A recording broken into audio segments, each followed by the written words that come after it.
Plato's Republic. An Introduction.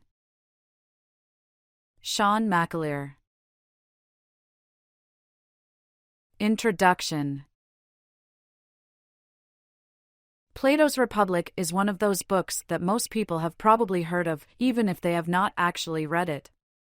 Even Bubbles, the good-hearted, bespectacled doofus of the long-running Canadian comedy Trailer Park Boys, knows enough of the Republic to appeal to the famous noble lie in a conversation with another resident of Sunnyvale Trailer Park. I first encountered the Republic, like so many others have, in my first semester of college.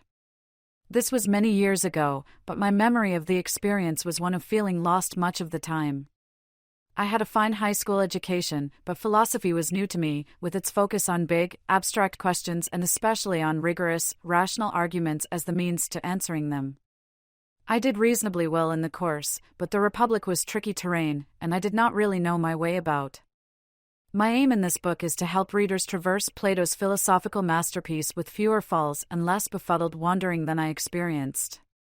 I try to do this by pointing out important landmarks and interesting bits of topography, helping readers not to miss the forest for the trees, as the saying goes, but also to appreciate the importance of particular trees, hills, and streams. I consider objections to the views and arguments of Plato has Socrates express and make. Thinking philosophically requires, among other things, stating arguments clearly and carefully, articulating assumptions that lurk in the background, and making judgments, hopefully, good judgments about whether the reasons offered in support of a claim are good reasons. The Republic's two main questions. The Republic addresses two overarching questions: what is justice? And is a just life happier, more profitable, or personally advantageous than an unjust life? Plato addresses these questions in what is for modern readers an unexpected way, in dialogue form. Instead of writing an essay or a treatise directly arguing for his view, he gives us a philosophical drama, so to speak, a conversation between Socrates and several others in which answers are offered, discussed, and typically rejected. Plato wrote almost all of his philosophy as dialogues, most of them featuring Socrates talking with someone he would encounter in Athens, though Plato's later dialogues no longer feature Socrates. Plato was not Socrates' student in a formal sense, since Socrates himself wrote nothing and started no school, unlike Plato, who founded the Academy, where Aristotle studied before founding his own school, the Lyceum. But like many young men of his day, Plato was taken with Socrates, struck by his sharp and open mind and his fearless but often failed pursuit of knowledge. Whether the views the character Socrates expresses in the Republic are his own or whether Plato uses him to express his own views is an interesting issue, but it is not one that we need worry over to come to terms with the Republic. I will usually make no distinction between Plato and Socrates in this book, except when doing so helps our understanding, as when, for example, Socrates seems to make an error in reasoning or allows a crucial assumption to pass unquestioned. Is the mistake one that Plato himself does not recognize? Or does he intentionally have Socrates stumble or pull a fast one because this is what actually happened in the conversation, of which the dialogue is a faithful but stylized representation? Or more likely, I think because he wants us, his readers, to engage in imaginary dialogue with Socrates, to raise objections and questions where the other characters are silent or too agreeable? That Plato writes philosophy in dialogue form complicates the life of the reader, but it is a complication that is rich and rewarding, and also enables Plato to manifest respect for his readers. His aim is not the transmission of truth or doctrine from the knowing sage to a passive but receptive learner. Indeed, in presenting the famous allegory of the cave, he explicitly rejects the idea that education is putting knowledge into souls that lack it, like putting sight into blind eyes. Instead, we are expected to be active, engaged readers who wrestle with the questions and arguments for ourselves. Writing dialogue suggests that philosophy, which I take to be clear, rigorous thinking about those important questions that are outside the ambit of the natural or social sciences, is best done in conversation with others rather than alone in one's study. Readers with some familiarity with philosophy will not be surprised that one of our first tasks in trying to understand how Plato has Socrates answer the Republic's two main questions is to question the questions themselves. What exactly does Plato mean when he asks about the nature of justice and whether it is more profitable than injustice? An important point straightaway is that delta iota kappa alpha iota omicron sigma nu eta, dikaiosun, which is translated as justice, can have broader meaning than the English word justice has, which typically involves fair distributions or the idea of rights. Dikaiosun certainly has this narrower sense too. In Book 5 of his Nicomachean Ethics, Plato's student Aristotle distinguishes between specific and general senses of justice, where specific justice concerns what today we would call distributive justice, which asks whether a particular distribution of goods is fair, and retributive justice, which asks if and how wrongdoers should be punished.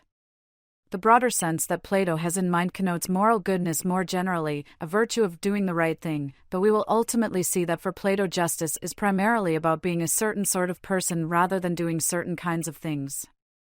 Justice in this broad sense might be rendered by righteousness, but that seems rather archaic and can have misleading religious connotations. Aristotle suggests that justice in this general sense is complete virtue, the whole of virtue, of which the narrower kind of justice is a part. When Socrates asks what justice is, he is asking about the nature of moral goodness generally, asking what is it to be a good person. The Republic's second question asks whether being a good person makes one personally better off, whether it would make living most worthwhile for each of us.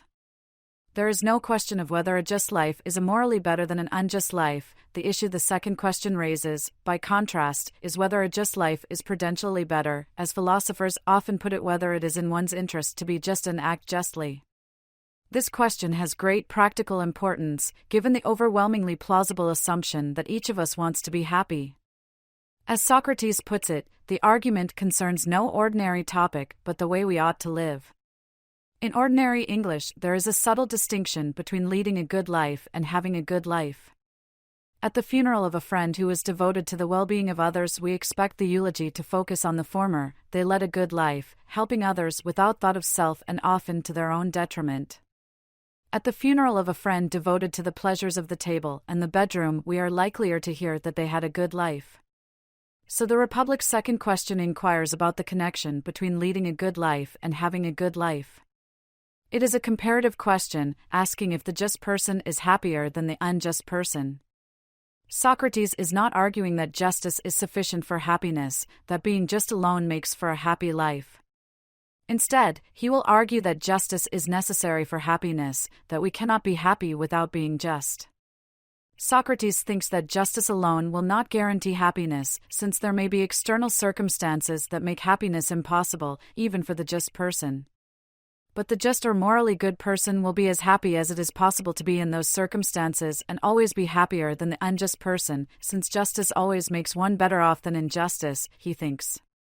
As we follow along, it will be helpful to bear in mind ways in which happiness can be a misleading translation for the Greek word epsilon delta alpha iota mu omicron nu alpha, eudaimonia, which connotes flourishing or thriving, something deeper and longer lasting than the perhaps fleeting psychological state of enjoyment that we might associate with our word happiness. A flourishing person will typically enjoy their life, but the enjoyment is best thought of as a byproduct of happiness rather than its essence. The structure of the Republic. The Republic's two main questions give it its structure, which I sketch here. Book 1 introduces but ultimately fails to answer the Republic's two main questions. Socrates discusses the nature and value of justice first with Cephalus and Polemarchus, and then with Thrasymachus, a more sophisticated and less friendly interlocutor. Socrates initially thinks that he has refuted Thrasymachus' view that the unjust life is happier than the just life, but he soon realizes that he has left the Republic's first question unanswered, and thus that he has not really answered the second question. How could he know which life is happier if he does not yet know what justice is? Books 2 to 4 answer the Republic's first question, what is justice? Socrates' young friends Glaucon and Adeimantus, who in real life are Plato's brothers, challenge Socrates to continue after the failure of Book 1. They agree with him that the just life is happier than the unjust life, but they recognize that they cannot justify their view and thus do not really know that the just life is more profitable. They press Socrates to forego the rapid-fire argumentation of Book 1 and to offer a more intuitive, accessible way of answering the Republic's questions.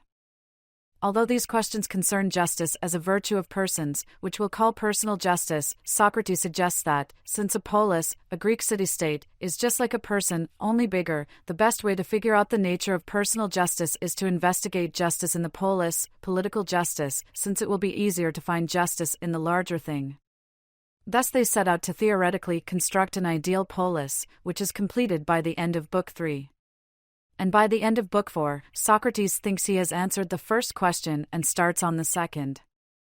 In Books v7, Socrates answers questions about and objections to his answer to the Republic's first question. These are dubbed the three waves, since they threaten to destroy the ideal city. The first wave concerns whether women can be rulers in the ideal polis. Socrates' view on this might surprise you. The second addresses the ideal city's communal life, especially how children are to be raised, which seems to do away with the traditional family. The third and most threatening concerns the ideal polis itself. Is their ideal city merely theoretical, or could it be realized in the actual world? Socrates thinks such a city can be realized only if it is ruled by philosophers, which leads to an investigation of what a philosopher is. This investigation will last through Book 7.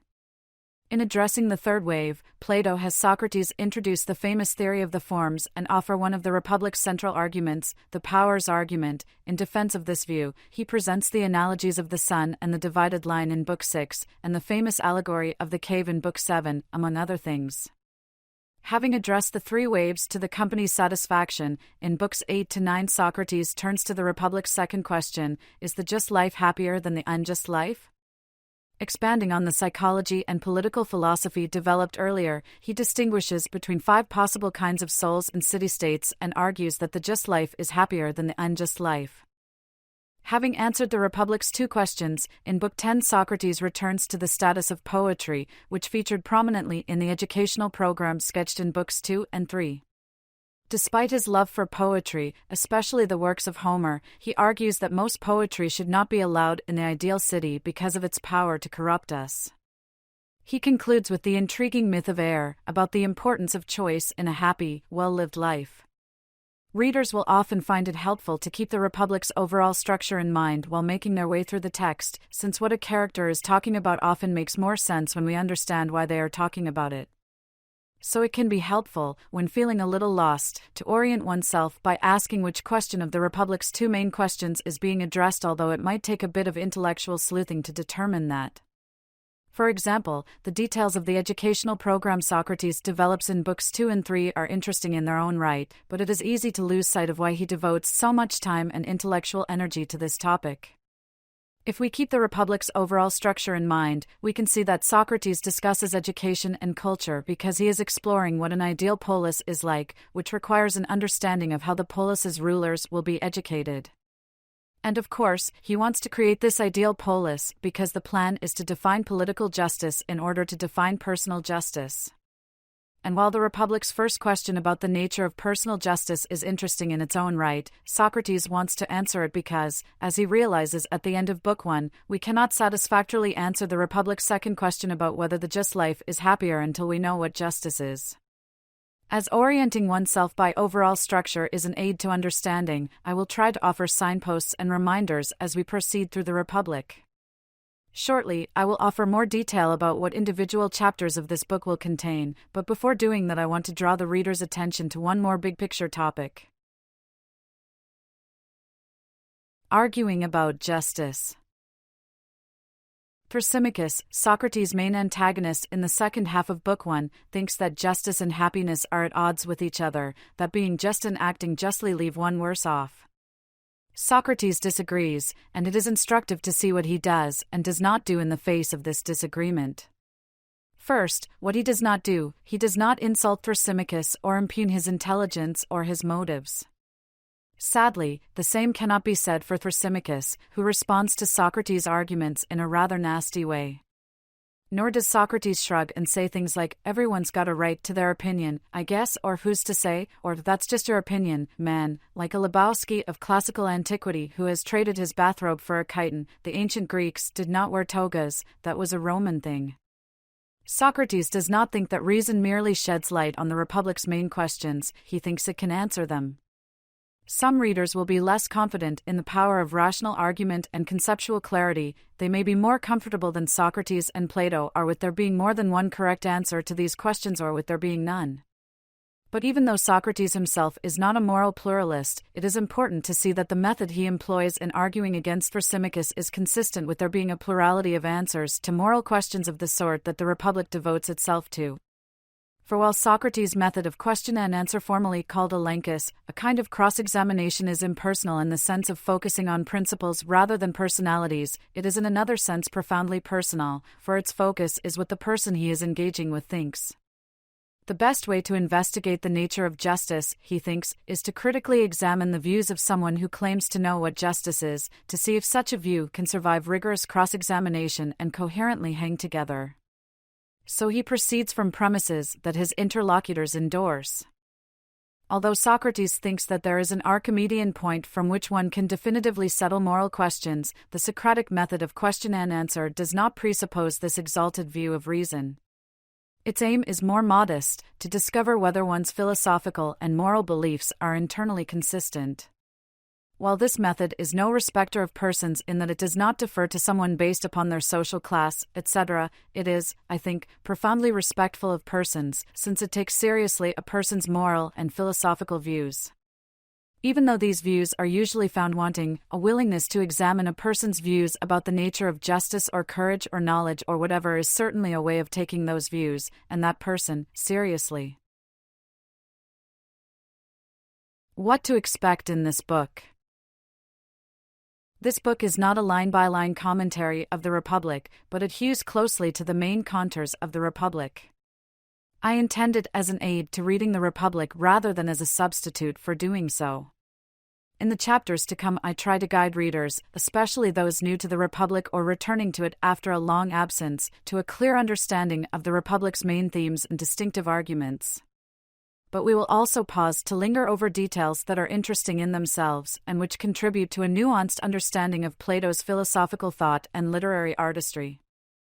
I will try to clearly and accurately spell out the arguments Plato has Socrates offer and then critically reflect on them, asking questions such as, does the conclusion logically follow from the premises, and do we have good reasons to think the premises are true, and what assumptions are driving the argument, etc.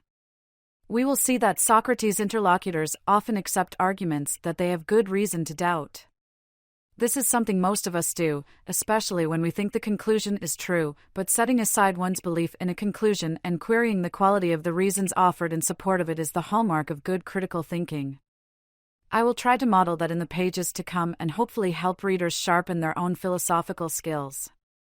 Since one of Plato's aims is for us, his readers, to think philosophically for ourselves, nothing would delight me more than readers disagreeing with and arguing against claims, interpretations, and assessments I make.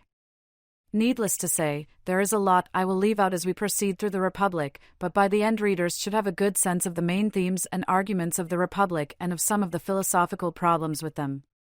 Here is a chapter-by-chapter rundown of the main issues to be discussed.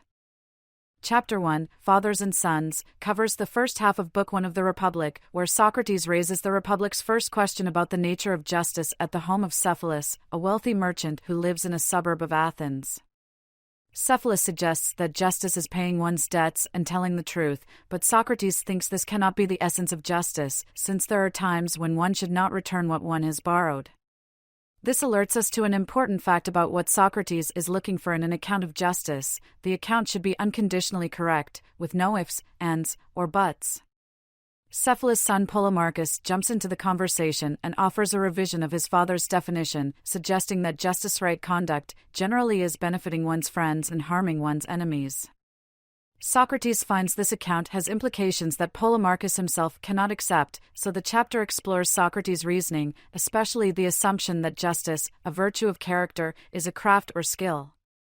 We then discuss Socrates' more direct argument against Polemarchus' account, that the just person would not harm anyone. Chapter 2, Taming the Beast, Socrates versus Thrasymachus, is devoted to Socrates' encounter with the sophist Thrasymachus in the second half of Book 1. Thrasymachus' answers to the Republic's main questions are a provocative challenge to the reverential attitude Socrates has toward justice in particular and virtue in general. Thrasymachus defines justice as whatever benefits the politically powerful and argues that a conventionally just person lives less happily than their unjust counterpart. Socrates offers 5 different arguments against Thrasymachus' views, which are spelled out clearly and evaluated carefully, with attention paid to the connections between them and to the crucial concepts around which they orbit, example, the notion of a virtue. Socrates' arguments fall short of the mark, and we will examine why this is the case, exploring avenues of response that Thrasymachus could but does not take. By the close of Book 1, Socrates realizes that he has not answered the Republic's second question because he has not yet answered the first. We cannot know whether the just life is happier until we first know what justice is. Chapter 3, A Fresh Start, explores the way in which Socrates tries to address the Republic's 2 questions: what is justice, and is the just life happier than the unjust life? Rather than offering a battery of arguments as he did in Book 1, Socrates offers an analogy between the polis, the Greek city-state, and the psyche, individual soul, that will structure the rest of the Republic. The plan is to first discover the nature of justice as a political virtue, as a virtue of the polis, and then apply this to the individual soul in order to discover the nature of personal justice. Chapter 4, Blueprints for a Platonic Utopia, Education and Culture, examines Socrates' account of education in the ideal polis, focusing especially on informal, cultural education in music and poetry. We will explore the fascinating connection Socrates draws between aesthetic and moral development, especially the role that poetic and musical style play over and above content. We then discuss Socrates' rather disturbing attitude toward disabled citizens before focusing on the famous noble falsehood, which concludes Book 3, discussing the role that myth, especially myths of origin, play in civic self-understanding. Chapter 5, starting to answer the first question, the political virtues, focuses on the first third of Book 4. The ideal polis complete, Socrates and company investigate the political virtues of wisdom, courage, moderation, and justice, defining each and discussing their location in the polis. We will explore these accounts and the issues they raise, for example, how the kind of agreement that constitutes political moderation differs from the idea of consent in modern liberal political thought, and the question of whether there are other virtues in addition to the 4 cardinal virtues. We continued discussing Book 4 of the Republic in Chapter 6, the Republic's first question answered at last, personal justice. We first attend to Plato's foray into psychology, literally, his account, logos, of the soul, sush, in which he tries to justify the analogy between city and soul that has shaped the Republic.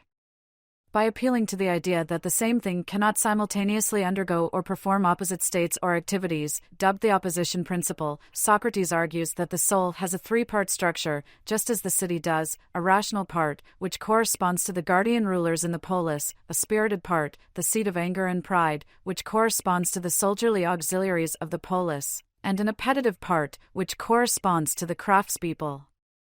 Socrates then derives the personal virtues by applying the political virtues to the soul. The most important personal virtue, of course, is justice, which he conceives of as each part of the soul doing its own work. Reason, not appetite or spirit, governs the just soul. We will pay attention to important features of this account, for example how it differs from Cephalus and Polemarchus, for whom justice is a matter of interpersonal, external doing, of how one treats one's fellows, while for Socrates and Plato is it a matter of intrapersonal, internal being, of what one's soul is like. In Chapter 7, Questions about the Ideal Polis, the 3 Waves, we see Polemarchus and Adeimantus begin Book 5 by putting the brakes on Socrates' attempt to immediately begin answering the Republic's second question, whether living a morally good life is good for the person living it. They raise questions about and objections to the ideal polis, known as the 3 Waves, which is an apt metaphor for a seafaring culture. The first wave concerns the question of whether women can be guardian rulers in the ideal city. Socrates' affirmative answer, surprising to his companions and to many readers alike, though for different reasons, raises the question of whether Plato is a feminist. The second wave concerns the ideal city's communal living arrangements, especially child-rearing. Socrates argues that not only is the abolition of the traditional family possible, it is beneficial. The third wave is the subject of the next chapter. Chapter 8, Surfing the Third Wave, Plato's metaphysical elevator, the powers argument, and the infallibility of knowledge, focuses on the third wave, which concerns the very possibility of the ideal city. Socrates famously claims that the ideal city can be made real only if philosophers rule. This leads him to explore how philosophers differ from non-philosophers, which will guide the last part of Book 5, as well as Books Virgin Islands and 7. A crucial point of difference is that philosophers have knowledge while non-philosophers merely have belief, a distinction which is explored in some depth and detail. We devote special attention to one of the Republic's most crucial arguments, the powers argument, in which Socrates argues for the existence of the forms, the mind independently real, timeless essences of the many particular things that populate the everyday world of our senses. The reality of the forms is perhaps Plato's most distinctive metaphysical view, so we devote quite a bit of attention to stating, explaining, and evaluating the powers argument, and to discussing the implications of its being seriously flawed. Chapter 9, The Philosopher's Virtues, continues to explore the distinction between philosophers and non-philosophers, focusing on their different characters. Central to the discussion is the distinction between virtues of character, for example, justice, intellectual virtues, for example, a good memory, and virtues of personal style, for example, grace and elegance, attending to the light this last category sheds on Plato's moral vision. As a prelude to the key analogies of Book 6, the rest of this chapter is devoted to the interesting analogies Socrates appeals to in addressing features of the third wave. Chapter 10, Metaphors to Think By, the Sun and Divided Line Analogies, is devoted to the marquee analogies of Book 6, both of which address the third wave by developing the distinction between the sensible world of concrete particular things and the intelligible world of the forms. Having suggested that the form of the good is even more important than justice, Socrates cannot or will not say what the good is, but he does say what he thinks it is like. The good plays the same role in the intelligible world as the sun plays in the visible world. In the analogy of the divided line, Socrates further develops the distinction between belief, which is appropriate to the sensible, visible world, and knowledge, which is appropriate to the intelligible world of the forms. By exploring the role that hypotheses play in reasoning, he distinguishes philosophical knowledge from mathematical knowledge, somewhat surprisingly taking the former to be more rigorous. True to its name, Chapter 11, Shedding Light on the Allegory of the Cave, devotes itself to exploring the famous allegory of the cave from Book 7 of the Republic, carefully considering its various stages and themes before examining the issue posed by the enlightened philosopher's return to the cave. As Socrates describes it, the enlightened philosopher descends back into the cave not because they want to, but because they recognize that justice requires them to do so. This raises an issue for discussion that Socrates does not seem to notice. The enlightened philosopher would be happier if they ignored the demands of justice and remained in the intelligible world of the forms, which suggests that, contrary to Socrates' view, the just life is not happier than the unjust life.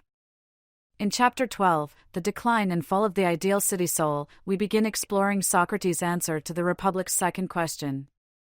In Books 8 and 9, Socrates sketches 5 kinds of cities and souls, noting what each takes as its primary end or goal and which part or class governs the soul and city, respectively.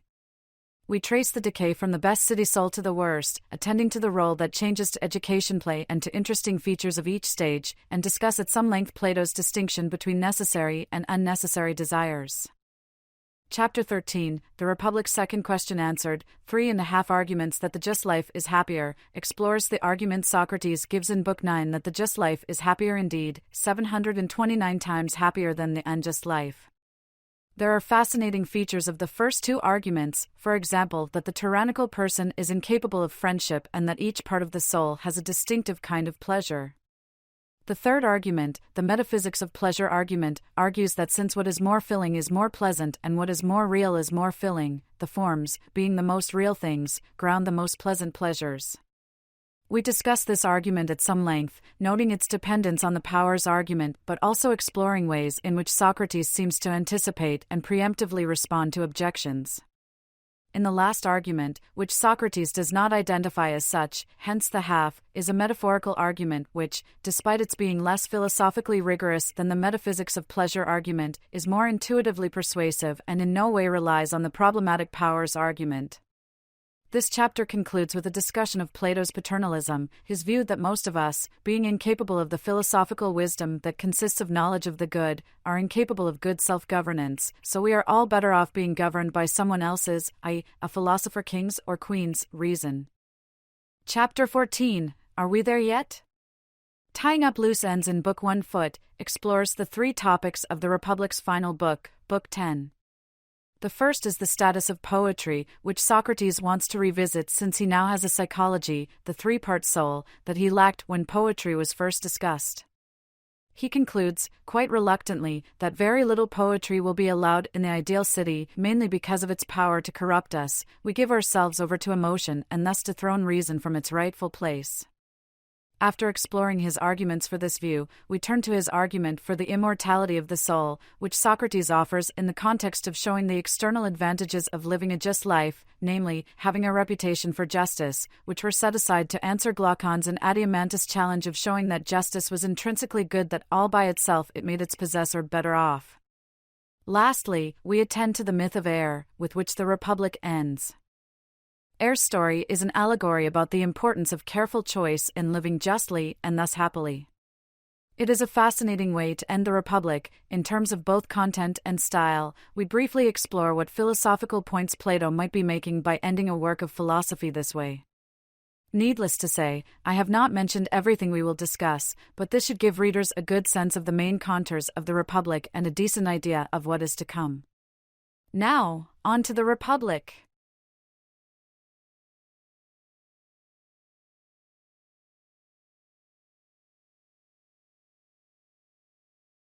Chapter 1. Fathers and Sons. Plato packs a lot into the Republic's first book, so we will have an easier time of it if we break the discussion into 2 chapters. In this chapter, we will examine Socrates' conversations with Cephalus and then with Cephalus' son, Polemarchus. In the next chapter, we will explore Socrates' encounter with Thrasymachus. The ever-curious Socrates wants to know what justice is, not simply for its own sake, but to determine whether a just life, a morally good life, is happier than an unjust one. As mentioned in the introduction, the Greek word delta iota kappa alpha iota omicron sigma nu eta, dikaiosin, is broader in meaning than the English word justice, which often suggests fair distributions or the idea of rights. I will continue to use it, but I will often also use synonyms such as right and moral goodness and their ilk. Righteousness seems a bit archaic and can have religious connotations that can be misleading. It is often thought that Book 1 of the Republic was initially a standalone dialogue as it ends, like so many of Plato's other dialogues do, without an answer to its central question. Most of these dialogues have Socrates asking, what is, where an important notion like justice, knowledge, or courage fills in the blank. Socrates examines the answers his companions propose, but typically finds them wanting, usually because they conflict with other beliefs held by the interlocutor. While not knowing what something is can be frustrating, knowing what it is not is often a helpful kind of knowledge, as it narrows the field and leaves us a bit closer to knowing what the thing here, justice, is. Though Book 1 ends without a satisfactory answer to its central question, rather than the discussants going their separate ways, as usually happens in Plato's dialogues, 2 of the participants, Glaucon and Adiamantus, Plato's real-life brothers, insist that Socrates continues, that he shares his beliefs about the nature and value of justice, even if he cannot in good conscience claim to know its nature and value. Polemarchus wants you to wait. Dialogues, which are extraordinarily well crafted. That Plato writes dialogues rather than straightforward essays suggests that he regards philosophy as essentially conversational, that it involves back and forth, give and take, that 2 or 3 heads are better than one when addressing philosophical topics like the nature of justice. The dialogue form also invites us to be active rather than passive readers, to engage in the dialogue by thinking of responses and questions that the people on the page do not make. In addition to Plato's making a philosophical point by writing in dialogue form, his writing this way allows him to raise themes and issues that are at work in the background, where the conversation he is depicting is in the foreground. The opening lines of the Republic are an excellent example of this. The Republic is Socrates' first-person account of a long conversation about the nature and value of justice that he has at the house of Cephalus, a wealthy merchant who lives in the Piraeus, the port of Athens. Plato's situating the conversation outside of Athens might be his way of suggesting that the ideal city Socrates and his friends will imaginatively construct is an alternative to Athens. He is not offering suggestions for ways in which Athens might change for the better, but instead offers a different political arrangement entirely. It is worth noting that the Republic is written around 380 BC, in the shadow of Athens' defeat in the Peloponnesian War about 20 years previously. The conversation depicted takes place well before that, though scholars disagree about the dialogue's dramatic date. One likely candidate is 421 BC, during the optimistic springtime peace of Nicias, the truce marking the end of the first phase of the war. Another is 411 BC, after the war has resumed and is going quite badly for Athens, a gloomy, violence-torn, pessimistic time. Point 1 Plato's contemporaries would know, and many contemporary readers will know, that Socrates was tried, convicted, and executed in 399 BC for corrupting the youth and introducing false gods. Few contemporary readers, by contrast, will know that Polemarchus, who features prominently in Book 1, was executed by the so-called 30 tyrants, who, installed by Sparta at the war's end, ruled briefly and bloodily in 404 BC. Socrates' reason for venturing out of Athens to attend a religious festival and offer up my prayers to the goddess is a good example of Plato's subtle authorial artistry. As we noted above, the historical Socrates was tried, convicted, and put to death by the citizens of Athens for impiety and corrupting the youth. Plato memorably recounts Socrates' defense speech in the Apology, a title that will seem odd, given how unapologetic Socrates is in it, until we realize that apologia is Greek for defense. So Plato's depiction of Socrates' conventional piety at the very outset of the Republic provides an ironic take on then recent Athenian history that would not be lost on any of Plato's contemporaries. Socrates' opening words, "I went down," which translate the Greek kap alpha tau beta nu, kataben, seem an unremarkable way to begin a remarkable book. But we will appreciate their significance and Plato's subtle authorial artistry later in the Republic, when, in the famous allegory of the cave, Socrates insists that the enlightened philosophers go down again into the cave to govern its benighted prisoners and free those who are capable of making it out. It is the same verb in both cases, and in subtly drawing this parallel, Plato seems to be telling us that Socrates' interlocutors, and by extension, us, his readers, whatever our accomplishments and pretension, do indeed live in the darkness of the cave. "It's a strange image you are describing," says Glaucon, "and strange prisoners." "They are like us," Socrates replies.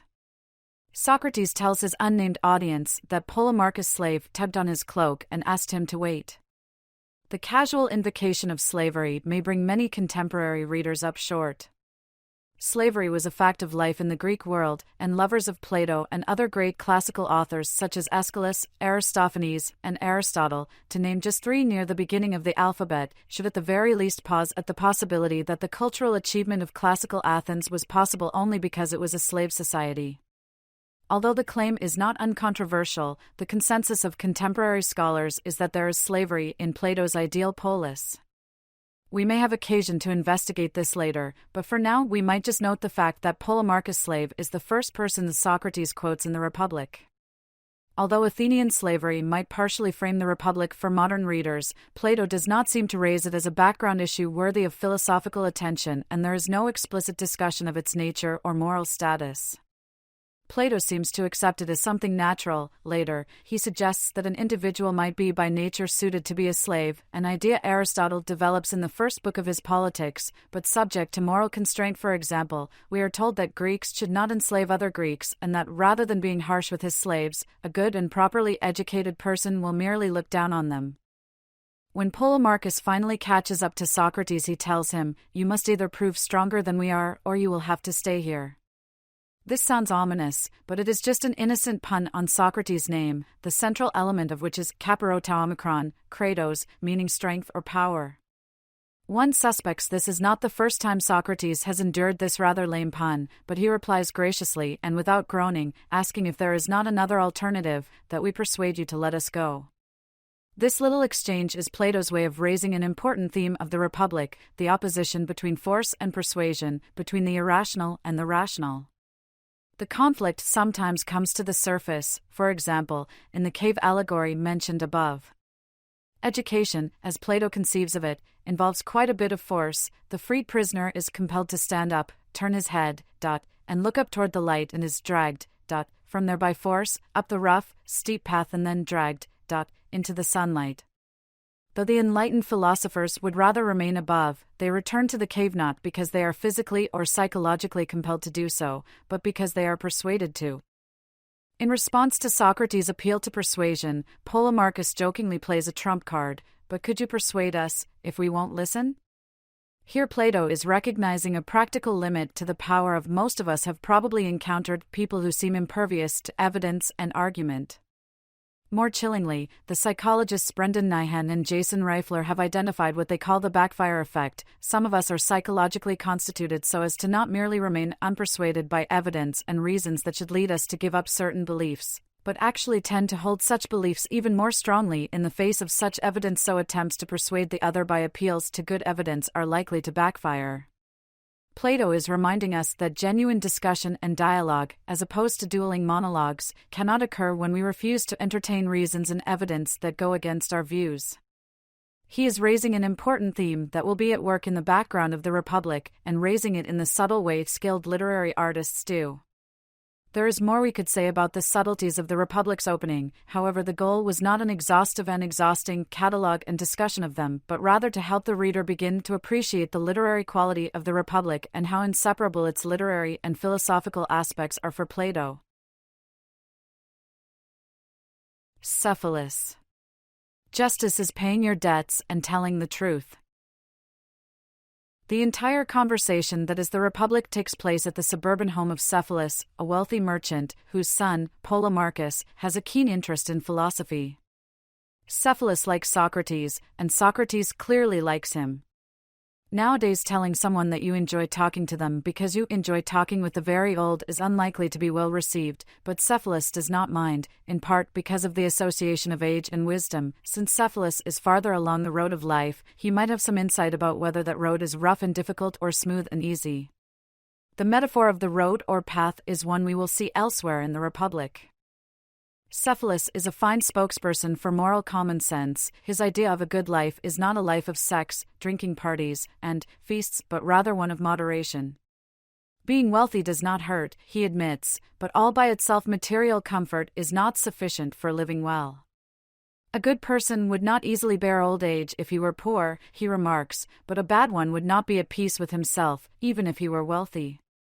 Despite his conventional decency, Cephalus is not especially reflective, and when the discussion turns philosophical, he congenially excuses himself to take care of a religious sacrifice.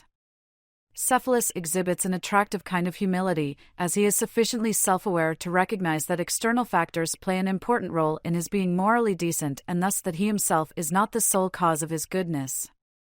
Plato is deftly setting up a contrast between character and circumstance, between the inner and the outer, that will come into play later in the Republic as he addresses the question of whether one can cultivate one's soul in such a way that one is more or less impervious to external forces that can lead one to act unjustly. Before Cephalus leaves, Socrates pursues this question of wealth a bit further, asking Cephalus what the greatest good that his wealth has brought him is. Cephalus' answer is a bit surprising, and is no doubt part of why Socrates likes him. It is not that it enables a life of self-indulgence, cushy comfort, and lots of toys. Rather, it is that wealth is a kind of buffer against moral temptation. Wealth can do a lot to save us from having to cheat and deceive, Cephalus says, and thus it allows a person to face the afterlife without trepidation, since it enables one to live a just and pious life. Most of us will agree that wealth is merely instrumentally and not intrinsically valuable, that it is not good in itself, but rather it is good as a means to something else. Cephalus is making a related but subtly different point about the sort of value wealth possesses, that wealth is conditionally good. Its goodness depends not just upon the use to which it is put, but on who is doing the putting on whose wealth it is. If my wealth enables my pursuing pleasures that are ultimately self-destructive, then my being wealthy is bad for me. A decent and orderly person will benefit from their wealth, since they will use it well. This distinction between conditional and unconditional value provides a nice segue to a distinctively philosophical turn in the conversation. Though Cephalus has not himself offered a definition of justice, Socrates hears one lurking beneath the surface and asks, but speaking of this very thing itself, namely, justice, are we to say unconditionally that it is speaking the truth and paying whatever debts one has incurred? Or is doing these things sometimes just, sometimes unjust? It is important to understand that Socrates is not looking for a verbal definition of justice here, the sort of thing that one can look up in a dictionary or use to explain its meaning to someone learning one's language.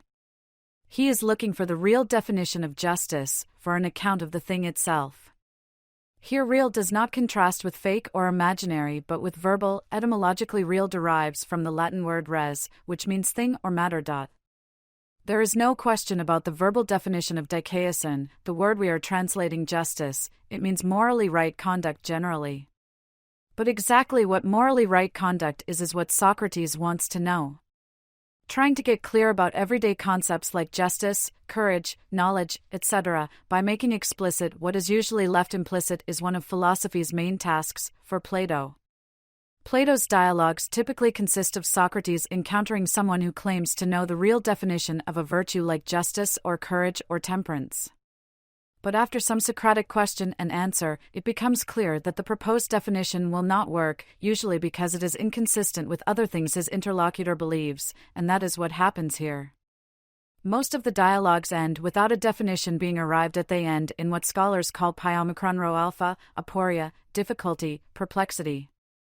On Cephalus' definition of justice, more accurately, the definition Socrates attributes to him, justice is telling the truth and paying one's debts. It is instructive to note what Socrates does not do here. He does not shrug and offer a relativistic platitude such as, well, everyone's got a right to their opinion. Socrates does not think that questions like the one he is asking are mere matters of taste, and there would be little point in discussing them if they were.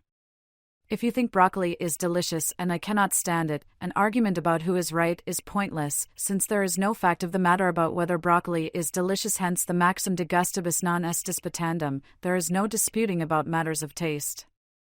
If, by contrast, we disagree about the cube root of 729, at least one of us is wrong. Philosophical questions about the nature of justice and knowledge, courage, temperance, love, etc., will seem to many thoughtful people to fall somewhere in between these extremes, not mere matters of taste, but not as certain as truths of mathematics. Socrates thinks that there is a correct answer to his question about the nature of justice, and about knowledge, courage, temperance, etc., so in one sense of the term, he is a realist. He thinks there really is a fact of the matter of what justice is, a way things are that is independent of what we might think, which is the very thing the relativist denies. When Hamlet, by contrast, says that there is nothing either good or bad, but thinking makes it so, he is expressing an anti-realist view about the nature of goodness. Things are not mind-independently good or bad, their being good or bad is determined by our attitudes toward them. Realism is not an all-or-nothing affair. One can be a realist about morality, thinking that there really are moral facts such as murder is wrong and kindness is good, but an anti-realist about aesthetics, thinking that beauty really is just in the eye of the beholder. While many readers will be leery about Socrates' moral realism, an attractive feature of his method of rigorous cross-examination is that it does not depend on his realism, for it aims to discover whether someone's view is consistent with other things they believe. So the elenchus aims to lead the cross-examined party not to the unvarnished moral truth, but rather to intellectual self-awareness and, hopefully, to intellectual humility if, as is often the case, one recognizes that one's beliefs do not hang together consistently. Having noted what Socrates does not do in his conversation with Cephalus, let us look at what he does do. He argues that if Cephalus' definition of justice is correct, then it would be just to return a borrowed weapon when its now deranged owner asks for it back. But Cephalus himself does not think this. Since his definition implies something that he thinks is false, Cephalus should think that his definition is false. This form of argument is as common in everyday life as it is in philosophy. If A implies B and B is false, A must be false too. Any argument that fits this pattern is valid. If its premises are true, then its conclusion must be true. If it is true that the sidewalk gets wet if it rains, and it is true that the sidewalk is not getting wet, then it must also be true that it is not raining, for if it were raining, the sidewalk would be getting wet, and it is not, thus, it cannot be raining. If my aggrieved friend says, if A, you were a good friend, then B, you would have helped me move, I know how the rest of the argument goes even if they do not spell it out, not B, you did not help me move, therefore, not A, you are not a good friend. I might reply by hanging my head in shame and conceding that I am not a good friend. That is, I take the argument to be not only logically valid, in other words, its conclusion must be true if its premises are true, but sound as well. It is valid and its premises are in fact true. But I might also reply by insisting that while the argument is logically valid, it is not sound, since its first premise is false. While it is generally true that a good friend will help one move, it is not true without exception. If I was in the hospital donating a kidney to another friend and was unable to help you move, my not helping does not imply that I am not a good friend. A more plausible version of the first premise would be if A. You are a good friend and C. Were able to help me move, then B. You would have done so. On this more nuanced version of the argument, the conclusion to draw from the fact that I did not help is that either not A. I am not a good friend or not C. I was not able to help. I do not want us to get too bogged down in detail, but attention to the logic of the arguments offered is crucial to doing philosophy in general and to understanding the Republic in particular, especially Book 1. Now, just as I had some options in responding to my friend's argument, so too does Cephalus have options in responding to Socrates. Perhaps he should concede that his definition is false.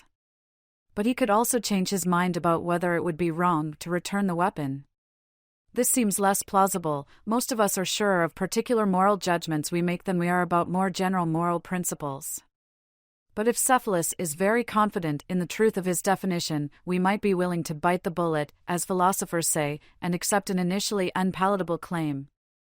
Another option would be to argue that the definition does not actually imply the problematic judgment, much as I did with my friend in the example above. Or he can challenge Socrates' unstated assumption that the definition of justice must be unconditional, never allowing any exceptions.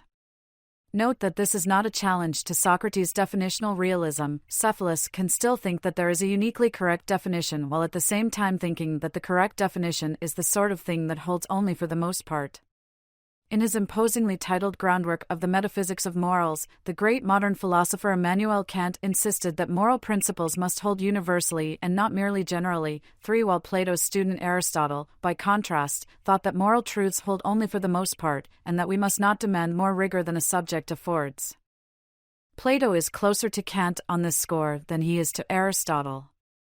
We will not settle this dispute here, or anywhere in this book. I raise it not only to show that Cephalus has philosophical options he does not seem to be aware of, but also to show that an important task of philosophy is making the implicit explicit. Socrates assumes that real definitions must hold without exception. While he may be correct about this, he may not be. Moral definitions and principles might lack the universality and precision we expect of their mathematical cousins. A related assumption Socrates makes is that there really is one feature that all just things have in common, something in virtue of which they are all just. In other words, there must be an essence of justice and similarly an essence of courage, wisdom, tree, table, etc. Plato has a surprising view about the nature of these essences, which he calls the forms. He not only thinks that the forms are mind-independently real, he thinks that they are more real than the particular things that are instances of them. We will get to that in Chapter 8, when we will also query the assumption that there is in essence a real definition of justice and that the task of philosophy is to figure out what that essence is. Polemarchus. Justice is benefiting friends and harming enemies. Socrates thinks that the proposed definition of justice has been decisively refuted, but Polemarchus, Cephalus' son, disagrees, and for support he appeals to the poet Simonides. This appeal to poetic authority raises an important theme that will be explored later in the Republic. Do poets, especially great poets such as Homer, have knowledge of things such as the nature of justice? Does the fact that Homer or Pindar or Simonides says something give us a good reason to think that it is true? Anyone who has spent much time on Facebook and who has a philosophical bent has probably asked similar questions. Does the fact that George Clooney, for example, thinks drastic action needs to be taken to deal with climate change give me good reason to think so, too? It seems not, but many of us find the deliverances of celebrities persuasive nonetheless. Socrates plainly loves Homer. He quotes him and other poets throughout the Republic. He will reluctantly conclude in Book 10 that poets and artists generally do not possess the moral authority that the Polemarchuses of the world attribute to them. But for now, he sets this issue aside and queries the definition of justice Polemarchus appeals to. Polemarchus first suggests that justice is giving to each what they are owed. While his father's definition was too specific, Polemarchus is perhaps too general. What exactly are people owed? Polemarchus answers that we owe good to our friends and bad to our enemies. This is not an outlandish view, indeed, it is common sense to Polemarchus and his contemporaries. The countervailing Christian idea that we should love our enemies would find few adherents in classical Athens. Socrates makes two arguments against Polemarchus' definition of justice as benefiting one's friends and harming one's enemies, but before looking at them, we should attend to a problematic feature of his definition. It divides the moral world into friends and enemies, but surely that does not exhaust the possibilities. It is likely that most of the people one encounters on any given day do not fall into either category. And though I am lucky enough to have some people I consider genuine friends, my life is not interesting enough for me to have any enemies, alas. A central moral question most thoughtful people ask is what, if any, moral duties they have toward strangers, especially strangers halfway around the world, who do not fit into either camp. Polemarchus' definition of justice gives us no help in answering that question. As with his argument against Cephalus, Socrates' argument against Polemarchus' account of justice is an indirect argument, aiming to show that the definition implies things that Polemarchus himself thinks are false. Socrates argues that Polemarchus' account of justice implies that justice is not especially valuable and, moreover, that it is a craft of stealing. Since Polemarchus does not think either of those implications is true, Socrates argues, his definition must be false. The pattern is the same one we saw above: A implies B, B is not true, so A must not be true. Here, B has two parts. The sub claims that justice is not valuable and that justice is a craft of stealing, so the argument is a slightly more complex variation on the argument Socrates made against Polemarchus, but they exhibit essentially the same pattern. P1. If Polemarchus' definition of justice is correct, then justice is not valuable and it is a craft of stealing. P2. But it is false that justice is not valuable and that it is a craft of stealing. See, therefore, Polemarchus' definition of justice is not correct. As with the argument above, this one is valid. If its premises are true, its conclusion that Polemarchus' definition is mistaken must be true. Since the argument is valid, the only way to avoid the truth of the conclusion is to find at least one of the premises to be false. Polemarchus feels himself in a bind because he thinks that his definition is true, and thus that the conclusion of Socrates' argument is false, and also that both premises seem true. He does not seem to know how to respond. I do not know any more what I did mean, but I still believe that to benefit friends and harm one's enemies is justice. Polemarchus' plight is not uncommon among Plato's characters. They recognize that Socrates has them intellectually cornered, but they do not seem to know what to do. Adeimantus describes the experience of many of Socrates' interlocutors a bit later in the Republic, just as inexperienced checkers players are trapped by the experts in the end and cannot make a move, so, your interlocutors, too, are trapped in the end and have nothing to say in this different kind of checkers, which is played not with discs, but with words. I think that Plato puts Polemarchus in this predicament because he wants us, his readers, to engage philosophically in the discussion by doing for ourselves what Polemarchus is not able to do, to carefully scrutinize Socrates' reasoning and to think through his assumptions. Perhaps we can help Polemarchus out. Since Socrates' argument is valid, the main issue is whether it is sound. Why should we think that its first premise is true? Is justice a craft? Socrates' argument that P1 is true, and notice that he offers an argument for a premise that itself is part of a larger argument, turns on the idea of a craft taukanueda, techni, in Greek, from which words like technique and technology derive. A doctor is a person skilled in the craft of medicine. They know how to use their skill to benefit their friends by healing them and harm their enemies by poisoning them. Similarly, the person skilled in the craft of cooking can use that skill to benefit their friends and harm their enemies via the food they cook. Readers who have seen the film The Help might think of Minnie's special chocolate pie as an example. The crucial move takes place when Socrates says, "Now, what does the craft we call justice give, and to whom or what does it give it?" If justice is a craft in the same way that medicine, cooking, navigation, and the like are crafts, then like them it will have its own special sphere in which it operates to benefit friends and harm enemies. Medicine's sphere or domain is health. It is there that its skilled practitioner can benefit friends and harm enemies. Medicine is not useful outside its sphere. For example, the person skilled in navigation can benefit friends and harm enemies at sea, not the person skilled in medicine. This is not to say that these spheres do not overlap. There is a sense in which a doctor can benefit and harm passengers on a ship, but their being at sea is irrelevant to the doctor benefiting and harming them. Polemarchus does not challenge the assumption that justice is a craft. Indeed, he agrees that partnerships are the sphere of the craft of justice. But, Socrates argues, when choosing a partner for checkers, we want a skillful checkers player, not someone skilled in the craft of justice. The same can be said for other crafts such as house building and horse breeding. When we form a partnership to build a house or buy a horse, we want someone skilled in those crafts, and being just does not make anyone a better builder or breeder.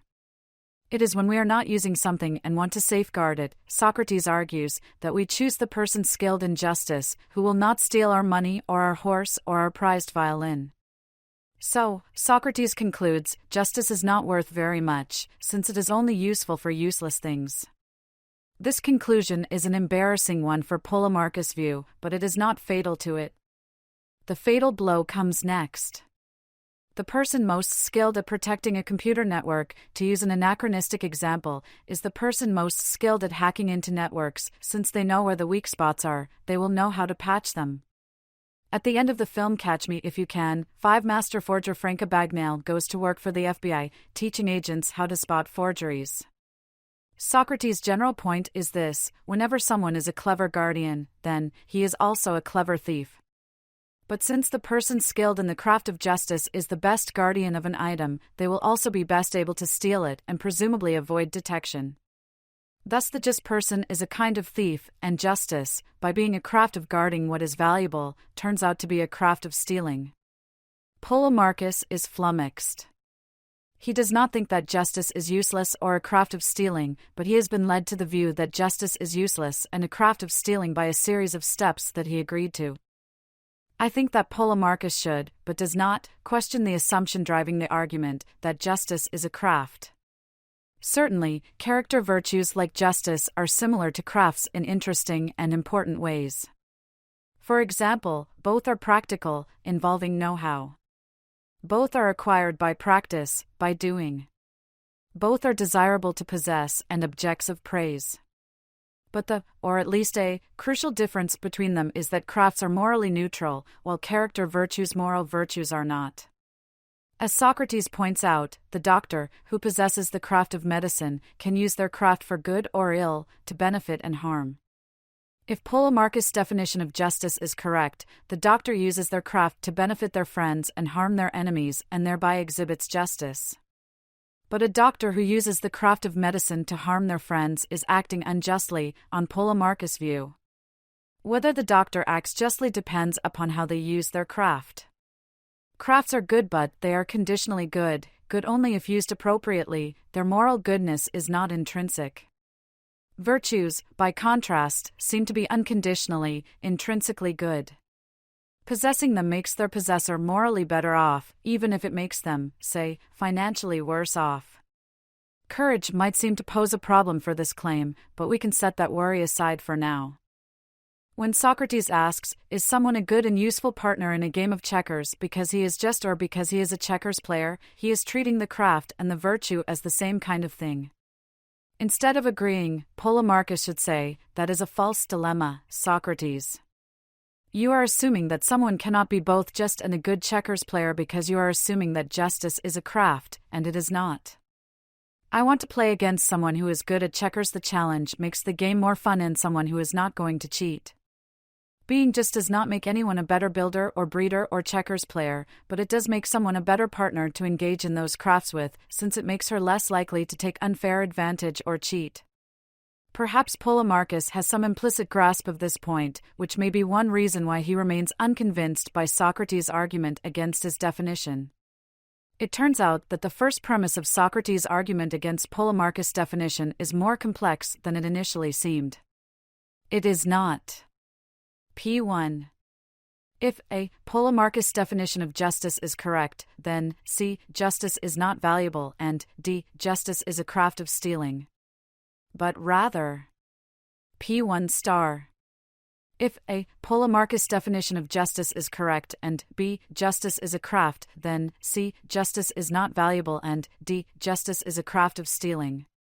With the structure of P1 thus clarified, Polemarchus has a good response to Socrates. His conceding that C and D are both false no longer entails that A is false, i.e., that his definition of justice is not correct. Instead, the falsity of C and D entail that either A is false or B is false, and maybe both.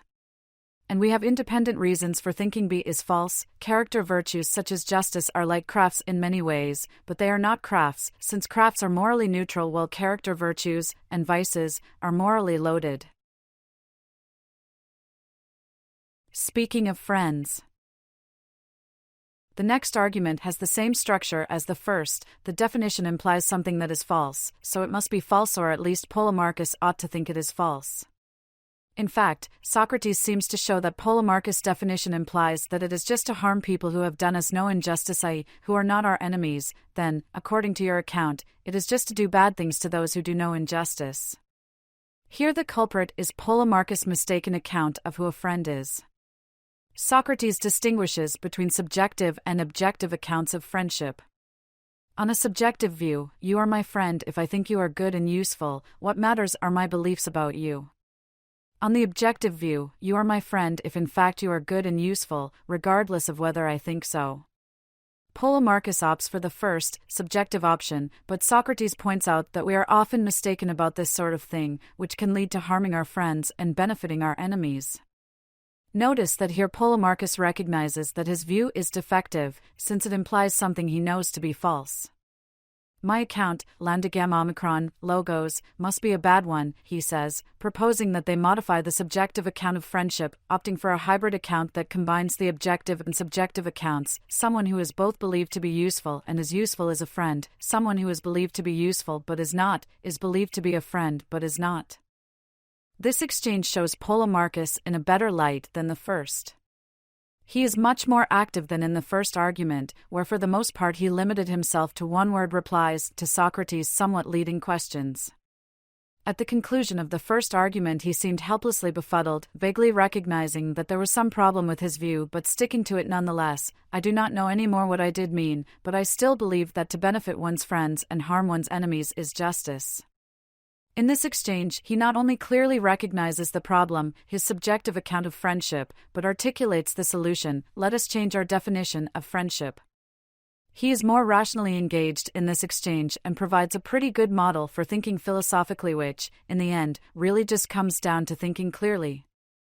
It may be that his rational vision is sharper in this exchange, however I suspect it is not that his vision has improved, but rather that the problem is more visible in this exchange than in the first. But does the just person harm anyone? Where Socrates' first criticisms of Polemarchus' definition are indirect, aiming to show that it implies things that Polemarchus himself rejects, the last criticism is more direct, challenging the definition itself and, indeed, is a direct challenge to an element of Greek common-sense morality that would seem to most Athenians to be unassailable. The proposed definition cannot be right, Socrates argues, because it is never just to harm anyone. It is an argument that is important both to the scheme of Book 1 of the Republic and to moral philosophy generally. One of the argument's key elements is the concept of a virtue, which we employed without exploring whether a virtue such as justice is a craft. While we are perhaps likelier to think of virtue in the singular, referring to someone's character in general, or, anachronistically, to sexual chastity, it is usually plural in the Republic. Indeed, in Book 4 we will find Socrates giving accounts of the four cardinal virtues: justice, moderation, courage, and wisdom. The Greek word is rho epsilon tau, arete, which does not have the necessarily moral connotation that the English word virtue possesses. The word virtuoso retains this non-moral sense. It is still an evaluative term, but not a morally evaluative one. The word good often functions this way. When you call someone a good person, you are morally evaluating and praising them. When you call them a good dancer or a good mechanic or a good thief, you are evaluating them, but you are not evaluating them morally, you are saying that they are good at a particular craft or activity. Some translators try to remind their readers of this non-moral aspect by opting for excellence instead of virtue in translating arete. This makes sense, since if things like dogs and knives have virtues which they do, as Plato understands the concept, it must have a non-moral dimension. But our translator opts for virtue, so to avoid confusion we will follow his lead. The concept of a virtue is best understood in terms of the concept of a function. A thing's function is the work it does, its goal-directed purpose. The Greek word for function is rho-gamma-omicron-nu, ergon, which is the root of the English word ergonomic. Some readers have ergonomic computer keyboards that are wedge-shaped or chairs that are ergonomically designed, which means that they are designed to enable their users to work more efficiently as they carry out the object's function. More technically, the function is the goal-directed activity characteristic of the kind of thing in question. Artifacts like knives and cars have functions, but so too do natural objects. The function of a knife is to cut, the function of a heart is to pump blood. In one sense, a thing's function is what makes it what it is. Understood in terms of function, a plastic knife and a metal knife have more in common with each other than a plastic knife and a plastic fork do. Understood materially rather than functionally, that is, understood in terms of the matter they are composed of rather than their tasks, the plastic knife and plastic fork are more similar to each other than either is to the metal knife. A hallmark of modern science since Galileo and Newton is jettisoning functional or teleological, that is, goal-directed, explanations of natural phenomena in favor of material and mechanistic explanations. Rain does not have a purpose in the modern worldview. That rain waters crops and thus enables life is a welcome side effect of rain. A scientific account of why it rained this morning will appeal to various meteorological facts, not to the function or purpose of rain. But these functional or teleological explanations, while out of place in physics and chemistry, still find a home in biology and psychology, for example, and in ordinary life. When in the silence of the lambs Clarice seeks Hannibal's help in catching Buffalo Bill, he encourages her to think teleologically. What does he do, this man you seek? When she answers, he kills women, Hannibal replies in his eerie, sing-song voice, no. That is incidental.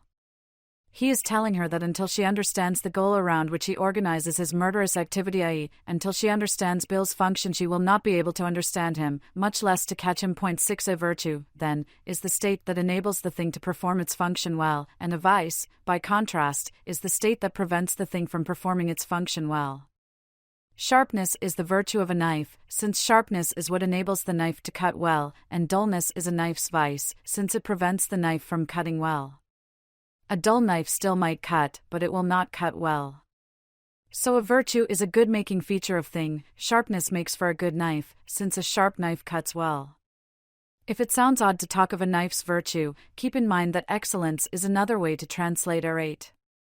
The virtue of a heart is a bit more complicated, which makes sense, given how complicated hearts are, but the basic idea is the same. The heart's virtue is the condition that enables it to pump blood well. Now that we have explored the concept of a virtue, let us see how Socrates puts it to work in his third, direct argument against Polemarchus' definition of justice. Since possessing the relevant virtue makes something good, you make something worse by depriving it of its virtue. Thus, making a knife duller makes it worse. Now, of course, there may be times when a dull knife is preferable to a sharp one. One does not use a sharp knife as a prop in a movie or play, because it is too dangerous. But notice how the knife's function has quietly changed. As a prop, its function is not to cut but to appear to do so. You do not give scalpel-sharp scissors to a kindergartner but instead scissors that do not cut as well, since we will sacrifice cutting capacity in favor of safety. The upshot of all this is that to harm something is to make it worse off with respect to the relevant virtue. The key move in the argument occurs when Polemarchus agrees with Socrates' suggestion that justice is the human virtue. There is no mention of the human function here, something that Plato's student Aristotle will make the centerpiece of his ethics, but we can reason backwards to it, if we are so inclined.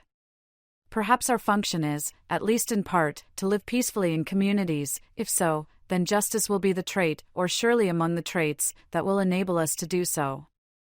When speaking of making objects worse, we tend to reserve harm for animate objects and employ damage for inanimate ones. It sounds odd to say that I harmed the lawnmower by not putting oil in the engine. But harm and damage are both ways to make something worse, and in both cases I make the thing worse by depriving it of the relevant virtue. So, just as I would damage the knife by depriving it of its characteristic virtue, sharpness, I would harm a person by depriving them of the characteristic human virtue, justice. People who are harmed must become more unjust. But, Socrates asks, how could a just person, acting justly, make someone else less just? A musician cannot by exhibiting musical excellence make others less musical, he thinks, any more than an excellent parent or teacher can make someone else a worse parent or teacher through the very exercise of their excellence. The very idea is incoherent, Socrates thinks. Thus the proposed definition is intrinsically, rather than extrinsically, flawed. The problem is not that the definition has false or undesirable implications, the problem is that its core idea, that justice involves harming those who deserve it, makes no sense. This conclusion has fascinating implications for theories of punishment, though this is not something that Socrates pursues here. If Socrates is correct, then retributivist accounts of punishment are deeply morally mistaken. Only punishment aiming at the wrongdoer's moral improvement would be justified. Retributive punishments, which seek to inflict harm because the wrongdoer deserves to suffer, would not be justifiable. Here it is important to remember that not all pain is harmful. We often inflict pain on ourselves and others for our and their own good, and it is especially heartrending when that other is a small child or companion animal with whom we cannot communicate our reasons for inflicting pain. We will see in the next chapter that Thrasymachus, who bursts on the scene at this argument's conclusion, has a lot to say in opposition to this argument's key premise, that justice is the human virtue, so we will not explore the argument in great detail here. One might wonder, though, about Socrates' point that a person or thing possessing virtue V cannot, by exercising V, make other things un-V or less V. Sharp knives become dull by their repeated use. After all, though the great Taoist Zhuangzi, aka Chuangzi, might attribute this to a lack of excellence in the person wielding the knife, since Kukding's knife finds the empty spaces between the joints and thus is still as sharp as if it had just come off the whetstone, even after 19 years. 7. But let us set this aside and attend to how differently Polemarchus reacts to this Socratic refutation. After the first argument, he still stuck to his definition, insisting that justice was benefiting friends and harming enemies, even though he sensed something was amiss. Here, by contrast, he is completely convinced that his definition is mistaken, and profoundly so. Moreover, he agrees to be Socrates' partner in battle against those who advocate it. It is worth noting, as we wind down this chapter, how Socrates seeks to preserve the moral authority of the poet Simonides, to whose definition Polemarchus appealed when entering the conversation. When Polemarchus first jumps into the argument, Socrates describes Simonides as a wise and godlike men, though perhaps a bit ironically. A few pages later, having, he thinks, decisively refuted the definition, he suggests that the definition could not be Simonides after all, since no wise and godlike person could be so mistaken about the nature of justice. Instead, it must be the definition of a wealthy and powerful person seeking to cloak their bad conduct in the mantle of justice. This is yet another of the subtle ways in which Plato works important themes into the argument. As noted above, whether poets have the moral authority customarily ascribed to them will be explored later in the Republic. We have covered a lot of ground in this chapter. Hopefully readers have a good grasp of some of the key concepts that will be explored in the remainder of the Republic, and especially of the give and take that characterizes philosophical conversation.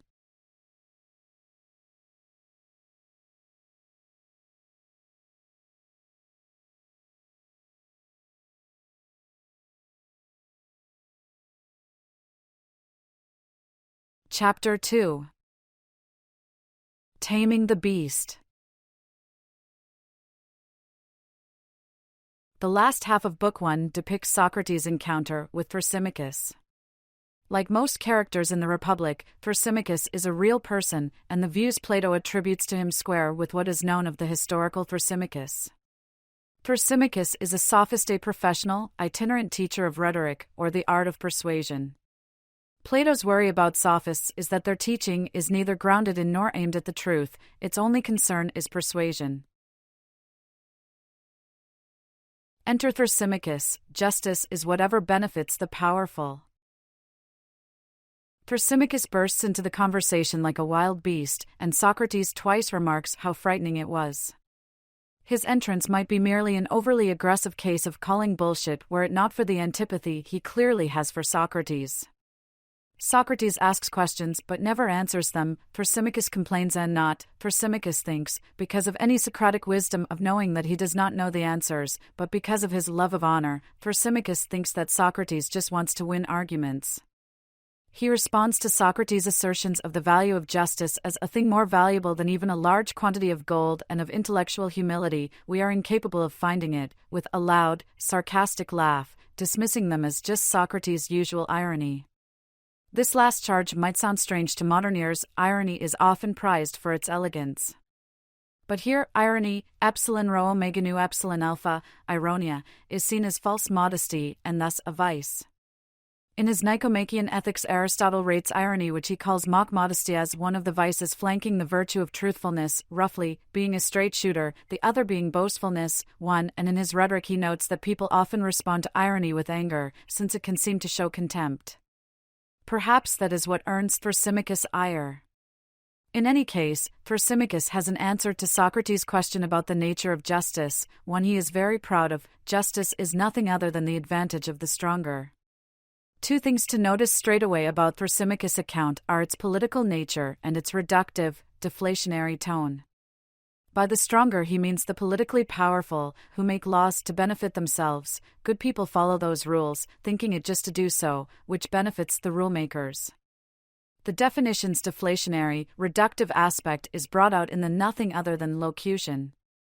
Claims that love is nothing but a biochemical phenomenon or a fairy tale or a social construction are meant to deflate the kinds of lofty claims one encounters at wedding receptions and on Valentine's Day cards.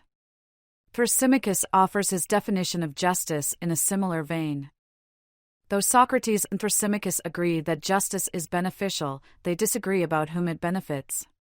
Socrates thinks that justice, like any character virtue, benefits its possessor. My being just makes my life better. Thrasymachus, who will soon deny that justice is a virtue at all, claims that my being just benefits someone else, namely, the politically powerful rulemakers, who benefit from my following the rules which they have crafted for their own benefit. A just person, Thrasymachus argues, always gets less than an unjust one. They do not cheat their business partners or customers, they do not cheat on their taxes, and when they govern they make laws that benefit others rather than themselves. We will see soon enough that Socrates rejects Thrasymachus' picture of what a happy or flourishing human life looks like. Thrasymachus is a materialist not in the philosophical sense of thinking that there are no immaterial objects, but in the everyday sense of thinking that material success is the main goal of life and measure of success. Thrasymachus is also an egoist. One's own interests are the ultimate standard for how one should act. Note that the egoist does not counsel doing whatever one feels like doing at any moment, for that may not be in one's interest. Acting impulsively is often at odds with enlightened self-interest, so it is not something Thrasymachus endorses. And there may be times when following the rules will be to one's advantage, especially if one is likely to be caught and punished for breaking the rules.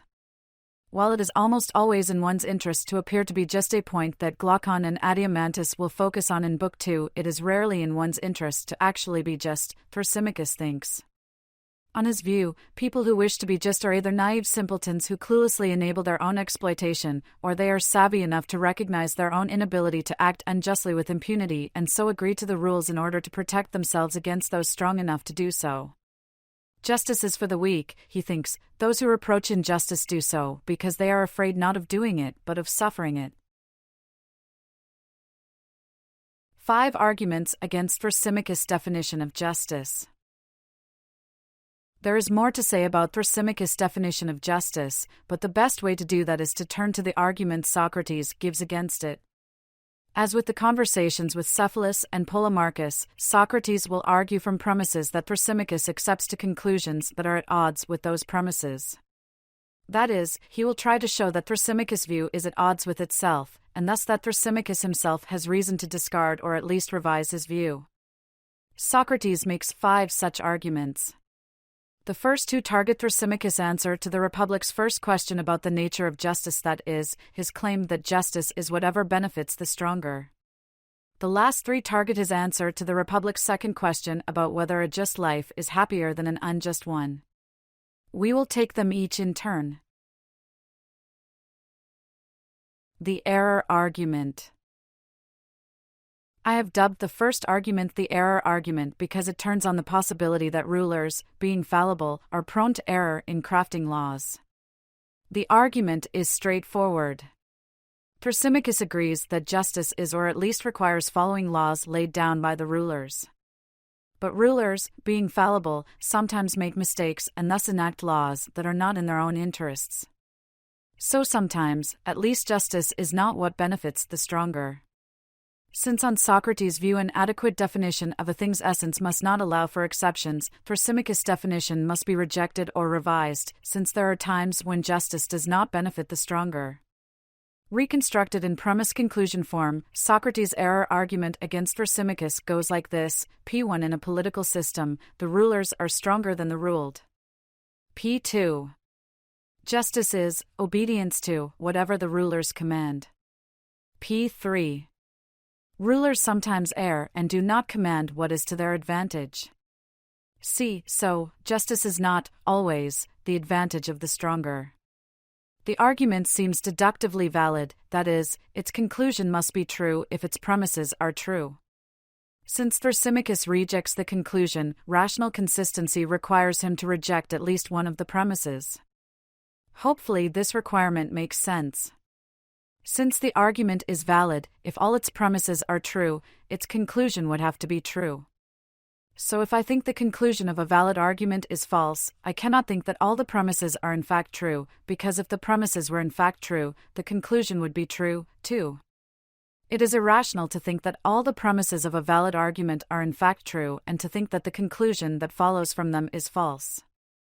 If I think the conclusion of a valid argument is false, I must also think at least one of the premises is false. Someone who does not value consistency will be unmoved by all of this. We have probably all encountered a kind of skepticism and perhaps embodied it with youthful exuberance that is skeptical about consistency itself. What is so great about consistency? Such a skeptic asks. Who cares if I am being inconsistent?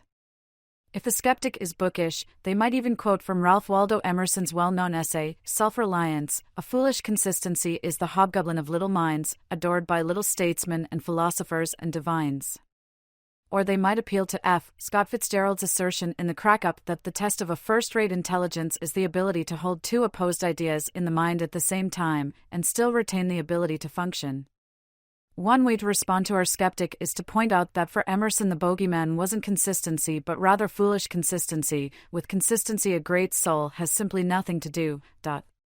Speak what you think now in hard words, and tomorrow speak what tomorrow thinks in hard words again, though it contradict everything you said today. It is refusing to change one's mind that Emerson is attacking here. And Fitzgerald is not questioning the value of consistency or celebrating inconsistency. He is concerned less with belief than he is with action. One should, for example, be able to see that things are hopeless and yet be determined to make them otherwise. There is nobility in fighting the good fight, he suggests, even when we do not believe we will succeed. Ultimately, though, if the skeptic continues to deny the value of consistency, there is little one can say to convince them otherwise, since rational argument depends upon consistency. Such a person is in effect demanding a sound argument for why they should find sound arguments persuasive. If they stick to their guns, there is no point in arguing with them. To do falls afoul of the folksy wisdom of a needlepoint pillow I happened upon years ago: never try to teach a pig to sing, it wastes your time and annoys the pig. Thrasymachus, whatever his other faults, is not this sort of skeptic. He is skeptical about the value of justice. We will soon see that he thinks it is a vice rather than a virtue, but he is not skeptical about the importance of consistency. Let us assume that Thrasymachus recognizes the argument as logically valid. Since it wasn't until Aristotle that anyone worked out the notion of logical validity, it is anachronistic to speak of Thrasymachus as recognizing the argument's validity, but doing so seems a harmless aid to clarity. If he wants to resist its conclusion, which presumably he does, since it says that his account of justice is false, he must think at least one of the premises is false. P1 seems unassailable, at least insofar as strength is understood in terms of political power. The lawmaking rulers are stronger than their subjects. P2 is never challenged by Thrasymachus or anyone else, despite Socrates bringing it up almost half a dozen times. I cannot help but think that these are winks or gentle nudges to prod readers to look more closely at P2. Thrasymachus agrees that it is just to obey the rulers, a proposition that he repeatedly assents to. It is just for their subjects to do whatever their rulers order, it is just for the others to obey the orders they give, it is just to obey the orders of the rulers. While obeying the law is typically just, we might ask whether it is always, unconditionally, just to do so, just as Socrates questions Cephalus' definition. Many readers will think that there is a presumption in favor of obeying the laws of our communities, obedience is the default position. But fewer will think that this presumption is exceptionless, for there seem to be times when this presumption does not hold. For example, if a law is unjust. Some thinkers, among them Thomas Aquinas and Martin Luther King, go even farther and think that unjust laws are not really laws at all but are counterfeits, and that we should no more obey them than we should accept a $20 bill we know to be counterfeit. P2, as I have stated it, does not merely claim that legal obedience is just, it claims that that is what justice is. It is a subtle but important difference, apparently unnoticed but accepted by Thrasymachus. When Socrates asks him, and whatever laws they make must be obeyed by their subjects, and this is justice, tau delta cap alpha iota omicron nu, to Decaen, the just, he replies, of course. By adding the definite article tau, that in English the adjective, just, gets promoted to a noun, the just, which is a typically Platonic way to talk about justice itself. On this view, all there really is to justice is obeying the rules, regardless of their content. Justice on such a view is merely a matter of convention, there are no minder culture-independent facts about whether something is really just or not. The only fact that makes something just is that it is a rule of one's community. If the laws of one's community mandate racial segregation, then justice requires obedience to them. Some readers, though fewer now than 60 years ago, will agree with this, holding that one should always obey the law, even laws one considers unjust, though one can work within the system to change unjust laws. Notice, too, that the conventionalism about justice expressed in P2 implies that there really is no standard by which to assess the laws of one's community as just or unjust. All there is to justice on such views is following whatever rules there are, regardless of their content, and there is no way to assess that content morally. Different communities have different rules, but if this deep cultural conventionalism or relativism is correct, no community's rules are better than any others, they are just different, and the same goes within a community over time. If a community allows slavery at time T1 but abolishes it at T2, the new legal code is not better, it is just different. This is something that few people are willing to accept, upon reflection. When we associate conventionalism and relativism with open-mindedness and tolerance of other cultures' practices and norms, they can seem attractive, but they often seem significantly less so when we examine their implications. To draw on some vocabulary developed in the previous chapter, this conventionalism about justice is an anti-realist view. There are no culture-independent moral facts by which to morally assess the laws and norms of one's culture. The contrast between nature and convention, between what is mind and culture independent and what is mind and culture dependent, is a pervasive theme in the Republic. The border between Illinois and Wisconsin seems purely conventional, the result of a decision to draw the line in a particular place. The border between Wisconsin and Minnesota seems more natural, since the Mississippi and St. Croix rivers are natural objects, existing whether we think they do or not. But even this boundary is not completely natural, since it is the border only because people decided it was. We have spent a lot of time on a view no one in the Republic mentions because I think Plato wants us, his readers, to do what his characters do not do, to think through issues that are ignored or given short shrift in the text. If we pause and double-click here, so to speak, examining the issues more thoroughly than Socrates' interlocutors do, we will be doing philosophy for ourselves. And if we do, we might well think that P2 is false, or at least in need of serious revision, even if no one in the Republic questions it. Despite Socrates' repeated prompting, Thrasymachus ignores P2. He will reject P3, which he initially assented to but now, on reflection, finds problematic. But before Thrasymachus addresses P3, Cleitophon tries to come to his rescue, suggesting that Thrasymachus' view is that justice is what the stronger believe to be to their advantage. In short, Cleitophon is suggesting that the error argument is irrelevant, since it misunderstands Thrasymachus' view. Polemarchus objects that is not what Thrasymachus said. It is telling how Socrates responds here. If Thrasymachus wants to put it that way now, let us accept it. This suggests that, contrary to what Thrasymachus says about him, Socrates is not primarily interested in winning an argument, he is interested in getting at the truth. If Cleitophon's revision more accurately reflects what Thrasymachus thinks, then that is what we should attend to, Socrates thinks. What he meant is more important than what he said, for Socrates. To think otherwise would be a foolish consistency indeed. Thrasymachus declines to go through the door Cleitophon has opened for him, however. Instead, he does what philosophers often do, he makes a distinction between different senses of a key term or concept. Here, Thrasymachus distinguishes between the ordinary and precise sense as ruler, claiming that P3 is true in the ordinary sense of ruler but false in the precise, philosophical sense. Thus he can consistently reject the argument's conclusion, since he thinks that P3, the seemingly plausible claim that rulers sometimes err and make laws that are not to their own advantage, is false, strictly speaking. In the strict or precise sense, rulers do not make mistakes, he claims. Do you think I'd call someone who is in error stronger at the very moment he errs? Thrasymachus asks. For all his bluster and swagger, Thrasymachus shows himself capable of subtle, philosophical thought when he distinguishes between the precise and ordinary senses of terms. When someone makes an error in the treatment of patients, Thrasymachus asks rhetorically, do you call him a doctor in regard to that very error?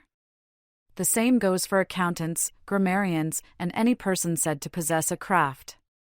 A craftsperson, after all, possesses expertise and knowledge. The names for possessors of such expertise carpenter, shepherd, doctor, teacher, etc. are not merely descriptive but are to an extent normative, indicating that their possessor has earned the right to be so called. Someone might be on the roster as quarterback or employed by the university as a teacher. But if they are so bad at their jobs, we might want to withhold the name. He's no quarterback, says the disgruntled football fan of a now-departed player.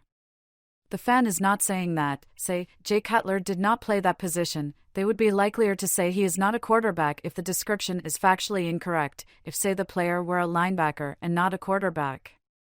Typically, she/he is no X, where X is a term for a craftsperson, makes the normative claim that the person in question is not good enough at their craft to merit the title. It is a normative issue, rather than a descriptive one, and it extends beyond names for craftspeople, as when someone says of rap or rock and roll or jazz, in their early days that's not music. This issue, by the way, is an important one in Confucianism. Confucius and especially his follower Xuanzi were concerned with the rectification of names, Jingming, given the importance of social roles to their thinking. Someone who regularly fails to display the required filial piety does not deserve to be called a son or, as Thrasymachus would put it, is not a son in the precise sense. So Thrasymachus thinks that while P3 of the error argument is true in the ordinary, descriptive sense of ruler, it is false in the precise, normative sense, and that is the relevant sense here. There is a certain logic to his view. Since a craftsperson is so called because they possess the requisite knowledge, when they make a mistake, they seem to lack this knowledge, or at least they are unable to act on it at that moment. It is when his knowledge fails him that he makes an error, Thrasymachus says, and in regard to that error he is no craftsman. No craftsman, expert, or ruler makes an error at the moment when he is ruling, even though everyone will say that a physician or a ruler makes errors. When he agreed with P3 earlier, he had the ordinary, imprecise sense in mind. But on the precise accountant, Socrates is a stickler for precise accounts. P3 is false, since no craftsman ever errs. There is certainly something to what Thrasymachus says. But is he overstating his case in holding that any error renders the craft title in question inapplicable? Does expertise really require such infallibility? A baseball player need not throw a perfect game in to be called pitcher in the precise sense. If Thrasymachus were right, there have only been 23 genuine pitchers in the history of Major League Baseball. It is not just that perfect games depend on more than the pitcher's skill. And it is not just a matter of human imperfection. Rather, it seems that some level of failure is consistent with possessing the relevant expertise, which is rarely an all-or-nothing matter. The best hitters in baseball, after all, make outs more often than they get hits. What level of imperfection is acceptable varies by craft. A batter who gets a hit only a third of the time is an excellent hitter. An orthopedic surgeon who successfully sets a broken bone for only a third of their cases seems far from competent. Thrasymachus' distinction between the precise and ordinary senses of ruler allows him to avoid accepting the conclusion that his definition of justice is false, since it allows him to claim, with some reason, that one of the argument's premises is false. Socrates does not challenge Thrasymachus' distinction between the ordinary and precise senses of ruler and, presumably, of other terms for experts in various crafts. Instead, he turns the distinction back against Thrasymachus in what we will call the craft argument. The craft argument. The heart of the craft argument is Socrates' insistence that craftspeople, in the strict sense, always seek to benefit their subjects, never themselves. Doctors, for example, insofar as they are doctors, seek to heal their patients, horse breeders seek to raise healthy horses, etc. If we think of craft knowledge as a kind of strength as cognitive practical strength rather than physical strength, then the expertise the craftsperson possesses is a kind of strength, thus crafts rule over and are stronger than the things of which they are the craft. Stated in premise-conclusion form, the craft argument begins thus, P1. All crafts seek to benefit the objects over which they rule, not their practitioners. P2. All objects over which a craft rules are weaker than the craft, which is stronger. C1. So, all crafts seek to benefit the weaker, not the stronger. The argument is valid, and though Socrates has given only a few examples in support of P1, Thrasymachus accepts it. So far, so good. Now, to get to his desired conclusion that Thrasymachus' account of justice is false, Socrates has to assume that justice is a craft. There is no way to get to a conclusion about justice without a premise about justice. Since Socrates needs to make this assumption, let us state it clearly in the second half of the craft argument, P3 justice is a craft. C2 therefore, justice seeks to benefit the weaker, not the stronger. C3 therefore, justice is not the advantage of the stronger. This half of the argument is valid, too. C2 follows from C1 and P3 by plugging justice into the general claim that all crafts seek to benefit the weaker. And then C3 follows from C2, because if justice seeks to benefit the weaker, then justice is not the advantage of the stronger. Thrasymachus' initial reaction to the conclusion is a lesson in how not to react rationally to an argument. Tell me, Socrates, do you still have a wet nurse? Because she is letting you run around with a snotty nose, and does not wipe it when she needs to. Needless to say, such insult-ridden responses, sadly not uncommon in cyberspace, do not pass philosophical muster. And Thrasymachus' second response is not much better. For rather than challenging one of Socrates' premises, as one should do when one rejects the conclusion of a valid argument, Thrasymachus does what many of us often do. He simply repeats his view, loudly and more stridently: justice is really the good of another, the advantage of the stronger ruler, and harmful to the one who obeys and serves. His merely repeating his view rather than engaging with Socrates' objections to it echoes Polemarchus' reminder in the opening scene that one cannot be persuaded to change one's mind if one will not listen. Thrasymachus responding as he does is not terribly surprising when we remember his profession. He is a sophist, a wandering teacher of rhetoric, who teaches students how to make speeches in law courts. If he is any good at his job, he can teach his students to make a speech for or against any view. You want to argue that the defendant is guilty? Here's how you do that. You want to argue that the defendant is innocent? Here's how you do that. You want to figure out whether the defendant is really guilty or not? Not my department. He is a master of the art of disputation, engaging in what Plato calls heuristic, the etymology of which is telling. Eris was the Greek goddess of strife, but for her rolling an apple engraved to the fairest at a divine wedding reception, the Trojan War might not have happened. To be rho iota sigma tau iota kappa, eristikos, is to be fond of strife, to enjoy combat, at least the verbal variety. However effective good speeches are at persuading one's listeners of predetermined conclusions, they are not especially effective for arriving at philosophical conclusions. Socrates thinks his method of elenchus, the method of question and answer that proceeds from premises his interlocutor agrees to, is a better way to get at the truth. Now if you already know or, like Thrasymachus, think you know the truth about an issue, a rhetorically sound speech, or op-ed piece or book may be the best way to bring your audience around to your view. But if, like Socrates, you do not think you know the answer to the question, Socratic cross-examination seems a better way to get at the truth, whatever it will turn out to be. Whatever direction the argument blows us, Socrates says a bit later in the Republic, that is where we must go. Where Thrasymachus draws on his rhetorical skills to get to that predetermined end, Socrates will accept the answer that seems right to me after I have investigated the matter. This difference between their approaches is ultimately the difference between indoctrination and inquiry. It is a shame that Thrasymachus is unwilling or unable to query Socrates' argument, for it is not as airtight as Socrates seems to think it is. As is often the case in the Republic, we will have to do for one of the interlocutors what they cannot or will not do for themselves. For starters, Thrasymachus might question P1, the claim that all crafts seek to benefit their objects, not their practitioners. The trouble here is not that the argument Socrates gave in support of P1 is too brief, although it is that. From just a few examples of crafts that aim at the benefit of their objects rather than their practitioners, Socrates arrives at a general conclusion that all crafts are like this. Perhaps more examples would strengthen this inductive argument. A more serious problem with the craft argument is that Socrates himself provides a counterexample to its first premise when he introduces the craft of wage earning. Crafts are distinguished by their different ends and their different means for achieving their ends, that is, by their different functions. Every craft differs from every other in having a different function. The function of a doctor, in the precise sense, is healing patients, not making money. And similarly for the other crafts Socrates lists, navigation, horse breeding, etc. Making money is the function of a different craft, the craft of wage earning or money making.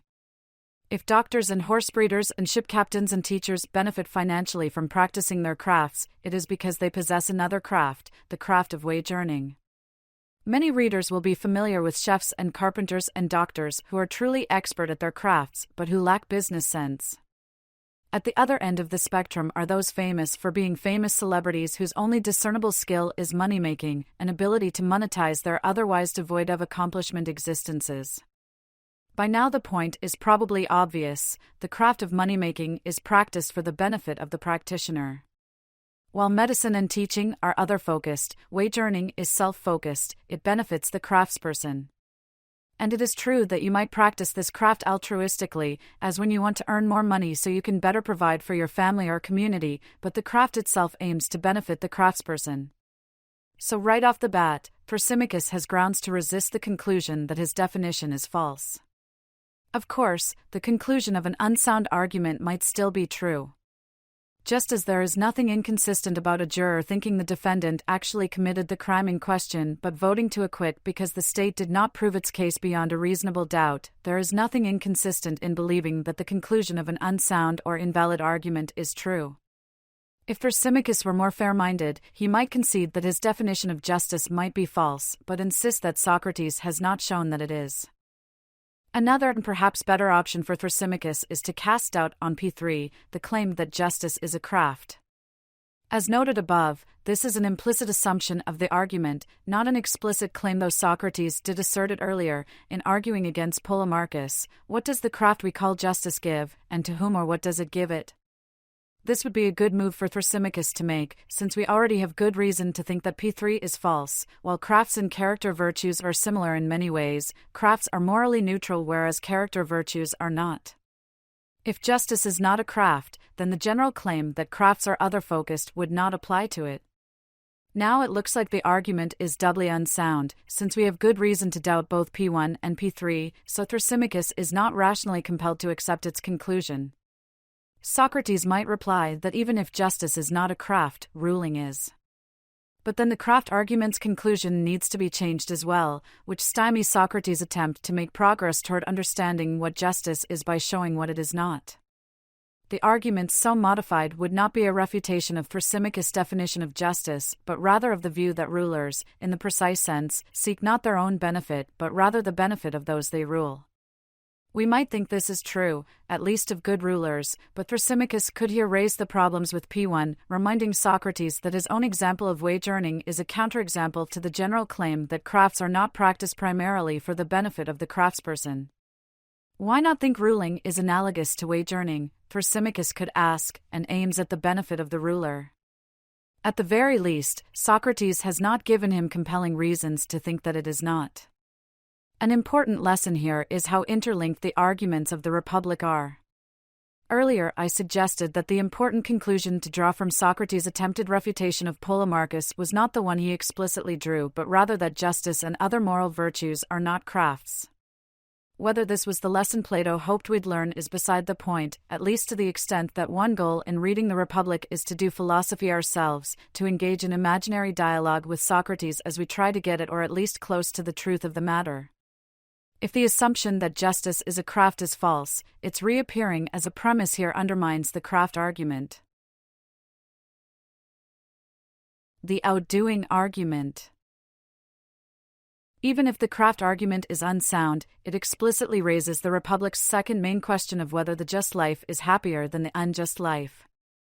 This question's urgency leads Socrates to leapfrog the more theoretical question of the nature of justice in favor of the practical question of which whole way of life would make living most worthwhile for each of us. Modern moral philosophy often focuses on particular actions, especially choices and dilemmas. Sometimes the dilemmas are intentionally artificial to bring out larger moral principles lurking in the background. Many readers will be familiar with the trolley problem and its numerous variations. Is it permissible to divert a runaway trolley car onto a track where it will kill one worker if doing so will save 5 people working on the track the trolley is on? Other times, the dilemmas are more the stuff of everyday life. Is aborting a pre-viability fetus permissible or not? Socrates' question is far more general than these, as it concerns whole ways of life rather than particular actions. It concerns not so much what we ought to do as the way we ought to live. Socrates' approach focuses on persons rather than actions and takes the unit of evaluation to be lives rather than choices and actions. This approach, known as virtue ethics, has enjoyed a resurgence among moral philosophers in recent years, and though virtue ethicists often look to Aristotle for inspiration, we see its roots in the ethical thought of Plato and Socrates. This virtue-centric concern comes to the fore almost immediately in the third of Socrates' arguments against Thrasymachus, the outdoing argument, to which we now turn. Since Socrates has shifted his attention from the first to the second of the Republic's main questions, his aim now is not to refute Thrasymachus' definition of justice, but rather Thrasymachus' claim that complete injustice is more profitable than complete justice. The question of whether a just life is happier than an unjust one has great practical implications, given the overwhelmingly plausible assumption that each of us wants to be happy.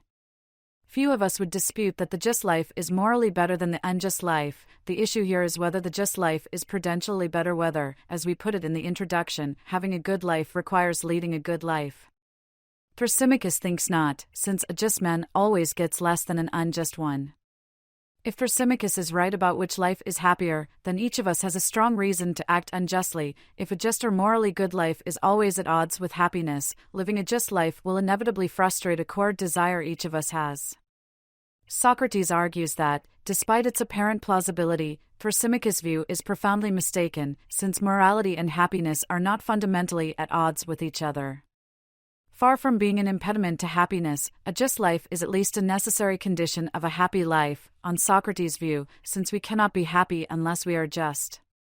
Thrasymachus understands happiness in terms of material success, in terms of power and its trappings. On his view, the more a person gets, the happier they will be. Life is a competition between people striving to outdo each other, where the winner is the person who is able to bend others to their will. Few people, I trust, try to inculcate Thrasymachus' materialism and egoism in their children. Socrates' last words, nearly, to the jury that found him guilty of impiety and sentenced him to death, are a request for a favor. When my sons grow up, gentlemen, if you think they are putting money or anything else before goodness, take your revenge by plaguing them as I have plagued you, and if they fancy themselves for no reason, you must scold them as I scolded you, for neglecting the important things and thinking they are good for something when they are good for nothing. If you do this, I shall have had justice at your hands, both I myself and my children. Despite his profound disagreement with Thrasymachus' materialistic conception of human flourishing, Socrates does not argue directly against it, but instead, in a pattern that by now is familiar, he tries to show Thrasymachus that a key premise he believes in here, that the unjust person outdoes everyone else, does not support and in fact is at odds with the conclusion Thrasymachus holds. This notion of outdoing is central to the outdoing argument. The Greek word is pi lambda epsilon omicron nu epsilon xi alpha, pleonexia. Etymologically, it is a combination of pleon, more, and achein, to have. Thrasymachus' unjust person wants to have more than anyone else and recognizes no legitimate moral constraints on his pursuit of his goal. Fans of classic cinema will find a fine example of pleonexia in John Huston's 1948 film, Key Largo, starring Humphrey Bogart, Lauren Bacall, and Edward G. Robinson. In a confrontation between Frank McCloud, Bogart, and Johnny Rocco, Robinson, McCloud tells captive innkeeper James Temple, Lionel Barrymore, that he knows what Rocco wants. McCloud, he wants more, don't you, Rocco? Rocco, yeah. That's it. More. That's right. I want more. Temple, will you ever get enough? McCloud, will you, Rocco? Rocco, well, I never have. No, I guess I won't. Do you know what you want? McCloud, yes, I had hopes once, but I gave them up. Rocco, hopes for what? McCloud, a world in which there's no place for Johnny Rocco.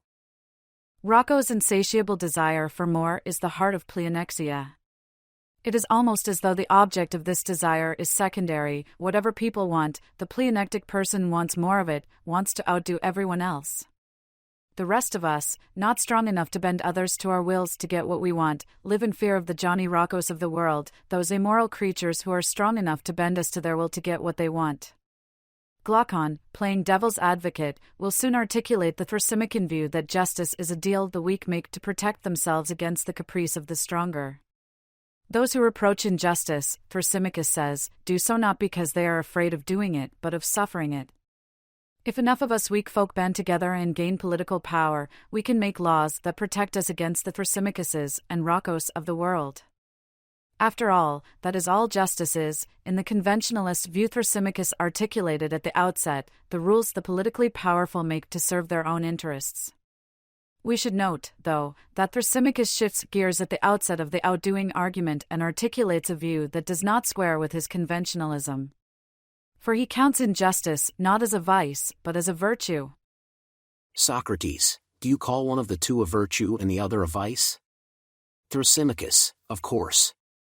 Socrates, that is to say, you call justice a virtue and injustice a vice?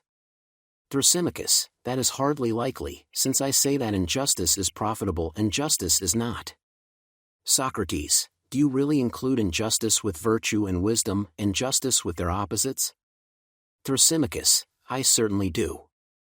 Thrasymachus is here articulating immoralism, the view that what most people think of as the wrong way to act is actually the right way, what are conventionally thought to be character vices are actually virtues.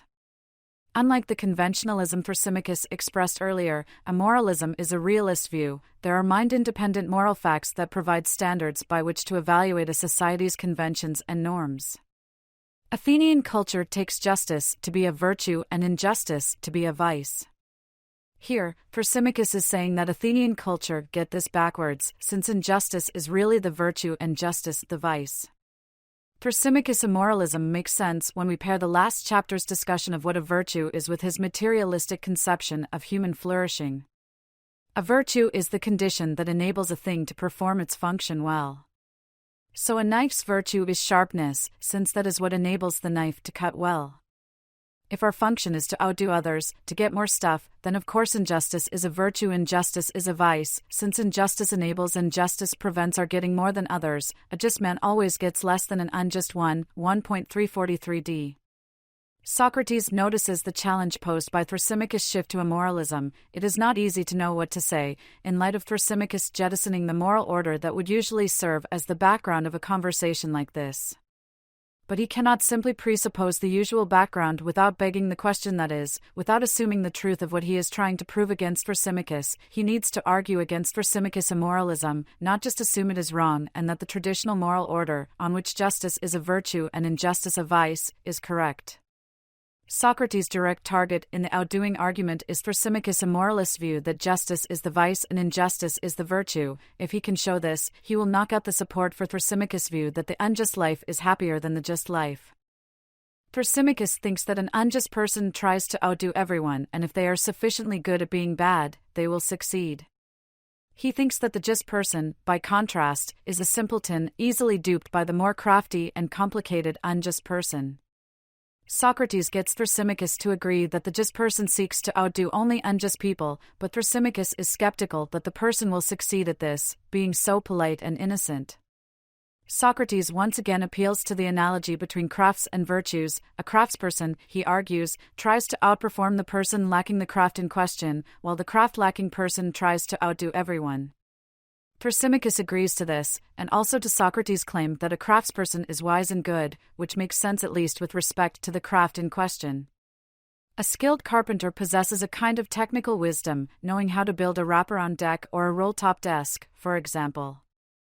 The person who lacks the craft, by contrast, is ignorant and bad. They lack the craftsperson's knowledge and are not, for example, a good carpenter. They are not properly called a carpenter at all, if Thrasymachus' earlier point about the precise sense of craft terms is correct. The craftsperson, Socrates thinks, wants to perform the craft in question better than someone who lacks it, not someone who possesses it. They want to outdo those unlike them, not those like them. The craft-lacking person, by contrast, wants to outperform everyone, both those like them and those unlike them. Similarly, the just person wants to outdo unjust people, those unlike them, while the unjust person wants to outdo everyone, both those like and those unlike them. If all of this is correct, the just person resembles the craftsperson, since each wants to outdo only those unlike them, the unjust and craft-lacking person, while the unjust person resembles the craft-lacking person, wanting to outdo everyone, both those unlike them and those like them. Since each of them has the qualities of the people he is like, and Thrasymachus has agreed that the craftsperson is good and wise, while the craft-lacking person is neither, it follows that the just person is good and wise, while the unjust person is neither. From there it is a short trip to the conclusion that justice is virtue and wisdom, and that injustice is vice and ignorance. Since most of us, I assume, are not immoralists, we will agree with Socrates' conclusion. But as often is the case in Book 1, Socrates' argument for his conclusion is problematic. The first problem is that the argument relies on the analogy between crafts and virtues, a troublesome analogy that bedevils much of Book 1. Given the difference between character virtues and crafts, the latter are morally neutral while the former are not. Why should Thrasymachus accept the claim that each has the qualities of the one he resembles? After all, the kinds of knowledge the just and skilled persons require are very different. In possessing a skill, the craftsperson possesses a morally neutral knowledge of how to do certain things. As Socrates noted in his argument with Polemarchus, the craftsperson can use their skills for good or ill. A doctor can use their medical expertise to heal or kill. Even someone who possesses a skill that seems intrinsically bad, imagine, say, an assassin can use that skill for good ends as well as bad. Assassinating Hitler seems a good thing. The lesson here is that arguments from analogy rise and fall on the presence of relevant similarities and dissimilarities, respectively, between the things being compared. Given the important dissimilarity between crafts and virtues, Thrasymachus would be right to push back on this premise. Another problem with the outdoing argument, which many readers will have already noticed, is that its very first premise, the claim that the skilled person seeks to outdo only the unskilled person rather than another skilled person, seems to be not merely false, but obviously false. Socrates is probably correct that when it comes to tuning the lyre player wants to do better than a non-musician. Where there is one correct way to do something, genuine experts will do that thing in the same way. But when it comes to playing the lyre, for example, rather than merely tuning it, a skilled musician does not merely want to play better than a non-musician. That is not much of an achievement. They want to outperform another lyre player. Readers might be puzzled by Socrates' confident assertion that a doctor, when prescribing food and drink, wants to outdo a non-doctor, given how competitive doctors can be. Some doctors are better diagnosticians than others, some cellists are better at playing Bach than others, some philosophers are better at interpreting Plato than others, some investors are better at spotting undervalued companies than others, etc. Developing these skills is often fueled at least in part by competition and a desire to outperform, to outdo, as Socrates puts it other experts, the desire to be the best at xing, whatever x may be. So even setting aside the disanalogy between crafts and virtues, the outdoing argument flounders because its key premise is false or at least highly questionable. At the very least, it needs more defense than it gets. Even if we agree with Socrates that Thrasymachus' immoralism is mistaken, we can see that the outdoing argument is far from conclusive against it. Perhaps a lesson here is that being too personally invested in one's views, as Thrasymachus seems to be, can get in the way of adequately defending them. If I see your argument as refuting me rather than refuting a view I hold, as attacking me as a person rather than a premise or principle I subscribe to, I may well react as Thrasymachus does. Earlier he responded to the error argument with a literally snotty put-down of Socrates. Here he is tamer in defeat, blushing and producing a quantity of sweat that was a wonder to behold. But clearly a more dispassionate attitude would serve him better. After all, if the goal is to discover the truth about justice, seeing that one's view was mistaken is actually something to welcome, since by clearing away false views we get closer to the truth. Such an attitude is a tall order for most of us, but even if we think it is not fully achievable, given human nature, it does present an ideal to which we can aspire. The common purpose argument. There is a discernible change in Thrasymachus' demeanor after the outdoing argument, one noted by Glaucon towards the beginning of Book 2. I think that Thrasymachus gave up before he had to, charmed by you as if he were a snake. Thrasymachus thinks his immoralism, a view he regarded as bold and daring, has been refuted, and since speech-making has been ruled out, he announces that he will just agree with Socrates from here on. In again urging Thrasymachus not to answer contrary to his own opinion, Socrates reminds us of the nature of Socratic cross-examination, which is personal in the sense of its aiming to help the person being questioned to discover the truth by examining how well their views hang together, or if they hang together at all. Especially when the topic is an important one like justice, being in error can have disastrous consequences. In the conclusion of Book 1 of his treatise of human nature, David Hume famously said, "Generally speaking, the errors in religion are dangerous, those in philosophy only ridiculous." Socrates could not disagree more, since so much hangs on the philosophical question of whether the just life is happier than the unjust life. Hume, in response, would think that philosophical questions have far less effect on how we live our lives than Socrates thinks. Far from being able to govern our conduct, reason is and not only to be the slave of the passions, and can never pretend to any office than to serve and obey them. If Thrasymachus is mistaken that the unjust life is a happier life, this mistake is not merely theoretical or conceptual or abstractly philosophical, for the argument concerns no ordinary topic but the way we ought to live. It is a mistake that will have profound implications for the quality of one's life. If Socrates is right about justice, then Thrasymachus' view is a prescription for a life of glittering misery. So it is a shame that Thrasymachus gives up, for the final two arguments of Book 1 deserve more scrutiny than they get. The first of these is the common purpose argument, which aims to refute Thrasymachus' claim that injustice is stronger and more powerful than justice. This claim is implied by the immoralist view that Socrates tried to refute with the outdoing argument. Thrasymachus thinks that injustice empowers its possessor to outdo everyone, to take control of and rule a city-state.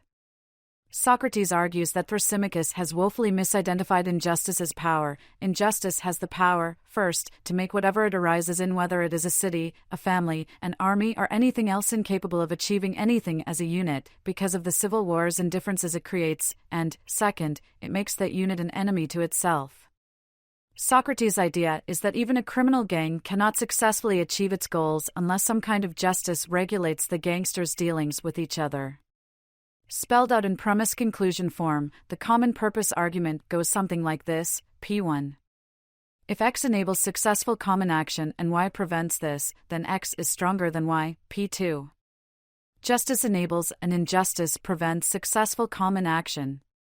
C. Therefore, justice is stronger than injustice.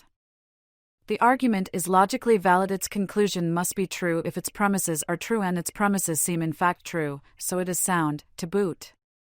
As the preceding arguments have all been problematic, this success almost seems worth celebrating.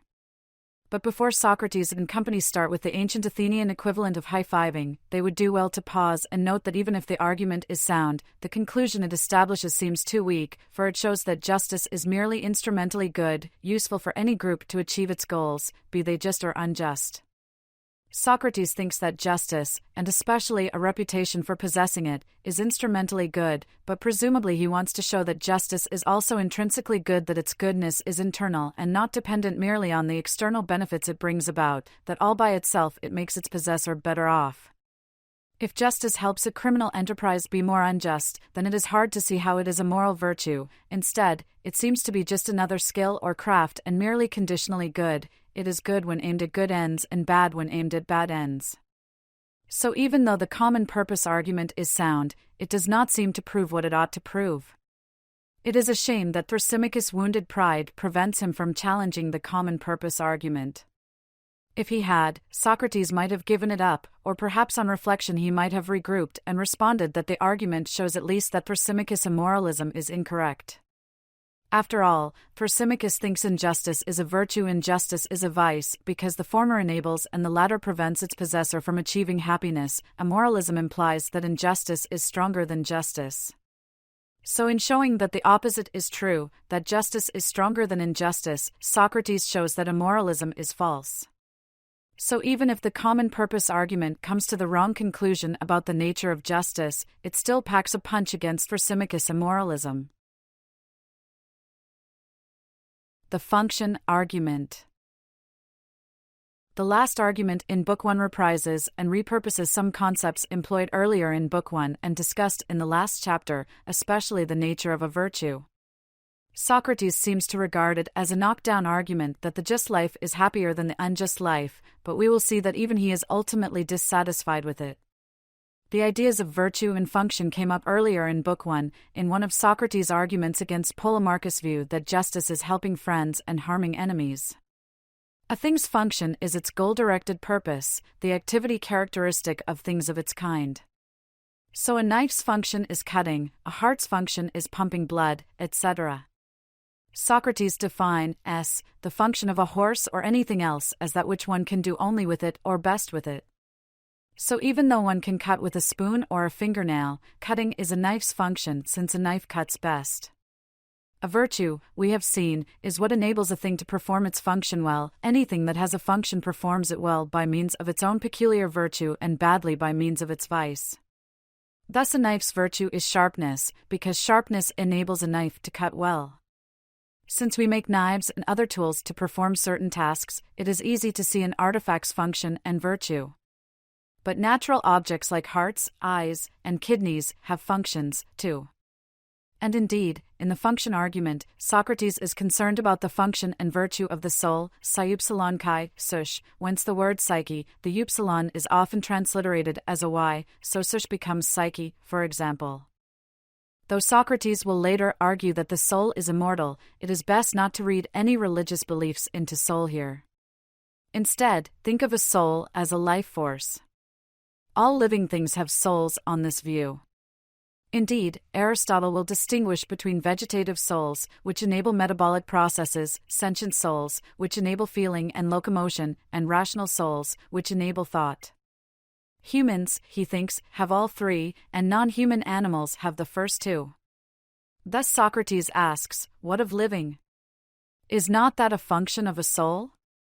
He then claims, and Thrasymachus half-heartedly agrees, that justice is a soul's virtue and injustice its vice. He made this claim earlier, in the argument with Polemarchus, but is not justice human virtue? Just as a sharp knife cuts well, a just soul lives well. And what is happiness but living well? Thus Socrates concludes that a just person is happy, and an unjust one is wretched. Spelled out in premise-conclusion form, the function argument looks like this. P1. A thing's virtue enables its function to be performed well. P2. Living is a function of the soul. P3. Justice is a soul's virtue, injustice a vice. C1. So, the just person lives well, the unjust person lives poorly. P4. Happiness is living well, unhappiness is living poorly. C2. So, the just person is happy, the unjust person is unhappy. The argument is logically well constructed. If its premises are true, its conclusions must be true. But even if we agree with Socrates that its premises are true, we might wish that Thrasymachus would push back a bit, for it is not clear that we are justified in thinking them true. P1 is unproblematic, it is just a definition of what a virtue or excellence is. But we might worry that P2 is weaker than it needs to be. Living needs to be the function of the soul, not merely a function of the soul, for the argument to work. While one cannot be just or unjust, for that matter if one is not alive, it is hard to see how mere biological life is the issue here. A deeper worry is P3, which Thrasymachus is already on record as rejecting. On his immoralist view, injustice is the virtue and justice the vice. While we might agree that Socrates was right to reject Thrasymachus' immoralism, if we are fair-minded we should concede that his argument for doing so leaves much to be desired, relying on both a false equivalence between skills and virtues and on the false premise that the skilled person seeks to outdo only the unskilled person. The common purpose argument gives an indirect reason for thinking P3 is true and thus that Thrasymachus' immoralism is false, but it is overly dependent on the bad analogy between skills and virtues. What Thrasymachus should do, but does not do, is to push back and argue that Socrates may well be correct that the just life is happier, but the function argument does not prove it, since two of its key premises may well be false, and at the very least Socrates has not given us reasons for thinking they are true. Book 1 would be very different if Thrasymachus gave Socrates more of a run for his money. Socrates himself is dissatisfied at the end of Book 1, and he seems to implicitly acknowledge that his arguments, especially the last one, rely on premises that Thrasymachus finds doubtful and that even sympathetic but fair-minded readers wish were better supported. Moreover, Socrates recognizes a flaw in his procedure. He started to address the Republic's second question of which life is happier before answering the first question on the nature of justice. It is a moment of typical Socratic insight. The result of the discussion, as far as I am concerned, is that I know nothing, for when I do not know what justice is, I will hardly know whether it is a kind of virtue or not, or whether a person who has it is happy or unhappy. So Socrates himself realizes that he is not really justified in asserting the function argument's key premise, P3. It is not that he thinks it is false, he has not gone over to Thrasymachus immoralism. But he recognizes that he has not given the immoralist a good reason to change their mind, and he has not given himself a good reason to believe what he believes. Several years ago, Donald Rumsfeld's talk of the known unknown was held up to some ridicule or at least befuddlement in the popular media. But one need not approve of Rumsfeld's role in the Second Gulf War to appreciate the essentially Socratic nature of the point he was making. There are things that we know, and we know that we know them, our names, where we live, etc. And there are things that many of us do not know: what the capital of Belarus is, Ted Williams' lifetime batting average, how to play the cello, and we probably know that we do not know them. But it is those things that we do not even know that we do not know that can be a source of trouble, as any student who discovers, during an exam, that they now know that they do not know something. Had they come to this higher-order awareness before the exam, they could have asked their professor or a classmate for help. As is so often the case in other areas of life, timing is everything in moving from not knowing that we do not know something to knowing that we do not know it. Coming to this kind of higher-order knowledge is often an epiphany. It certainly was for Socrates when he realized that his wisdom consisted in his not thinking he knew what he did not know, in his knowing what he did not know. And the same goes at the end of Book 1, when he realizes that he does not yet know what justice is, and thus that the arguments he has given that the just life is happier rely on premises he is really not entitled to assert. He is displaying a kind of intellectual humility that is sadly in short supply in our age, as it was in his. Even if his interlocutors have not challenged him when they could have and should have, Socrates does not let himself get away with thinking he knows something he does not know. While Book 1 ends on a down note, we will see in the next chapter that there is reason yet for optimism.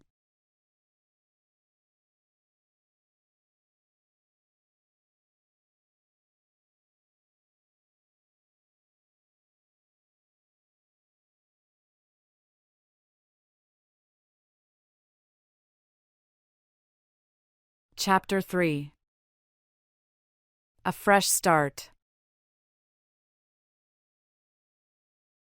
Socrates is not the only one who is dissatisfied with the results, the non-results, really, of Book 1.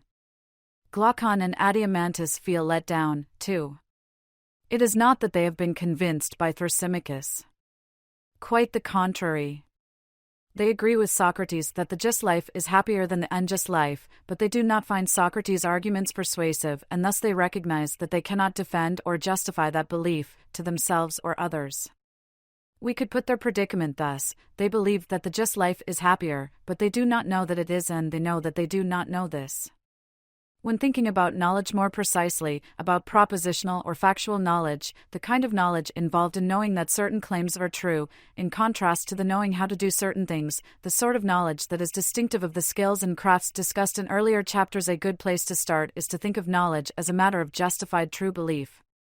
On the JTB conception of knowledge, so-called because it defines knowledge as justified true belief, I know that the White Sox won the 2005 World Series because I believe that they won. My belief that they did is justified, since it is based on good reasons. I watched and rewatched the deciding game. I have confirmed their victory on various reliable websites, etc., and that belief is true.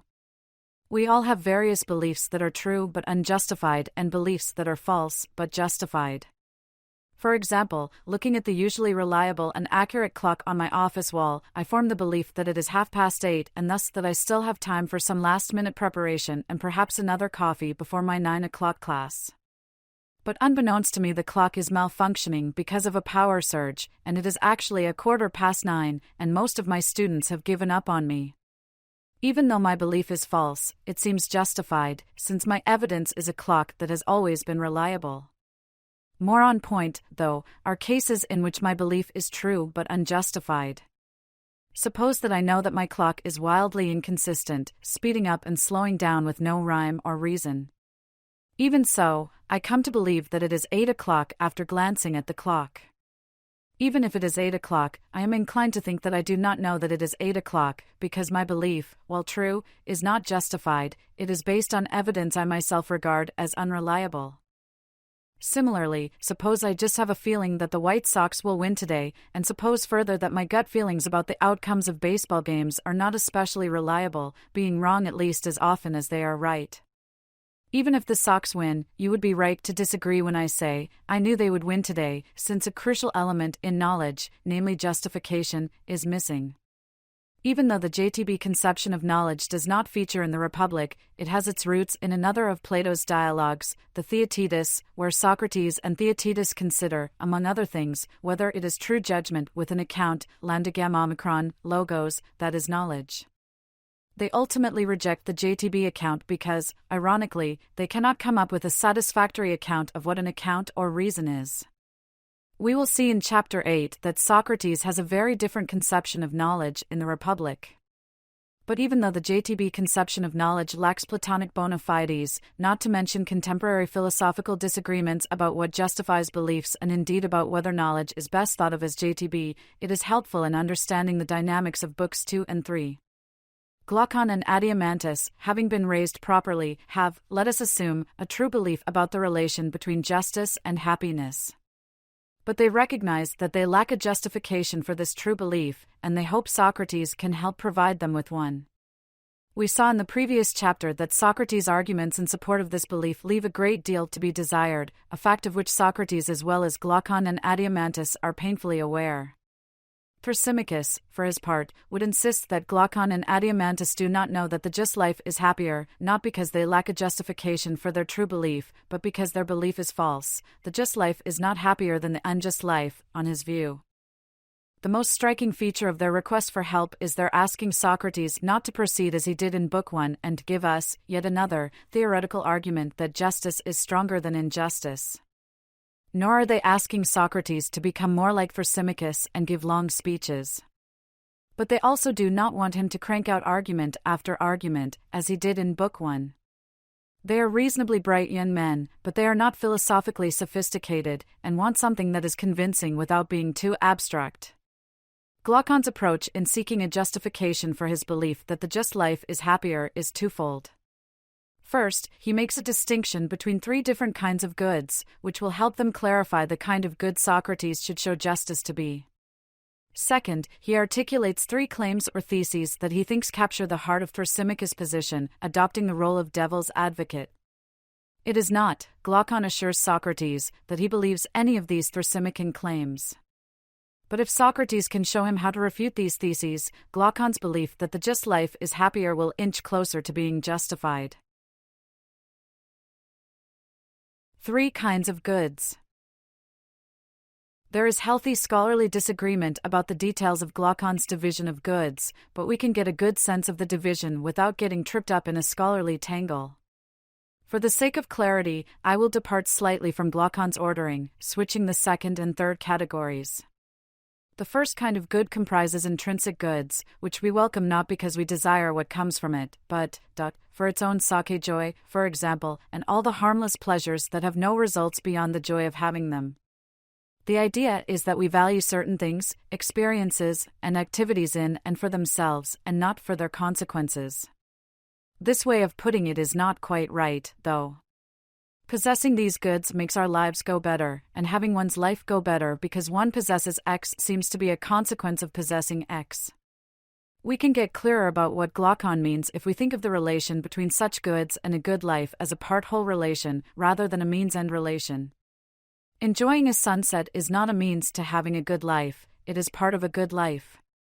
To modify an example from the philosopher John Ackerell, which he made in a different but related context, driving to a golf course is a means to playing a round of golf that is external to the game. I drive to the course in order to play a round.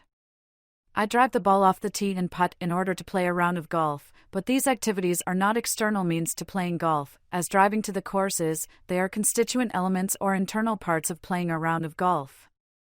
So Glaucon's intrinsic goods are constituent parts or elements of a good life conceived as a whole. They are not external, instrumental means to such a life. Where first category goods are best thought of in terms of the part-whole relation, the second category, which Glaucon takes third, contains things, activities, and experiences that are best thought of as means to an end external to them. We can think of such goods as instrumental rather than intrinsic goods. Glaucon takes them to be onerous but beneficial, valued not in themselves, but for the rewards and other things that come from them. Physical training and medical treatment, and, it will later turn out, governing, are offered as examples of such instrumental goods. There is a certain subjectivity here, though, as some people find physical training enjoyable in itself, even apart from its instrumental benefits. Some people love running, for example, enjoying the activity itself, others loathe it, valuing it only for the benefits it brings. We might put the difference this way: the lovers enjoy running, while the loathers enjoy having run. Flossing one's teeth seems an everyday example of an onerous but beneficial purely instrumental good. We do it not because it is enjoyable in itself, but because of its good results, healthier gums and fewer lectures about the importance of flossing from finger-wagging dentists. But a person who enjoys the activity itself is not making a mistake, they merely have preferences and tastes that are not widely shared. The third kind of good, which Glaucon takes second, is mixed, comprising intrinsic and instrumental goods, a kind of good we like for its own sake and also for the sake of what comes from it. For some people, physical exercise is completely a second category good, onerous but beneficial, instrumentally good but intrinsically bad. But for others it belongs to this third, mixed category. One recognizes the health benefits of running 5 miles every day, but one also enjoys the activity itself. And perhaps watching that sunset relaxes you and lowers your blood pressure, so it too might be a mixed good. Glaucon and Socrates regard goods of this third category as the best kind of goods, since they combine both intrinsic and instrumental goodness. It might be that the drive to the golf course is lovely and thus valuable both intrinsically, since you enjoy it in itself, and also instrumentally, since it is an efficient way to get to the golf course. Where does justice belong? Most people, Glaucon says on behalf of Thrasymachus, place it in the second category of things and activities that are intrinsically bad but instrumentally good, to be valued not for their intrinsic features but for the external benefits they bring, especially the benefits of having a reputation for being just. Most people, say that justice belongs to the onerous kind, and is to be practiced for the sake of the rewards and popularity that come from having a reputation for justice, but is to be avoided because of itself as something burdensome. Socrates and Glaucon, by contrast, think justice is the best kind of good, belonging in the third, mixed category, to be valued, both because of itself and because of what comes from it. Even though acting justly will not always be easy, its being challenging does not make it onerous, something one wishes one did not have to do, any more than running a marathon is onerous and to be avoided in virtue of its being difficult or challenging. The question of justice's proper categorization shapes the rhetorical strategy of the rest of the Republic in an important way. Most people only halfway agree with Glaucon's classification of justice. They concede the instrumental value of having a reputation for justice, of seeming to be just, but they deny justice's intrinsic value, holding that being just is not by itself good. Thus what Glaucon and Adeimantus want from Socrates is to show them that a just life is intrinsically good, all by itself. It makes its possessor's life go well.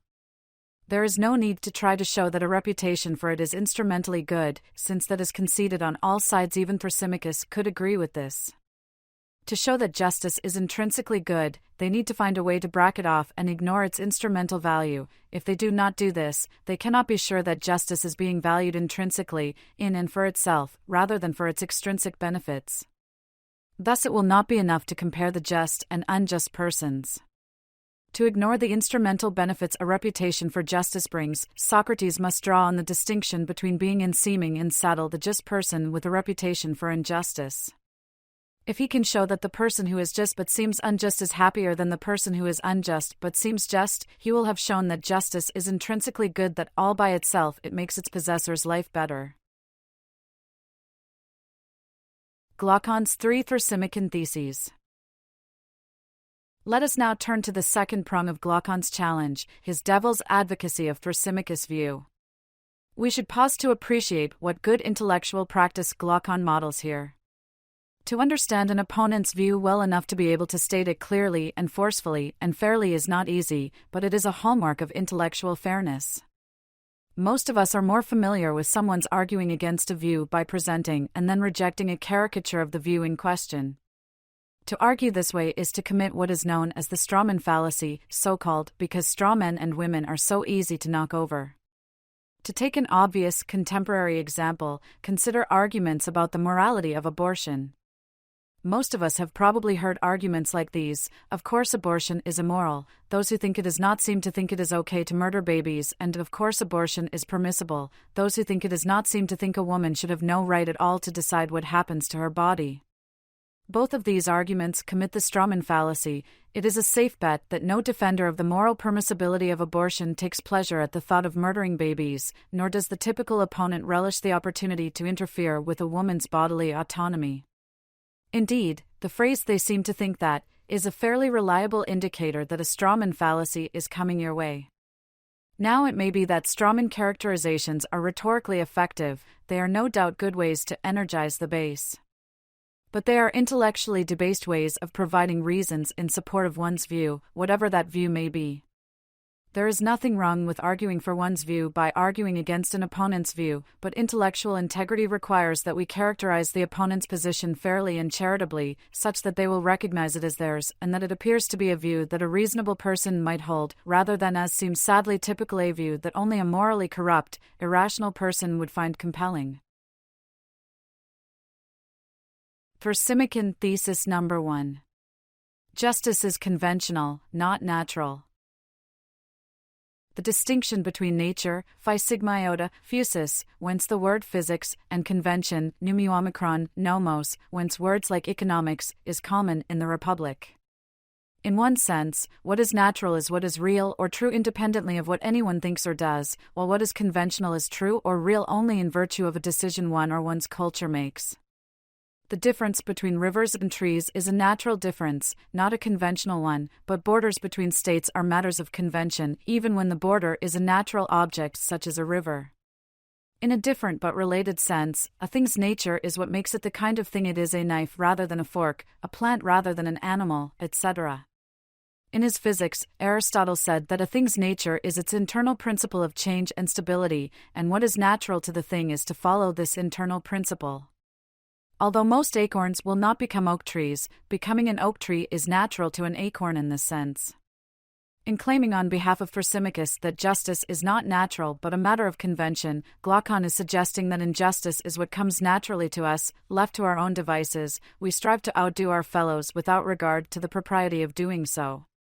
But since we weak folks fear being treated unjustly, we band together and take power, inventing the rules of justice to protect ourselves against the more powerful, who are fewer and can be subjugated by the many. Thus justice is conventional, not natural. It is an invention, imposed upon us from without, existing only as the result of intentional human activity and choice. The basic picture will be familiar to readers acquainted with the great 17th-century British philosopher, Thomas Hobbes. Imagine a world before law and civilization. In this state of nature, Hobbes thought, we have complete freedom to do whatever we want to do. There are no moral or legal restrictions on one's conduct. The good news, then, is that you can do whatever you want to do, take someone else's stuff, kill them if you feel so inclined, etc. The bad news, of course, is that everyone else can do so as well. Life in the state of nature, Hobbes said, is solitary, poor, nasty, brutish, and short. There is no right to life in the state of nature, understood as a claim right or entitlement not to be killed, which imposes a duty on others not to kill. But most of us, Hobbes plausibly thought, are willing to give up some of the total freedom we have in the state of nature in exchange for the sort of security a right to life brings. I agree not to kill you and take your stuff, but only on the condition that you agree to do the same for me. Thus is civil society, and indeed morality, born. Justice, on this view, is the result of a bargain. It is an invention, and thus conventional rather than natural.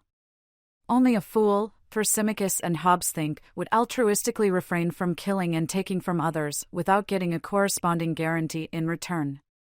Most of us find it to our advantage to come to an agreement with each other neither to do injustice nor to suffer it, and thus we make laws and covenants, and what the law commands, we call just and lawful. Hobbes takes an additional step not mentioned by Thrasymachus or Glaucon, holding that there must be an authority to settle disputes and enforce the social contract, but we need not linger over this point. On this Thrasymachus view, justice is not natural in either sense distinguished above. Far from being mind or culture independent, it is something we invent rather than discover, and there is nothing more to it than the rules agreed to. Thrasymachus expressed such a view in premise 2 of the error argument back in Book 1. Moreover, it is injustice, he holds, and not justice, that comes naturally to us. Injustice is what anyone's nature naturally pursues as good, on the Thrasymachus view. The ideal of masculinity implicit in this view of justice will seem to many a toxic one. A true man, Glaucon says, wearing his Thrasymachus mask, would not make an agreement with anyone not to do injustice in order not to suffer it. He would not make such an agreement because he would not have to. The Thrasymachus man is able to impose his will on his fellows in the state of nature. He has no need of rules restraining his natural inclinations to outdo others, since he is powerful enough not to fall victim to others' attempts to outdo him. Later in the Republic, Plato will criticize this picture of masculinity, but for now it is part of the Thrasymachus picture Glaucon is painting. Even though most of us lack this kind of strength and power, if enough of us band together we might be more powerful than the Thrasymachus true man. If so, we can make rules to protect ourselves against him, since morality or, rather, morality is merely the mechanism by which the powerful protect their interests. But if this group of individually weak but collectively strong people is driven by self-interest, it is unlikely to extend the protections of morality to those whom it can exploit for its own ends. This brings us to the second thesis. Thrasymachus thesis number 2. Those who act justly do so unwillingly. The second thesis is intimately connected with the first. Since injustice comes naturally to us and justice is unnatural and artificial, acting justly is contrary to our natural inclinations, it goes against our grain because the desire to outdo others and get more and more is what anyone's nature naturally pursues as good.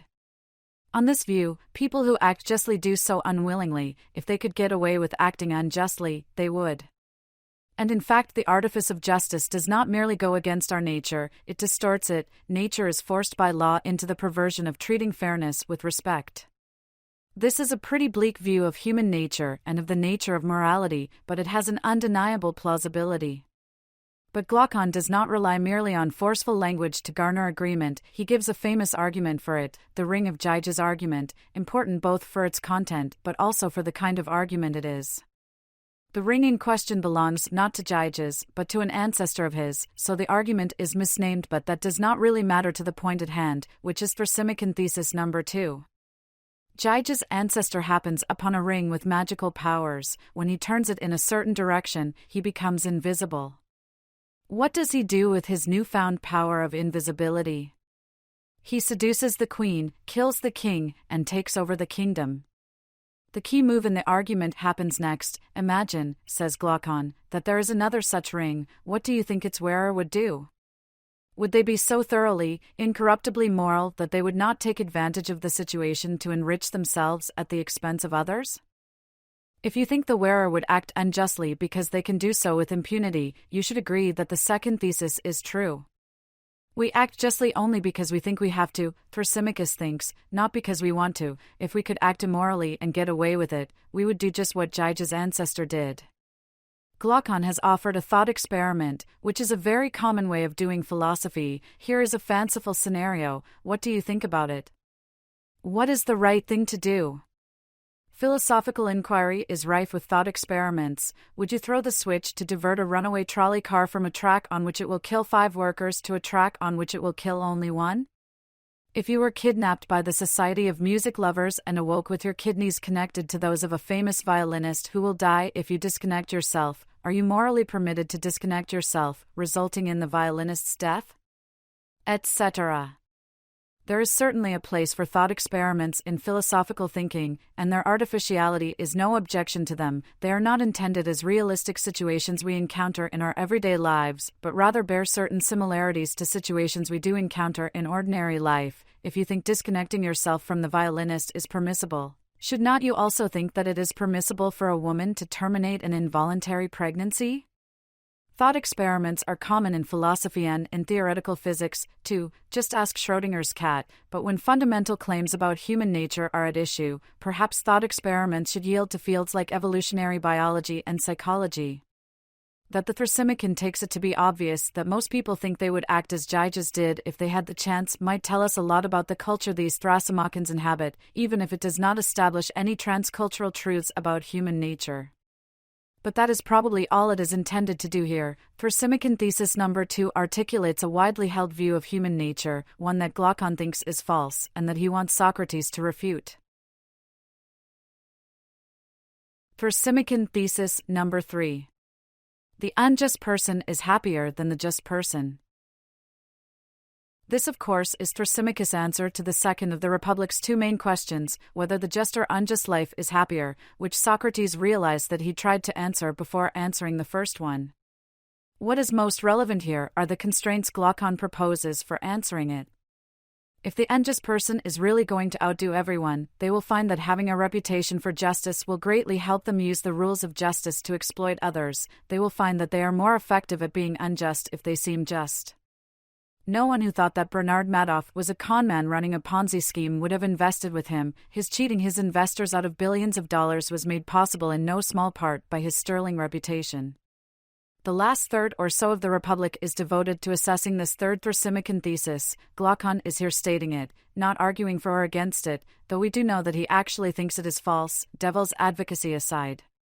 Instead, he is setting the parameters for how Socrates is to defeat this thesis. Harking back to the distinction between kinds of goods, Socrates and company think that most people regard justice as onerous but beneficial, bad intrinsically but good instrumentally, especially the reputation for justice. Glaucon and Socrates think justice is both intrinsically and instrumentally good, but since even skeptics agree with them about its instrumental value, what Socrates needs to do is to show that justice is intrinsically good, that all by itself, a morally good life benefits the person living it, and indeed is better for them than a morally bad life, even if they do not get any of the extrinsic, instrumental benefits. We need to bracket off the instrumental benefits of having a reputation for justice, because if we do not find a way to ignore them, we cannot be sure that we are valuing justice intrinsically, in and of itself, and not for the instrumental benefits a reputation for justice brings. We must take away his reputation, for a reputation for justice would bring him honor and rewards, so it would not be clear whether he is just for the sake of justice itself or for the sake of those honors and rewards. We must strip him of everything except justice and make his situation the opposite of an unjust person's. Though he does no injustice, he must have the greatest reputation for it, so that his justice may be tested full strength and not diluted. So in settling the question of which life is happier, we must draw not only on the distinction between intrinsic and instrumental value but also on the distinction between appearance and reality. Glaucon will regard his belief that the just life is happier as justified only if Socrates can show him that the person who really is just but seems unjust is happier than the person who is unjust but seems just. It is quite a tall order, as Socrates recognizes, but it is the only way they can think of to separate off the intrinsic goodness of justice from its instrumental, reputational benefits. If Socrates can show us that the really just but apparently unjust person is happier than the really unjust but apparently just person, he will have shown us that justice is intrinsically good, since he will have shown that being just in and of itself makes one better off. If he can do this, he will have justified Glaucon's presumably true belief that the just life is happier and thereby transmute his belief into knowledge. Adeimantus UPS the Anti. Glaucon's brother Adeimantus thinks that Glaucon has left out the most important thing, which he takes to be the way justice is treated in Athenian popular culture. Adeimantus' attention to culture shapes the Republic by anchoring Socrates' focus on education in the ideal city that they will soon start constructing, if only in theory. His complaint is that Athenian culture and Greek culture more broadly don't praise justice in itself, but only the high reputations it leads to and the consequences of being thought to be just. He worries about the effect of such a culture on the souls of young people when they see through their culture's shallow platitudes to the deeper anti-realist view that injustice is shameful only in opinion and law and not in itself. Agreeing with Thrasymachus about the value of being unjust but recognizing the importance of seeming just, they will become cynical and hypocritical, desiring to cultivate only a facade of illusory virtue rather than a genuinely virtuous character. The stories Athenian culture tells about the gods, such as the ones we find in Homer's Iliad or Odyssey or Hesiod's Theogony, suggest that the gods can be influenced by prayers, sacrifices, and offerings. It is more profitable, on the Thrasymachus view of individual happiness, to reap the benefits of acting unjustly, and then toward the end of one's life to seek absolution by building a temple or making many sacrifices, thus avoiding the just deserts of a life of injustice. Although there will be a few people of godlike character who are disgusted by injustice, most of us will find the allure of material success too attractive to resist. Some of us will feel guilty or ashamed, but others perhaps because we will feel guilty or ashamed will laugh aloud when we hear justice praised, since, like Thrasymachus, we think justice is for suckers. Thus it is vital, Adeimantus thinks, for Socrates to show that justice is intrinsically good and to ignore any benefits that might accrue to someone with a reputation for justice.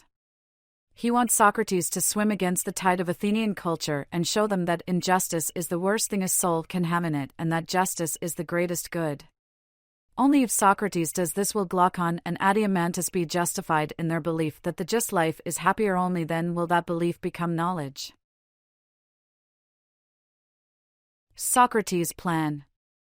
Investigate personal justice by investigating political justice. Socrates' way of responding to Glaucon and Adeimantus' request for a fresh defense of the just life will resonate with anyone who needs drugstore reading glasses to deal with a restaurant menu. Just as it is easier to read larger than smaller letters, Socrates argues, it will be easier to figure out the nature and value of justice if we see it on a larger scale. So the plan is to examine the nature and value of justice writ large, in a polis, city-state. In order to see what it tells us about justice in a person, let us first find out what sort of thing justice is in a city and afterwards look for it in the individual.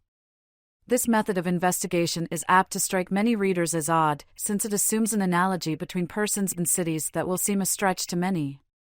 The analogy has certainly intrigued philosophical commentators on the Republic. Socrates is assuming that justice in individuals and justice in city-states do not differ in any relevant ways. A person, more properly, their soul, and a polis differ in size, and thus so too does the amount of justice each contains, but the amount of justice is not relevant to its nature, Socrates assumes, any more than a glass of water differs in nature from a gallon of water. Water is water, regardless of how much of it there is. As we move forward, we will want to keep in mind the big if at the heart of Socrates' method. If people and city-states are relevantly similar, then what we learn about the nature of justice in the latter can be mapped onto the former. We will see in Book 4 that Socrates will try to do more than just assume they are similar, he will argue that they are. But for now, let us grant the analogy and see what Socrates does with it. A false start. Socrates' rustic utopia. Socrates plans to create a city in theory from its beginnings, but of course it cannot be just any city. For the plan of the Republic to work, it must be a just city. And this city must not only be just, if they are to determine the truth about the nature and value of justice, it must also seem just to Glaucon and company, if they are to be persuaded that the just life is the happier life. Once all agree that the theoretically constructed city is just, the task will be to determine the nature of the virtue of justice, or what makes it just. We should note too that since Plato wants his readers to imaginatively participate in the dialogue, readers will have to determine for themselves whether they find the city Socrates has created to be just, which, remember, is synonymous with being morally good, generally. Readers who do not think the ideal city is just or who are not sure can still follow the argument in a hypothetical way. Well, if this were a just city, does Socrates plausibly explain what makes it just? But this will be less than fully satisfying, especially if, like Glaucon and Adeimantus, we want Socrates to provide us with reasons we find plausible that would justify the belief, if indeed we hold it, that the just life is a better and happier life than the unjust life. The origin of any community, Socrates thinks, is that none of us is self-sufficient. It is not just that we have needs, but we have needs that we cannot ourselves always meet. Thus, he thinks, communities are formed, people gather in a single place to live together as partners and helpers. This idea of cities as essentially cooperative is an attractive one, and it is at odds with the Thrasymachus view of cities as sites of competition rather than cooperation, where citizens are always trying to outdo each other. Perhaps Thrasymachus could agree with Socrates about the cooperative origins of any polis, while thinking that people will strive to outdo each other once a city is up and running. People will always strive to exploit others' neediness for their own advantage, and crafty Thrasymachans will be more successful at doing so than others. Socrates next argues for a division of labor principle that will not only organize the city's economic life but will ultimately have profound ethical implications, as it will be the basis of the definition of justice he arrives at in Book 4. We are all born with different natural aptitudes and preferences, he thinks, each of us having a distinctive rogam omicron nu, ergon, or natural task or function, a notion we met in Book 1, most notably in the function argument. Since we are born with different aptitudes, Socrates advocates a division of labor. More plentiful and better quality goods are more easily produced if each person does one thing for which he is naturally suited, and is released from having to do any of the others. At least two things about the argument for what we will call the specialization principle are worth attending to. The first is the way Socrates appeals to what he takes to be natural facts in arguing for it, facts which many readers will find quite plausible. Many readers will have known people who have always been good at math, or who can quickly master a variety of musical instruments, or who have a knack with machines, or who excel at certain sports, etc. Though hard work and discipline are necessary for success in such areas, there usually is a natural aptitude at the core that can be developed and perhaps perfected by diligent practice and education, but without the natural aptitude as the raw material which nurture can develop, the chances of high-level success seem slim indeed. The second feature is that Socrates advocates the specialization principle because it benefits the community as a whole, not because it enables individual flourishing. This is perhaps the first inkling of Socrates' communitarian inclinations. He is likelier to think of the needs and good of the community first, in relatively sharp contrast to the tendency many contemporary Westerners, especially Americans, have to think individualistically. On this individualistic view, individuals are morally primary and communities exist primarily to enable individual flourishing or perhaps to protect the natural rights individuals possess. The distinction between communitarian and individualistic thinking is a matter of degree and often context. A baseball team or string quartet comprising dyed-in-the-wool individualists who care more, or only, about their own individual successes will surely be less successful than teams or quartets with more group-minded members. In the riveting opening chapter of his novel, Enduring Love, Ian McEwan writes of morality's ancient, irresolvable dilemma, us or me. If McEwan is right, the fundamental moral question is not us versus them or me versus you, but rather me versus we. Do the needs and interests of the community trump the individuals? Far from regarding the dilemma as irresolvable, Plato and Socrates resolve it in favor of we over me. I suspect that many, if not most, readers will often find themselves resistant to and put off by Socrates' communitarian, we-favoring impulses. Even so, there is much value in being confronted with thinking that is fundamentally different from one's own, as this not only provides alternative perspectives but also might force one to play Glaucon and Adiamantus and try to justify deeply held beliefs that one takes for granted. There will be many occupations in the ideal city: farmers, builders, carpenters, shepherds, weavers, and cobblers, to name a few. There will also be importers and exporters, merchants, retailers, and physical laborers. Very quickly, in just a couple of pages, we learn that the ideal city is complete. Our city has grown to completeness. So, where are justice and injustice to be found in it? As Socrates begins to answer this question by examining the sort of lives its citizens lead, Glaucon objects to the surprise of many readers to the food.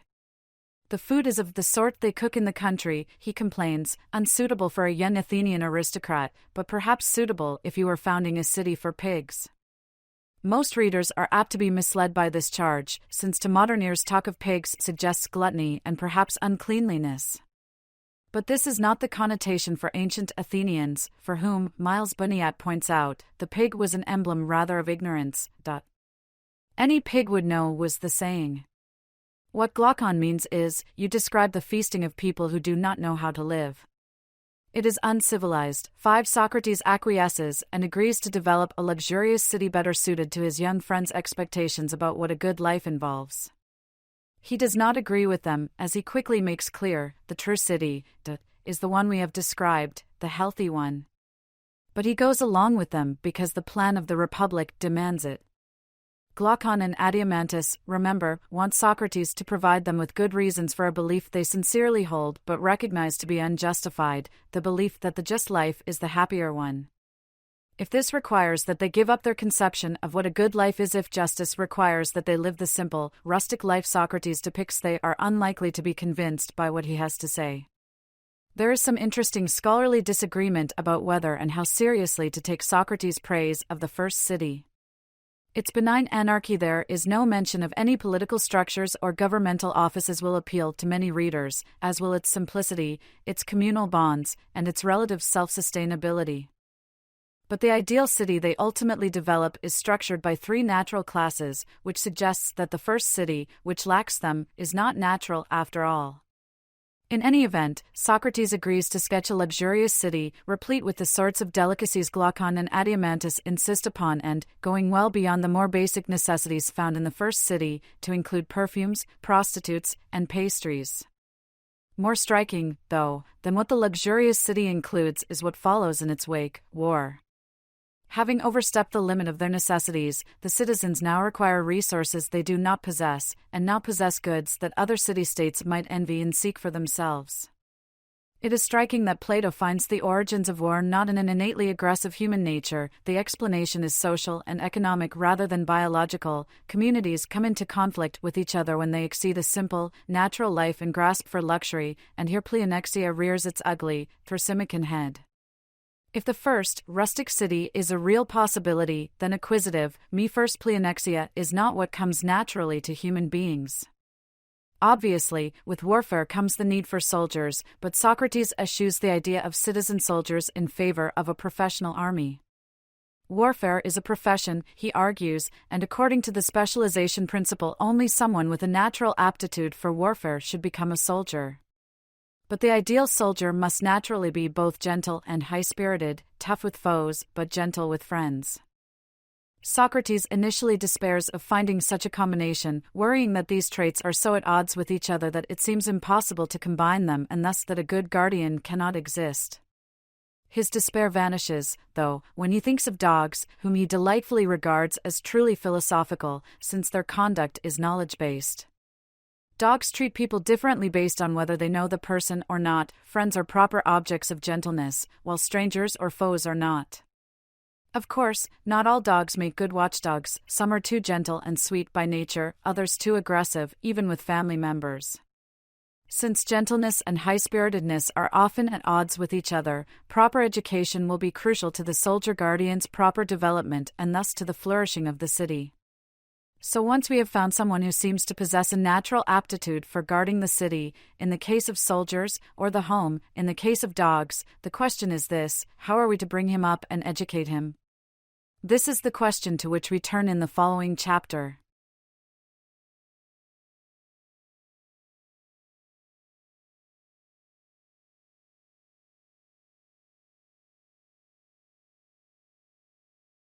Chapter 4. Blueprints for a Platonic Utopia. In having Socrates work out the proper education for the would-be guardians, which at least initially must include all the city's children, Plato engages in the philosophy of education for the first time in the Western philosophical tradition. He is not the first philosopher to do so, as readers familiar with non-Western philosophy will know. Confucius' Analects, which predates Plato's Republic by almost a century, devotes considerable attention to the nature and value of education and in fact begins by celebrating it. Indeed, the first word, the master, is quoted as saying ishwa, which means learning or study. Education is a topic of sustained focus in the Republic. In Books 2 and 3, Plato sees education as a two-pronged endeavor, comprising physical training for bodies and music and poetry for the soul. A little later, he will reconsider this way of thinking about education's objects, holding that physical training and poetic education are both chiefly for the sake of the soul. Later in the Republic, while developing the famous allegory of the cave in Book 7, Plato has Socrates give an account of formal education involving arithmetic, geometry, astronomy or physics, and dialectic, a sort of philosophical logic, more or less inventing what has come to be known as liberal education. In Books 2 and 3, however, the focus is on education's less formal aspects, education in the wider sense of the Greek word pi alpha iota delta epsilon alpha, paideia, upbringing or enculturation. Supervising the storytellers. Musical and poetic content. Socrates is especially concerned with the effects of popular culture on the development of character, both of the would-be soldier guardians and of the citizenry at large. We begin absorbing our culture, which is carried by the songs sung in the home and in public, so Socrates first focuses on the stories, literally the myths, mutheidomicroniota, mythoi, children hear in the songs sung to and around them. Many readers will shrink at Socrates insisting that the first thing he and his fellow theoretical architects must do is supervise the storytellers. But even those of us who value freedom of speech and artistic expression, two values conspicuous by their absence in the Republic, probably do not think that all books or movies or television shows or video games or music are appropriate at all ages. But while most readers will likely think this is a private matter, to be determined by parents, for Plato it is too important to be left to individual discretion, and thus is another of those places where his community-mindedness is evident. After all, the explicit point of education is to develop good soldier guardians, which is surely a matter of public and not merely private concern. At the root of Plato's educational program is a belief in the malleability of the human psyche, especially at young ages. You know, don't you, that the beginning of any process is most important, especially for anything young and tender? It's at that time that it is most malleable and takes on any pattern one wishes to impress upon it. Hence the need to regulate the stories children hear, both their content and their form. Socrates focuses first on the former, on what the stories say, and then in Book 3 he focuses on how the stories are told, on their form. The most important restriction on the content of stories is that they must not convey true falsehoods, which are falsehoods, about the most important things. The phrase true falsehood is easy to trip over, since it suggests the idea of stories that are literally false, but convey moral truths. This is emphatically not what Socrates means. True here means real or genuine. A true falsehood is something that is deeply, genuinely false. Socrates is not anti-fiction. He is not opposed to nursery rhymes that contain literal falsehoods, or what he calls falsehood in words. That there never was a person who lived in a shoe or a race between a tortoise and a hare is not important, so long as the story's underlying moral message is not radically false. There are three categories of stories whose content should be regulated: stories about the gods, stories about epic heroes, and stories about people.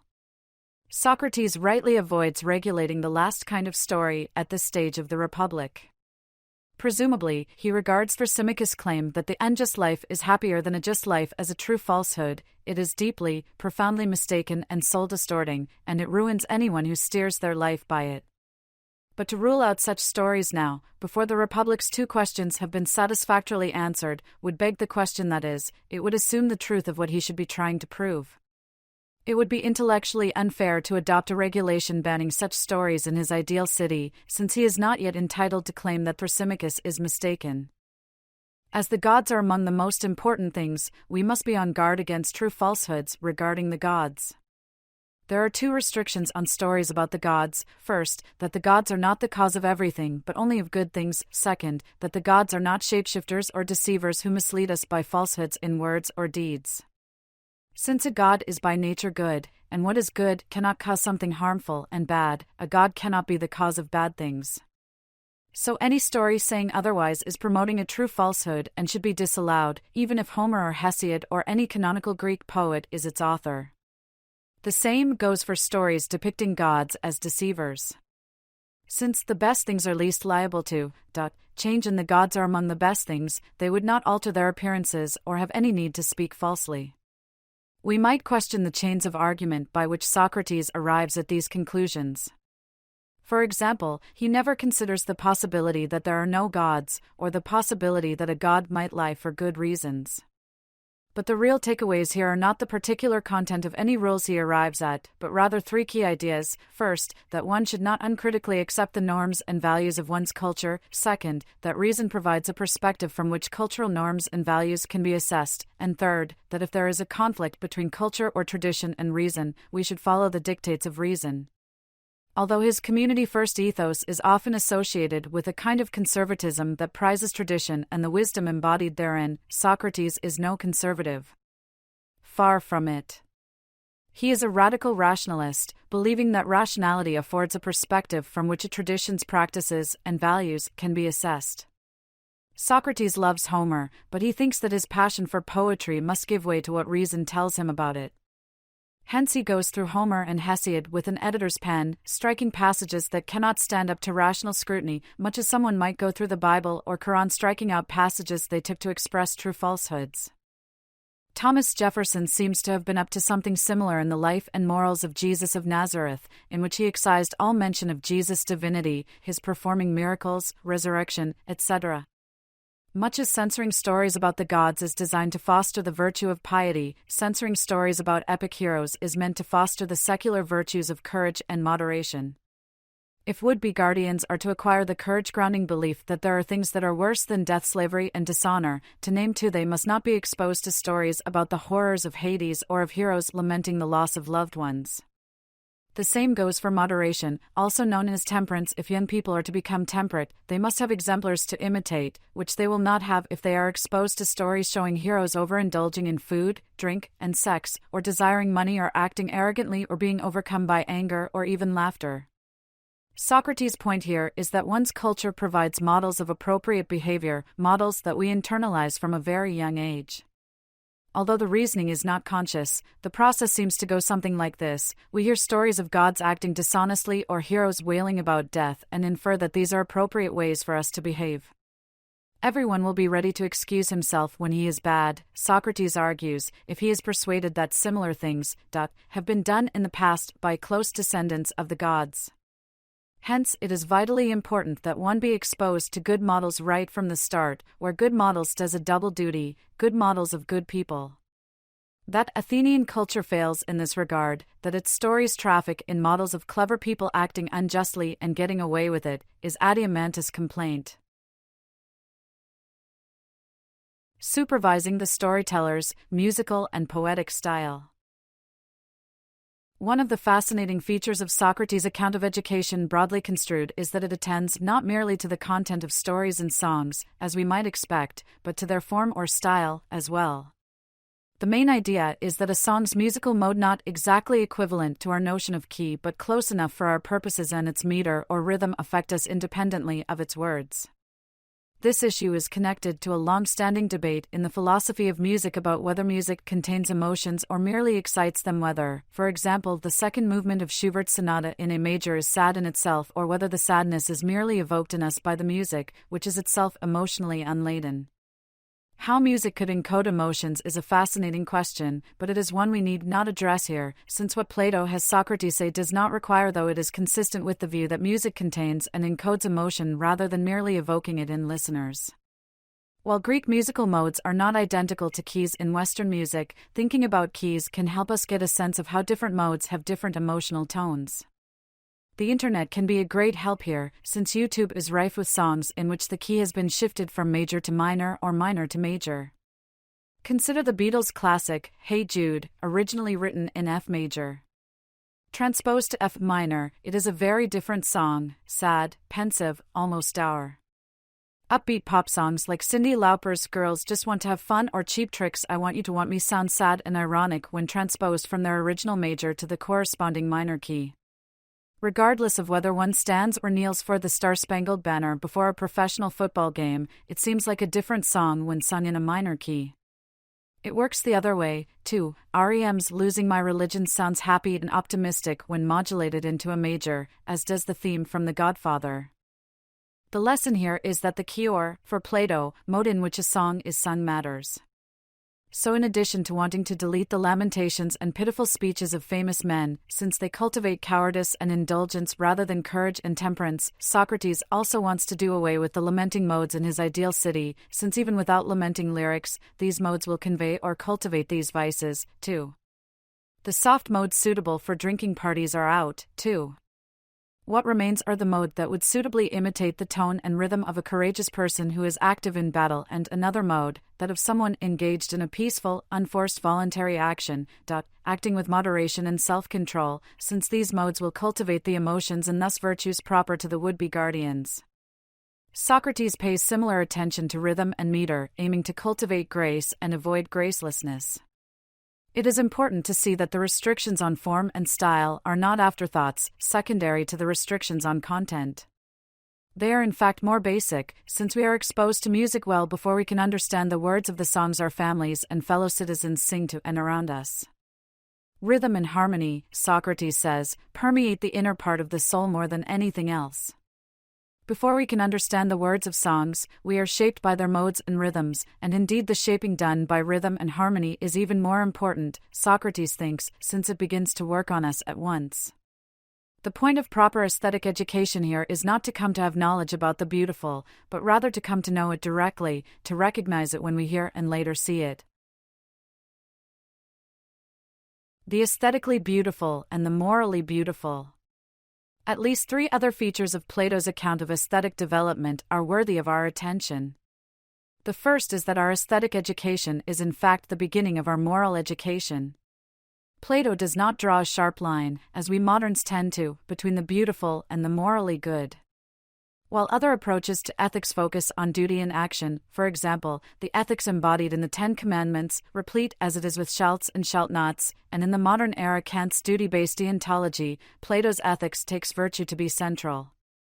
For a virtue-centered ethics, the fundamental question is not what should I do, but what kind of person should I be? Where duty is essentially imperative, placing demands upon us, virtue is essentially attractive, expressing ideals of character that we can approach by degrees and, if Plato is right, that we are drawn to precisely because it is beautiful, kapilandomikron nu, kalin. Where Kant thought one should be motivated by duty to do one's duty, Plato, and here I am making the safe bet that he would agree with his student Aristotle, who is much more explicit about this than his teacher, holds that the proper moral motivation for performing a certain action is that the action is fine or noble or beautiful, that it is kalin, which seamlessly combines aesthetic and moral notions. Our moral education begins with our aesthetic education because, Plato thinks, proper exposure to beautiful modes, harmonies, and rhythms will cultivate the right distastes and tastes in young people.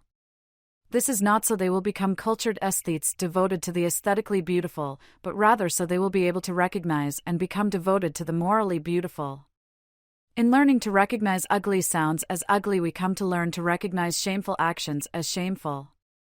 It is no accident that the same Greek word alpha sigma kairo, iskros, means both ugly and shameful. Socrates regards doing injustice as shameful, but the Thrasymachon strong men and anyone whose moral sensibilities have not been properly cultivated has no scruples about doing injustice, since he does not find the very idea repellent. Without radically altering the kind of upbringing and education Athenian popular culture will produce, young people will not be disgusted by injustice but will try to get away with it when they can. A second important feature is that proper musical education will inculcate correct moral beliefs while we are still young and unable to grasp the reason. In other words, we will learn that certain traits and actions are admirable while others are not, but this will not teach us why the morally admirable traits are admirable. For that, we need philosophy. As I have noted already, this is essentially Glaucon's and Adeimantus' position. They believe that justice trumps convenience and self-interest, that the just life is happier than the unjust life, etc., but they recognize that they cannot justify these beliefs. But this underlying moral substrate of proper tastes and distastes, in a word, proper moral sentiments or feelings, is absolutely essential, on Socrates' view. Children who develop in a musically corrupt culture will fail to acquire the correct moral beliefs because of the false models of beauty they will internalize. A third feature, closely related to the second, is that properly educated children will love what is beautiful and good. Education in music and poetry, says Socrates, ought to end in the love of the fine and beautiful, kappa alpha lambda omicron rho omega tau iota kappa, kalu erosha.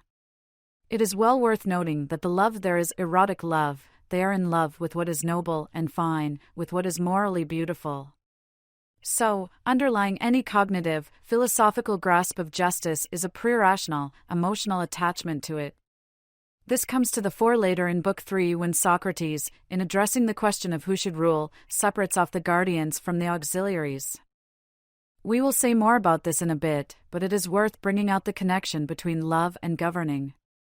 The rulers must be the best of the guardians, Socrates thinks. But in the Book 1 conversation with Polemarchus, he said that the best guardian of something is also its best thief. What keeps these guardian rulers from stealing the city from going Thrasymachon, so to speak, and using their power to benefit themselves is that they love the city? The right kind of love, the orthos eros, that is the product of proper musical education, is the love of order and beauty.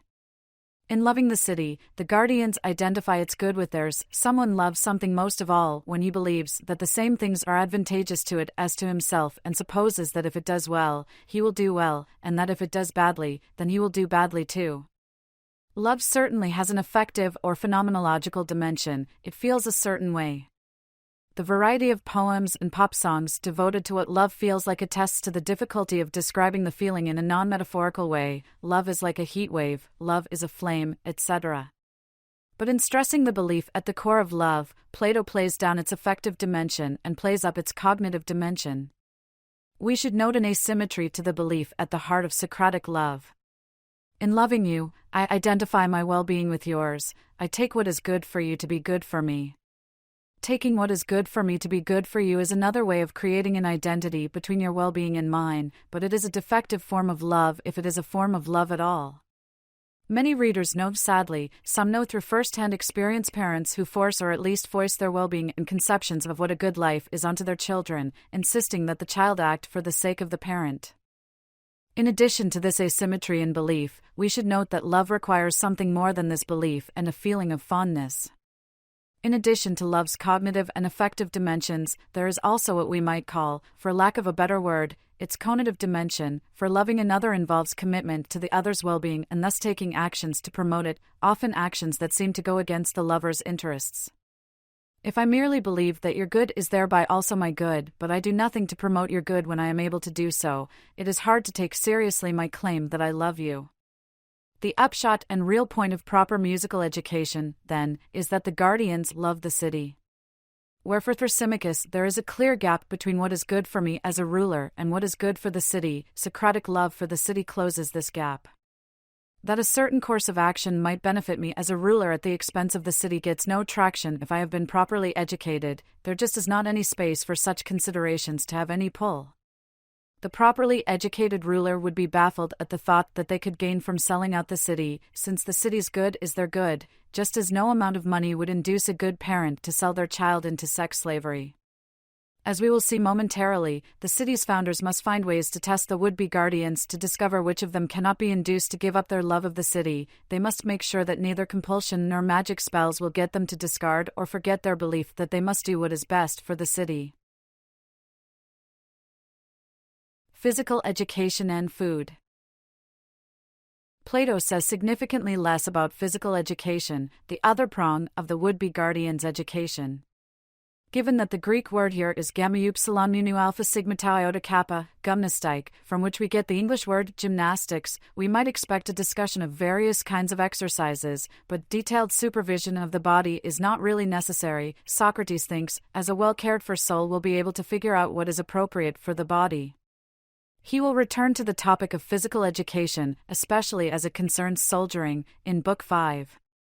But here Socrates does offer a bit detail where food is concerned, with examples drawn from Homer. The soldier guardians will eat roasted but not boiled meats, presumably because this requires less equipment to be lugged around. There will be no fish, which as we noted above is a luxury item, no sweet desserts, and no Syracusan or Sicilian delicacies, Siomicron nu, opsin, though this time Glaucon raises no objection. The guardian's lifestyle should be simple, both musically and physically. Simple music conduces to personal in the soul, and simple food conduces to bodily health. Symptoms of poorly educated cities: too many lawyers and doctors. Given how frequently one hears jokes about lawyers and complaints that American society is overly litigious, Google's fascinating Ngram viewer shows a twofold increase in the use of the word litigious in American English in the last half of the 20th century. It is likely that many readers will agree with Socrates that an overabundance of lawyers is a symptom of something amiss, bemoaning those who take pride in being clever at, exploiting every loophole and trick to ensure that their clients escape conviction. Fewer, I suspect, are likely to bemoan the presence of doctors, as Socrates does. At least as regards illness resulting from idleness and dubious dietary choices, we may concede that he has a point. But many readers will find what Socrates says about disease and disability shocking and indeed morally abhorrent. His remarks about those who are chronically, incurably ill are apt to make one shudder. As for the ones whose bodies are naturally unhealthy or whose souls are incurably evil, let the former die of their own accord and put the latter to death. One reason Socrates' attitude can seem horrifyingly wrong-headed is that it seems driven by the specialization principle and his community-mindedness. Everyone in a well-regulated city has his own work to do, and no one has the leisure to be ill and under treatment all his life. Since the chronically ill cannot contribute to the city, the argument seems to go, caring for them would just be a drain on resources. Many readers will insist that individuals have a value that transcends their usefulness or instrumental worth, and that treating them as dispensable cogs in a great machine is profoundly immoral, as it fails to recognize and respect their inherent dignity. Here we seem to find the starkest of clashes between individualism and communitarianism. Without seeking to defend Socrates' attitude, it is worth noting that this is only half the story, for he also appeals to the perspective of the diseased individual. Such a person would be of no profit either to himself or to the city. His life is of no profit to him if he does not do his work. While this might blunt the sharp edges of Socrates' view, it does so in a way that many people, informed by contemporary thinking on disability or by their own life experiences, will find offensive and profoundly mistaken. For it seems to take as its guide not the perspective of those who are chronically ill or disabled, but rather the perspective of healthy people imagining how they would react to permanent disability. Empirical research suggests that the perhaps commonsensical assumption that disabilities make the lives of the disabled significantly, if not disastrously worse, is mistaken, and many readers will themselves have lives well worth living or will have friends and family members whose lives are well worth living despite their physical and cognitive limitations. We might share some of Socrates' wariness about excessive care and attention to the body, being aware, as he is not, of the corrosive dangers of cultural norms of physical perfection, without sharing his attitude toward the disabled. And many will regard Socrates' attitude as not only morally abhorrent, but philosophically suspect, as well. On the medical model of disability, a disability is thought of as an abnormality, such as an inability to walk that in itself significantly impairs its possessor's chances for a happy, flourishing life. But the social model of disability, which is now the standard view in the field of disability studies, challenges the medical model. It distinguishes impairments from disabilities, regarding the inability to walk, for example, as atypical rather than abnormal. It is an impairment, but it is a disability only in a society that is inhospitable to and stigmatizes those who cannot walk. On the social model, being disabled is largely a social fact, turning on the ways in which a society is structured with respect to various impairments.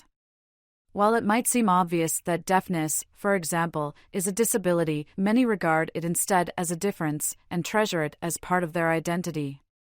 This brief discussion is not meant to suggest that the social model is correct, but rather that thinking about disability has advanced significantly since Socrates' time, and the medical model he assumes to be obviously correct has been called into serious doubt in recent decades.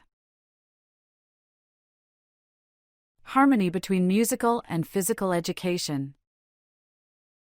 As we noted above, Socrates initially said that musical education treats the soul while physical education treats the body, but towards the end of Book 3 he corrects himself, holding that both are chiefly for the sake of the soul. And here he hints at the distinction he will make in Book 4 between the parts of the soul, suggesting that physical training aims at properly arousing the spirited part of one's nature while musical education tends the philosophical part. His overriding concern is that the two parts be brought into harmony or balance. Remember that guardians must be both gentle and high-spirited, traits that are typically not found together and that are in tension when they are. Too much gymnastique and one ends up savage and harsh rather than spirited, too much musique results in softness rather than gentleness. As noted earlier, the Republic is written in the decades following Athens' defeat by Sparta in the nearly 3 decades-long Peloponnesian War. It is not a stretch to see Plato here trying to find a balance of the best of the Spartan and Athenian temperaments while avoiding their excesses. Towards the end of Book 3, the artistic culture of the ideal city has been morally purified, lest citizens be harmed by being exposed to images of evil, like cows grazing in a meadow of bad grass.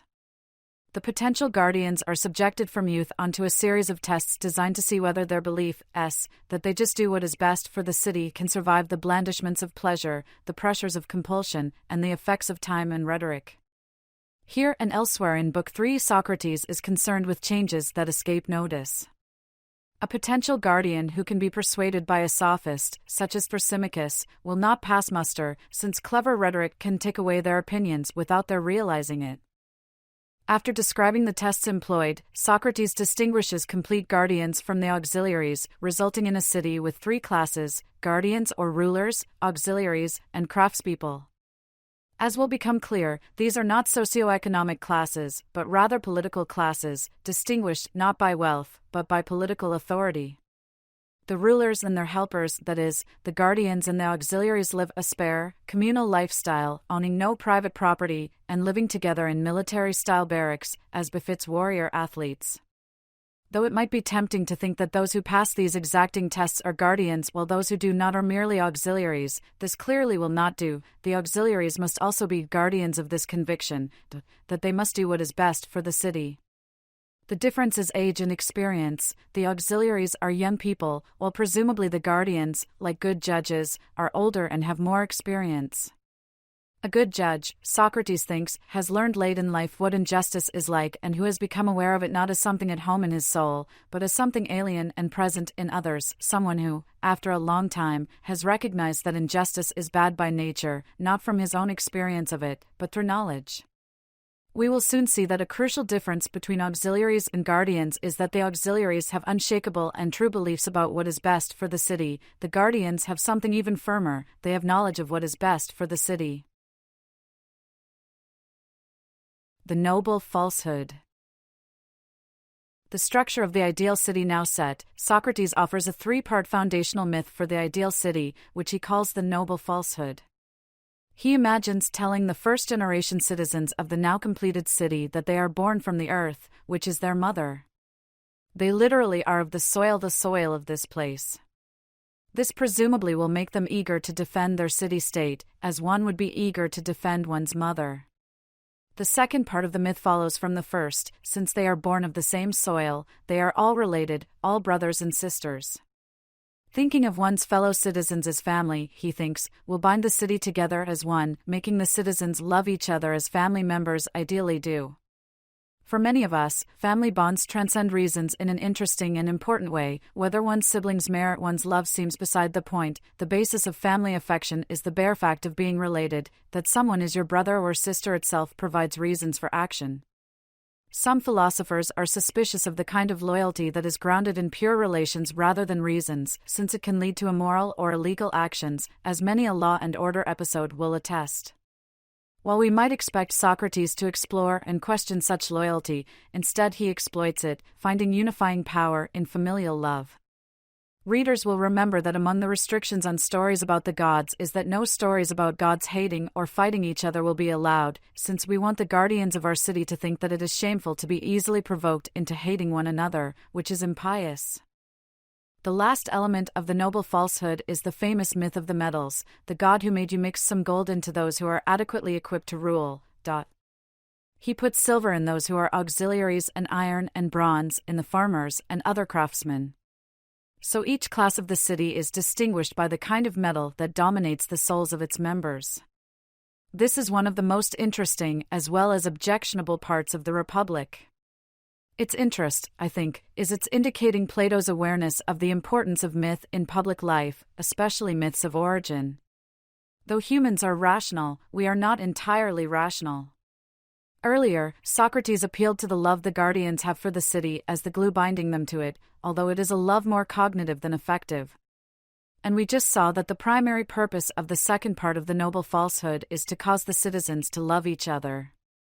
In having Socrates offer the noble falsehood, Plato is acknowledging the power and importance of myth, not just to human self-understanding but to the formation of a people of a nation or, here, a city-state. What the myth of the metals does is to provide a narrative understanding and mythic justification of the ideal city's three-part and decidedly non-egalitarian structure.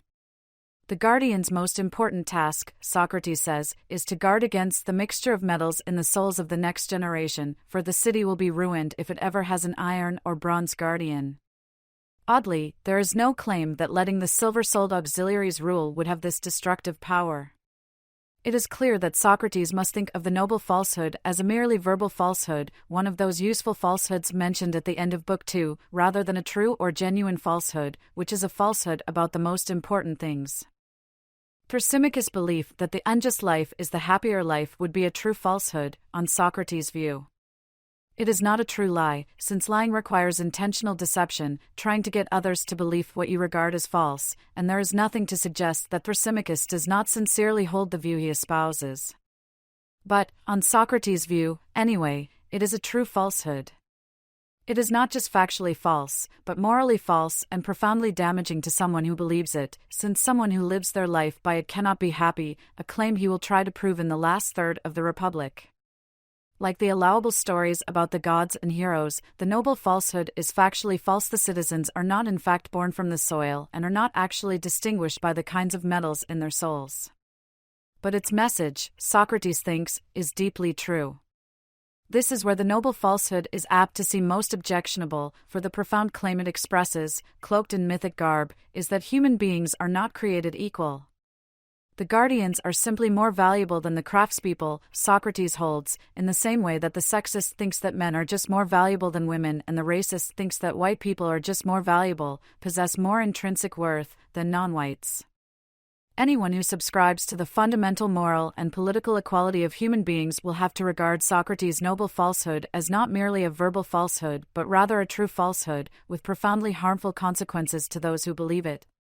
If it is a compelling myth, a craftsperson will see nothing amiss in not having a voice in how the polis is governed. It is just not their place. Much of the power of myth is ideological, making what is contingent and constructed seem natural and necessary. In a memorable passage from My Bondage and My Freedom, Frederick Douglass recalls having been taught from the pulpit at St. Michael's the duty of obedience to our masters, to recognize God as the author of our enslavement, to regard running away an offense, alike against God and man, to deem our enslavement a merciful and beneficial arrangement, to consider our hard hands and dark color as God's mark of displeasure, and as pointing us out as the proper objects of slavery. Douglass, being Douglass, is able to pierce the veil of racist ideology in which slavery is clothed. He recognizes that, the Bible, or supposedly authoritative interpretations of it, notwithstanding, he is not a proper object of slavery, no one is. But such is the power of ideology and myth to make a contingent institution like slavery seem to be metaphysically necessary and ordained by God. I suspect that most readers will agree that the noble falsehood is in fact a true falsehood, rather than the beneficial verbal falsehood Socrates takes it to be, since it denies the fundamental equality of all persons. I should stress that to believe in human equality is not to believe that all humans are equally able to do calculus, hit a curveball, nurture their children, etc. It is not a belief in factual equality. It is a belief in moral equality, in the equal dignity of all persons. There are many places where the Republic butts up against deeply held but often implicit and perhaps unjustified beliefs many of us have. And though there are times when we are likely to arch our eyebrows and wonder if Plato is not really onto something in thinking as he does, I do not think this is one of those times.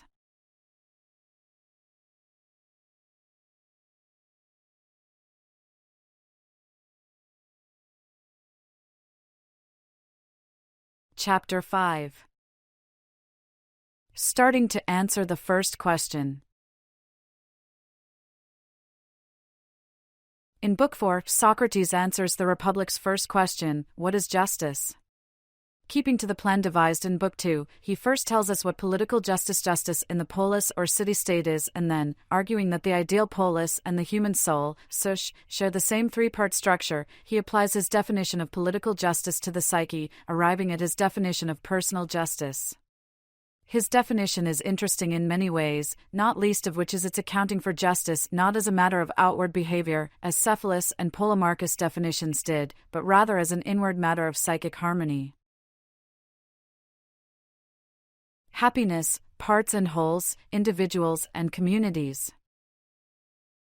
Book 4 begins with Adeimantus jumping back into the conversation with a concern that brings to the fore the tension between individualism and communitarianism. He worries that the guardians and auxiliaries will not be especially happy, given the lifestyles Socrates described at the close of Book 3, communal living, no privacy, not much money, etc. The city really belongs to them, Adeimantus says, yet they derive no good from it since they lack the things that are thought to belong to people who are blessedly happy. This is certainly a plausible view about what the best kind of life is like. The Greek verb translated as thought is nu omicron museta epsilon tau alpha iota, nomozitai, which is cognate with nu mu omicron, nomos, custom or law, and thus indicates what is thought or deemed or customarily taken to be the best life, not necessarily what actually is the best life. Plato has Socrates give a twofold response to Adeimantus. First, he suggests that far from being unhappy, the guardians may well be the happiest group in the ideal polis. They are performing the task or function for which they are best suited, after all, and if they are performing it well, they are probably delighting in it. It is another reminder that while the good of the community is Socrates' primary concern, it is not his only concern. Socrates then reminds Adeimantus of the plan they have adopted, to investigate the nature of personal justice and its connection to personal happiness by discovering the nature of political justice and its connection to happiness. His focus, then, is on political happiness, on making the whole city happy. He does not aim to make any one group outstandingly happy, but to make the whole city so. Even though he seems to be doubling down on the holistic or communitarian ethos that is regularly contrasted with the individualism which many readers will find intuitively more attractive, his communitarianism here is largely methodological, a useful device to get to his ultimate concern, which is individual happiness. In Book 5, he will suggest that individual well-being depends in no small way on whether the polis one lives in is just, which suggests a more modest community-first ethos than he has been espousing heretofore. The ideal city, finishing touches. After giving a warning about the damage economic inequality can wreak in a city, a theme to which he will return in Book 8, Socrates reminds Adeimantus of the importance of the guardians preserving the educational system as they have received it, lest it be corrupted by seemingly minor and innocuous changes. Many readers will have witnessed versions of such cultural conservatism in their lifetimes, for example, panicked responses to the threats posed by jazz, Elvis, the Beatles, and rap music. But lest Plato seem like just another cranky old fuddy-duddy bemoaning music he did not grow up with, we should remember that the ideal city's music was chosen intentionally and with great care, since it is meant to cultivate traits of character necessary to the city's thriving.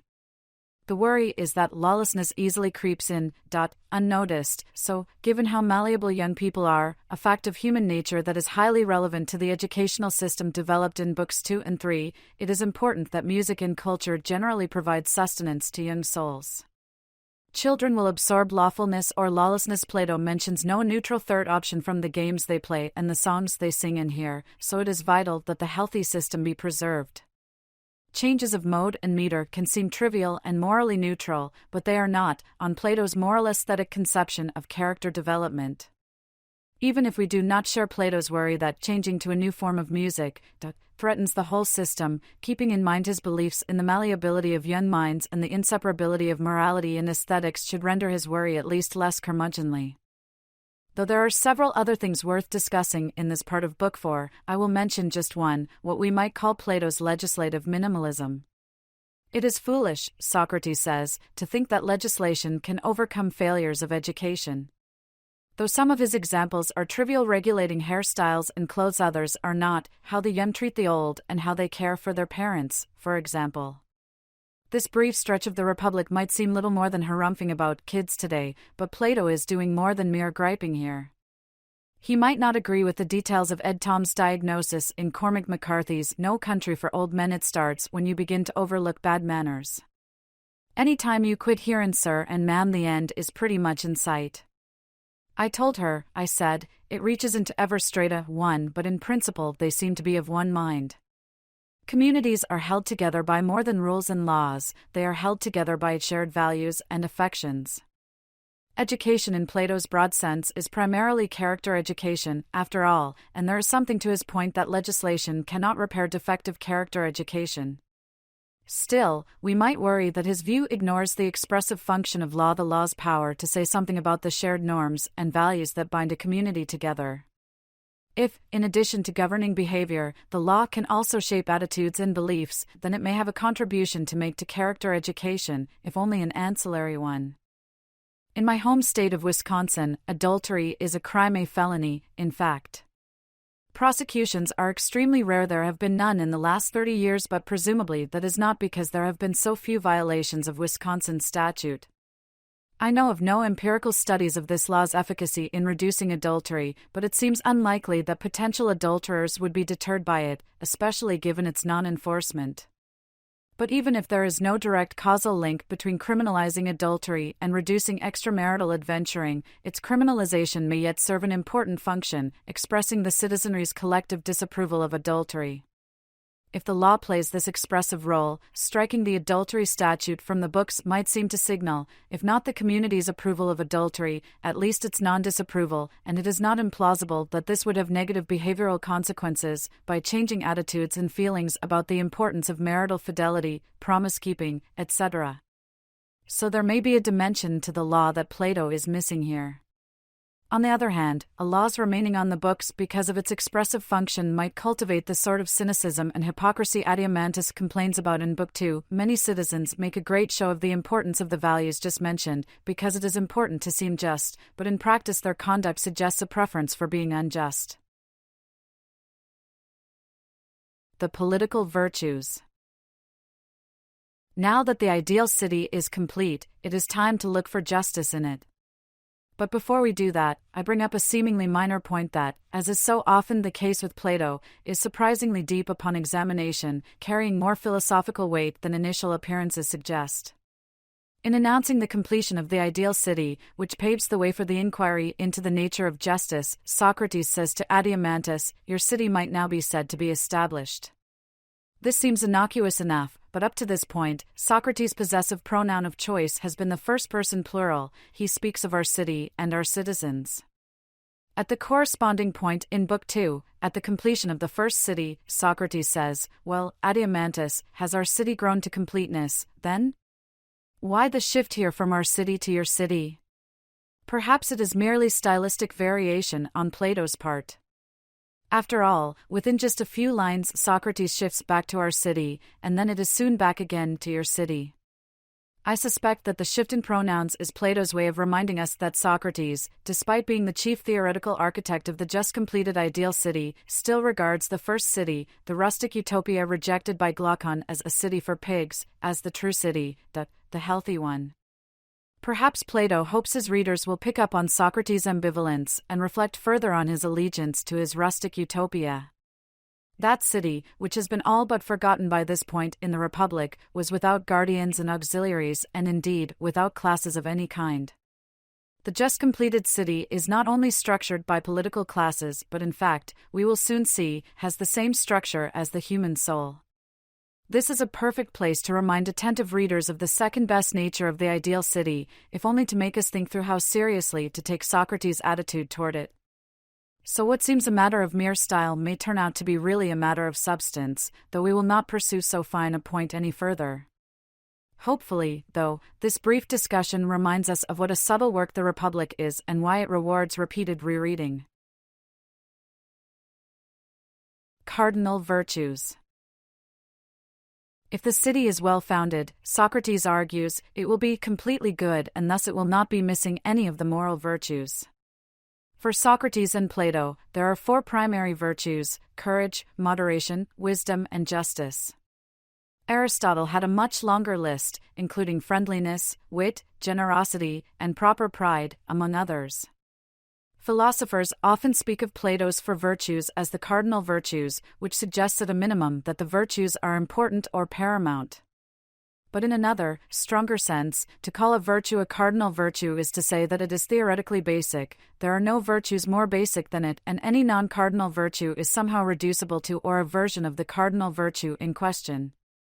Socrates says that there are 4 virtues and that together they make the city completely good, which suggests that these virtues are cardinal in the stronger, theoretically basic sense. To see what is at stake here, consider the attention paid earlier in the Republic to cultivating the virtue of piety by regulating stories about the gods, and consider Plato's having devoted an entire dialogue, the Euthyphro, to investigating the nature of piety. If piety is not a cardinal virtue, perhaps it can be subsumed under justice, since piety concerns what is owed to the gods and justice is plausibly thought of as giving to each what they are owed. Viewing piety as a requirement or form of justice would preserve the cardinality of Socrates for virtues. One problem with this view, however, is that in Book 1 Socrates casts doubt on defining justice in terms of what is owed, and we will soon see that the definition of justice Socrates proposes is not couched in terms of giving to each what they are owed. Another, related, worry is that what goes for piety can also go for the other virtues. If courage, for example, can be thought of as what soldiers owe the city, then like piety, courage is not itself a distinct virtue but instead a kind of justice. So by seeking to preserve the cardinality of the 4 cardinal virtues, we end up destroying their cardinality. This concern about piety is in a sense internal to Plato's moral thinking and to the account of virtue he is offering here. He seems committed to piety's being a genuine, stand-alone virtue, and yet he excludes it from his official list. A different kind of concern is external. When looking at Plato's list, we might think he is excluding some traits we take to be virtues. Many readers will think of kindness and generosity, for example, as virtues of character, and thus think Plato's list is mistaken not because of an internal inconsistency or tension but because it fails to include traits that belong on the list. When thinking about the attitude Socrates expresses toward the disabled in Book 3, many readers will think that the virtue of compassion is in short supply in his ideal city. It would be difficult to subsume generosity under justice, since generosity is at least in part a matter of giving, which goes beyond what is owed. Yet another worry concerns the argument Socrates gives for the complete goodness of the ideal city. P1. If our city has been correctly founded, it is completely good. P2. Our city has been correctly founded. C. Therefore, our city is completely good. While we might question why correctness must imply completeness, P1 seems plausible. But many readers, noting the absence of individual liberty and equal political rights in the ideal city, will have grave doubts about P2. Socrates' more community-minded interlocutors raise no such objections, but as thoughtful readers we will want to engage in philosophical dialogue with our author by thinking through the issues for ourselves, in both senses of for ourselves. We want to think about these issues independently, not merely relying on what Plato or Socrates or whoever has to say. And we want to think about what Socrates' claims mean to us. As he reminds his readers at various points, Socrates' method depends upon his interlocutors saying what they really think. Good philosophical reading often requires adopting another's point of view, examining whether the claims an author makes from within that point of view are consistent with it. But good philosophical reading also requires scrutinizing that point of view itself, not just for its internal consistency but also for its substantive correctness. Of course, there is a danger here of taking our own points of view as sacrosanct and beyond criticism and rejecting points of view at odds with them. But one of the values of reading a book like The Republic, which expresses perspectives very different from our own, is that they can prod us to think through our deeply held but not always carefully, critically scrutinized beliefs. As usual, there is more to be said here, and by no means am I suggesting that Plato has no plausible responses to these worries. But in questioning the adequacy of his claim about how many virtues there are, we honor him by doing the thing he most wants of us, to think philosophically and critically.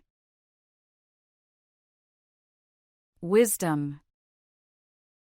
The first virtue discovered in the city, wisdom, sigma omicron phi alpha, Sophia, is the virtue of a particular class, the guardian rulers. Wisdom is often thought of as an intellectual virtue, rather than a character virtue, as it is a kind of knowledge. Aristotle distinguished the intellectual and character virtues, although he ultimately thought that some of them were mutually dependent. While this is not a distinction Plato explicitly makes, it is a helpful one, both in itself and for the light it will shed in Book 7 of the Republic, when Plato is busy distinguishing philosophers from non-philosophers. Wisdom is a kind of knowledge, Socrates thinks, but not just any old kind of knowledge, and certainly not the kind of knowledge that craftspeople possess. Nor is it the kind of abstract, theoretical knowledge a mathematician might possess. It is more general than the craftsperson's know-how and more practical than the mathematician's know that. It is knowledge of what is best for the city as a whole. Although many readers are leery of Socrates' holism and communitarianism, here they seem unproblematic. Wisdom is knowledge of what is best for the city as a whole, not what is best for any particular group of citizens. If the city is to function well, it must be unified, and it can only be unified if its rulers aim at the good of the whole, rather than at what is good for a particular part of it at the expense of the whole. Socrates has already implied that good rulers will strive to minimize economic inequality, given its disintegrating effects. Some economic inequality is to be expected and may well be beneficial, but too much leads to there not being a city. But two cities at war with one another, that of the poor and that of the rich. Just as the ideal city's founders aimed not to make any one group outstandingly happy but to make the whole so, as far as possible, its rulers must aim at the good of the city as a whole. It should make sense that this is the virtue distinctive of the guardians, if we remember the earlier account of a virtue as what enables its possessor to perform its function well. Since the function of the rulers is unsurprisingly to rule, they can rule well only if they possess wisdom. A ruler who makes only lucky guesses, or even educated guesses, about what is best for the city is less likely to rule well than a ruler who knows what is best for the city. Now, of course, we can agree that rulers require wisdom to rule well without agreeing with Socrates' conception of it or with his belief that only a few citizens are capable of it. One might be skeptical that knowledge about what is best for a city, state, or country is really possible, settling instead for experience-grounded beliefs. And one might think wisdom is at least in principle within the grasp of ordinary citizens. We have already seen, and will see in more detail in Books 8 and 9, that Socrates is no fan of democracy, presumably because he is skeptical that ordinary citizens are capable of the sort of knowledge needed to rule well. Courage.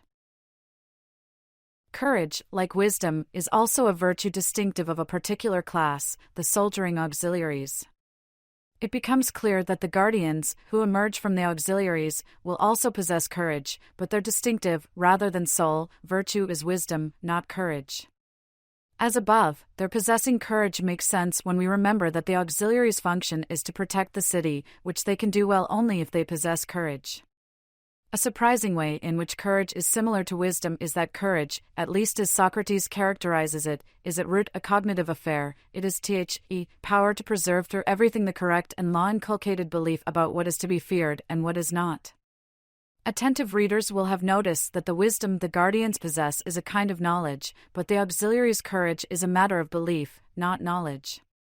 Making clear how knowledge and belief differ will be a central focus of books V, 6, and 7. It might be helpful to bring the JTB, justified true belief, conception of knowledge into play again, reminding ourselves that it is not Plato's view but rather a heuristic to help us make sense of some features of the Republic. The auxiliaries believe that certain things are worse than death, slavery, and dishonor, for example, but the guardians know why these things are worse than death. They have, in addition to a true belief, a justification for their true belief. While the auxiliaries' beliefs lack the intellectual backing the guardians possess, this in no way prevents their holding it firmly and unshakably. Their belief that there are fates worse than death must be dyed in the wool, in Socrates' memorable metaphor, dyed in so deeply that the color is fast. No amount of washing, can remove it, for 429b. If the Spartan soldiers holding the pass at Thermopylae against Persian invaders, an event that, until the film The 300, was the province of classicists and history nerds, valued their own lives over the good of the community, they would have thrown down their weapons and run for safety. The opening pages of Book 3, attentive readers will remember, were rife with constraints on stories and poetry designed to cultivate courage. Any would-be auxiliary who believes that their death would be the worst thing that could happen believes a true falsehood, a belief that is radically false and distorts an important dimension of reality. The auxiliary's education, both poetic and physical, is meant to cultivate the virtue of courage. We should notice subtle but important refinement Socrates makes to his definition of courage. He first describes courage as the auxiliary's power to preserve through everything its belief about what things are to be feared, but he quickly adds a qualifier: courage is preservation of the belief that has been inculcated by the law through education about what things and sorts of things are to be feared, a qualification he repeats a page later, the correct and law-inculcated belief. He is making a distinction between what Aristotle will later call natural virtue and virtue proper. Some people, and indeed many animals, seem by nature courageous, born with correct beliefs about what is properly feared and with the power to preserve those beliefs in the face of danger. But unless these beliefs are the product of education, what is present is not courage, but something else. Socrates does not elaborate, but presumably he thinks this, because proper courage's natural analog may misfire without the guidance of reason and education. We have already seen that too much physical education and not enough musical education results in a person's becoming hard and harsh rather than courageous. Moderation. Unlike courage and wisdom, moderation is not distinctive of any particular class in the city. Instead, moderation spreads throughout the whole. Socrates starts with the common-sense connection between moderation, also called temperance, and self-control. If you decline, and I insist on a third slice of cheesecake, you seem to have and I seem to lack the virtue of moderation. But explaining this in terms of self-control is puzzling, Socrates thinks, since what does the controlling and what is controlled is the very same thing. The puzzle is solved when we realize that our souls have better and worse parts, with the better part comprising our capacities for reason and choice, and the worse part our appetite and desires. In the self-controlled person, the naturally better part is in control of the naturally worse, so they decline that third slice of cheesecake while I do not. There is something problematic about Socrates' procedure here. The plan is to figure out the nature of the political virtues in order to discover the nature of the personal virtues. But here he is appealing to the structure of the soul or person in trying to understand the nature of the political virtue of moderation, so he is building into the polis the psychic structure he will soon claim to find there. As a grad school professor once wrote in the margins of a paper of mine, if you are going to try to pull the rabbit out of the hat, it is best if you are not seen putting it in. But perhaps there is no big problem here. After all, Socrates is simply appealing to an ordinary belief about moderation as a kind of self-control. He is not importing any high-level psychological theory, and he may well have been able to arrive at his conclusion that something in which the better rules the worse is properly called moderate and self-controlled without the appeal to common-sense psychology. The ideal polis is self-controlled and thus moderate, Socrates thinks, because it is ruled by the guardians, who are the best part of the polis. But there is more to it than that. A city in which the guardians only tenuously hold power over the rebellious craftspeople is not moderate, nor would Socrates think it is, for it is lacking the harmony distinctive of true self-control. In a moderate or self-controlled polis, the three classes all sing the same song together. There is agreement between the naturally worse and the naturally better as to which of the two is to rule. As with the wisdom and courage, Socrates plays up the cognitive nature of this virtue. Ruler and ruled, share the same belief about who should rule. They are in agreement, not in the way in which a good drawing or measurement agrees with its object or in the way in which some food agrees with my finicky stomach but other food does not, but in the way that only rational creatures can be, consent. We should tread carefully here, however, for the idea of consent can be misleading. Socrates is not offering the modern, liberal view that the legitimacy of a government turns on the consent of the governed. The consent Socrates has in mind is a symptom of good government, not a condition of its legitimacy. Presumably, in a well-governed city, the craftspeople consent to being governed by the guardians because things are going well for them economically, they are happy with the arrangement and are happy to be left alone to their cobbling, baking, doctoring, etc., and their family lives. The entitlement of the guardians to rule depends not on the consent of those they govern but on their possessing the relevant virtue, wisdom. A word or two about the spread-out nature of moderation is in order. Unlike wisdom and courage, which are what we might call particular virtues, which are virtues distinctive of particular classes, moderation is a holistic virtue, a virtue of the whole city, not of any of its particular classes. This is a subtle point, easily misunderstood. Although a city is wise because its rulers are wise and brave because its auxiliaries are brave, Plato is not saying that the city is moderate because every class is moderate. Moderation does not work that way. By way of analogy, think of a basket containing red balls, green balls, and yellow balls. The collection of balls has a property which none of its members has, the property of being multicolored. The collection is multicolored because of the colors of the individual balls. If the basket contained only green balls, the collection would not exhibit the property of being multicolored. But none of the individual balls in the basket is multicolored, each is either red or green or yellow. Of course, nothing prevents individual balls from being multicolored. A particular ball might be red, green, and yellow, but none of the balls in our example has this property. So the collections having this property depends upon the members having certain properties, but it is the collection, and not its members, that has the property of being multicolored. Being multicolored, in this example, is a holistic property, depending on the nature of the individuals, but not reducible or equivalent to them. The political virtue of moderation, as Socrates conceives of it, is the same kind of holistic property, belonging to the whole and not to the parts. It is not the case that the city is moderate because each class is moderate, rather, the city is moderate because the different classes agree about who should rule, just as the basket of balls is multicolored even though none of the balls are. Socrates' talk of better and worse parts may be easier to hear when the parts in question are parts of the soul rather than the city. Thinking of the guardians as naturally better than the craftspeople has a dissonant ring to egalitarian ears. As we noted when discussing the noble falsehood, the kind of equality that most readers will insist on, and which Plato has Socrates denying, is not factual equality. Some people can run or swim faster than others, some people are better at knitting than others, some people are better at differential equations than others. What is at issue is political equality, the belief that all citizens have equal rights to participating in the political life of their communities. We will see in the next chapter that Socrates expresses the view that being a woman does not in itself disqualify a person from being a guardian. But he certainly does not think that all women, or all men, are capable of being guardians, since so very few of us are capable of acquiring the requisite virtue, wisdom. We will return to this topic in the next chapter and then again when discussing Plato's attitudes toward democracy in chapter 12, so for now the egalitarians among us should merely note our disagreement with Plato.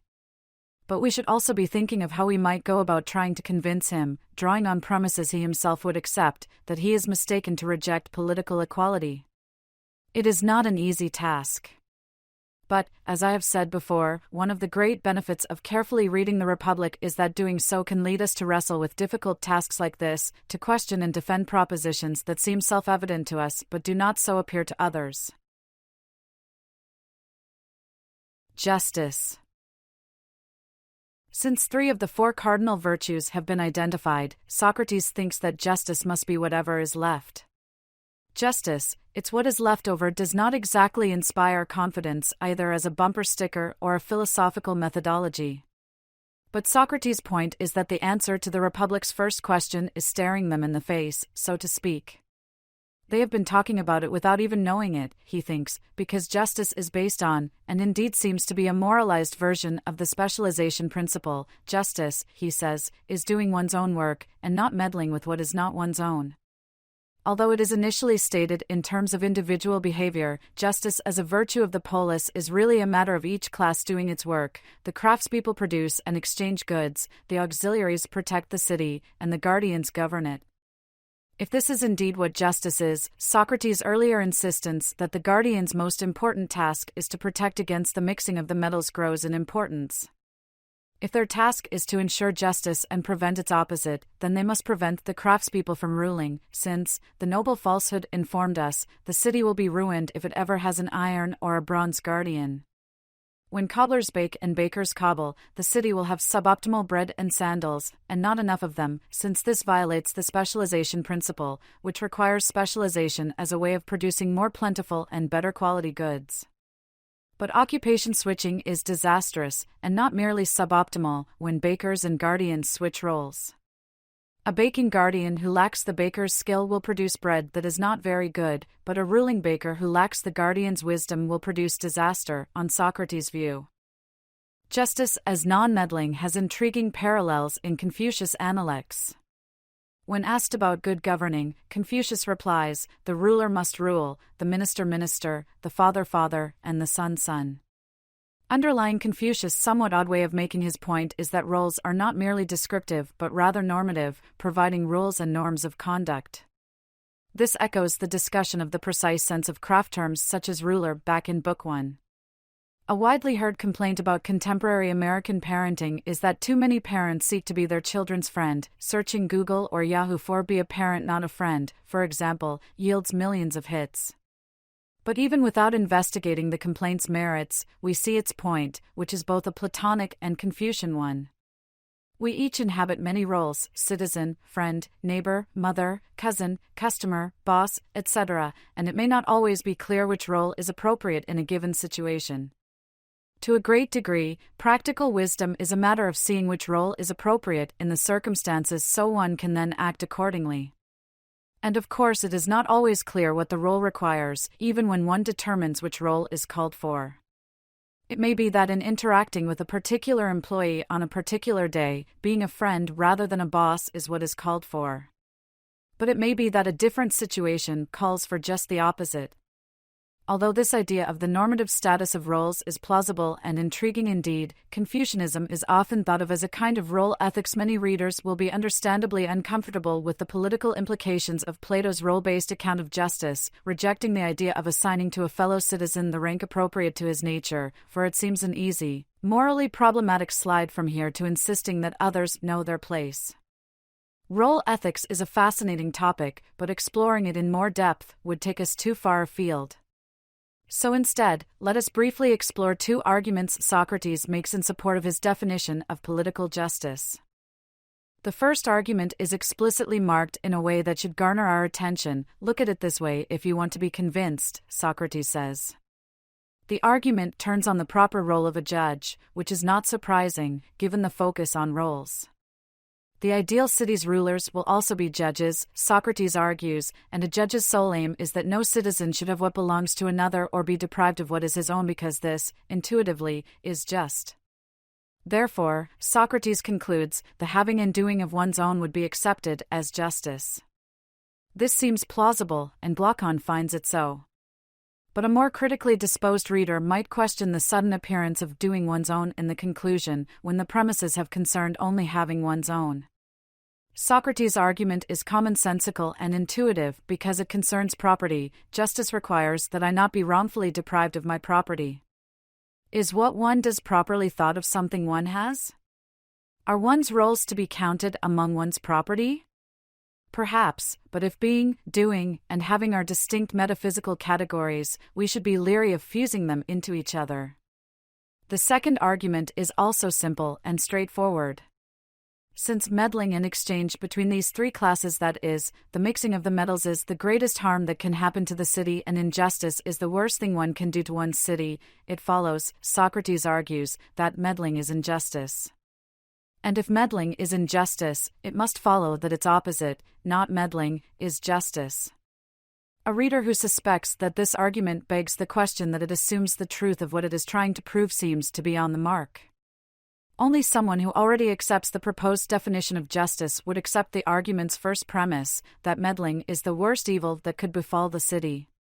And even waiving that worry, egalitarian-minded readers who are friendly to democracy are likely to think that the first premise is simply false.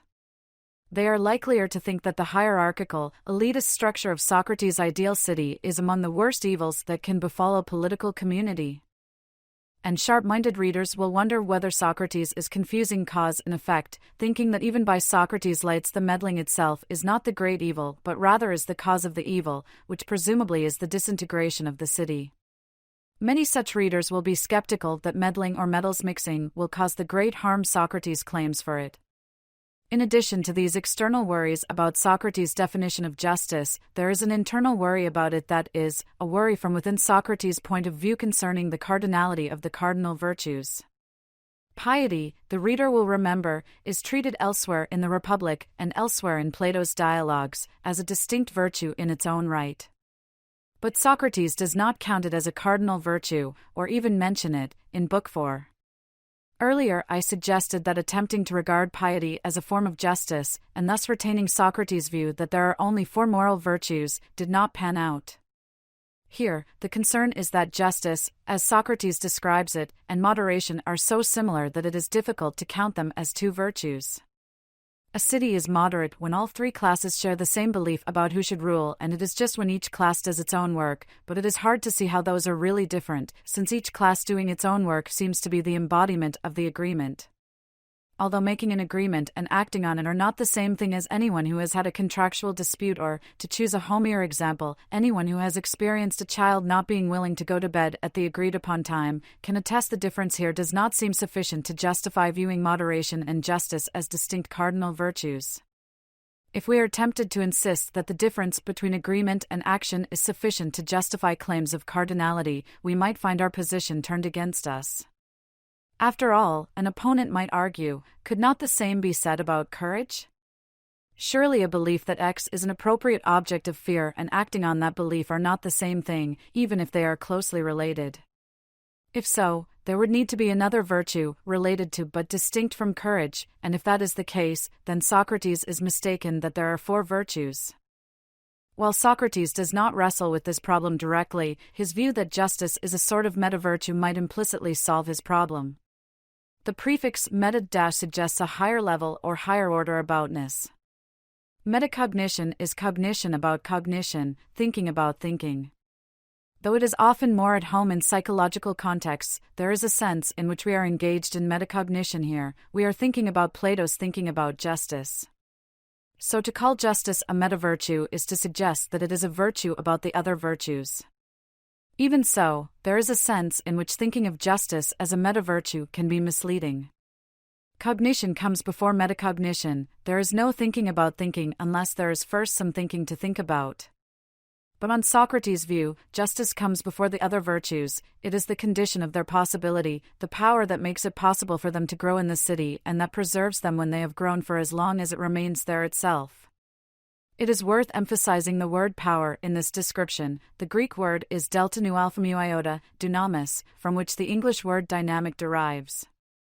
Justice is a power that enables agreement about who should rule. It is what makes it possible for there to be an agreement in the first place. Justice so conceived is not merely everyone's doing his own work, but is rather the power that consists in everyone's doing his own work. Similarly, courage is not merely the correct belief about what is appropriately feared, but is the power to preserve through everything, the belief about what things are to be feared. Earlier, I emphasized the belief at the center of courage, to draw a contrast with the knowledge that constitutes wisdom. Indeed, that is what enabled the imaginary interlocutor above to drive a wedge between belief and action. Reminding ourselves that courage is not merely a belief, but rather the power to preserve that belief through thick and thin, closes that gap. Socrates' idea that justice is what makes the other virtues possible certainly makes sense for moderation, especially if we remember that the shared agreement about who should rule is a symptom of a well-governed city, and not, as we moderns tend to think, the ultimate condition of the government's legitimacy. It seems initially to make less sense for courage and wisdom, since they are particular rather than holistic virtues, virtues distinctive of particular classes rather than of the city as a whole. Would would-be rulers and auxiliaries still possess their distinctive virtues even if justice did not prevail in the city? Those capable of ruling would still know what is best for the city as a whole even if they are not in fact ruling, and the same would seem to go for would-be auxiliaries.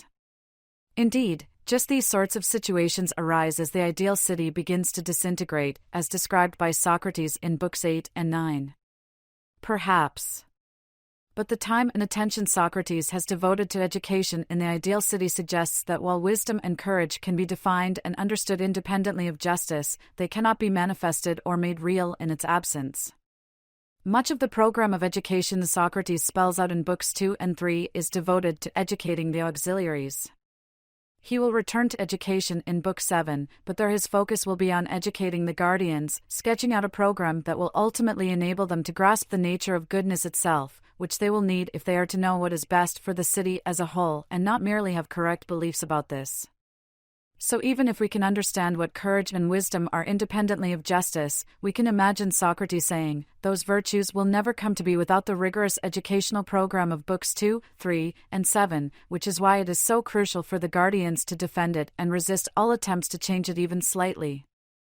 In Book 3, Socrates indicates that the guardian's most important task is to prevent the mixing of the metals described in the noble falsehood. There is nothing that they must guard better or watch more carefully than the mixture of metals in the souls of the next generation.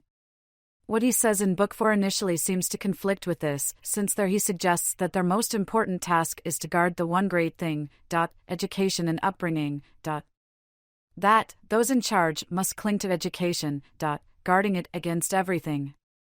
It seems that these distinct tasks cannot be the one most important task.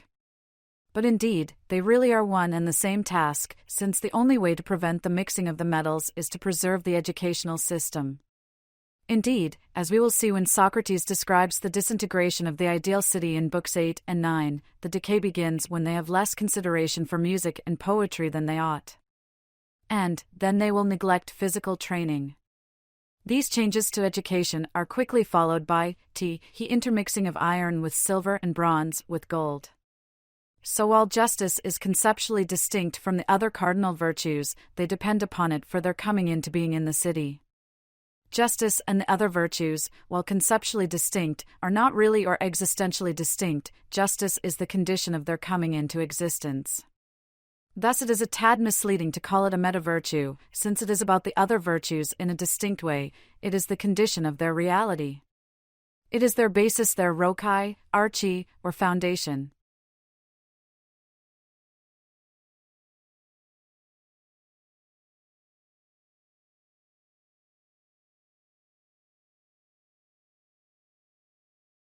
Chapter 6. The Republic's First Question. Whatever worries or quibbles we might have about Socrates' definition of political justice, Glaucon finds it satisfactory. I agree. Justice is that and nothing else. A reminder about methodology might be in order here. Back in Book 1, Socrates opted for question and answer over speechifying as the preferred method for investigating the nature of justice. Crucial to this method is seeking agreement with each other, arriving at a conclusion from shared premises, and then in turn treating that conclusion as a premise from which to derive new conclusions. Sometimes Glaucon and others seem too ready to agree with Socrates, and they often fail to critically scrutinize his claims, but an important feature of Socrates' method is its cooperative, agreement-securing nature. This is perhaps surprising in light of cinematic and televisual depictions of the Socratic method as a matter of antagonistic intellectual combat between a knowing professor and a terrified first-year law student. So before putting the definition of political justice to work in order to understand personal justice, Socrates wants to be sure that Glaucon accepts the conclusion of their investigation into the nature of political justice. Given the focus on theoretical city building, it is easy to forget that the political theorizing is not an end in itself, but rather a means to grasping what justice is for the individual. Now Socrates must make good on the promissory note he wrote in Book 2 and justify the assumption that city and soul are sufficiently analogous so that what is true of the former is also true of the latter. Platonic psychology, the divided soul. If Socrates is to apply what has come to light in the city to an individual, he first needs to show that city and soul have the same structure. He has been proceeding on the assumption that they do, and now it is time to make good on the big if he has been operating with, if an individual has these same three parts in his soul. In a few pages, he thinks he has done the job, noting we are pretty much agreed that the same number and the same kinds of classes as are in the city are also in the soul of each individual. How does he get there? Earlier, when discussing personal, Socrates suggested that the common-sense idea of self-control was puzzling, for it seems ridiculous that something could control itself. But he makes sense of this intuitive account of moderation by positing that the soul has parts. In a moderate person's soul, a better, rational part is in charge, governing by calculation in accordance with understanding and correct belief the worse part, which contains all kinds of diverse desires, pleasures, and pains. He now makes explicit the principle by which he arrived at this distinction, which I will call the opposition principle. The same thing will not be willing to do or undergo opposites in the same part of itself, in relation to the same thing, at the same time. So, if we ever find this happening in the soul, we will know that we are not dealing with one thing but many. To get a sense of the opposition principle, suppose you have one hand in a bucket of hot water and the other in a bucket of cold water. It seems that you are both hot and cold, but how could that be, since hot and cold are opposites? The opposition principle tells us you must have parts, which indeed you, obviously, do. One of your parts is hot while the other is cold. Another example, if I am standing in one spot, but nodding my head, am I moving or not? The answer seems to be both yes and no. I am not changing my location, so in that sense I am not moving, but in another sense, I am moving, since I am moving my head. The opposition principle tells us that I must have parts, since I can simultaneously undergo or instantiate incompatible opposites. Most of us have had the experience of wanting to do something but not doing it, even when we are able. I am really hungry and there is a piece of pizza right in front of me, but I do not eat it perhaps because I see that it is your pizza, not mine, and I think that I should not take what is not mine. I am really jonesing for a cigarette, yet I do not light up not because there are no cigarettes available, but because I am trying to quit. Whatever the details, the question is essentially the same: what explains my having a desire or appetite that I am able to fulfill but do not? It might be that I have another desire and that both of these desires cannot be satisfied at the same time. If I am really, really hungry and really, really, really tired, whichever one is stronger, whichever has more reallys will probably determine what I do. A conflict of desires shows that I have many desires, but not that my soul is divided. But the kinds of cases Socrates discusses are not like that. They are cases in which I choose not to act on my desire because I have a reason not to do so. In these sorts of cases, the opposition principle tells me that my soul must have at least two parts, one appetitive and one rational. But Socrates soon comes to see that there must be a third part, as well. Do we do these things with the same part of ourselves, or do we do them with three different parts? Do we learn with one part, get angry with another, and with some third part desire the pleasure of food, drink, sex, and the others that are closely akin to them? Or, when we set out after something, do we act with the whole of our soul, in each case? Now he suggests there is a third part, spirit, in addition to reason and appetite. In contrast to the rational part, which is the part of the soul with which it calculates, and the irrational appetitive part, which is the part with which it lusts, hungers, thirsts, and gets excited by other appetites, for 439d, there is also the spirited part, by which we get angry both at others, when we have been treated unjustly, and also at ourselves, when we have acted unjustly. To illustrate this, Socrates offers the rather disturbing example of Leontius' necrophilia. He had an appetite to look at them, but at the same time he was disgusted and turned away. For a time he struggled with himself and covered his face, but, finally, overpowered by the appetite, he pushed his eyes wide open and rushed towards the corpses, saying, "Look for yourselves, you evil wretches, take your fill of the beautiful sight." Leontius' spirited element makes war against the appetites but ultimately loses, giving in to a desire that Leontius himself is disgusted by, which results in his self-directed anger. Let us pause for a moment and consider the role disgust plays in the Republic.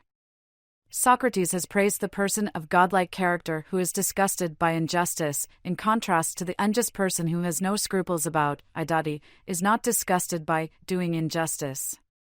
The would-be guardians are being educated to disdain to act, to be disgusted, to act as Thrasymachus would.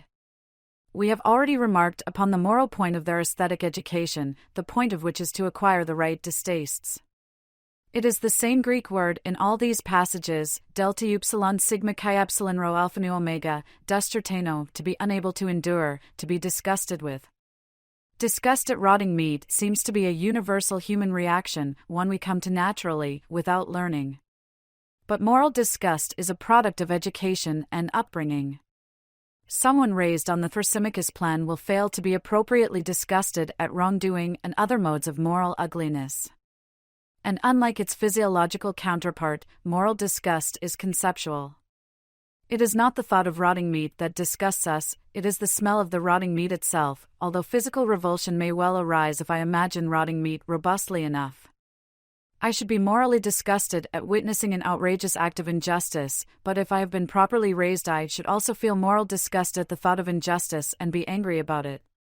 Leontius was disgusted both by the corpses and by his attraction to them, which suggests that his problem is not that he lacks the right distastes. His problem, rather, is that his soul is not properly aligned, his spirited part is not strong enough to overcome his appetites, and thus it sides with them rather than with reason. A conflict between reason and desire, between what we think we ought to do and what we want to do, is a common feature of the human condition. On Plato's psychology literally, his logos of the psyche, the conflict requires a third party for its resolution, spirit, which sides with reason in a well-ordered soul, and with appetite in a poorly ordered one. Spirit is by nature the helper of the rational part, Socrates says, but to call the arrangement natural is not to say that it will occur all by itself, without outside help, but rather that this is what spirit's function is. Spirit will perform its natural function provided that it has not been corrupted by a bad upbringing.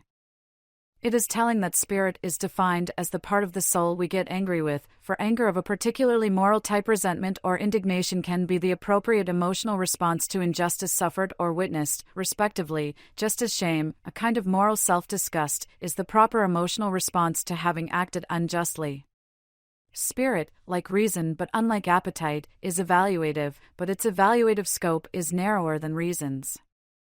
Spirit seeks to protect its distinctive good, honor, and views the actions of oneself and others through this lens.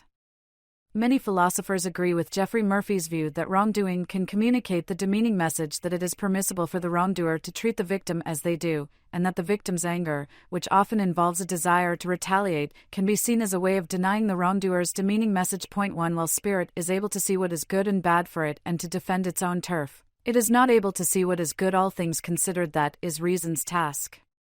When one has been wronged, the spirited part of the soul typically burns with anger and a desire for revenge, to negate the demeaning message the wrongdoing seems to encode.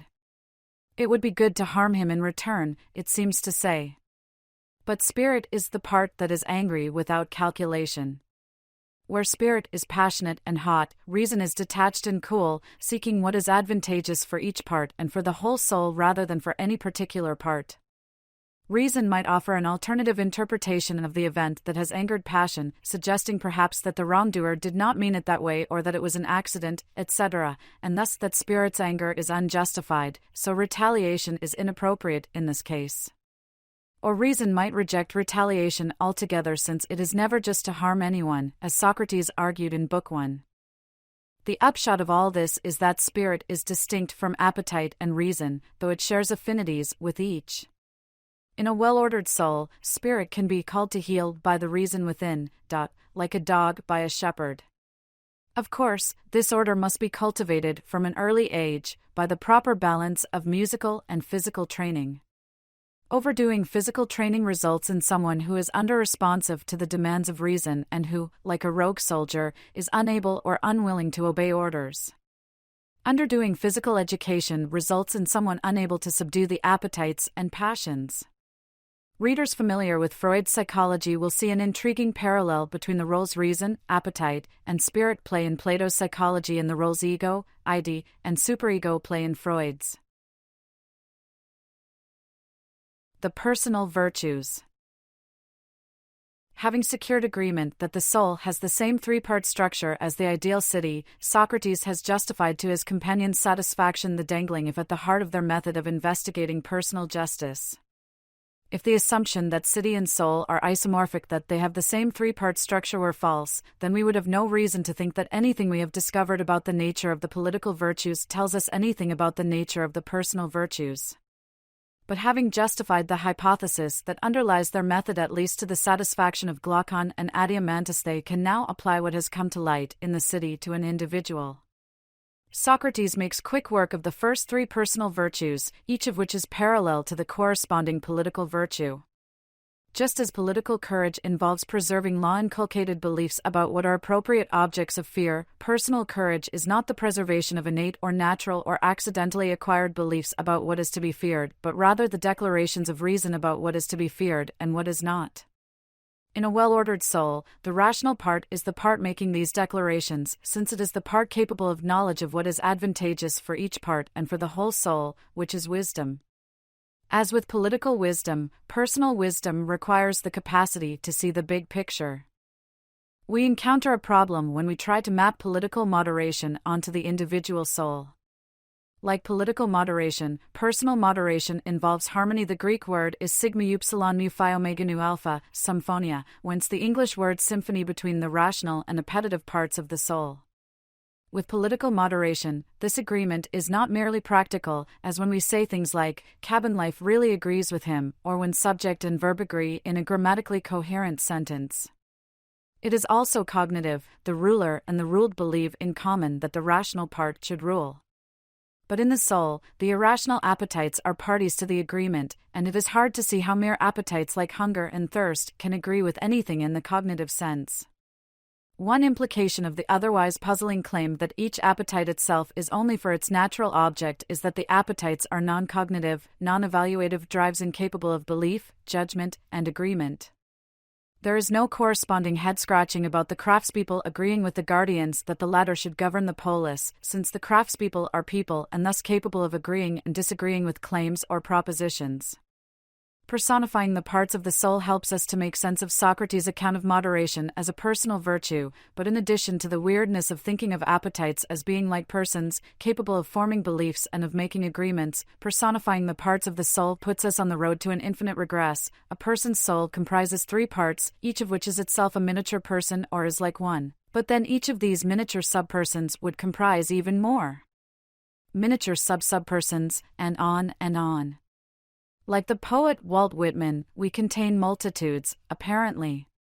Perhaps Socrates' talk of agreement between the rational and irrational parts should be taken metaphorically. Socrates regularly appeals to metaphors in the Republic, such as the famous allegory of the cave and the less famous, but no less important, metaphors of the sun and the divided line, which we will soon be exploring. But while thinking of personification metaphorically staves off the looming infinite regress, it leaves unexplained just how the irrational and rational parts come to an agreement. Are we letting Socrates off the hook too easily if we accept his metaphorical explanation? Albert Camus raised a parallel worry about metaphorically explaining the atom by appealing to the solar system.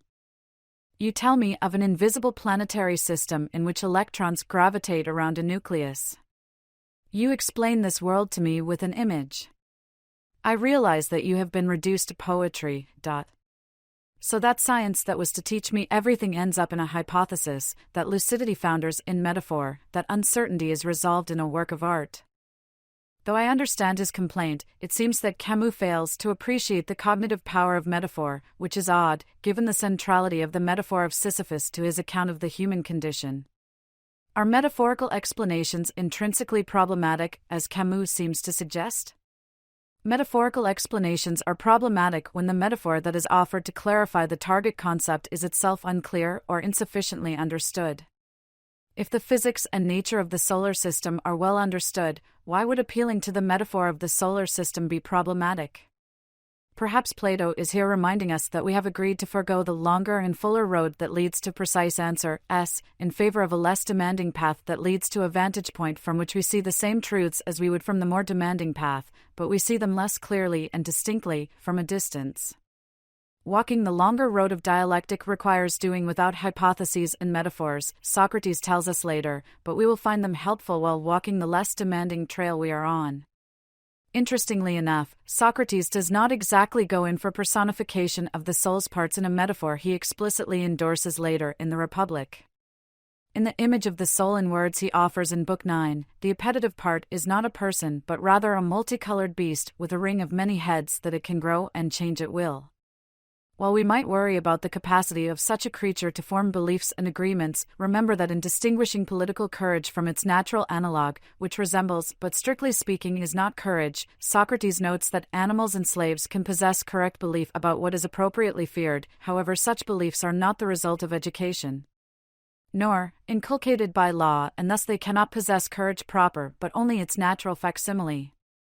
While the hydra-headed beast representing the appetites can come to obey the commands issued by the rational part, as a dog can come to obey its master's commands, it is a stretch to think the beast or the dog agrees in the robust cognitive sense required. So it seems there is a glitch in the city-soul analogy, but perhaps such glitches are to be expected on the less precise path we are treading, since an analogy need not be perfect for it to be correct and helpful. Personal justice, intrapersonal being versus interpersonal doing. Finally, we get Plato's answer to the Republic's first question. Just as a city is just when each class does its own work, a person is just when each part of the soul does its own work. A person who possesses a just soul will do their own work, bakers will bake, cobblers will cobble, auxiliaries will defend, guardians will rule, etc. But the essence of justice is the harmony of the soul's parts, not the individuals acting in certain ways. Socrates' definition of justice is strikingly different from the definitions Polemarchus and Cephalus offered in Book 1. To think of justice as telling the truth and paying one's debts, or to think of it as benefiting one's friends and harming one's enemies, is to think of justice primarily in terms of how one acts toward others. While Socrates thinks that the just person will treat others in certain ways, he does not think of justice primarily in terms of action. Justice is not concerned with someone doing his own externally, but with what is inside him, with what is truly himself and his own.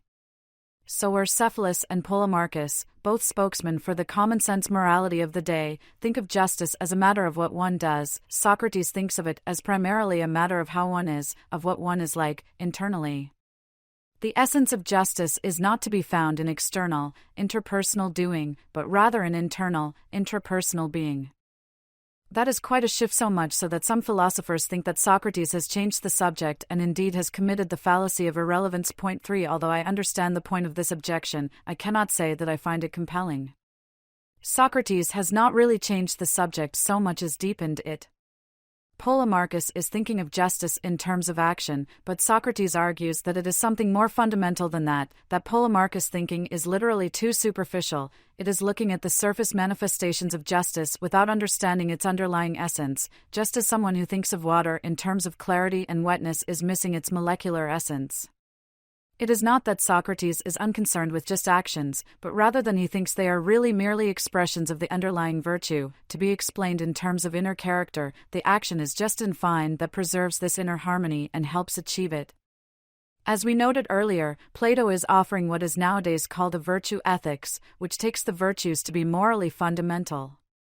Consequentialist moral philosophers like John Stuart Mill think that good outcomes are morally basic, explaining right action and virtuous character in terms of those outcomes. An action is right if and only if it produces the best possible or a sufficiently good outcome, and a virtue is a reliable disposition to bring about good outcomes.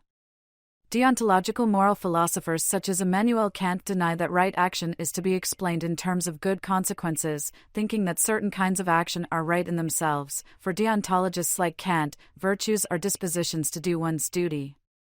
Although this is a bit of a simplification, moral theories can be distinguished by which family of moral concepts virtues, outcomes, duties they take to be explanatorily basic in the sense of explaining or defining the other moral concepts. Although deontology and consequentialism have dominated modern moral philosophizing in the English-speaking world for several centuries, virtue ethics has enjoyed a revival in recent decades. The basic idea, really, is that being a certain kind of person is morally more fundamental than doing certain kinds of actions. While the consequentialists and deontologists focus on actions, although they differ strenuously in what explains why right actions are right, virtue ethicists focus on persons and their characters, thinking that someone in whom the virtues have been cultivated by upbringing, education, and individual effort can be trusted to figure out what action to perform in whatever circumstances they find themselves.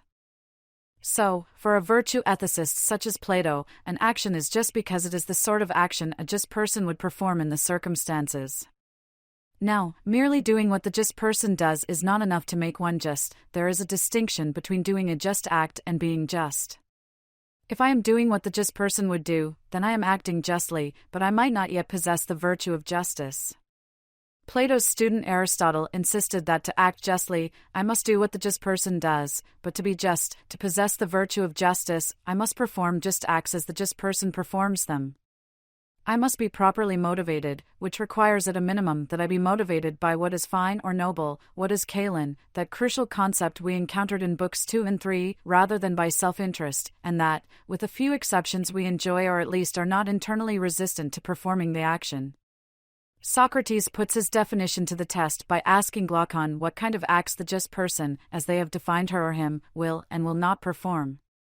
Socrates is asking Glaucon whether the proposed definition of personal justice squares with common sense. If the just person, as conceived of by Socrates, would rob temples, steal, betray friends, or break contracts, a list of unjust actions which Thrasymachus earlier specified as parts of injustice and which will be noted later as typical of people with tyrannical souls, then the definition must be rejected, just as Cephalus and Polemarchus' definitions were rejected for having implications that they themselves could not accept. If Socrates' definition implied that a just person would perform such actions, it would theoretically be open to Glaucon to still accept the definition and change his mind about the moral status of thievery, temple robbery, betrayal, etc. But that would sound the death knell for Socrates' moral theory and would be rhetorically disastrous.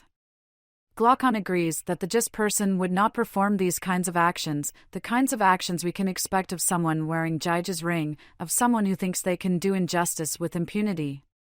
Socrates thinks his just person is incorruptible. They are delta alpha mu nu tau iota nu omicron, adamantinos adamantin, made of steel, unshakably committed to justice and disgusted by injustice. As Socrates has defined it, justice, which, we should remember, is best thought of as virtue generally, is a kind of inner, psychic health. Virtue seems, then, to be a kind of health, fine condition, and well-being of the soul. This is unsurprising, given Socrates' moral realism. There are facts about what health is and what contributes to it, and we are likely to roll our eyes at someone who says, "Who's to say that a diet of potato chips and ice cream is unhealthy?" Experts and indeed anyone who understands nutrition is to say, we want to respond. As a kind of inner health and harmony, virtue is similarly susceptible to the same kind of realism. If Socrates is right, there turn out to be moral facts, just as there are dietary facts, and what those facts are is not up to us in any meaningful way. We may be unaware of these facts, but we discover them, we do not invent them. There is an objection we should address before closing. The objection turns on Socrates' emphasis on inner harmony in his account of justice. For example, he says that the just person harmonizes the three parts of himself like three limiting notes in a musical scale: high, low, and middle, that he becomes entirely one, moderate and harmonious. Moreover, the action is just, that preserves this inner harmony and helps achieve it. The objection is that inner harmony is compatible with injustice. Consider a harmonious psychopath in whom reason, with the aid of spirit, rules the appetites. The psychopath does not really want to kill and eat other human beings, but believes that reason commands him to do so. So, the objection goes, if a harmonious soul is a just soul, it follows that a Socratically just person could do these awful things. But clearly a just person would not murder and cannibalize, let alone rob temples and break promises, so Socrates' account must be rejected. Given what he says in Book 9, we can imagine that Socrates might respond by insisting that our harmonious psychopath has a tyrannical soul, which is highly disordered and unharmonious, that our imagined counterexample is not really conceivable. But this seems to simply beg the question, to assume the truth of the very thing that Socrates is supposed to be arguing for. A better response would be to point out that while harmony is a necessary condition of a soul's being just, that is, a soul cannot be just without also being harmonious, it is not by itself sufficient, that is, it is false that any soul that is harmonious is thereby just. It is not that a harmonious soul is a just soul, as the objection assumes, but rather that a just soul is a harmonious soul. It is not enough that the rational part governs, Socrates should reply. It must get things right. Wisdom is a kind of knowledge, and knowledge requires truth. We can only know what is true, and it is not true that murder and cannibalism are morally permissible, other things being equal. We can probably imagine circumstances in which they might be, but the remorseless, harmonious psychopath we have imagined is not in such a situation. It should not be surprising that Socrates' response presupposes moral realism. He thinks that moral knowledge, which presupposes moral truth, is possible. Such knowledge is rare and limited to philosopher queens and kings, but it is possible. Readers who are more skeptical will take this as a point of weakness, not because they themselves reject moral realism, though some surely will, but rather because Socrates' response presupposes moral realism without ever arguing for it. Even if we share his belief that there are genuine moral truths, we might find ourselves in a situation analogous to the situation Glaucon and Adeimantus found themselves in Book 2, agreeing with Socrates but seeing that our belief in moral realism is not justified. Of course, that does not make it false, but it leaves us in an epistemically perilous state. Socrates, we should remember, does not claim to know that moral realism is true. He is working with what his interlocutors believe, so his assuming the truth of moral realism is not problematic from within the framework of the Republic. But from outside that framework, as critical readers and thinkers, we should find it problematic if we agree with him but can offer no arguments that would justify that agreement. Many readers will find this account of justice intuitively appealing, especially as it places reason at the center or, perhaps better, at the helm of a well-lived life. Socrates will discuss the varieties of unjust souls in Books 8 and 9, but it will be helpful to trace one out here, if only briefly, in order to give us a richer sense of this account of justice. A clear, illustrative contrast is with a soul and city he deems oligarchic, one which takes amassing wealth to be life's ultimate purpose. While the just person loves virtue, the oligarch loves wealth. As Socrates describes the oligarch, they are still more or less conventionally decent, though they are likely to cheat a bit if they can do so with impunity. In terms of their soul structure, the most distinctive contrast is that while reason governs the just person's soul, appetite, in particular the desire for money, governs the money-loving oligarchs. For Plato, in a well-ordered and thus just soul, reason determines which ends and goals one ought to pursue. This is its task, a task that requires the personal virtue of wisdom in order to be done well. But the oligarchic money-lover has appetite setting their ends. He makes the rational and spirited parts sit on the ground beneath appetite, one on either side, reducing them to slaves. In contemporary philosophical lingo, the money-lover reduces reason to the purely instrumental role of determining the best means to achieve the end set by appetite. It is not that figuring out the most effective means to a given end is not a task for reason, it surely is. But that is not all reason is good for, and indeed, important as such reasoning is, it is decidedly secondary in importance, in Plato's view, to determining what is good in itself, what is worth pursuing as an end. The problem, Plato thinks, is that reason has only this instrumental role in the money-lover's soul, and that in determining what ends and goals to pursue, appetite is taking over a task that does not properly belong to it.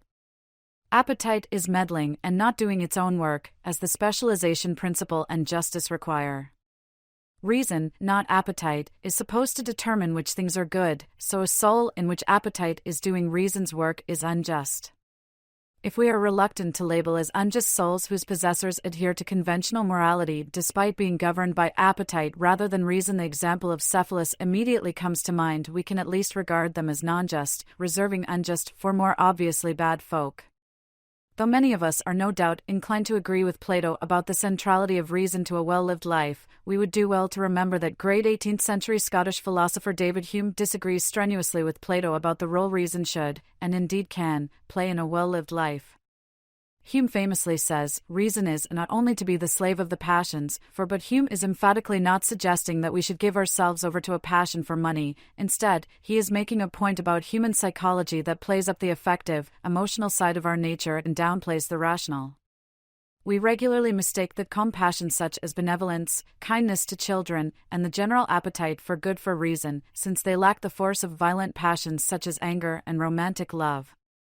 We will not settle Hume's disagreement with Plato here, but I raise it to remind readers that, despite the prominence of reason in the history of Western philosophy, the issue is, like most fundamental philosophical issues, not settled. Hopefully this brief foray into the oligarchic soul helps to illustrate Plato's definition of justice.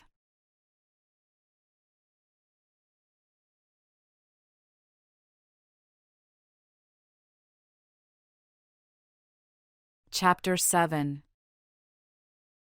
Questions about the ideal polis. Having answered the Republic's first question, Plato has Socrates immediately start on its second, whether it is more profitable to act justly, live in a fine way, and be just, whether one is known to be so or not. Since his method is to work with claims that his interlocutors believe, we might have expected Socrates to pause and ask if anyone has any questions about the definition of justice they have arrived at, but instead he immediately starts in on the Republic's second question on the final page of Book 4. But as Book 5 begins, Polemarchus, who has been silent since Book 1, jumps back into the fray, piping up with some questions which will lead to a digression, as Socrates later puts it, that comprises Books V, 6, and 7, taking up about 100 pages of the Greek text. Literary artistry as a way of doing philosophy. The opening of Book 5 is subtly but strikingly similar to the opening of Book 1, and it is worth pausing to consider Plato's literary way of making a philosophical point. Book 1, readers will remember, begins with Socrates and Glaucon returning to Athens proper from its port, the Piraeus. Polemarchus' unnamed slave bids them to wait for his master, after the slave caught hold of Socrates' cloak. In the banter that follows, Socrates playfully asks if Polemarchus will let them go. It is striking and clearly no accident that this scene is more or less repeated with the same vocabulary at the beginning of Book 5. Polemarchus took hold of Adeimantus' cloak asking, "Shall we let it go?" When Adeimantus replies in the negative, Socrates asks, "What is it that you will not let go?" To which Adeimantus replies, "You." What is Plato up to here? Why does he reprise the beginning of Book 1 here at the outset of Book 5, with the same vocabulary? Although it may be just pleasing literary symmetry enjoyable for its own sake, I suspect there is more to it than that. I think that Plato is using literary form to make a substantive point about the nature of philosophy. Philosophy is always starting over, always examining its foundations. Though we have traveled quite a distance from the opening scene, the conclusions it ultimately led to, especially the account of justice as each part of the soul doing its own work, need to be scrutinized. Doing so is important given the method that Socrates and company have adopted, which relies on shared agreement about premises to derive conclusions. Plato might have made this point more directly, but making the point so subtly as almost certainly to be missed the first time around seems not just a more elegant, but a more effective way of making the point that doing philosophy well invariably involves examining one's conclusions and starting points. It is more effective, I think, since he lets his readers make this point for themselves, by prompting us to ask why he rhymes the beginnings of Books I and V. And indeed the conclusion I have drawn, that he is making a point about the nature of philosophy, is one that should itself be revisited, as there may be more going on than that, or he might be making a different point altogether. We will not pursue it any further, but I hope at least that this discussion helps readers to appreciate not just the literary quality of the Republic, but also the way in which Plato seamlessly joins literary form and philosophical content. It is one of the reasons that the Republic is a treasure that bears repeated rereading. The Three Waves. Adeimantus and Polemarchus are prompted by the implications of a nugget of common-sense Greek wisdom that Socrates utters in Book 4 after giving the rulers of the ideal city their charge to guard above everything else the program of education and upbringing they worked out in Books 2 and 3, all the other things we are omitting, for example, that marriage, the having of wives, and the procreation of children must be governed as far as possible by the old proverb, friends possess everything in common. While Socrates wants to avoid exploring such details, Adeimantus and Polemarchus insist that he do so.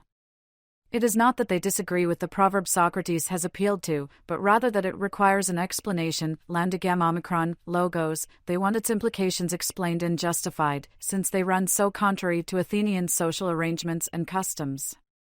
When even Thrasymachus agrees, Socrates has little choice but to accede to their wishes, even though he would prefer to avoid this swarm of arguments his friends have stirred up. As at the beginning of Book 2, Glaucon and Adeimantus agree with Socrates, but they are sufficiently self-aware to see that their belief is unjustified, hence their insistence that Socrates provide an explanation a logos. The social arrangements proposed or implied in the design of the ideal city will be scrutinized by two questions: is it possible, and is it optimal?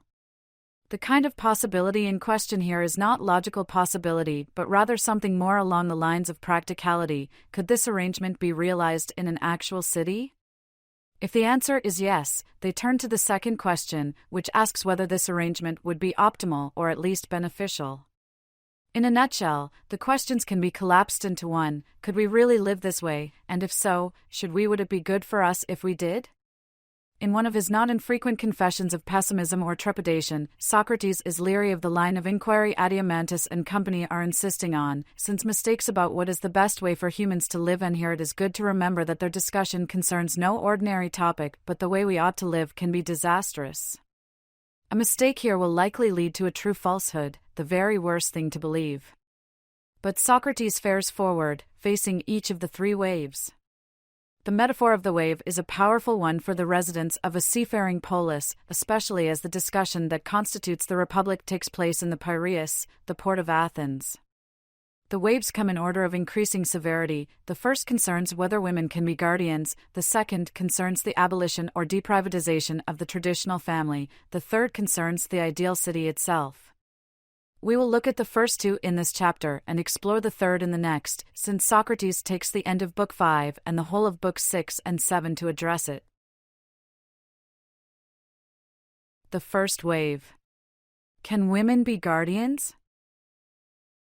Since friends have all things in common and the citizens of the ideal polis are friends, bringing about this friendship should be one of the fruits of the noble falsehood the citizens will share the same upbringing and education, as well as the same jobs. There is no reason, Socrates thinks, why being female is by itself a disqualifier. Like the people listening to Socrates, many readers will be surprised by this, though probably for different reasons. Indeed, Glaucon and company find the very idea ridiculous, a complaint one encounters at least half a dozen times in one page of the Greek text. Physical education is an important part of the would-be guardian's education, and by Athenian custom much of this, especially wrestling, occurs when the participants are naked. Thus they find it difficult to take Socrates' proposal seriously. As is often the case in the Republic, in addition to the issue immediately at hand here, whether women can participate in the education required of would-be guardians, there are deeper issues which transcend the boundaries of the Republic and which should be of interest even to those who regard the ideal polis as decidedly dystopic. One, of course, is the status of women, another is the status of societal norms. As Socrates diagnoses Glaucon's reasoning, the idea of women wrestling naked is ridiculous because it is contrary to custom, pi alpha rho tau theta omicron, para to ethos. But why, Socrates asks, adhere to local custom? After all, at one point it was contrary to custom for men to wrestle naked, and that probably incited ridicule then, too. Since customs can change over time, perhaps we will give up the custom barring women from wrestling naked, too. But Socrates has a deeper point to make than that, one that challenges the normative force of cultural customs, and one that should not surprise us, given his commitment to philosophical reflection. A cultural relativist holds that an action is right, and, alternatively, wrong, if and only if one's culture approves, or, alternatively, disapproves, of it. That is all there is to rightness and wrongness. There is no culture-transcending standard by which to assess the norms of one's own culture or those of another. One problematic consequence of cultural relativism, and remember that one way to test a claim is to consider its implications, is that it makes the idea of moral progress nonsensical. Sure, we now disapprove of slavery and thus regard it as wrong, but that is not an improvement on the earlier standard, it is just a different standard. And what goes for one culture viewed over time goes for different cultures viewed at the same time. Your culture holds that women should not vote, mine holds that they should.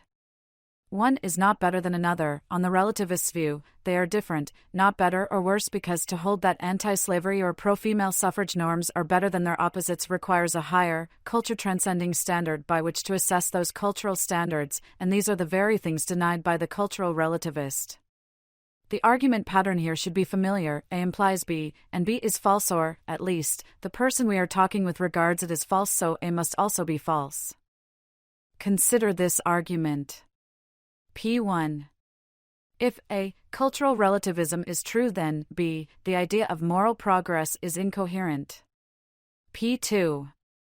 Not B, the idea of moral progress is not incoherent. C. Therefore, not A, cultural relativism is not true. The argument is logically valid, so a die-hard relativist wishing to deny its conclusion must either reject P1, holding that cultural relativism does not imply that moral progress is incoherent, or reject P2, conceding that the idea of moral progress is not coherent, after all. These are both tall orders, for relativism, holding that what one's culture approves of is right, implies that there is no standard by which to judge one culture's standards to be better than another culture's, and there is no standard by which to assess my culture's former standards and its current standards. No standard is better, they are just different. Since progress means change for the better, it is difficult to see how a cultural relativist could regard moral progress as coherent, given their insistence that there are no standards by which to assess a culture's standards. Socrates does not make the moral progress argument, but it is presumably something he would endorse, since he rejects the cultural relativism that takes one's culture's standards as sound just because they are one's culture's standards. It is foolish, he thinks, turning Glaucon's objection back on him by employing the same word, gamma omicron, geloios, to think that anything besides the bad is ridiculous, and it is foolish to take seriously any standard of what is fine and beautiful other than the good. Socrates is not a nihilist or anarchist. He is not opposed to cultural norms and standards per se. It would be odd if he were, given the amount of time he has so far devoted in the Republic to an educational program designed to cultivate the right ones. What he is opposed to is uncritical acceptance of one's culture's norms, to regarding them as correct or beyond question merely because they are the norms of one's culture. That fact that one's culture approves of X and Y and disapproves of Z is one thing, whether one's culture ought to do so is a different matter entirely. The subsequent books in the Republic will reveal something of what Socrates takes the good to be, but even if we find ourselves disagreeing down the road with his particular version of moral realism, we can agree with him about the role that critical reflection and reasoned argument ought to play in determining which norms a culture ought to possess. What was ridiculous to the eyes, Socrates says, faded away in the face of what argument showed to be the best. Women wrestling naked seems ridiculous to Glaucon and his friends, but until one has scrutinized one's culture's standards, it is not clear that it really is ridiculous. Socrates' critique of Glaucon's appeal to what seems ridiculous echoes his earlier remarks on disgust and cultivating the right distastes. Finding something ridiculous differs from finding it disgusting. Laughing at something is a much weaker form of disapproval than being nauseated by it. But they are both modes of disapproval, ways of registering that something is improper. These modes of disapproval are typically not rational. We are raised to find certain things ridiculous and certain things disgusting while we are young and unable to grasp the reason. Socrates calls on reason to help determine whether what seems absurd or disgusting really is absurd or disgusting, and if so, why. If we cannot justify our tastes and distastes, perhaps we ought to give them up. In his ideal polis, no one needs to give up the norms they have absorbed from their culture, because the educational system is supposed to guarantee that the only norms and values available for absorption are correct. But those of us not raised in utopias will need to scrutinize our culture's norms and values, since we cannot be sure those norms and values are correct. To my mind, the value of liberal education, and especially philosophical education, is to be found in their enabling us to better scrutinize and evaluate the norms, values, and beliefs we were raised to have, so that we are in a position to endorse some and reject others, thereby making our norms, beliefs, and values truly our own. Without critical scrutiny, these norms, values, and beliefs are not really our own, and we are not fully free. We might be free of interference, but we lack the freedom that comes from genuine, deep self-direction. We will return to this distinction between negative and positive freedom below, in Chapter 12. Having made his general point about cultural norms, Socrates brings the argument back to the question of whether having women as guardians is possible. In a move that is a model of intellectual fairness, Socrates decides to give the argument against ourselves. That is, he articulates what he takes to be the best argument against the view he holds. It is worth pausing to admire this kind of intellectual fairness, especially as it seems in such short supply these days. How many of us, after all, are willing or able to give a fair hearing to political and moral arguments we disagree with, let alone give them a reasonable reconstruction? As we noted earlier, much political and moral debate traffics in the production and consumption of straw men. We caricature the views of our opponents and then think we have refuted our opponents by knocking down these caricatures. A quick glance at the comments section of most online newspapers should provide ample evidence for the prevalence of straw men. The argument Socrates considers is a powerful one, since it appeals to the specialization principle, which structures the economic life in the ideal polis and indeed is the basis of the definition of justice, in arguing against the view that women can be guardians. The specialization principle implies that each must do his own work in accordance with his nature. But of course, the natures of men and women are different, so how can Socrates hold that men and women may perform the same tasks? Socrates' position is self-contradictory, argues the imagined opponent. He can't endorse the specialization principle and hold that women can be guardians, since the former implies that the latter is false. It is a powerful argument, of just the sort that Socrates regularly gives against others. Although he acknowledges the argument's rhetorical force, he finds it philosophically unsatisfying, since it is an example of heuristic, which was discussed briefly in Chapter 2. The opponent, perhaps unwittingly, is quarreling or wrangling, rose de epsilon iotinu, Arisian, aiming to win the argument, rather than to get at the truth of the matter. The argument's main fault is that it fails to make a relevant distinction and so arrives at its conclusion illegitimately. Although it gets the separation principle right, it fails to distinguish different kinds of nature and employ the one that is relevant to the argument. Consider bald and long-haired men, for example, Seinfeld's George Costanza and the supermodel Fabio. Clearly their natures are different, but from that it does not follow that George cannot be a cobbler if Fabio is, because whether one is bald or has a full head of lustrous hair is irrelevant to the craft of cobbling. It is not that the bald and the tricholucious are not different, but rather that the difference between their natures is not relevant to the issue at hand. Thinking otherwise, Socrates says, is ridiculous. What is distinctive of a guardian ruler is the kind of soul they have, a soul capable of wisdom, of knowledge of what is best for the city as a whole. The primary difference between men and women is biological or physical. Somatic might be more precise. They differ only in this respect, that the females bear children while the males beget them. There is no reason to think, Socrates insists, that this physical difference must make for a psychic difference. Consider a female doctor, a male doctor, and a male cobbler. If asked, which two are more similar to each other than to the other, you would rightly respond that you cannot answer the question until you know the relevant parameter of comparison. Physically, the male doctor and male cobbler are more similar to each other than either is to the female doctor. Psychologically, the male doctor and female doctor are more similar to each other than either is to the male cobbler. The souls of cobblers differ in nature from the souls of doctors, being susceptible of acquiring a different kind of skill. Perhaps this is a difference between iron and bronze souls. But as naturally different as cobblers' and doctors' souls are from each other, they are more like each other than they are like the souls of guardians, who, rather than possessing a skill or craft, possess a virtue. All three possess knowledge, but the objects of knowledge, how to make shoes, how to cure the sick, what is best for the city as a whole, are strikingly different, and, as we saw earlier, skills are fundamentally different from virtues, insofar as skills are morally neutral while virtues are not.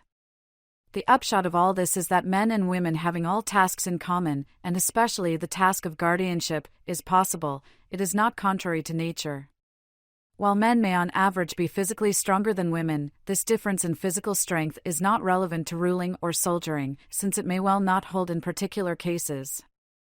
As I write this, the world record for the marathon for men is roughly 12.5 minutes faster than the world record for women, but the fastest women's time is really fast, and is much, much faster than the overwhelming majority of men can run. It was the 23rd fastest time run that day, October 13, 2019, in the Chicago Marathon, faster than 24,604 of the men who completed the race. That men on average run or swim faster or lift more weight than women is irrelevant to what this particular woman and that particular man can do, and it is the particular person's qualifications that are relevant, not the average qualifications of groups they belong to. Having shown that it is possible for women to be guardians and to receive the same education as their male counterparts, Socrates makes short work of the other question, whether it is optimal. Given that the only thing standing in its way is unreasoned cultural prejudice, it is no wonder that Socrates regards this arrangement as for the best. After all, he reasons, why would you not have golden-souled guardians in charge, whatever their sex, given that physical difference is irrelevant to the task of ruling? Is Plato a feminist? Plato's perhaps surprising insistence that women can be guardians prompts us to ask, is Plato a feminist? To answer this question, we need to know what it is to be a feminist, a thornier task than it might at first seem. The Stanford Encyclopedia of Philosophy, an excellent, free, online resource, has half a dozen entries for different kinds of feminism and half a dozen again for feminist approaches to various philosophical topics such as knowledge, the self, science, ethics, etc. I am going to make this simplifying assumption, hopefully not an oversimplifying one, that at feminism's root is a belief in and commitment to gender equality. The idea here is that men and women are morally equal, that being a woman is never in itself a reason to give a woman's interests less weight. We know that Plato is not an egalitarian, but importing a contemporary moral principle, one animating the work of Peter Singer, among others, can shed helpful light on this section's question. The principle of equal consideration of interests, PSI for short, holds that the interests of all parties affected by an action or decision ought to be given equal consideration unless there is a morally relevant fact or difference that justifies unequal consideration. The first thing to notice about the PSI is that it is a moral principle. It is not attempting to describe how people actually act and decide, rather, it is a principle about how we ought to act. A second thing to notice is that its currency is consideration, which is different than treatment. A teacher who gives every student the same grade treats the students equally, but this is not what the PSI demands. Instead, it demands that the teacher give equal consideration to all, they use the same standards to evaluate their work, do not play favorites, etc. There is a clear sense in which such a teacher is also treating their students equally, but it is worth noting how consideration and treatment differ. If there are 200 applicants for a job, the only way to treat all applicants equally in the strict sense is to hire all of them or none of them. What the PSI requires is that the prospective employer use fair standards and apply those standards equally. That is what I take a commitment to equal consideration to require. A third point worth mentioning is that the PSI mandates presumptive rather than absolute equality of consideration. It recognizes that there may be times when unequal consideration is called for, but, as the fourth point makes clear, unequal consideration is permissible only if there is a morally relevant difference between parties or a morally relevant fact that would justify unequal consideration. Psychologists are adept at discovering the factors that decision-makers take to be psychologically relevant and which explain why we often do not give equal consideration to all parties affected by our actions. But the psi is a normative principle, not a descriptive one. It requires a morally relevant fact that justifies unequal consideration, not a psychologically relevant fact that explains it.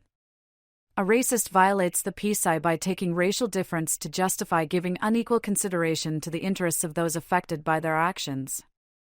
They violate the psi because, with very few exceptions, racial difference is not a morally relevant difference.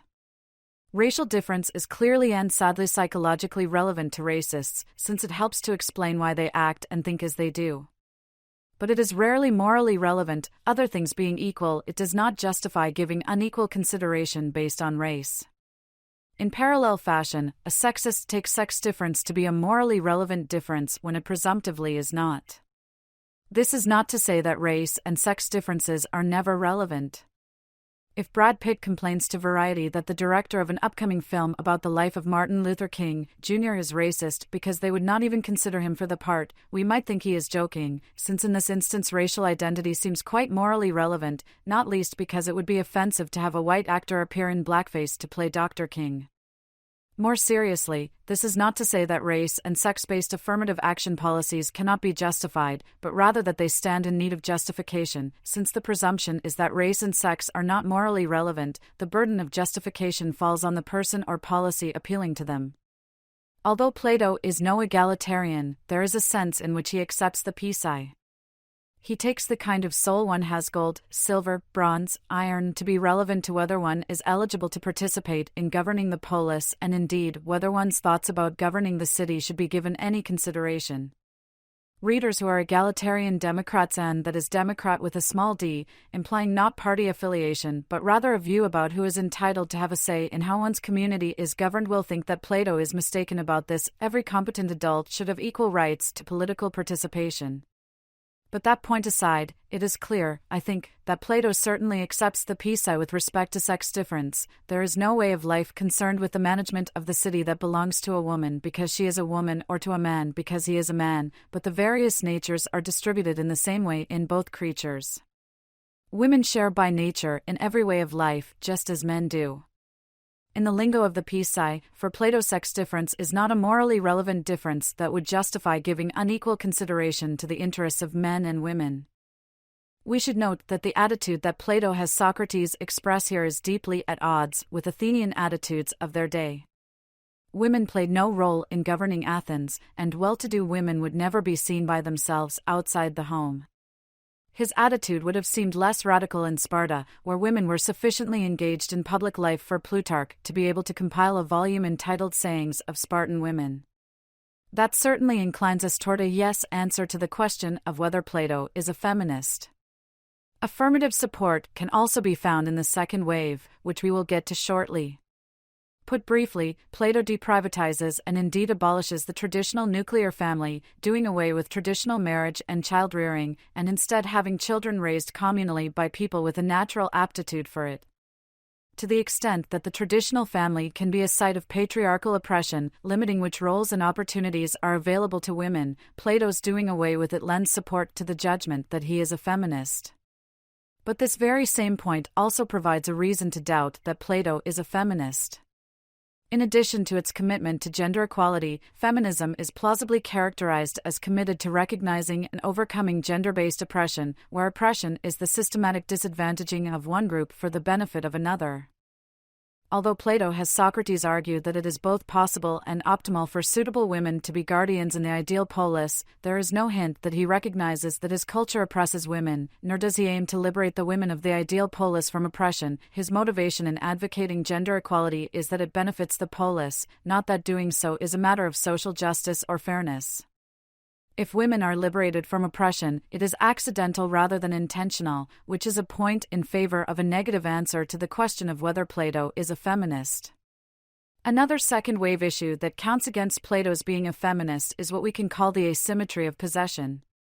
Possession is an asymmetrical relation, except in a metaphorical sense. I possess my possessions, they belong to me, I do not belong to them. Some relations, such as being siblings, are symmetrical. If Mary is my sibling, I am her sibling. But other relations, such as being a sister of, are asymmetrical. If Mary is my sister, it does not necessarily follow that I am Mary's sister. Given that possession is asymmetrical, Socrates saying that all these women are to belong in common to all the men, literally, they are to be kap omikron iotanu, koinas shared in common, is problematic for thinking him a feminist. If Plato really were committed to gender equality, we would expect Socrates to then say something like, and of course all the men belong in common to all the women. But he does not, which suggests that women are not after all to be thought of as fully equal to men. The last reason against thinking that Plato, or at least Socrates, if I can depart for a moment from my practice of not worrying about distinguishing them, is not a feminist is one that many readers will already have noticed for themselves. The Republic is sprinkled with misogynistic remarks. For example, when discussing the irrational, appetitive part of the soul, Socrates says, one finds all kinds of diverse desires, pleasures, and pains, mostly in children, women, household slaves, and in those of the inferior majority who are called free. Later in Book 5, he will characterize stripping corpses on the battlefield as small-minded and womanish. In both cases, and many others, he seems to be operating with a male-female binary in which the female pole is decidedly negative. This is perhaps the kicker. In Book 8, when disparaging democracy, he bemoans the extent of the legal equality of men and women and of the freedom in the relations between them. Could a real feminist regard equality before the law as a bad thing? It is hard to see how this could be the case. The conclusion, I think, is that although there are good points to be made on the other side, Plato is not, all things considered, a feminist. Given his time and place, his insistence that there can be philosopher queens as well as philosopher kings, 7.540c, is surprising and laudatory, even if it falls short of what those of us today who are committed to gender equality and equity would hope for. The second wave. Extending the household to the polis.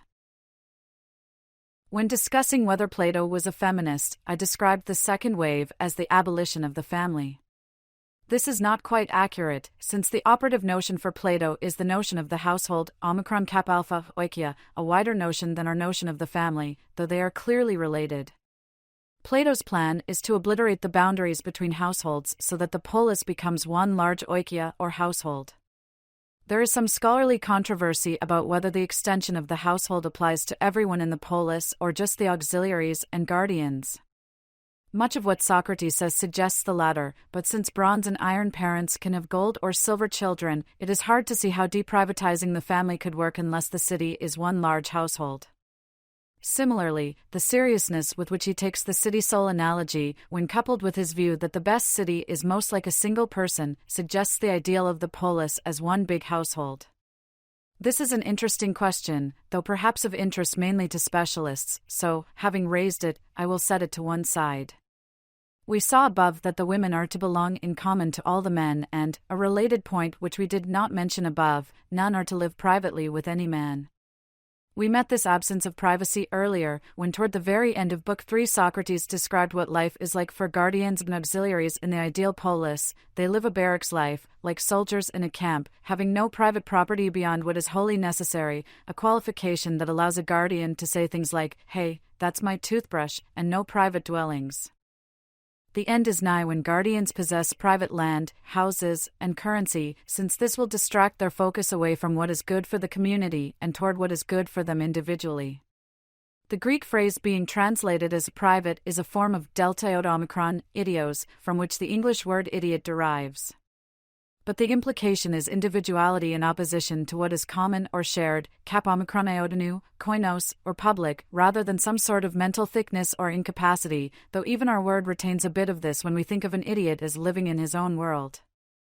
We should try to avoid reading our modern notion of privacy into the text here. Individual property would do just as well as a translation, especially as idios often means simply individual elsewhere in the Republic. Example, Thrasymachus argues that injustice is beneficial to the individual, delta, idia, I, or unique or peculiar. Example, Socrates insists that each craft benefits us in its own peculiar, delta alphanu, Idian, way, though peculiar has its own misdirecting connotations. The children too will be possessed in common, though here the rationale is quite surprising. They are possessed in common so that no parent will know his own offspring or any child his parent. Socrates thinks that it is obvious that deprivatizing the family would be beneficial, thinking he need only address whether it is possible to put this arrangement into practice. In an all too rare expression of disagreement, Glaucon thinks that Socrates is mistaken on this score and insists that he justify his claim that doing away with the family is a good thing. Given the centrality of family to everyday, common sense, moral thinking and to many readers' conceptions of what a happy, well-lived life centers on, Socrates faces an uphill battle. Few readers, I suspect, will find what he says fully convincing and follow him all the way to the community pull of the individual-community duality we have seen at play in the Republic, but many will be willing to move the arrow a bit more in that direction if they give Socrates a fair hearing. There is a lot to dislike in what Socrates says here. Talk of eugenics and racial purity is beyond being merely creepy in a post-Holocaust world, and raising children in rearing pens seems to fail to do justice to human dignity, just as reducing marriage to state-sanctioned sexual hookups for the purposes of producing citizens fails to do justice to the dignity of marriage. The amount of deception guardians will use to rig the procreation lotteries, which determine who will have sex with whom, and when, will probably seem to most readers to be not merely innocuous verbal falsehoods, but rather indicative of governmental moral depravity. One need not think lying is absolutely forbidden. Few of us do, really, to be troubled by lies that might even be beneficial. And many readers will doubt that the guardian's lies will be beneficial, even if they are efficient. But there are also things to like in what Socrates says. He is concerned with civic unity, with the integrity of the ideal polis.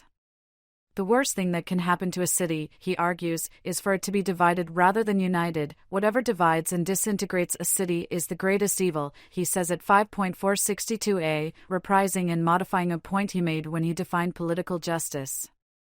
We might disagree that this is the worst thing that can happen while conceding that Socrates has a point, that a fragmented, divided city or nation is in bad shape, not functioning well, not politically healthy.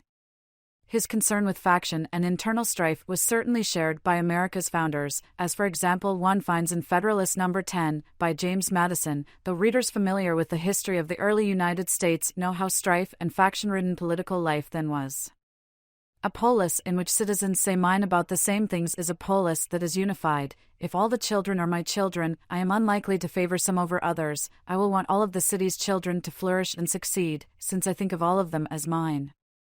It is because Socrates thinks that the best-governed city is one in which most people say mine and not mine about the same things in the same way that he thinks that an arrangement in which no mother, or father, knows her own child is optimal. It unifies the city, making it most like a single person. In my state of Wisconsin, about 15% of the children live in poverty. There are disputes about the correct number, since there are disputes about the proper way to measure poverty. If everyone in Wisconsin thought of these children as their children, I doubt that we would find it tolerable. We would be less likely to think it is someone else's problem to solve or to donate a few canned goods to the local food pantry and be done with it. This, it seems to me, is the viable, contemporary takeaway from Socrates' communitarianism. Many readers will look upon the familial arrangements in the ideal polis with horror, regarding them as dystopic rather than utopic. But one can be a bit more community-minded and a bit less individualistic without following Socrates all the way. If thinking about the second wave leads readers to reflect on where they land on the community, individual spectrum, and if that landing spot is where they think they ought to be landing, then we are doing what Plato really wants us to be doing, thinking for ourselves. We might find ourselves agreeing with Socrates that a life or culture too far to the individual side of the spectrum embodies a silly, adolescent idea of happiness. They currently treat each other, and stop treating other Greeks as they currently do. We saw in the first wave that, in the language of the Pisai, sex was not a morally relevant difference that would justify giving unequal weights to the interests of men and women. Here, in the second wave, however, Socrates insists that race or ethnicity is morally relevant to the weighting of interests while engaging in warfare. The trouble, Socrates argues, is that Greeks are acting as though Greekness is not a morally relevant difference. They weigh the interests of Greeks and non-Greeks equally, but they should not be doing this. Greeks should give Greek interests greater weight than non-Greek interests, and thus change the ways in which they conduct the warfare that seems so inevitable in their world. It would be interesting to explore why for Plato race or ethnicity is a morally relevant difference while gender is not, but in the interest of moving forward we will set that issue aside and move on to the third wave.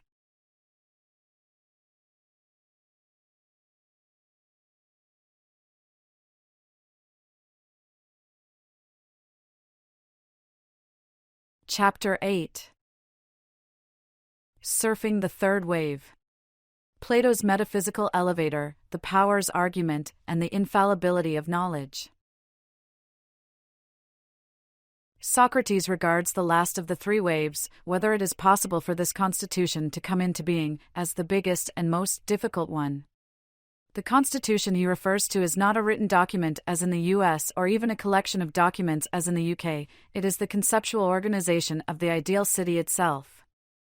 Constitution translates the Greek word pi omicron lambda iota tau epsilon alpha, politia, whence the English word politics, which is in fact the Greek title of the Republic. Socrates thinks that the ideal polis is indeed possible, but the condition of its being made real is as bold as it is famous and controversial.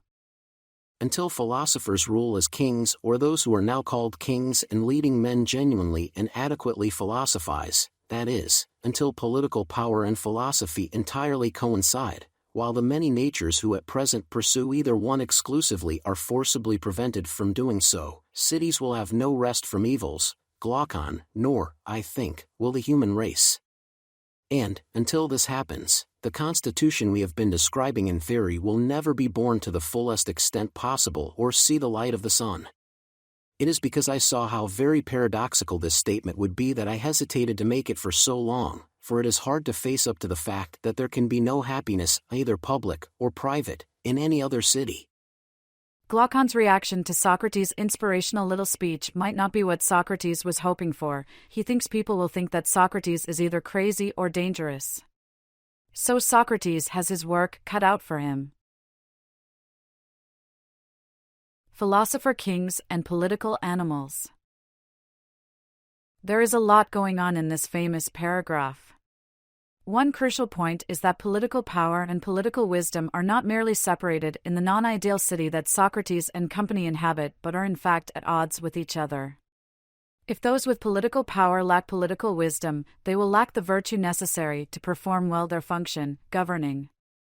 Even if those in power reject Thrasymachus' self-interested conception of ruling and aim to act for the city's benefit rather than their own, they are likely to get things wrong as often as they get them right if they merely have beliefs about what is best for the city. What they need is knowledge.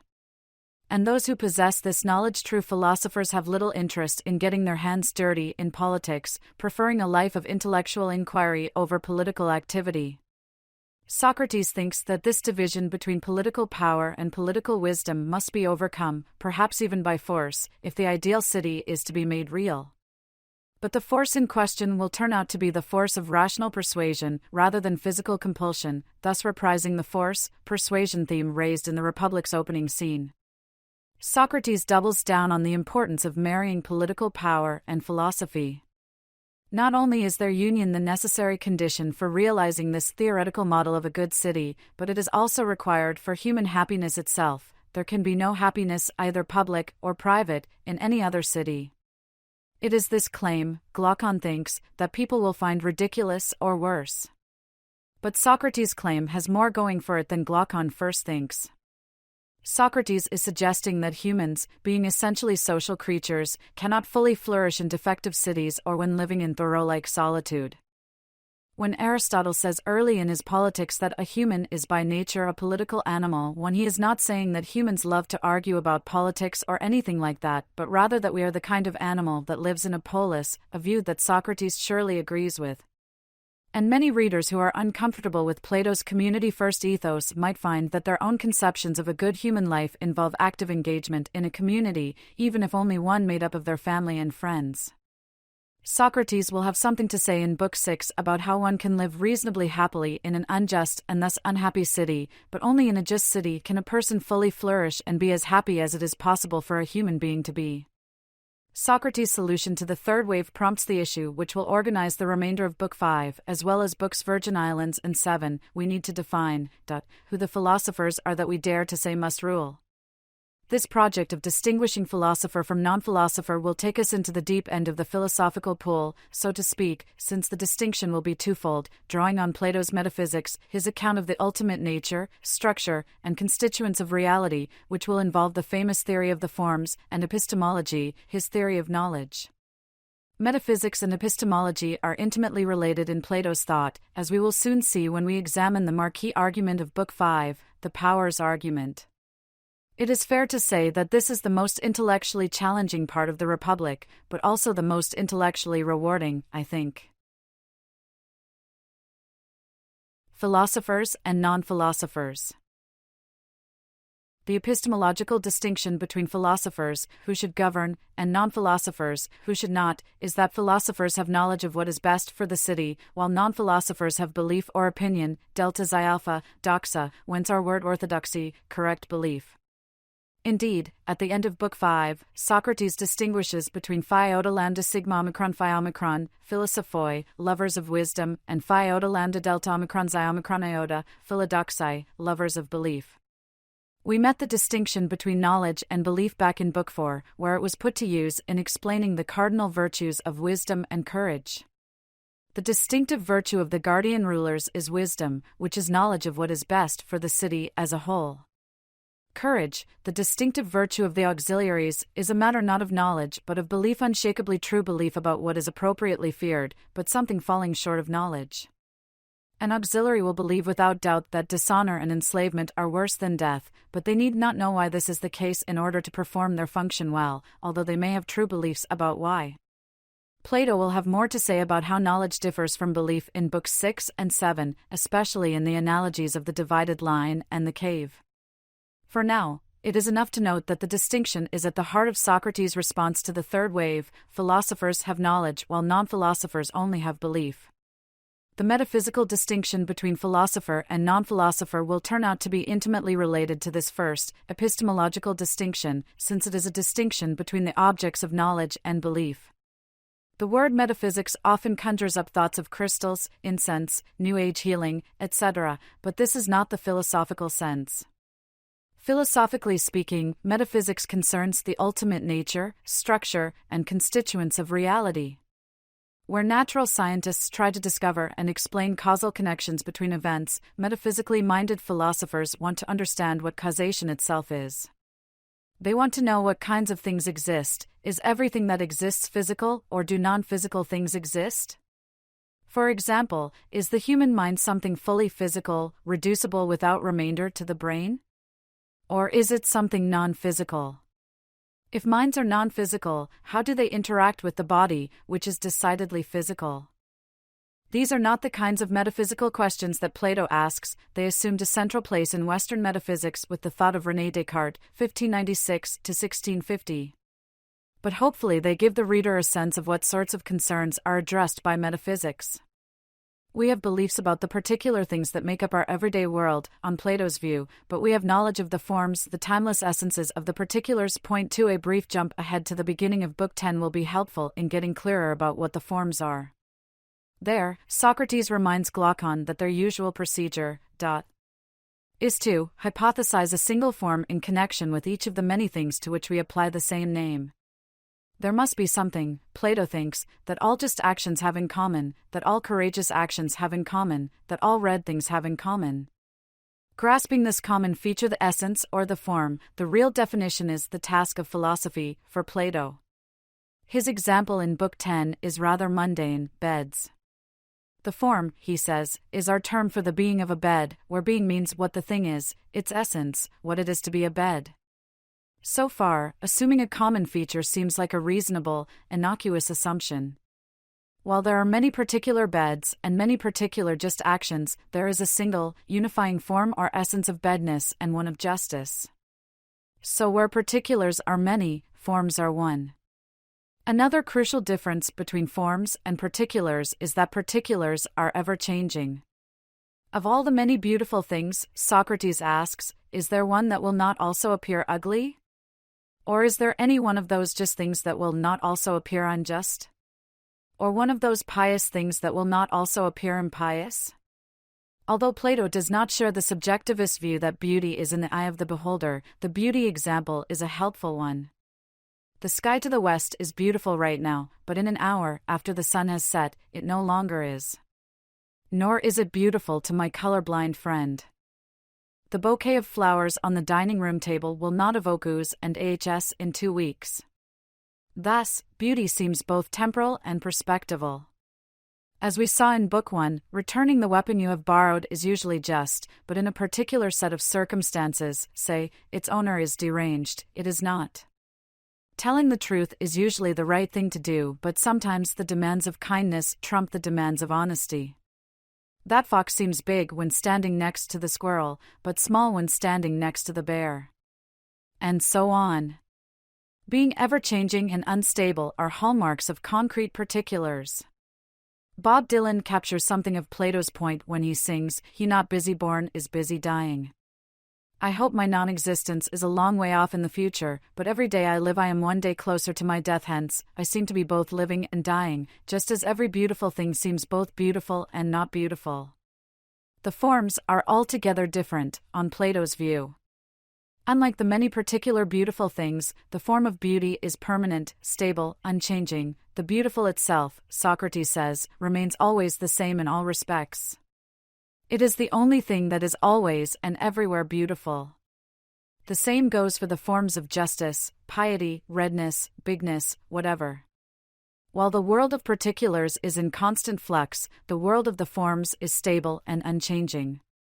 We experience particular things and events via our senses, but the forms are intelligible but not visible. We perceive them with our minds, not our senses. One of Plato's ways of referring to the form of something drives this point home. The form of a thing is the delta alpha, literally, the idea of the thing. We cannot see or taste or touch or smell or hear ideas, we can only think them. But the word idea can be misleading, since for Plato the forms are not psychological entities like thoughts or feelings, which depend for their existence on someone having them, as idea might suggest. Unlike ordinary thoughts and ideas, which cannot exist without thinkers thinking and having them, Plato's forms are mind-independently real, not depending for their existence upon thinkers thinking them. This is one of the most distinctive features of the forms. It is one thing to claim that there is a common essence shared by particular things, it is another to claim that these common essences or forms are not dependent, psychological entities, but are instead mind-independently real. While the shadow my hand casts is real, it seems somehow less real than my hand, since its existence depends on the presence of the hand. Ideas and thoughts and feelings and moods seem similar to shadows in this regard, they are dependent entities, depending on conscious subjects for their existence. Plato does not deny this. But the forms are not dependent psychological entities.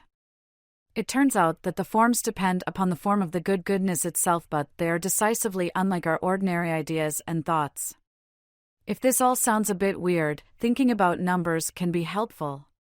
Although the 2 coffee cups on the table are concrete particular objects, the number 2 is an abstract object, capable of being instantiated in space and time by infinitely many pairs of concrete particular objects, but it is not itself a concrete particular, at least on a plausible philosophy of mathematics known, perhaps unsurprisingly, as Platonism.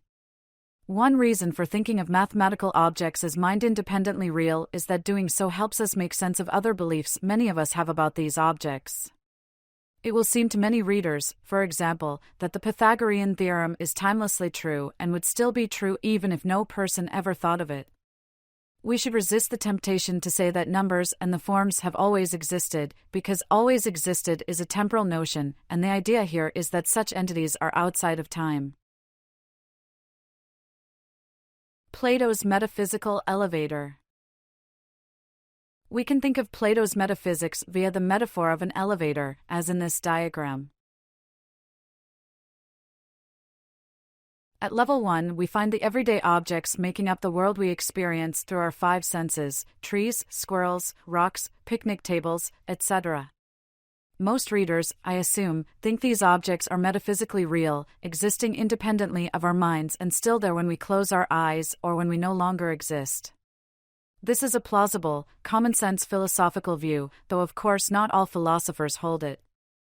The great Irish philosopher George Berkeley, for one, thought that what we ordinarily take to be mind-independently real things are in reality mind-dependent ideas.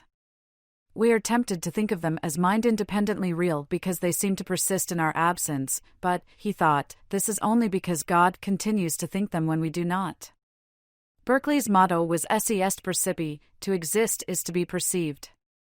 This seems right for headaches, for example, which require someone to perceive them. They are not floating around in space, waiting to land on an unfortunate victim. So while some philosophers will not even get on Plato's elevator at the first floor, most of us will. At level 2 we find those real definitions or essences that Socrates is forever seeking, the trait or property that all things have in common, chairness, justice itself, etc. Most readers, I suspect, will take Plato's elevator to level 2. We think that the many particular things we experience through our senses come in clusters unified by common properties. There are red things, round things, beautiful things, just and unjust actions and social arrangements, etc. Ascending to level 2 results from agreeing with Socrates that there is a single form in connection with each of the many things to which we apply the same name. Indeed, the Republic is the search for the form of justice, as many of Plato's dialogues are searches for the forms or essences of various virtues such as piety, courage, temperance, etc. But at level 2, we find forms, rather than forms, since they are not mind-independently real, existing in their own right. Not everyone will follow Plato to level 2, however. The great 20th century philosopher Ludwig Wittgenstein, 1889–1951, for one, declined the invitation, thinking that the search for one commonality was misguided and inevitably futile. If we consider the wide variety of games, card games, board games, ball games, party games, computer games, etc., we will see, Wittgenstein thought, that there need not be features common to everything we call a game. Or is there always winning and losing, or competition between players? Think of solitaire. In ball games there's winning and losing, but when a child throws his ball at the wall and catches it again, this feature has disappeared. Think now of games like Ring-a-Ring-a-Roses. Here is the element of amusement, but how many other characteristic features have disappeared? And we can go through the many other groups of games in the same way, can see how similarities crop up and disappear. Instead of an essence shared by all games, Wittgenstein finds a complicated network of similarities overlapping and crisscrossing, which he dubs a family resemblance. Not everyone accepts Wittgenstein's view. Bernard Suits, for one, thought he had found the essence of game. But it is worth noting that contemporary psychology and cognitive science seem to side with Wittgenstein over Plato. According to prototype theory, first articulated by the cognitive psychologist Eleanor Rosch in the early 1970s, our concept of, say, bird, involves a cluster of features, some more important than others, with certain examples serving as prototypes. Point 4. If you want to give someone an example of a bird, you are likelier to offer a robin or cardinal as an example than you are to offer a penguin, because penguins lack one of the prototypical but not necessary traits of we associate with birds, namely, the ability to fly. Even though Wittgenstein would not ascend to level 2, preferring family resemblances to essences, many readers will follow Socrates there. It is at level 3, though, where Platonism really starts to kick in, for level 3 involves a commitment to the real, mind-independent existence of these forms or common properties. At level 3, we discover essences and forms, we do not invent them. It is one thing to regard the form or essence of justice or kindness or chairness as a psychological entity, a conceptual construct having no mind-independent existence in its own right. It is another thing entirely to regard the form as mind-independently real, something that is to be discovered rather than invented. You can ascend to level 2 while thinking that the forms are like ordinary ideas and thoughts, not real in themselves, but rather depending for their existence on thinkers thinking them. But ascending from level 2 to level 3 requires a considerable jump in what philosophers call ontological commitment, a fancy-sounding but precise phrase indicating which kinds of things one is prepared to say exist in their own right. Few people, for example, are ontologically committed to unicorns or the tooth fairy. Most of us do not regard them as mind-independently real. And while most of us think that our thoughts and feelings are real in an everyday sense, the sense which contrasts real with imaginary or hallucinatory, we do not regard them as real in the sense of existing in their own right, mind independently. Many people who find the ascent to level 2 unproblematic and obvious will balk at ascending to level 3. Why go there, after all? It seems needlessly complicated or metaphysically profligate to posit the real, mind-independent existence of Socrates' real definitions. Many readers are familiar with Occam's razor, which in one formulation tells us that the simplest explanation of a phenomenon is usually correct. Perhaps less familiar is the ontological formulation of the razor, which bids us not to multiply entities beyond necessity, non sunt multiplicanda entia sine necessitate. In short, if you do not need to posit the existence of certain things or kinds to make sense of your experience, then don't be metaphysically frugal and parsimonious. No doubt this metaphysical or ontological simplicity is related to explanatory simplicity. Explanations involving fewer kinds of entities will probably be simpler. It is as though there is an ontology tax that philosophers are keen to avoid paying. Most of us find ontological commitment to ships and shoes and sealing wax unproblematic because it is difficult to make sense of our everyday experiences without a commitment to the real existence of the spatio-temporal objects that we sit on, stub our toes on, eat, etc. But many readers will resist ontological realism about Plato's forms, feeling they can understand and explain their experiences without appeal to them. The journalist Hunter S. Thompson once wrote, "When the going gets weird, the weird turn pro. 5 if so, then level 4 is where one loses one's amateur standing." For those ascending to level 4, go beyond ontological commitment to the real, mind-independent existence of the forms that typified level 3. On level 4, the forms are not merely mind-independently real but are more real than the spatio-temporal particulars that are instances of them. The idea that the essence of chairness is more real than the chair one is sitting on is, well, pretty weird. Many people will get off the Platonic elevator at level 2, being philosophically unwilling, perhaps for Occam-inspired reasons, to ascend to level 3. But of those who go to level 3, few, I suspect, will be willing to go all the way to level 4, and readers might be forgiven for thinking that Socrates has gotten into the drugs reserved for the rulers of the city. But bad jokes aside, the drugs are not those kinds of drugs. Anyway, his reasons for ascending to levels 3 and 4 are philosophical rather than psychedelic, and it is to those philosophical reasons that we now turn. Marrying metaphysics and epistemology. The powers argument. The metaphysical and epistemological distinctions are intimately related, for Plato. In what I call the powers argument, he starts with epistemology and ends up at metaphysics, arguing that the distinction between knowledge and belief requires allegiance to the forms, since knowledge and belief, being different powers, must have distinct kinds of objects. The powers argument is crucial to addressing the third wave, since it will help define who the philosophers are that we dare to say must rule, but its implications go beyond this, as it attempts to give good reasons to ride the metaphysical elevator all the way up. The epistemological and metaphysical distinctions fit together this way: concrete particular things are the objects of belief, while the forms are the objects of knowledge. A non-philosopher has beliefs about the many particular things and activities that make up the furniture of our everyday world: chairs, just actions, cats, sunsets. They believe in beautiful things, but do not believe in the beautiful itself. The philosopher, by contrast, is able to see and embrace the nature of the beautiful itself, the form or essence in virtue of which all particular beautiful things are beautiful. A non-philosopher can have a true belief that a sunset is beautiful but never knowledge of this.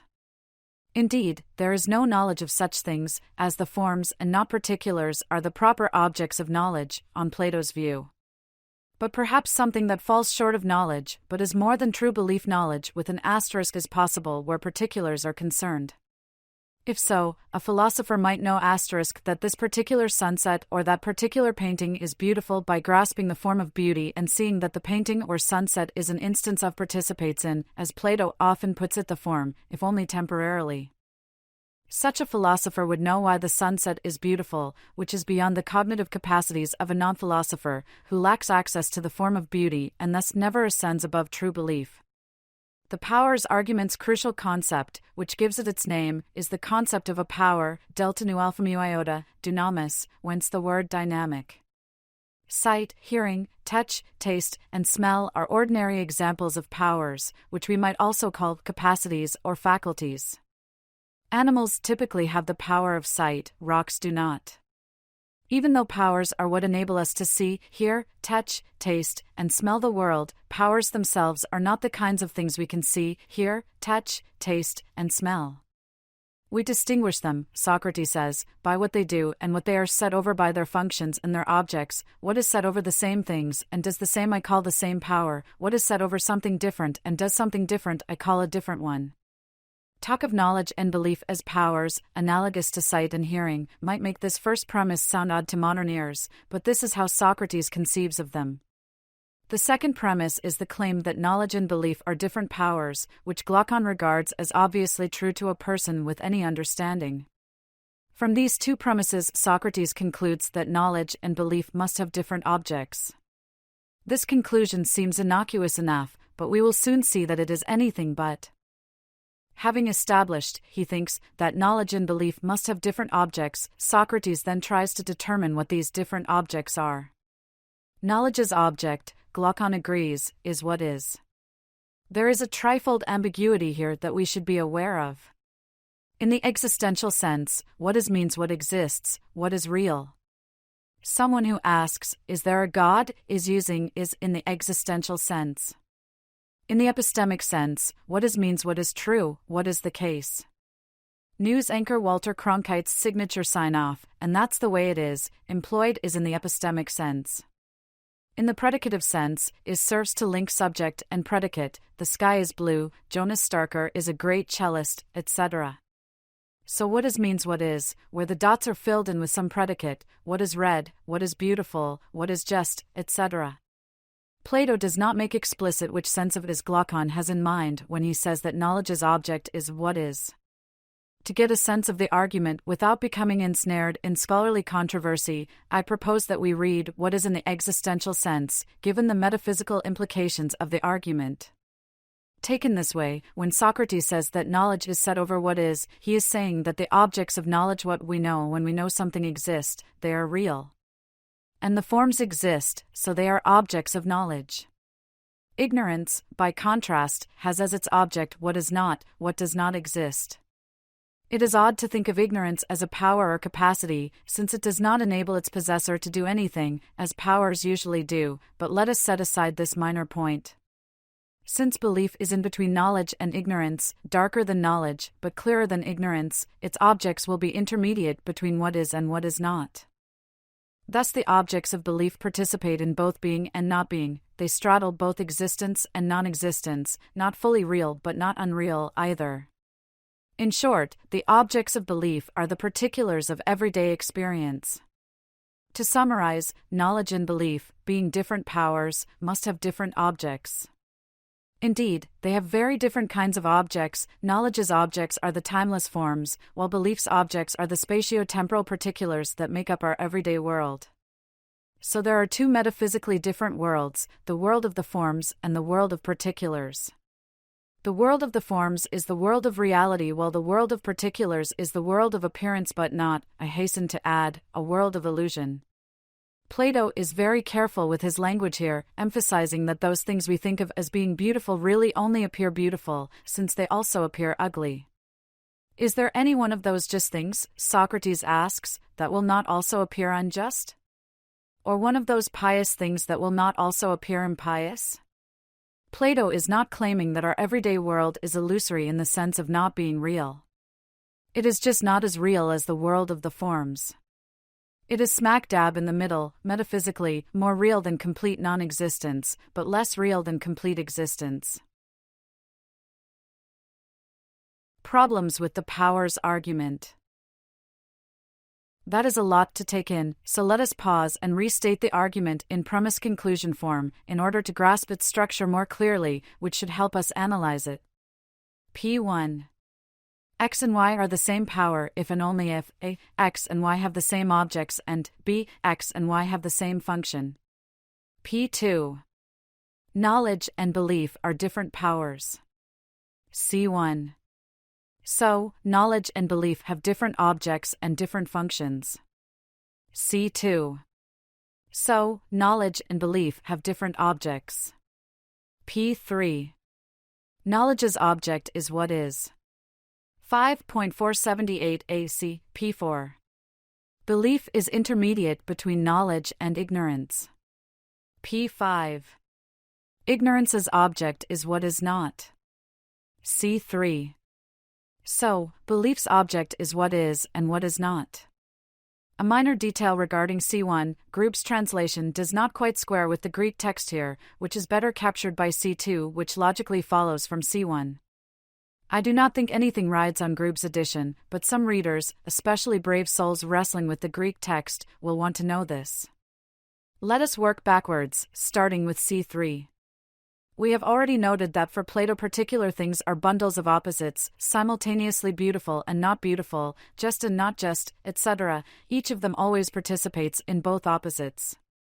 But Socrates now takes this to imply that these particular things are intermediates between what is not and what purely is. This is something new. It is one thing to claim that predicates like is beautiful both apply and do not apply to one and the same particular object, that the particular thing participates in both beauty and non-beauty. But why would this imply that any particular participates in both being and non-being, that it somehow both exists and does not exist? There seems to be something a little fishy here. Socrates seems to slide from the predicative sense of is, where it links subjects and predicates, to its existential, existence-asserting sense. That is, he seems to slide from predicative, any particular thing both is beautiful and is not beautiful, to existential, any particular thing both is and is not, as if he simply crossed out the occurrences of beautiful in predicative. Bertrand Russell once wrote that employing the same word to express such different senses was a disgrace to the human race. 6 Russell's hyperbole is no doubt tongue-in-cheek, but there is a serious point in the background. Philosophy often requires attention to linguistic subtleties like the distinction between the senses of is. In this portion of the argument, Socrates seems to elide the distinction between the predicative and existential senses, drawing a conclusion employing the latter from a premise employing the former. I stress that he seems to me to be doing this. I am not insisting that he actually does so. Such insistence would violate the principle of charity, which requires us to interpret texts and utterances in ways that maximize their truth and reasonableness and logical validity. But sometimes even very smart people make logical blunders, and the principle of charity does not require us to pretend otherwise. If this were a different book aimed at a different audience, we would explore this question in depth and detail. Some people are sufficiently fascinated by issues like this as to become Plato scholars, and no doubt some of those scholars are rolling their eyes or at least arching their eyebrows at what I have said here. But and here I am on firm logical ground, this is not a different book than it is, so I tentatively suggest that we view this apparent equivocation between senses of is as a heuristic device to help us think critically about the argument and move on.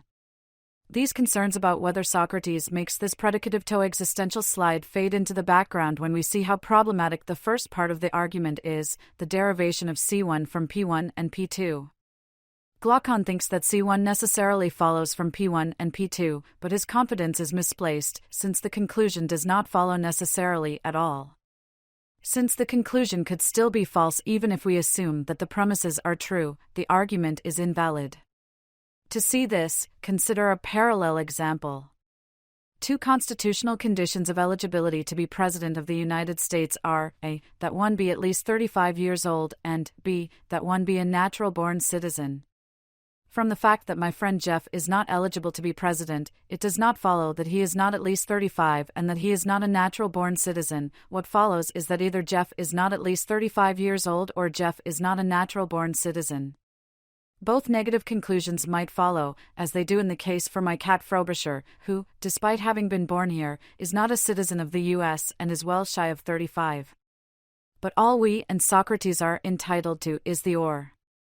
If I know that Jeff is well past 35, I can then conclude that he is not a natural-born citizen, he is, in fact, Canadian.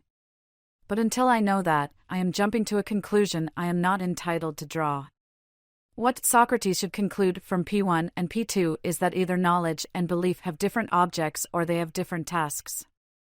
It might be that both their objects and tasks differ, but Socrates is not entitled to conclude that.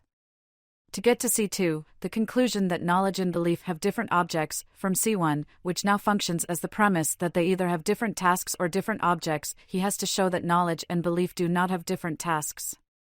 But without doing this, he is jumping to a conclusion C2 that he is not entitled to.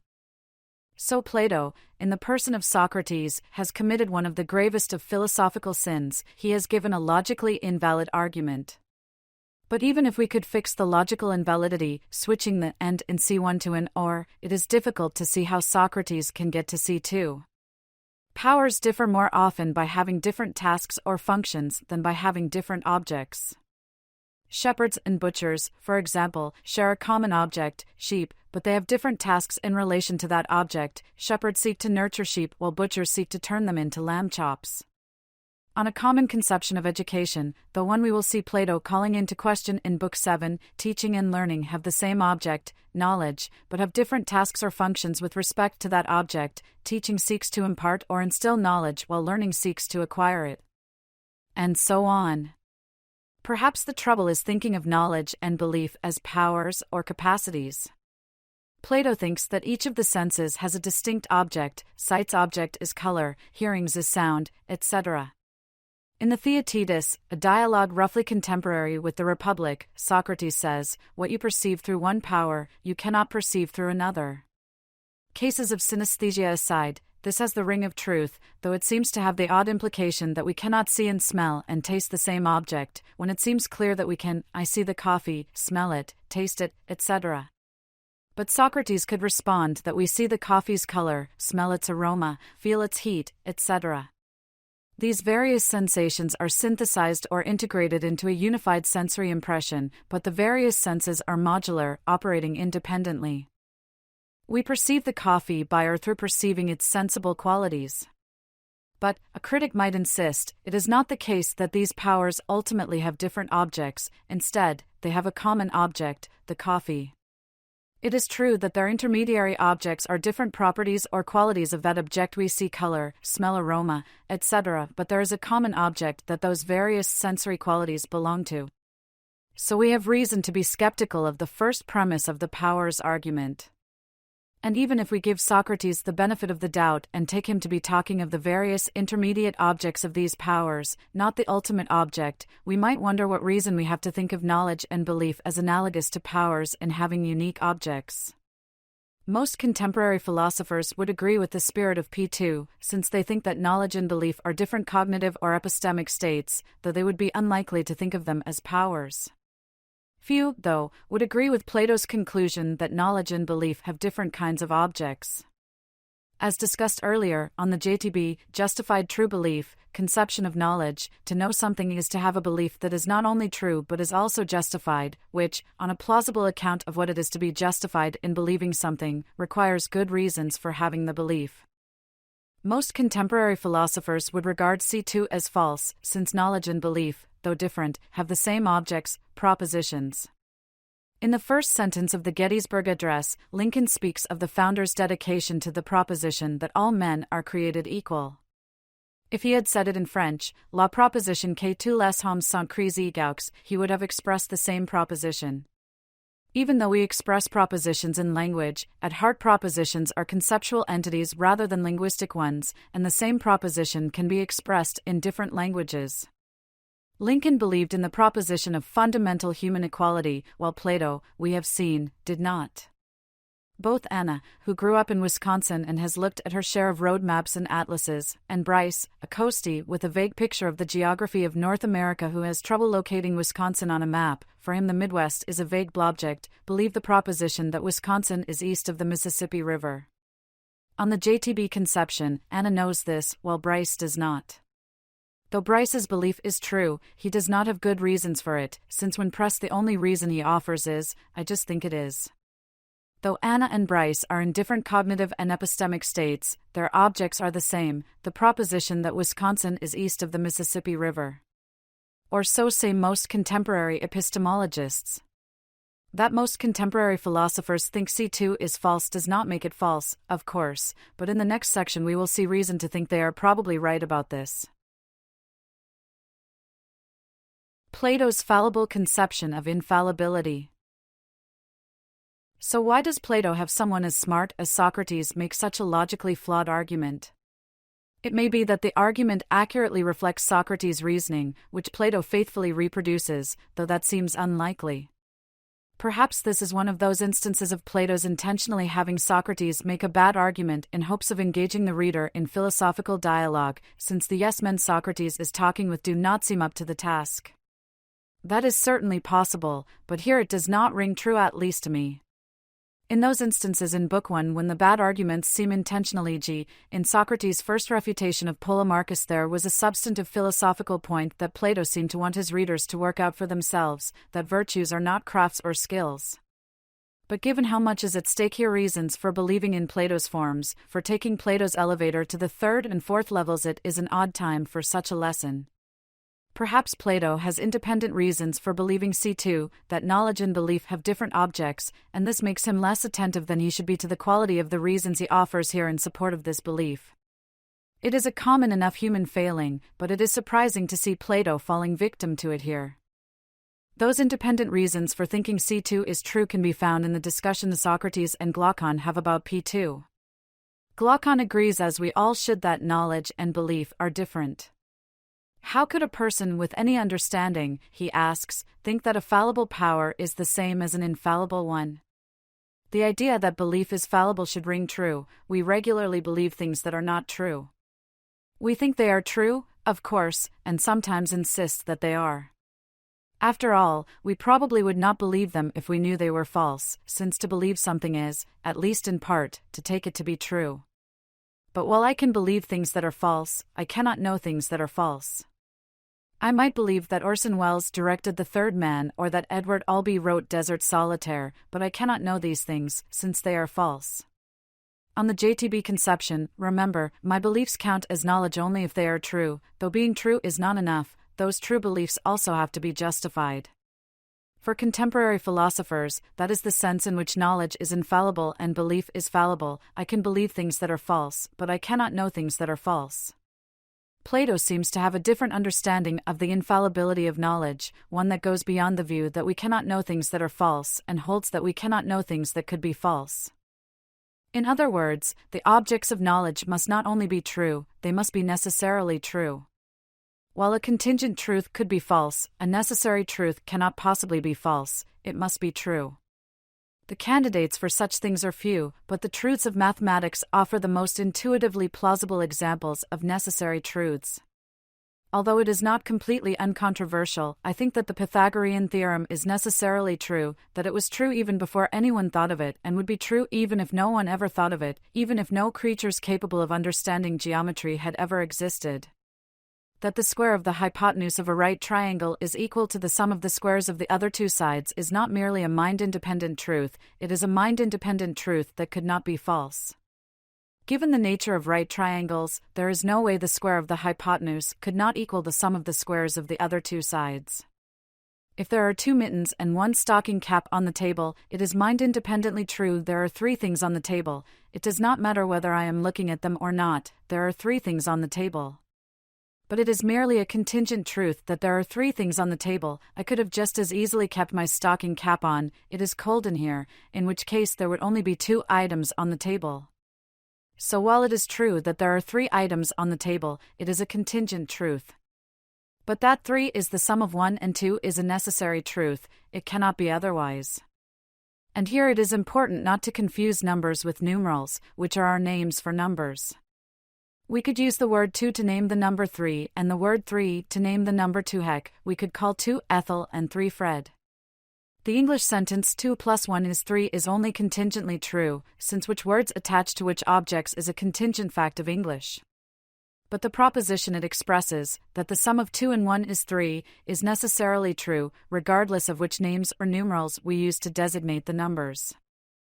The crucial difference between these two conceptions of the infallibility of knowledge is that the contemporary conception of infallibility is a claim about the nature of knowledge, while for Plato it is a claim about the objects of knowledge. Contemporary, necessarily, if someone knows that P, then P is true. Plato, if someone knows that P, then P is necessarily true. A lot rides on where necessarily appears, or as linguists and philosophers would say, on its scope. There is a world of difference between not trying, I am not trying to hear what they are saying, and trying not, I am trying not to hear what they are saying. Not trying is true so long as I am not making an effort to hear what they are saying. Example, I am not leaning in, putting my ear to the wall, etc. If I hear what they are saying, perhaps the fault is theirs and not mine, since I was not eavesdropping.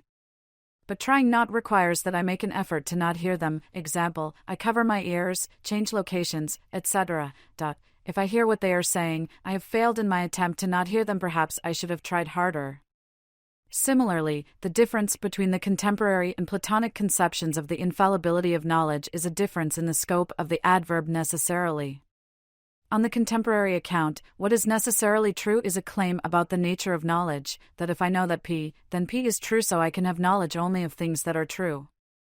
On the account I am attributing to Plato, it is the proposition known that is necessarily true. If I know that P, then P is necessarily true, so I can have knowledge only of necessary truths, never of merely contingent truths. If Plato understands the infallibility of knowledge as I have suggested, it is no wonder that he thinks that knowledge and belief must have different objects.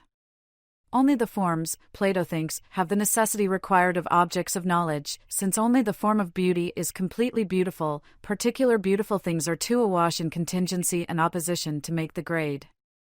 The self-predication of the forms, the view that the form of beauty is beautiful, the form of justice is just as of great interest to Plato scholars, but it is an issue we need not tangle with here. Suffice it to say that there are problems with this view. If the forms are self-predicating, then the form of beauty is beautiful and the form of justice is just. That might seem just fine, but then the form of bigness is big and the form of smallness is small, the form of redness is red and the form of squareness is square, all of which are odd implications for entities that are not spatiotemporal. Most of the truths of our everyday lives are names, where we park the car, our favorite flavor of ice cream, how many, if any, children we have are contingent truths, not necessary truths. They could have been otherwise. My parents could have named me Ivan instead of Sean. I parked the car in the street, but I could have parked it in the driveway or in the garage, etc. Things could be different than they are. On the ordinary conception of knowledge, I know that my name is Sean and that I have 2 cats. But on the stronger understanding of the infallibility of knowledge that Plato seems to have, I do not know these things, since they are only contingently and not necessarily true, and thus not proper objects of knowledge. This will strike many readers as quite counterintuitive. Most of us feel quite confident that we know our names, though where we park the car might be a different matter entirely, especially for garageless city dwellers. So it is plausible that Plato's view about the infallibility of knowledge is what accounts for his belief that knowledge and belief must have different objects. And it might help explain why he does not seem aware of the weaknesses of the actual argument he gives to support that belief. But there are still the facts that the powers argument is logically invalid and its key first premise is false. It is certainly the marquee argument of Book 5, intended to provide good reasons to accept Plato's distinctive metaphysics. Of course, Plato's metaphysics might still be correct, the conclusion of an invalid argument can still be true. But as things stand, there is a gaping hole in the middle of the Republic.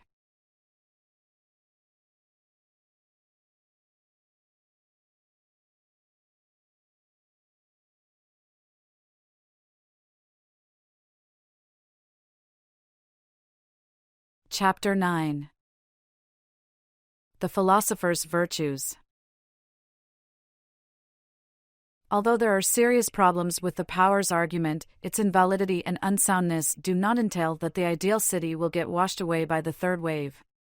For even if we reject the mind-independent reality of the forms or, more cautiously, regard belief in their mind-independence as unjustified, we can still agree with Plato that ideal rulers will possess knowledge of what is best for the city.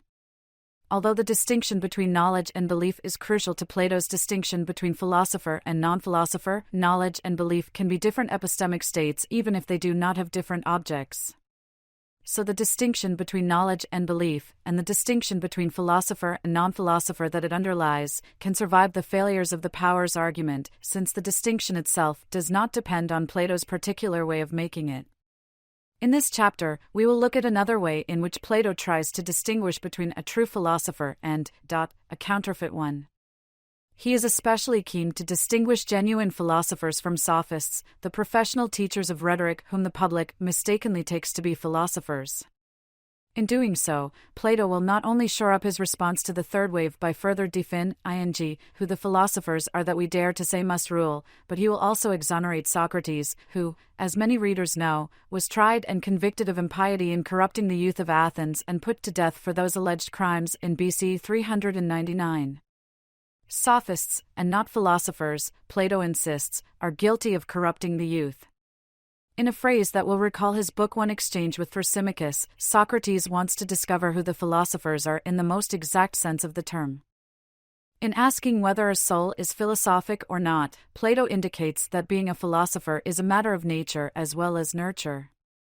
All the education and nurture in the world will not produce a philosopher if the underlying philosophic nature is not present, and improperly educating someone with a philosophic nature will not just fail to produce a philosopher, it is likely to produce moral depravity. The best natures become outstandingly bad when they receive a bad upbringing. Those who naturally possess the intellectual wherewithal to be philosophers, but who do not receive the right kind of education, can do far more harm than their less intellectually endowed fellows. Plato seems to have in mind here the historical Alcibiades, a beautiful, brilliant young Athenian who proved a traitor, switching sides to Sparta in the Peloponnesian War. Fans of the television drama Breaking Bad will not be far off the mark in taking Walter White as an example of Plato's point, since his intellectual prowess makes him far worse, morally, than his partner and former student, Jesse. Socrates' task is to describe the philosophic nature, to show what philosophers are like in contrast with non-philosophers. In Book 7, he will discuss their nurture, expanding on the program of education already spelled out in Books 2 and 3. In Book 5, the distinction between philosopher and non-philosopher rested on the distinction between knowledge and belief, which led us to the metaphysical distinction between forms and particulars. Here the focus is on the virtues that true philosophers can and do possess. Loving the truth. The most important of these virtues is love for the truth. Not only must philosophers be without falsehood, they must refuse to accept what is false, hate it, and have a love for the truth. This will strike many readers as surprising in light of Socrates' earlier insistence that the rulers will have to employ falsehood in governing, for example in rigging the lotteries determining the sacred marriages. In addressing the second wave, Socrates conceded that our rulers will have to make considerable use of falsehood and deception for the benefit of those they rule. Is Plato being inconsistent here? It may look that way at first, but on closer examination it seems not. After all, rulers can employ falsehoods even though they hate them and reluctantly use them only when something important is at stake, when the falsehood is beneficial to those it is being told to, and when it is the only or perhaps the most effective means to bringing about the benefit. And the distinction between true or genuine falsehoods and merely verbal falsehoods, which we met toward the end of Book 2, blunts the charge of inconsistency as well. While rulers will find employing verbal falsehoods useful, presumably they will never employ the radically false and soul-distorting true or genuine falsehoods. The rulers can hate what is most truly or genuinely false, but reluctantly employ mere verbal falsehoods, which are useful and so not deserving of hatred. Verbal falsehoods are like medicine, after all, and medical treatment is one of Glaucon's main examples of goods that are onerous but beneficial, not intrinsically desirable, and perhaps intrinsically undesirable, but useful. While there may be a tension in Plato's view, upon reflection it seems to fall far short of inconsistency. That this crucial philosophical virtue involves love should not be surprising, given the centrality of truth to the philosophical enterprise, and indeed that philosophy is, etymologically, the love, philion, of wisdom, Sophia. Love of truth pairs well with the role played by the guardian ruler's love for the city back in Book 3, which Socrates reminds us of here in Book 6. The rulers must be lovers of their city, Phiota landopi omicron landiota, Philopolis.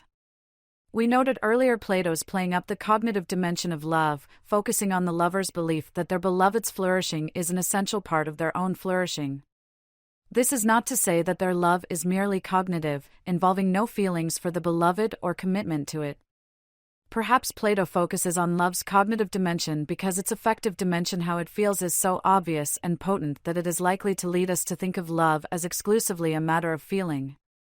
Plato, committed as he is to the centrality of reason in a well-lived life, wishes to remedy this by highlighting love's rational, cognitive side. Back in Book 3, Socrates claimed that the right kind of love, rho theta rho omega, ho orthos eros, has nothing mad or licentious about it and instead is the love of order and beauty that has been moderated by education.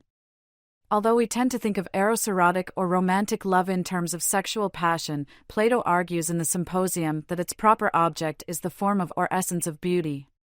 The goal of the musical education, after all, is love of the fine and beautiful.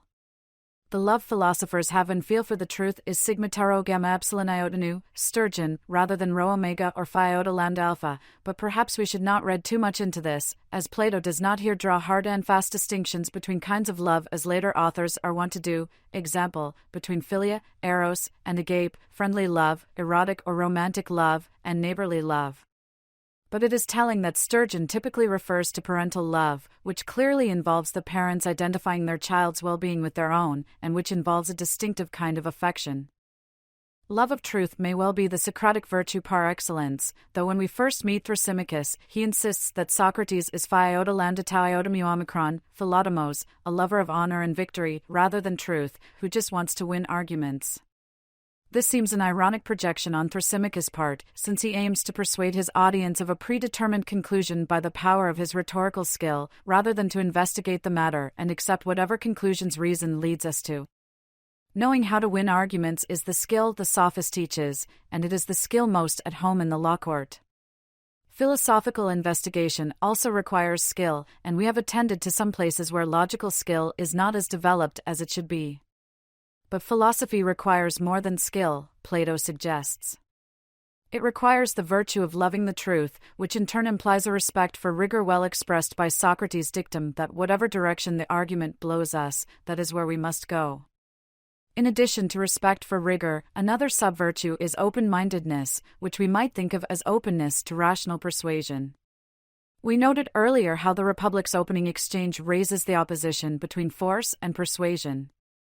When Polemarchus jokingly asks, "But could you persuade us, if we will not listen?" he is making the serious point that philosophical inquiry requires that we do not have a predetermined outcome, as a lawyer trying a case might, or at least that we are open to countervailing reasons and evidence.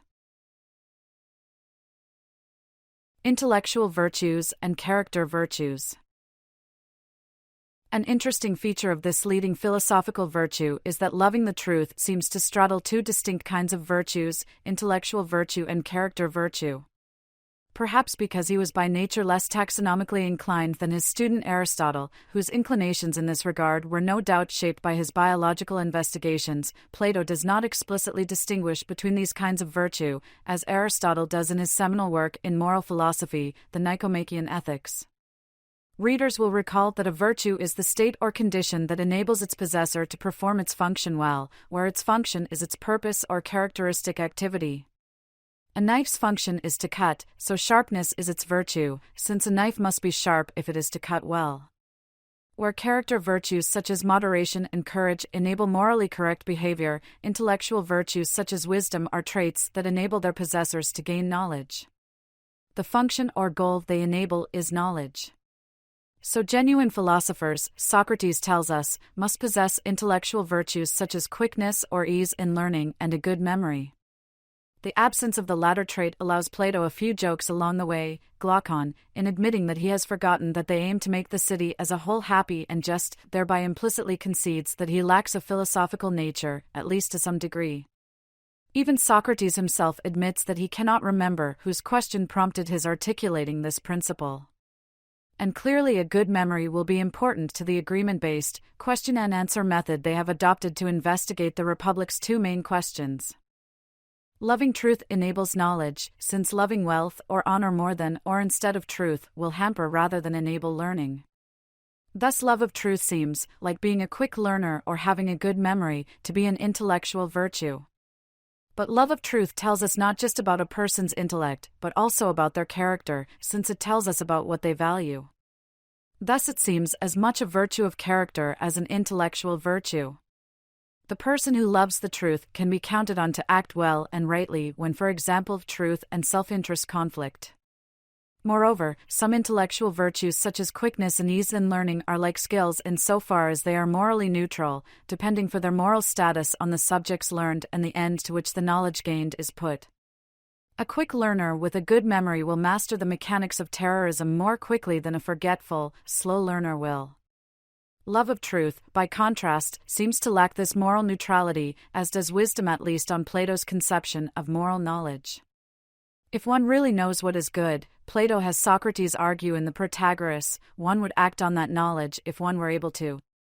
The idea of knowing what is good or right but not acting on that knowledge. The problem of weakness of will is not a genuine possibility.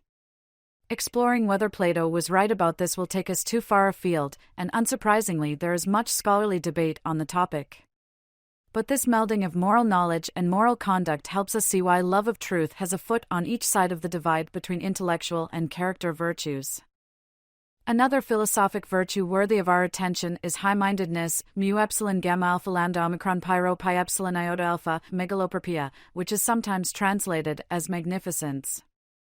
Like many of the virtues discussed in Book 6, we first met high-mindedness in Book 3, where it was implicit in the musical poetic cultivation of courage. A decent man does not think that death is a terrible thing for someone to suffer and thus must be told stories that will make them least afraid of death. High-mindedness is a virtue of knowing what really matters, what is worth taking seriously. Socrates suggests that a high-minded person will not consider human life to be something important, but this is best taken as a point about life's relative importance. It is not valueless, something to be thrown away on a whim, but it is not as important as the good of the city. Living is not itself an intrinsic good, though living well is. And if living well, which for Plato requires living justly, requires sacrificing one's life for the good of one's city, then the high-minded person will, ideally, have no hesitation in doing so. High-mindedness looms in the background of Plato's deepest criticisms of poetry in Book 10. Human affairs are not worth taking very seriously, Socrates insists in Book 10, and poetry is dangerously corrupting because it leads us to take our suffering seriously. Readers familiar with Stoicism will see its Socratic roots in the virtue of high-mindedness. Virtues of personal style. In addition to virtues of character and intellect, Socrates proposes another family of virtues as distinctive of the philosophical nature. Gracefulness, which we met back in Book 3 when discussing poetic meter or rhythm, is not a matter of character or intellect so much as a matter of personal, aesthetic style. Would-be philosopher kings must be graceful, epsilon chi alpha rho iota, Eucharist, and indeed they approach the divine as they absorb gracefulness from studying the forms. We meet a similar group of personal aesthetic virtues in Aristotle's Nicomachean Ethics, where traits such as wit and sociability are on Aristotle's official list of virtues, on a par with canonical, cardinal virtues such as courage and moderation. The way Plato and Aristotle treat such traits suggests that they did not draw a sharp line between character and personality, between moral and non-moral traits, as we moderns tend to do. Their attitudes toward the personal aesthetic virtues suggests a more holistic, integrated picture of human goodness on which calling someone a good person is not an exclusively moral evaluation. There is a lively scholarly debate about whether our modern notion of morality is even to be found in ancient Greek philosophical thought. At the very least, it seems safe to say that beauty and goodness are more intimately connected for Plato and Aristotle than they are for us. Proper aesthetic sensibility is the basis for morality, and the crucial notion of what is kale and fine or noble or beautiful is inescapably aesthetic. A game of checkers. It is perhaps surprising that a willingness to speak up and challenge assertions that others accept does not make Socrates' list of philosophical virtues. It is certainly an admirable trait, and one that Adeimantus displays with some frequency throughout the Republic. In Book 2, after Glaucon raises the issues he wants Socrates to address, Adeimantus insists that the most important thing, which he takes to be the hypocritical way Athenian culture praises justice, has not been said yet. Book 4 begins with Adeimantus questioning how ideal the ideal polis can be, given that the guardian ruler's austere lifestyle will leave them unhappy. And Book 5 begins with Adeimantus, prompted by Polemarchus, interrupting Socrates, immediately moving to consider the Republic's second question, when he still has questions about the way Socrates has answered the first, which prompts the three waves. Adeimantus shows that interrupting a speaker is not always rude, and he models a willingness to not be cowed by an intellectual superior. Here in Book 6, Adeimantus jumps in to answer a question Socrates has posed to Glaucon, not the first such interruption in the Republic, about whether he would be willing to entrust the city to the philosopher kings whose nature he has been describing. Adeimantus does not object to particular claims Socrates has made. He does not deny that philosophers must be courageous or quick learners, nor does he challenge the status of the personal aesthetic virtues. Instead, he offers a broader objection, suggesting that Socrates' whole procedure is unlikely to persuade anyone to entrust the city to philosophers, and to them alone. He articulates the perspective of people who are not convinced by the Socratic chain or reasoning, feeling merely outmaneuvered and not persuaded. Just as inexperienced checkers players are trapped by the experts in the end and cannot make a move, so too they, i.e., your vanquished interlocutors, are trapped in the end and have nothing to say in this different kind of checkers, which is played not with discs but with words. Yet the truth is not affected by this outcome. I say this with a view to the present case, for someone might well say that he is unable to oppose you as you ask each of your questions, yet he sees that of all those who take up philosophy, the greatest number become cranks, not to say completely vicious, while those who seem completely decent are rendered useless to the city because of the studies you recommend. Polemarchus, for one, knows whereof Adiamantus speaks. Socrates argued in Book 1 that defining justice as benefiting friends and harming enemies led to the conclusion that the just person is a kind of thief and justice itself is a craft of stealing. When asked if this is what he meant, Polemarchus insists, "No, by God, it is not. I do not know any more what I did mean, but I still believe that to benefit one's friends and harm one's enemies is justice." There were good reasons for him to resist the conclusion Socrates has led him to, but even though he did not see what these reasons were and thus how he could resist the conclusion, Polemarchus hung on to his definition of justice, feeling outmaneuvered by Socrates rather than persuaded by him. Adiamantus is not accusing Socrates of acting in bad faith, but rather is pointing out that Socrates is perceived by many of his fellow citizens not as better at arriving at moral truth, but simply better at intellectual checkers than they are. They can and will persist in believing their seemingly refuted views, since Socrates' philosophical argumentation seems to be nothing more than a kind of game of contradiction. In short, to Socrates' question about entrusting the city to philosopher kings, the solution to the third wave Adiamantus seems to be saying, well, I might entrust the city to them, Socrates, but most people will not. Why would they, when they think of philosophers as useless at best and vicious at worst? They will nod in seeming agreement with you, but nothing you have said so far will change their minds. They think you are just playing word games. It is no accident that it is Adiamantus who in Book 2 insists twice that Socrates not merely give yet another theoretical argument that the just life is happier. Here he is doing much the same thing, asking not for a reworked version of the powers argument, but for something less abstract and more accessible. Socrates obliged Adiamantus' request in Book 2 by offering the city-soul analogy, which of course structures the rest of the Republic, and here in Book 6 he responds in a similar but even more procedurally transparent vein. The question you ask needs to be answered by means of an image or simile.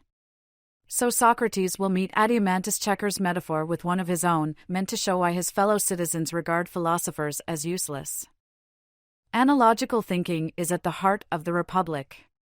Its very method is analogical, asking us to think about the nature and value of justice as a virtue of persons by first thinking about it as a virtue of city-states. Here in Book 6, Socrates explicitly appeals to similes and analogies. The Greek terms are epsilon kapanou, icon, likeness, image, reflection, from which we get the English word icon, and nu lambda omicron gamma omicron nu, analogon, proportionate to, resembling, from which we get the English word analogy. Socrates, who describes himself as greedy for images, is foregoing the longer and fuller road that leads to precise answer, S, in favor of a less demanding path that offers a view of the same truths the more demanding path leads to, but the view is less clear and distinct. The road of dialectic, which requires doing without hypotheses and metaphors, is not just longer, it is a rough, steep path that only those few who are blessed with a philosophical nature are capable of following. The rest of us, most of us, given that the majority cannot be philosophic, will have to be content with an easier, less rigorous path. In the next chapter, we will explore the major metaphors of Books 6 and 7, the analogies of the sun, line, and cave. Here we will look briefly at Socrates' analogical response to Adiamantus' challenge. Given the critique of painting, poetry, and the other imitative arts that awaits us in Book 10, it is striking that here Socrates embraces the role of painter, gamero alpha phi, graphs, as he constructs his analogies. The ship of state sails the third wave. Socrates' surprising response to Adiamantus' suggestion that most people think that philosophers are useless at best and vicious at worst is that they seem to me to speak the truth. The scene will turn out to be important. Socrates does not think genuine philosophers really are useless or vicious, but he understands that people who do not distinguish the genuine philosophers from the pretenders will think they are. It is in this spirit that he offers the ship of state analogy, hoping to explain what the most decent people experience in relation to their city and why they think philosophers are useless. Think of the city as a ship, he suggests. Whom should the owner select as its captain? Obviously, the owner should select the person who possesses the art of navigation, since only a person possessing the relevant nautical skills has sufficient knowledge to chart the appropriate course to get the ship safely to its destination. But the owner, who knows nothing of navigation and is nearsighted and hard of hearing, to boot, will not choose the true captain, alas. The sailors clamor for the job, but while each of them understands his particular role on the ship and can follow the captain's orders, none of them is qualified to give such orders, despite thinking they are. This is an early instance of the Dunning-Kruger effect, a cognitive bias leading people to overestimate their abilities and fail to recognize their lack of competence in certain areas. The owner chooses not the person skilled in navigation but rather the person who is clever at persuading or forcing the shipowner, with predictably bad results. And analogously, the citizens choose for their ruler not the person who possesses wisdom and knows what is best for the city as a whole, but rather someone who charms and flatters them. But why blame the philosophers and regard them as useless, Socrates seems to ask. That they are not in fact chosen for the job for which they are qualified tells us more about their fellow citizens than it does about them. Just as genuine captains do not beg shipowners for jobs or doctors do not beg the sick to be allowed to treat them, it is not for the ruler, if he is truly any use, to beg the others to accept his rule. Rulers, doctors, and captains are entitled to maintain their self-respect, which presumably entitles them to refuse to sing along to the temptations ain't too proud to beg as they go about their business. But given that what is at stake is the well-being of the city, perhaps this seemingly legitimate pride is a vice, not a virtue. We will see in Book 7 that Socrates thinks that possessing political wisdom does not in itself entail an obligation to seek to govern, only a philosopher king or queen raised by the ideal city would be under such an obligation. One might think that those who possess political wisdom should be sufficiently interested in the well-being of their city for a bit of begging to be in order. This might seem to go against Plato's dictum that it is those who are not lovers of ruling who must rule, but one can be willing to rule without loving ruling, if only to avoid the punishment of being ruled by someone worse than oneself. The historian Gordon Wood remarks that at least early in American political life, gentlemen generally stood, not ran, for election, and canvassing for an office, as Aaron Burr was said to have done for the vice presidency in 1792, was widely thought to be improper. 1 Perhaps Socrates shares something like this view, and thus regards actively seeking office as unseemly. Tending the beast. Against those genuine, wisdom-possessing philosophers are people who seem to possess wisdom but actually do not, sophists. If we think of the citizens of Athens as a huge, strong beast, these sophists have a knack for learning how best to placate the beast, how to take advantage of its moods and satisfy its appetites. But the pseudo-philosophical sophist knows nothing about which of the beast's convictions is fine or shameful, good or bad, just or unjust, but he applies all these names in accordance with how the beast reacts, calling what it enjoys good, and what angers it bad. He has no other account to give of these terms. The sophist's wisdom consists in telling the beast what it wants to hear, which echoes a point Socrates made earlier: the person who is honored and considered clever and wise in importance matters by such badly governed cities is the one who serves them most pleasantly, indulges them, flatters them, anticipates their wishes, and is clever at fulfilling them. Sophists, mere pretenders to wisdom, are adept at tending the beast, but their skill lies in persuasion, not truth-seeking. In the dialogue The Gorgias, Plato has Socrates suggest that the sophists fall short of possessing skill or craft, taukenueda, techne, and instead merely have a knack, mu pi epsilon iota rho alpha, empiria, whence the word empirical, but we can safely ignore that interesting issue here. What they possess is not wisdom, but it is not really surprising that it passes for wisdom. After all, most of us are prey to flattery, and for Socrates and Plato, the majority cannot be philosophic, hence the anti-democratic nature of the ideal polis. For Plato, it is not merely the case that most of us do not possess wisdom, but rather that most of us cannot possess it. Given his conception of knowledge, we can see why he holds this strongly anti-democratic view. Wisdom is knowledge of what is best for the city as a whole, and to possess such knowledge one must grasp the form of the good. Only someone with this stable, true model of goodness will be able to establish here on earth conventions of what is fine or just or good. Readers who do not share Socrates' austere conception of knowledge will likely think that genuine wisdom, while still rare and very different from the focus group politicking of modern sophists, is more common than Socrates allows. Shelter from the storm. Suppose that Socrates is right that no one can be happy in a polis not governed by philosophers. Given the madness of the majority and the fact that hardly anyone acts sanely in public affairs, a person trying to live well, which requires living justly, is like a man who has fallen among wild animals and is neither willing to join them in doing injustice nor sufficiently strong to oppose the general savagery alone. What should such a person do? I suspect that many readers will be disappointed by Socrates' answer. For rather than urging political engagement to reform and improve a polis that falls short of their ideals of justice, or advocating revolution to overthrow a polis that is not merely non-just but is positively unjust, Socrates instead counsels withdrawal from public affairs, urging those who want to live justly in unjust city-states to lead a quiet life and do their own work, like someone who takes refuge under a little wall from a storm, and is satisfied if he can somehow lead his present life free from injustice and impious acts and depart from it with good hope, blameless and content. Many politically inclined readers will reject this approach, seeing it as acquiescent to injustice, but the fair-minded among them should be able to appreciate why some will find it attractive. While Socrates' preferred path seems apolitical, its defenders might reply that he is actually offering a different kind of politics, one that is interior rather than exterior, keep the constitution of the ideal city firmly in mind and make oneself its citizen. As with the virtue of high-mindedness discussed earlier, we can see here the seeds of the Stoic idea of cosmopolitanism. One is not primarily a citizen of the city-state one inhabits in space and time, but rather a universal polis.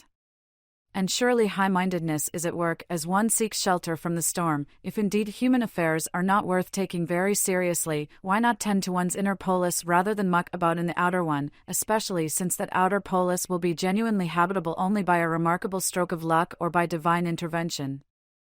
No city, constitution, or individual man will ever become perfect until either some chance event compels those few philosophers who are not vicious, the ones who are now called useless, to take charge of a city, whether they want to or not, and compels the city to obey them, or until a god inspires the present rulers and kings or their offspring with a true erotic love for true philosophy. Many readers will share Socrates' pessimism about the likelihood that an ideal polis can be realized in the actual world, but many will be troubled at his seeming to reject political action as well as what seems to be his focus on the ideal world rather than the admittedly imperfect actual world. Looking at how Socrates himself lived in Athens, a polis that fell far short of the ideal that Plato sketches in the Republic, might be instructive here. Did Socrates follow his own advice? He did not pack up and leave, even after being convicted of impiety and corrupting the youth in a trial that, however procedurally fair it was, yielded what seems a substantively unjust verdict. He refuses to leave, because the best arguments lead him to conclude that leaving would be unjust. Socrates did not lead a quiet life. If he had, it is unlikely that we would ever have heard of him or that Athens would have treated him as it did. But he did his own work, as he conceived of it.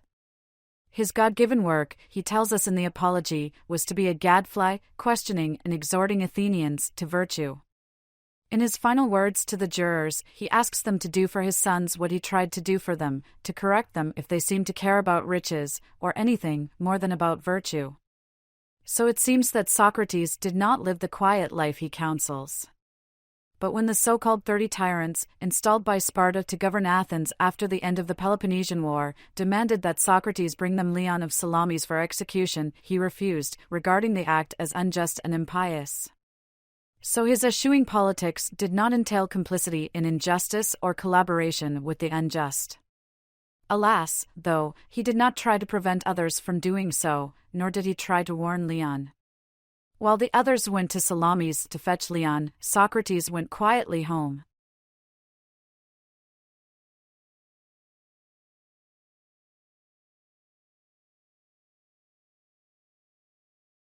Chapter 10. Metaphors to think by.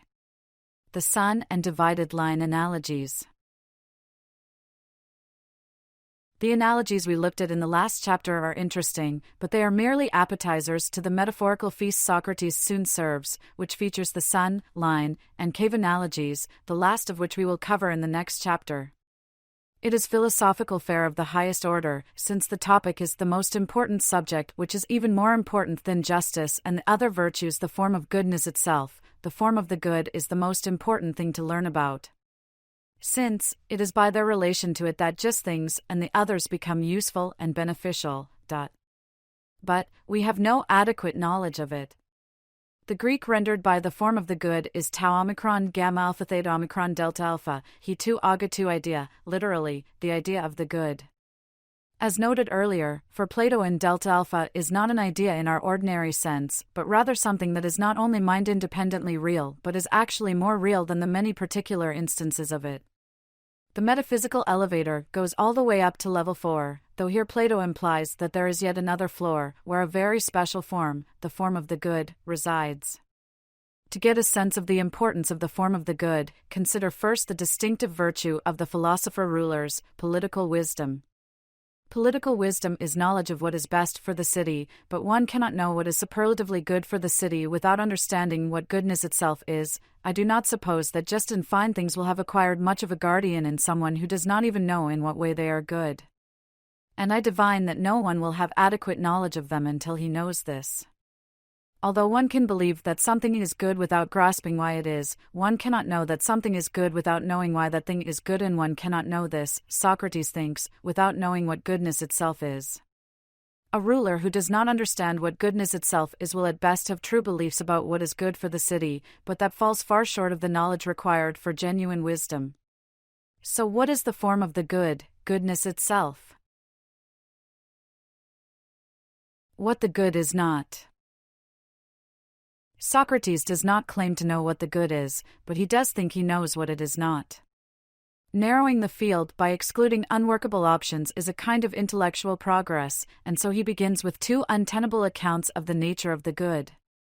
The first view, held by the majority, is the view that pleasure is the good. This is hedonism, the view that pleasure is the only thing that is good in itself.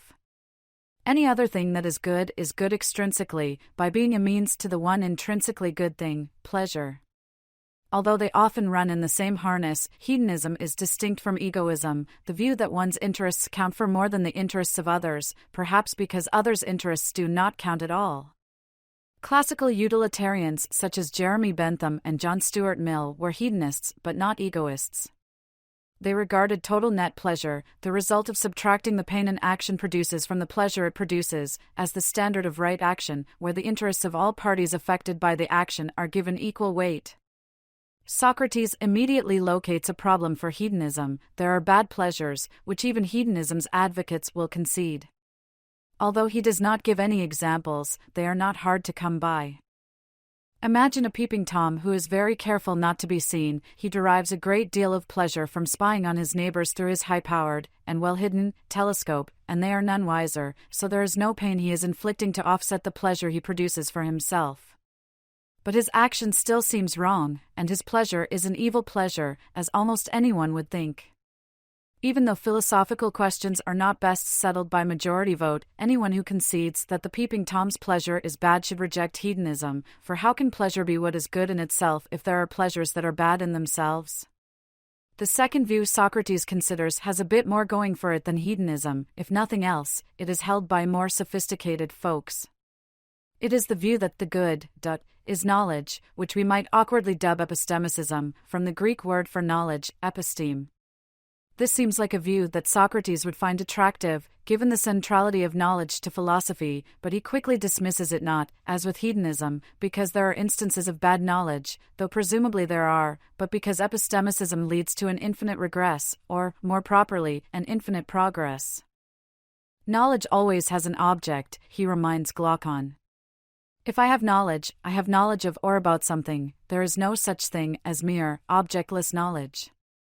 The various crafts are similar in being knowledge of how to do certain things, but they are distinguished by their objects. Farmers know how to farm, doctors know how to heal, etc. Similarly, the grammarian and mathematician both possess the same kind of knowledge, theoretical or propositional knowledge that certain propositions are true, as opposed to knowledge of how to do things, but they too are distinguished by their objects. If we ask the sophisticates who hold that the good is knowledge what that knowledge's object is, they will reply, Socrates thinks that it is knowledge of the good. This is highly problematic, and not just because it is circular. If the good is identical to knowledge, then for every occurrence of the good we can substitute knowledge, just as we can substitute 2 plus 1 for any instance of 3 in a mathematical formula. Example, since 32 is equal to 9, it follows that 2 plus 1 for 2 is equal to 9. But if the knowledge in question is knowledge of the good, then the epistemicist's core claim, the good equals knowledge, becomes the good equals knowledge of the good. But by substituting knowledge of the good for the good, generates the good equals knowledge of the good, which in turn generates the good equals knowledge of the good, and so on, with no end in sight. Clearly, Socrates thinks knowledge is good. But it is a good, not the good. It is one of philosophy's distinctive goods, but knowledge is not the good, it is not what goodness is. But even if we do not know what the good is, Socrates thinks we know 2 things it is not, and that is at least a start. So what does Socrates think the good is? The analogy of the sun. Socrates does not answer this question directly, but not because he is being cagey, as Thrasymachus might suggest. And not, at least not explicitly, because he thinks the good cannot be defined in any non-circular way. The 18th century philosopher Joseph Butler remarked that everything is what it is, and not another thing, which the 20th century philosopher G. E. Moore quoted at the outset of his Principia Ethica before arguing that any attempt to give a real definition of goodness was doomed to fail. Cinema lovers may recall a memorable exchange in the film The Deer Hunter between Mike, Robert De Niro, and Stanley, John Cazale, in which Mike, holding up a bullet, says, "Stanley, see this? This is this. This ain't something else. This is this point." One Stanley does not understand the lesson, but I suspect Socrates, Butler, and Moore would all be sympathetic to Mike's point, since the good is what it is and not some other thing. So why does Socrates not provide a value for x in the philosophical equation, the good equals x? Why does he choose to abandon the quest for what the good itself is for the time being? Although antagonists like Thrasymachus will scoff, I believe it is because Socrates possesses the virtue of epistemic humility. He claims not to know what the good is and insists that one should not talk about things one does not know as if one does know them, which is what he'd be doing if he responded directly to Adeimantus' request for an account of the good. But while he cannot say what the good is, he thinks he can say something about what it is like, which brings us to the sun analogy. In Book 7, Socrates will suggest that dialectic rigorous, forms-based philosophical reflection is the only avenue to genuine knowledge. As he did earlier in Book 6, he reminds Glaucon and company that they will be avoiding this longer road and proceeding in a less exact, hypothetical way which will give them a sense of what the good is, but which will fall well short of full-blown philosophical knowledge of it. Socrates' plan is to explain the form of the good in terms of something more readily understandable, the sun. He suggests that the good, the form or essence of goodness itself, plays the same role in the intelligible realm that the sun plays in the visible realm. Strictly speaking, the focus is the sun's role in the sensible realm, the world of sense experience, but we will follow Socrates in using visible to designate this realm, which also includes what he can hear, touch, taste, and smell as well as what we can see. While he cannot say what the good is, he can say what he thinks the good does. His idea is that the sun, the visible world, the good, the intelligible world, the roles the sun and the good play in their respective worlds are analogous. In the visible world, the sun by its light enables us to see the many particular things and also enables their existence. In the intelligible world, the good by its truth enables us to know the forms and also enables the existence of the forms. Seeing something requires both a visible object and the power of sight. But it also requires a third kind of thing, light. Without light to illuminate the object, the power of sight will not reveal that object to us. The sun is the main and most obvious source of light, so the sun enables us see visible objects. But it does more than enable their being seen. Socrates thinks it enables their very existence. This is certainly true of living things, which depend for their existence on the light of the sun. It is less clear that this is true of rocks, but we need not be sticklers about this.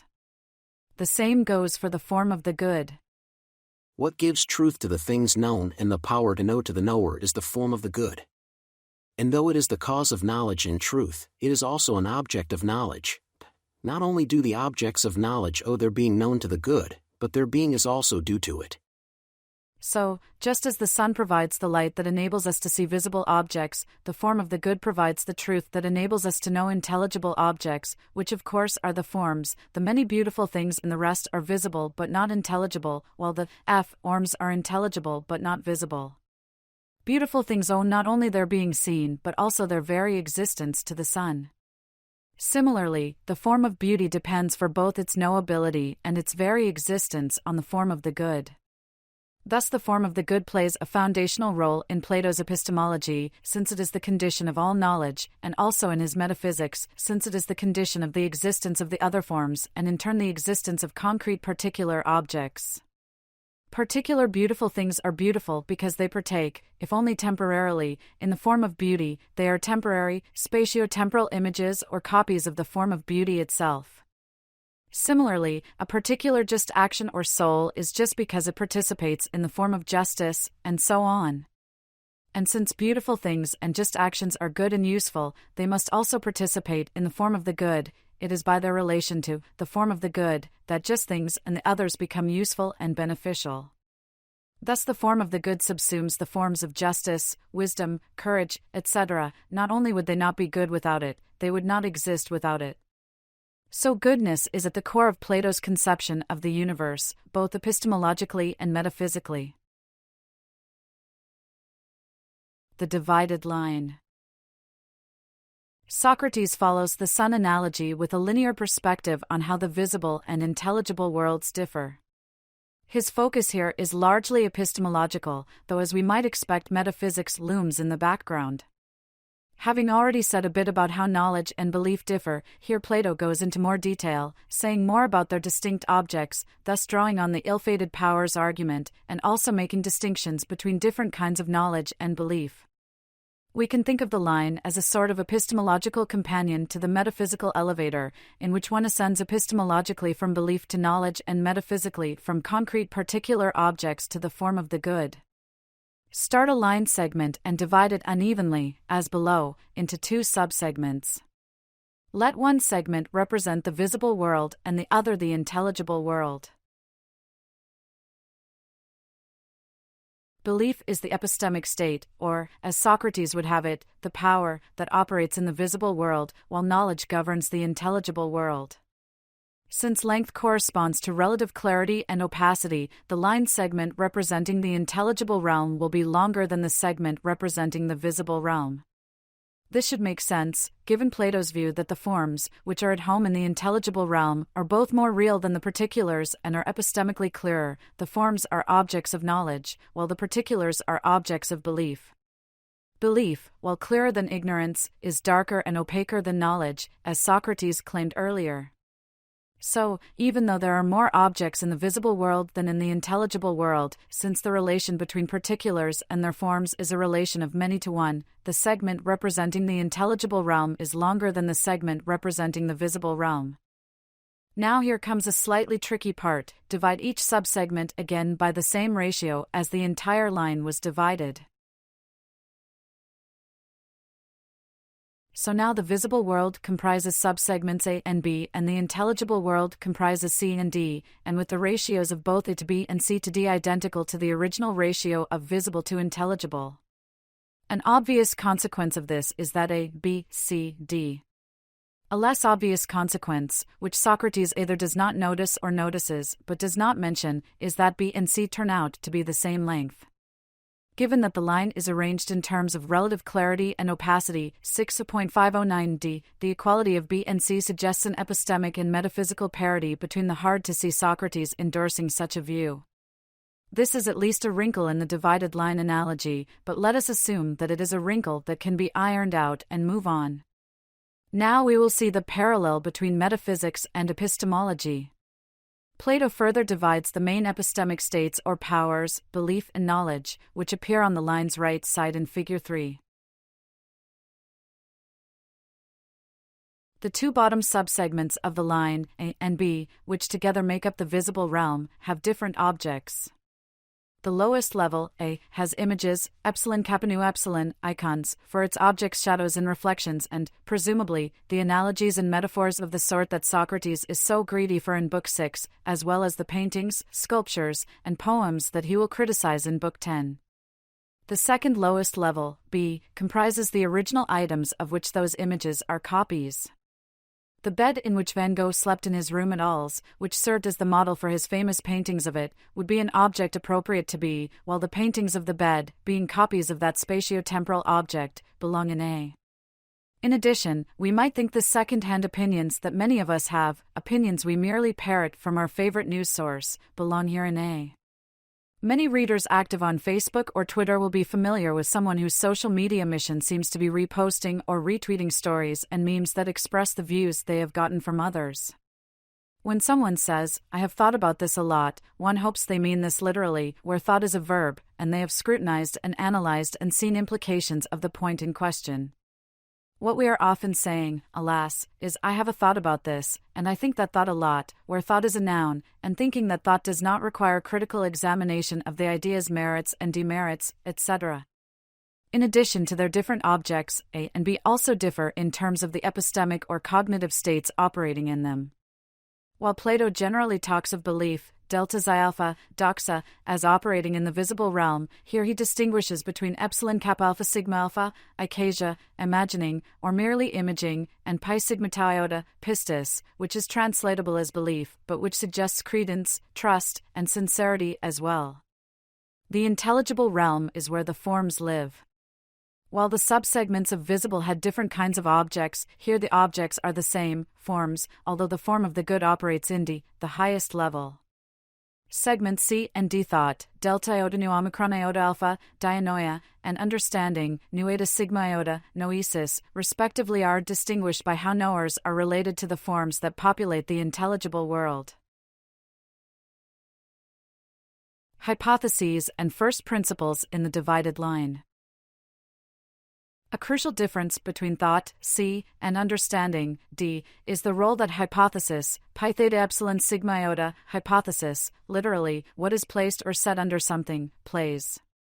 Mathematicians, who occupy themselves in thought, employ hypotheses in their thinking. They hypothesize the odd and the even, the various figures, the three kinds of angles, etc. But, Socrates thinks, they do not think it is necessary to give any account, lambda gamma omicron, logos, of them, presumably because these hypotheses seem so obviously true that no justification is needed. Just as mathematicians take it for granted that there are numbers and triangles, physicists assume the existence of an external world of spatio-temporal objects, whose properties and behavior they study without feeling the need to justify this assumption. They treat their hypotheses as first principles, rokai, archi, as foundations and draw conclusions from them. The mathematician's conclusions are not about the particular triangle or circle drawn on the blackboard, the physicists are not about the particular electrons in this particular cloud chamber, rather, they are about triangles and circles in themselves, or about electrons in themselves. Both try to prove things about the forms, on the model of inquiry depicted by the divided line. By contrast, the philosopher, who roams the realm of understanding, recognizes hypotheses as hypotheses. They do not think of their hypotheses and assumptions as self-evidently true first principles requiring no justification. Unlike their mathematical and scientific cousins, the philosopher does not treat a hypothesis as an unassailable foundation or first principle but rather as something that stands in need of a logos, a justification or rationale. The hardest part of philosophy, Socrates says, has to do with giving a rational account. It is not that mathematicians and scientists are too lazy to justify their hypotheses, but rather that they do not feel the need to do so, since their assumption seems so obviously true. But so long as the foundational hypothesis is unaccounted for, what follows cannot fully count as knowledge. On Socrates' view, even though it involves grasping mathematical forms, what mechanism could possibly turn any agreement into knowledge when it begins with something unknown and puts together the conclusion and steps in between from what is unknown? Socrates implies here that mathematicians can give valid arguments whose conclusions must be true if their premises are true, but that the conclusions of their arguments are merely conditionally and not absolutely true. That is a far cry from giving an argument whose conclusion must be true, period, which would require showing that the hypotheses in question are true and do not merely seem to be true. While the mathematician's valid arguments might be sound, the mathematician is never in a position to know whether their arguments are sound or not until they justify the hypothesis on which the conclusion ultimately rests. To get a sense of what is at stake, consider a hypothesis that many readers encountered in high school geometry class, Euclid's parallel postulate. That parallel lines extended indefinitely in space will never meet seems so intuitively obvious as to be axiomatic. No wonder geometers do not try to give an account of this hypothesis. Doing so seems a waste of time, and developing a geometry that rejects that postulate seems a fool's errand. But, as many readers know, the geometry required for Einstein's general theory of relativity is non-Euclidean geometry that rejects the parallel postulate. Space, on Einstein's view, is curved, so Euclidean geometry misdescribes it. The assumption that parallel lines indefinitely extended in space would never touch seemed too obvious to need a justification, but it turns out to be false. That is the kind of worry Socrates has about the realm of thought. Dialectic and understanding. It is not that hypotheses are dispensed within the realm of understanding. Instead, they are treated as hypotheses, as needing justification, rather than as first principles requiring no justification. It does not consider these hypotheses as first principles but truly as hypotheses stepping stones to take off from, enabling it to reach the unhypothetical first principle of everything.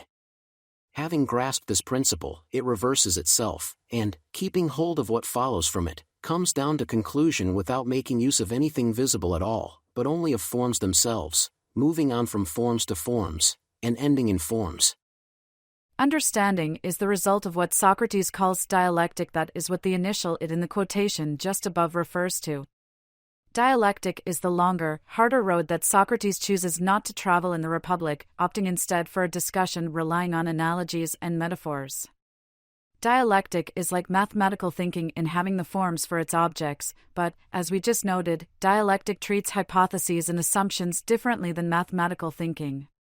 Here are some of dialectic's distinctive features, which ground ways in which understanding differs from thought. 1. Giving an account. The dialectician, i.e., the genuine philosopher, is able to give an account of the being of each thing. In addition to being able to grasp the essence of the thing under discussion, the philosopher is also able to explain that essence, to give an account of it. Someone who is able to give an account of the being of each thing is dialectical, Socrates says.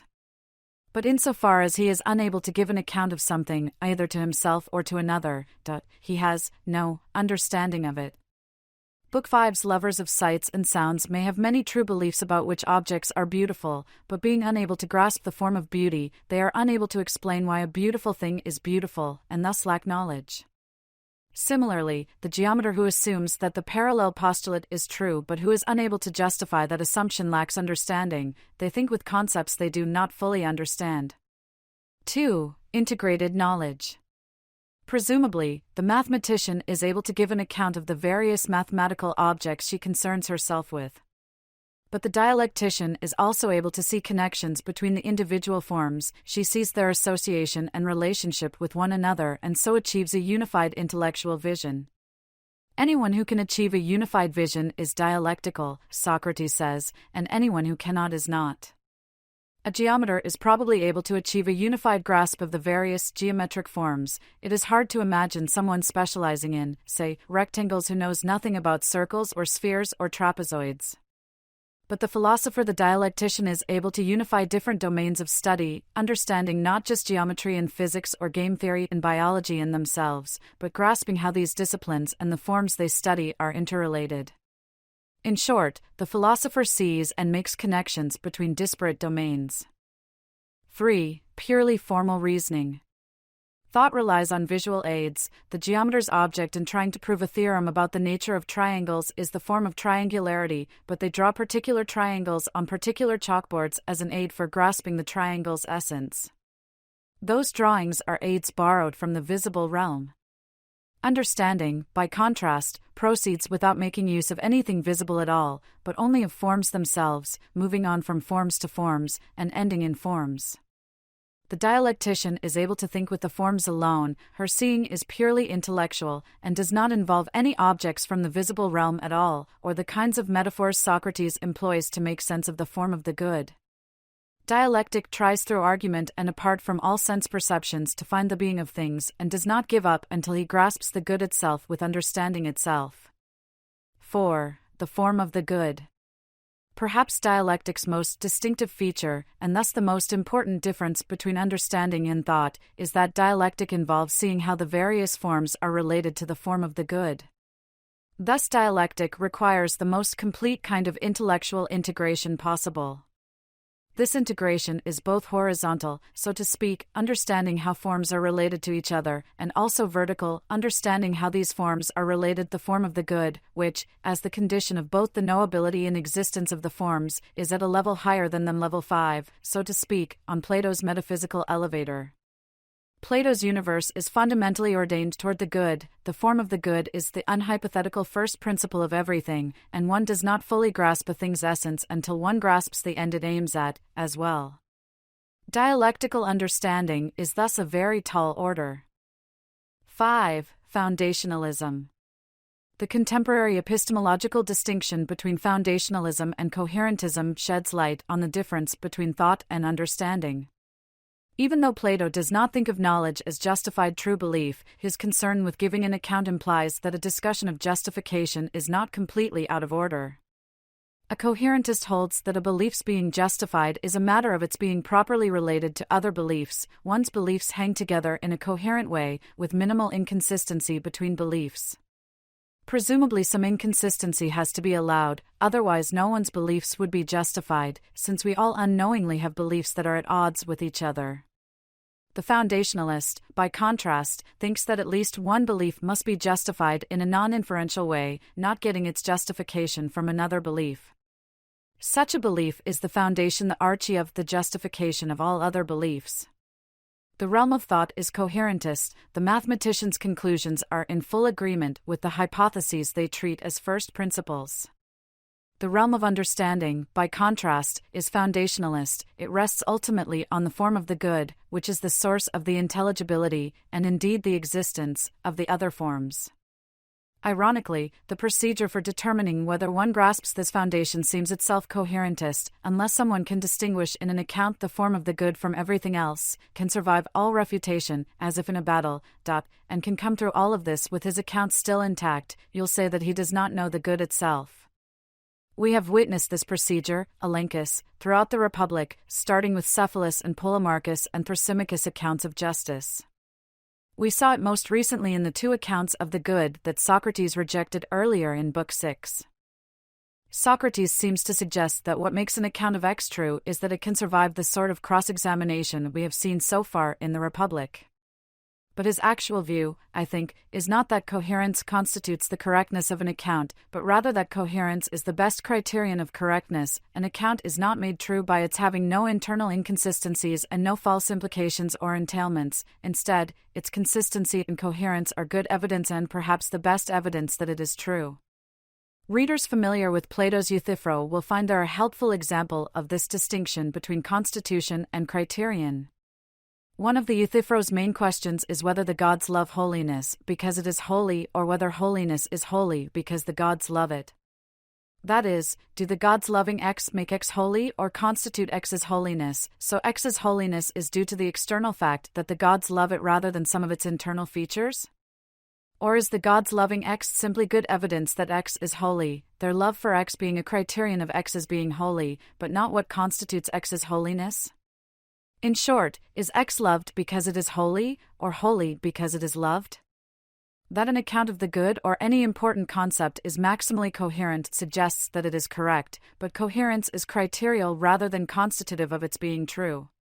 What makes an account true is its connection to the form of the good. Socrates' hypothetical method. Before moving on, we should note how transparent Socrates has been in employing hypotheses in the Republic, reminding Glaucon and company of the conditional nature of any conclusions they draw from their hypotheses. For example, when offering the opposition principle as the basis for dividing the soul, he remarks, "Let us hypothesize, pi omicron theta mu epsilon nu omicron iota, hypothemenai, that this is correct and carry on." But if we agree that it should ever be shown to be incorrect, all the consequences we have drawn from it will also be lost. Socrates is reminding us that by employing hypotheses and analogies we are traveling on a less rigorous path, one that will give us a sense of what the good is but will not let us look on it directly. This should make sense, for even if Socrates is a genuine philosopher king, though he claims otherwise, the rest of us Glaucon, Polemarchus, you, me are not, and we would be blinded by trying to look directly at the good, just as we would be blinded if we looked directly at the sun. So Socrates opts for the hypothetical, analogical method, which allows us to think about the good without understanding it. For that, dialectic is needed. Dialectic, it's no game. Socrates appeals to dialectic to distinguish genuine from counterfeit philosophers, as his response to the third wave requires of him. It also enriches his explanation of the negative view of philosophers so many Athenians have. The trouble is that a great evil comes from dialectic as it is currently practiced, since the young people who practice it imitate Socrates' method of intellectual cross-examination but misuse it by treating it as a kind of game of contradiction. A genuine philosopher, who loves and reveres the truth, regards dialectic as the best means of getting at the truth and employs it in that spirit.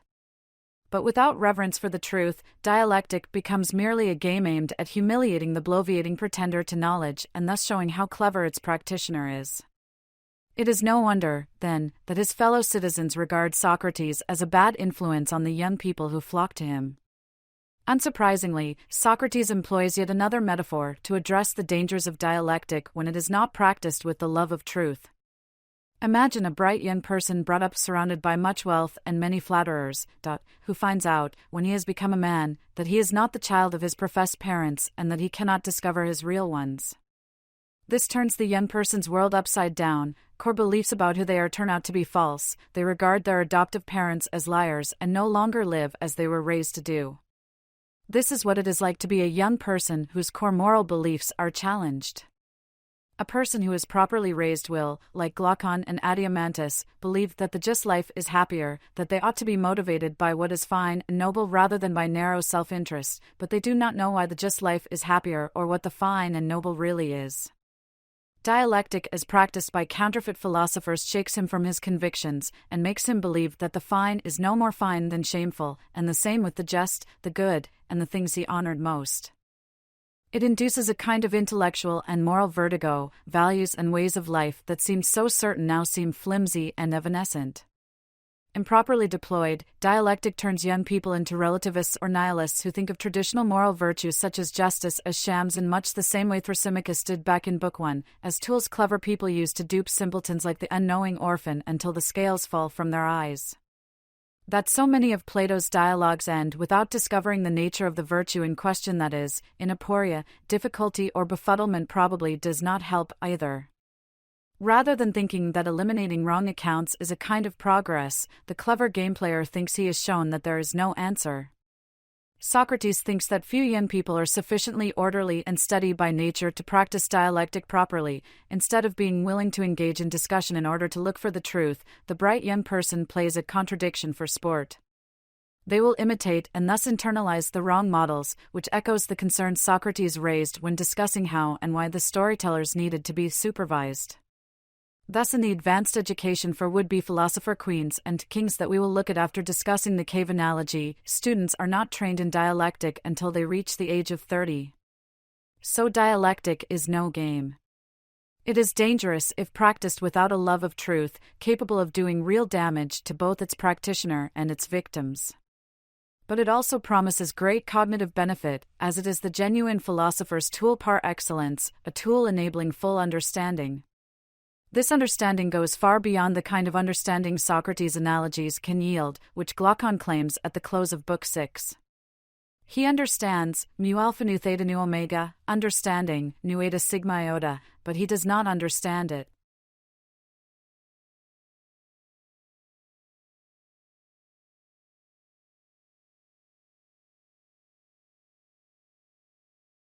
Chapter 11. The Allegory of the Cave. The Allegory of the Cave is arguably the most famous part of the Republic. Although it is clearly related to the sun and divided line analogies, indeed, Socrates explicitly connects the cave and the sun, Plato marks its special status by opening Book 7 with it, emphasizing its importance typographically, so to speak. He will do much the same thing in Book 9 with the discussion of the tyrannical soul. Although an allegory is sometimes defined as a symbolic narrative that can be interpreted as having a hidden meaning, Plato is not cagey about the cave allegory's meaning. It is about the effect of education, pi alpha iota delta epsilon alpha, paideia, and the lack of it on our nature. Given how visual the allegory is, many readers will find it helpful to draw themselves a diagram of it. Education, the allegory's topic, is not what most people think it is, says Plato. It is not putting knowledge into souls that lack it.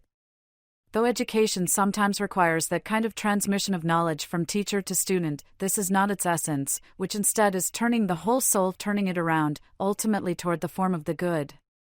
Education as turning around is a powerful metaphor, capturing the way in which learning involves gaining new perspectives, seeing everyday things and events from new points of view. Everyone, Plato insists, is capable of education in this sense. But not everyone is capable of making it out of the cave into the intelligible world of the forms, just as not everyone is capable of winning a Nobel Prize in physics or an Olympic medal in figure skating. Nonetheless, everyone has the capacity to be educated, to turn their soul from what is less real toward what is more real. Stages in the cave allegory. I count 6 distinct stages in the cave allegory. While such divisions are always prey to arbitrariness and subjective preference, I hope that the division I offer sheds light on what Plato is up to here. In the first stage, the cave's residents are prisoners, chained to their seats and unable to move not only their bodies but crucially their heads. They can only look straight ahead, and thus have only one perspective on what they see on the cave's wall. What they see are the shadows of a sort of puppet show taking place behind them, with shadows cast by the light of a fire. The puppets are various artifacts, statues of people and other animals, made out of stone, wood, and every material. The prisoners watch the shadow play, ignorant of the true nature of what they see. They believe that the truth is nothing other than the shadows of those artifacts. They take for reality what is a mere image of it. Some readers will have already noticed that Stage 1 is parallel to the lowest section of the divided line, Segment A, the objects of which are images and shadows. In the second stage, one of the prisoners is freed from their bonds. Plato does not tell us by whom or how. We are left to wonder whether the prisoner was saved by human agency or by the natural decay of their fetters.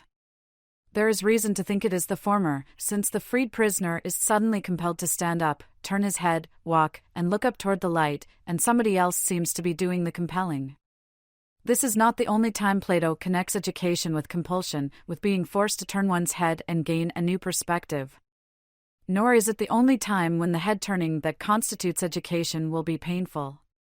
When the freed prisoner is forced to look at the shadow-casting fire that, until this moment, they were unaware of, they will be pained and dazzled and unable to see the things whose shadows they had seen before. They will probably not like the experience at all, even though in being freed from their fetters they are thereby cured of their ignorance, not merely freed but cured, as if ignorance is a disease.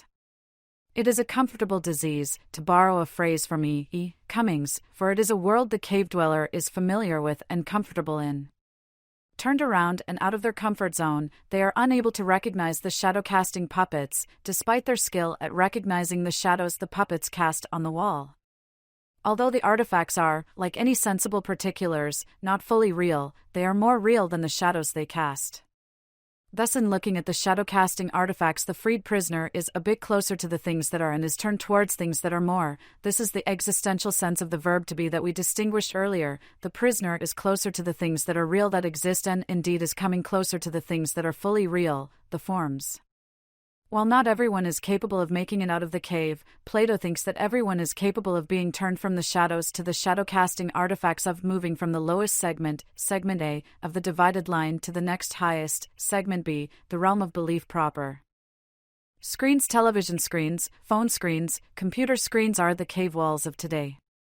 When we uncritically accept the words and images we see there, we are like the chained prisoners. But if we turn and look at the sources of the information flickering before us, we might recognize that the information is distorted by bias and ulterior motive. Unlike the cave's puppeteers, who do not seem to derive any benefit from their shadow casting, the shadow casters of our age typically do derive some benefit, and frequently their power depends upon our remaining chained, accepting the images they project before us, and believing that the truth is nothing other than the shadows. While being turned around is good for us, we often do not initially like it. But there is also a danger that in being turned around, we will reject information we disagree with and take its source to be biased.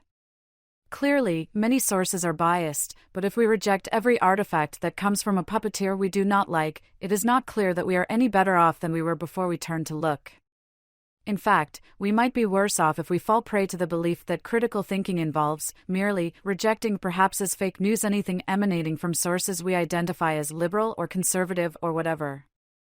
Education, in the end, is not just any kind of turning around, it requires that the student be turned the right way. In the third stage, we again see the role that compulsion plays in the cave allegory, for an unnamed, unidentified someone will drag the freed prisoner away from there by force, up the rough, steep path.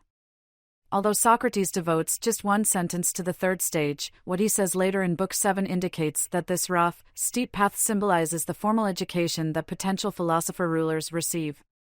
This four-subject education is the basis of the quadrivium of classical liberal education, the sort of education suitable to a free person. It is education centered on number, arithmetic, number itself, geometry, number in space, harmonics or music theory, number in time, and physics or astronomy, number in space and time. All these number-based subjects lead the soul and turn it around towards the study of that which is, which ultimately is the form of the good.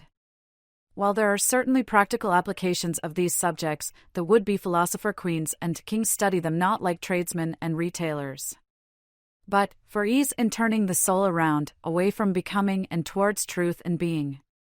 These disciplines prepare would-be philosophers not for craft-based careers in the sensible world, where they might be bakers or cobblers or doctors, although it will prepare them to be generals, as they are the city's guardians, but rather for citizenship in the intelligible world.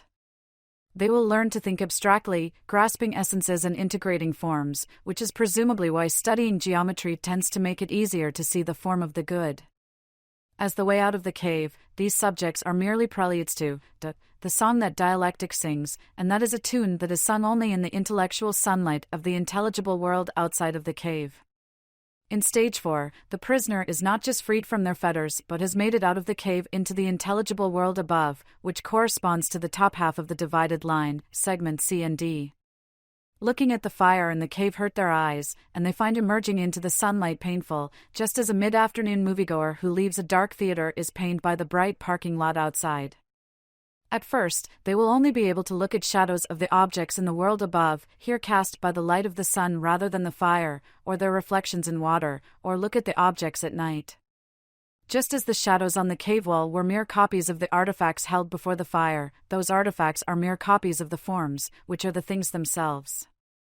Although Socrates does not say, we can assume that there is one form for each of the many particular objects in the cave. Whether there is one tree the form of treeness itself, or one oak tree, one maple tree, one white pine, one yellow pine, etc. is an interesting question to ponder, but it is not one we need to answer to understand the cave allegory or the Republic as a whole. At Stage 5, the former cave dweller is able to look directly at the sun, not images of it in water or some alien place, but the sun itself, in its own place, and be able to study it. Presumably not everyone who makes it out of the cave is able to do this. Mathematicians and scientists study the forms relevant to their disciplines, but they do not see other forms or how the forms they contemplate are related to these other forms, and they certainly do not see the form of the good. That vision is reserved for genuine philosophers, and there are very few of them. So presumably the fourth stage in the cave allegory corresponds to thought on the divided line, while the fifth stage is where understanding operates. In stage 6, the sun-contemplating philosopher first thinks back on his life in the cave, and reflecting on what passed for wisdom there, smiles ruefully and feels pity for the others still trapped in their ignorance, who know only the shadows on the wall or the artifacts casting them. What would happen if the enlightened philosopher descended into the cave? They will not be greeted as a returning, liberating hero, Socrates thinks. The denizens of the dark world below will first think the returning philosopher a fool, until their eyes, used to the bright light of the intelligible world, have adjusted to the darkness of the cave. They will be unable to recognize the shadows or the puppets. Like the shipowner who thinks the true captain is a useless stargazer, the cave dwellers will think the enlightened philosopher a fool who has ruined their eyesight, not to mention his economic prospects, by looking too long at the sun. But if they persist and try to free the prisoners and turn them toward the firelight or drag those who are able out of the cave, they will think their liberator is worse than useless. They will think them dangerous, and if they could somehow get their hands on him, they would kill him. Plato does his readers a good turn by having Socrates explicitly connect the sun and cave metaphors, but he leaves the task of fitting together the divided line and cave to us. Fortunately, connecting them is fairly straightforward, as we have already seen. The shadows on the cave's wall correspond to the images seen at the divided line's lowest section, segment A, the realm of imaging. The shadow-casting puppets held before the fire correspond to the originals of the lines, images, in segment B. Just as the shadows are copies of the originating artifacts, these artifacts, which are at home in the visible world, are in turn copies of the forms, which of course reside in the intelligible world, section C. Plato is not suggesting that the images, shadows, and reflections are not real, but rather that they are less real than the originals they are images of. This has a lot of intuitive appeal. I can create a shadow of my hand by interposing it between my desk and lamp, but the shadow cast seems less real than my hand in at least a couple of ways. First, while my hand is a three-dimensional object, the shadow is only two-dimensional, lacking the dimension of depth. Second, the shadow depends for its existence on the presence of my hand, and on the presence of the third thing that features in the sun analogy, light. My hand still exists when I turn off my desk lamp or move it out of the lamp's range, but the shadow no longer exists. Shadows, reflections in mirrors and water, etc., the stuff of segment of the line are ephemeral. They are not unreal. My seeing the shadow is not an optical illusion. There is something there, just something whose existence is thinner and flimsier than the objects at the line's second section, segment B. Now and here's the metaphysically important point: just as the shadows and reflections are copies of what seem to be independently existing objects, these objects themselves are copies of the forms they instantiate.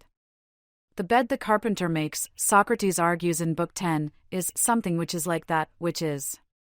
The second is that is of existence. The built bed is like what is real, what fully exists.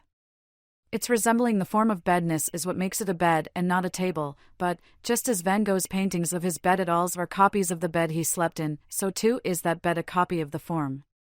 Thus Plato's metaphysical point can be put as a ratio, image, original, form.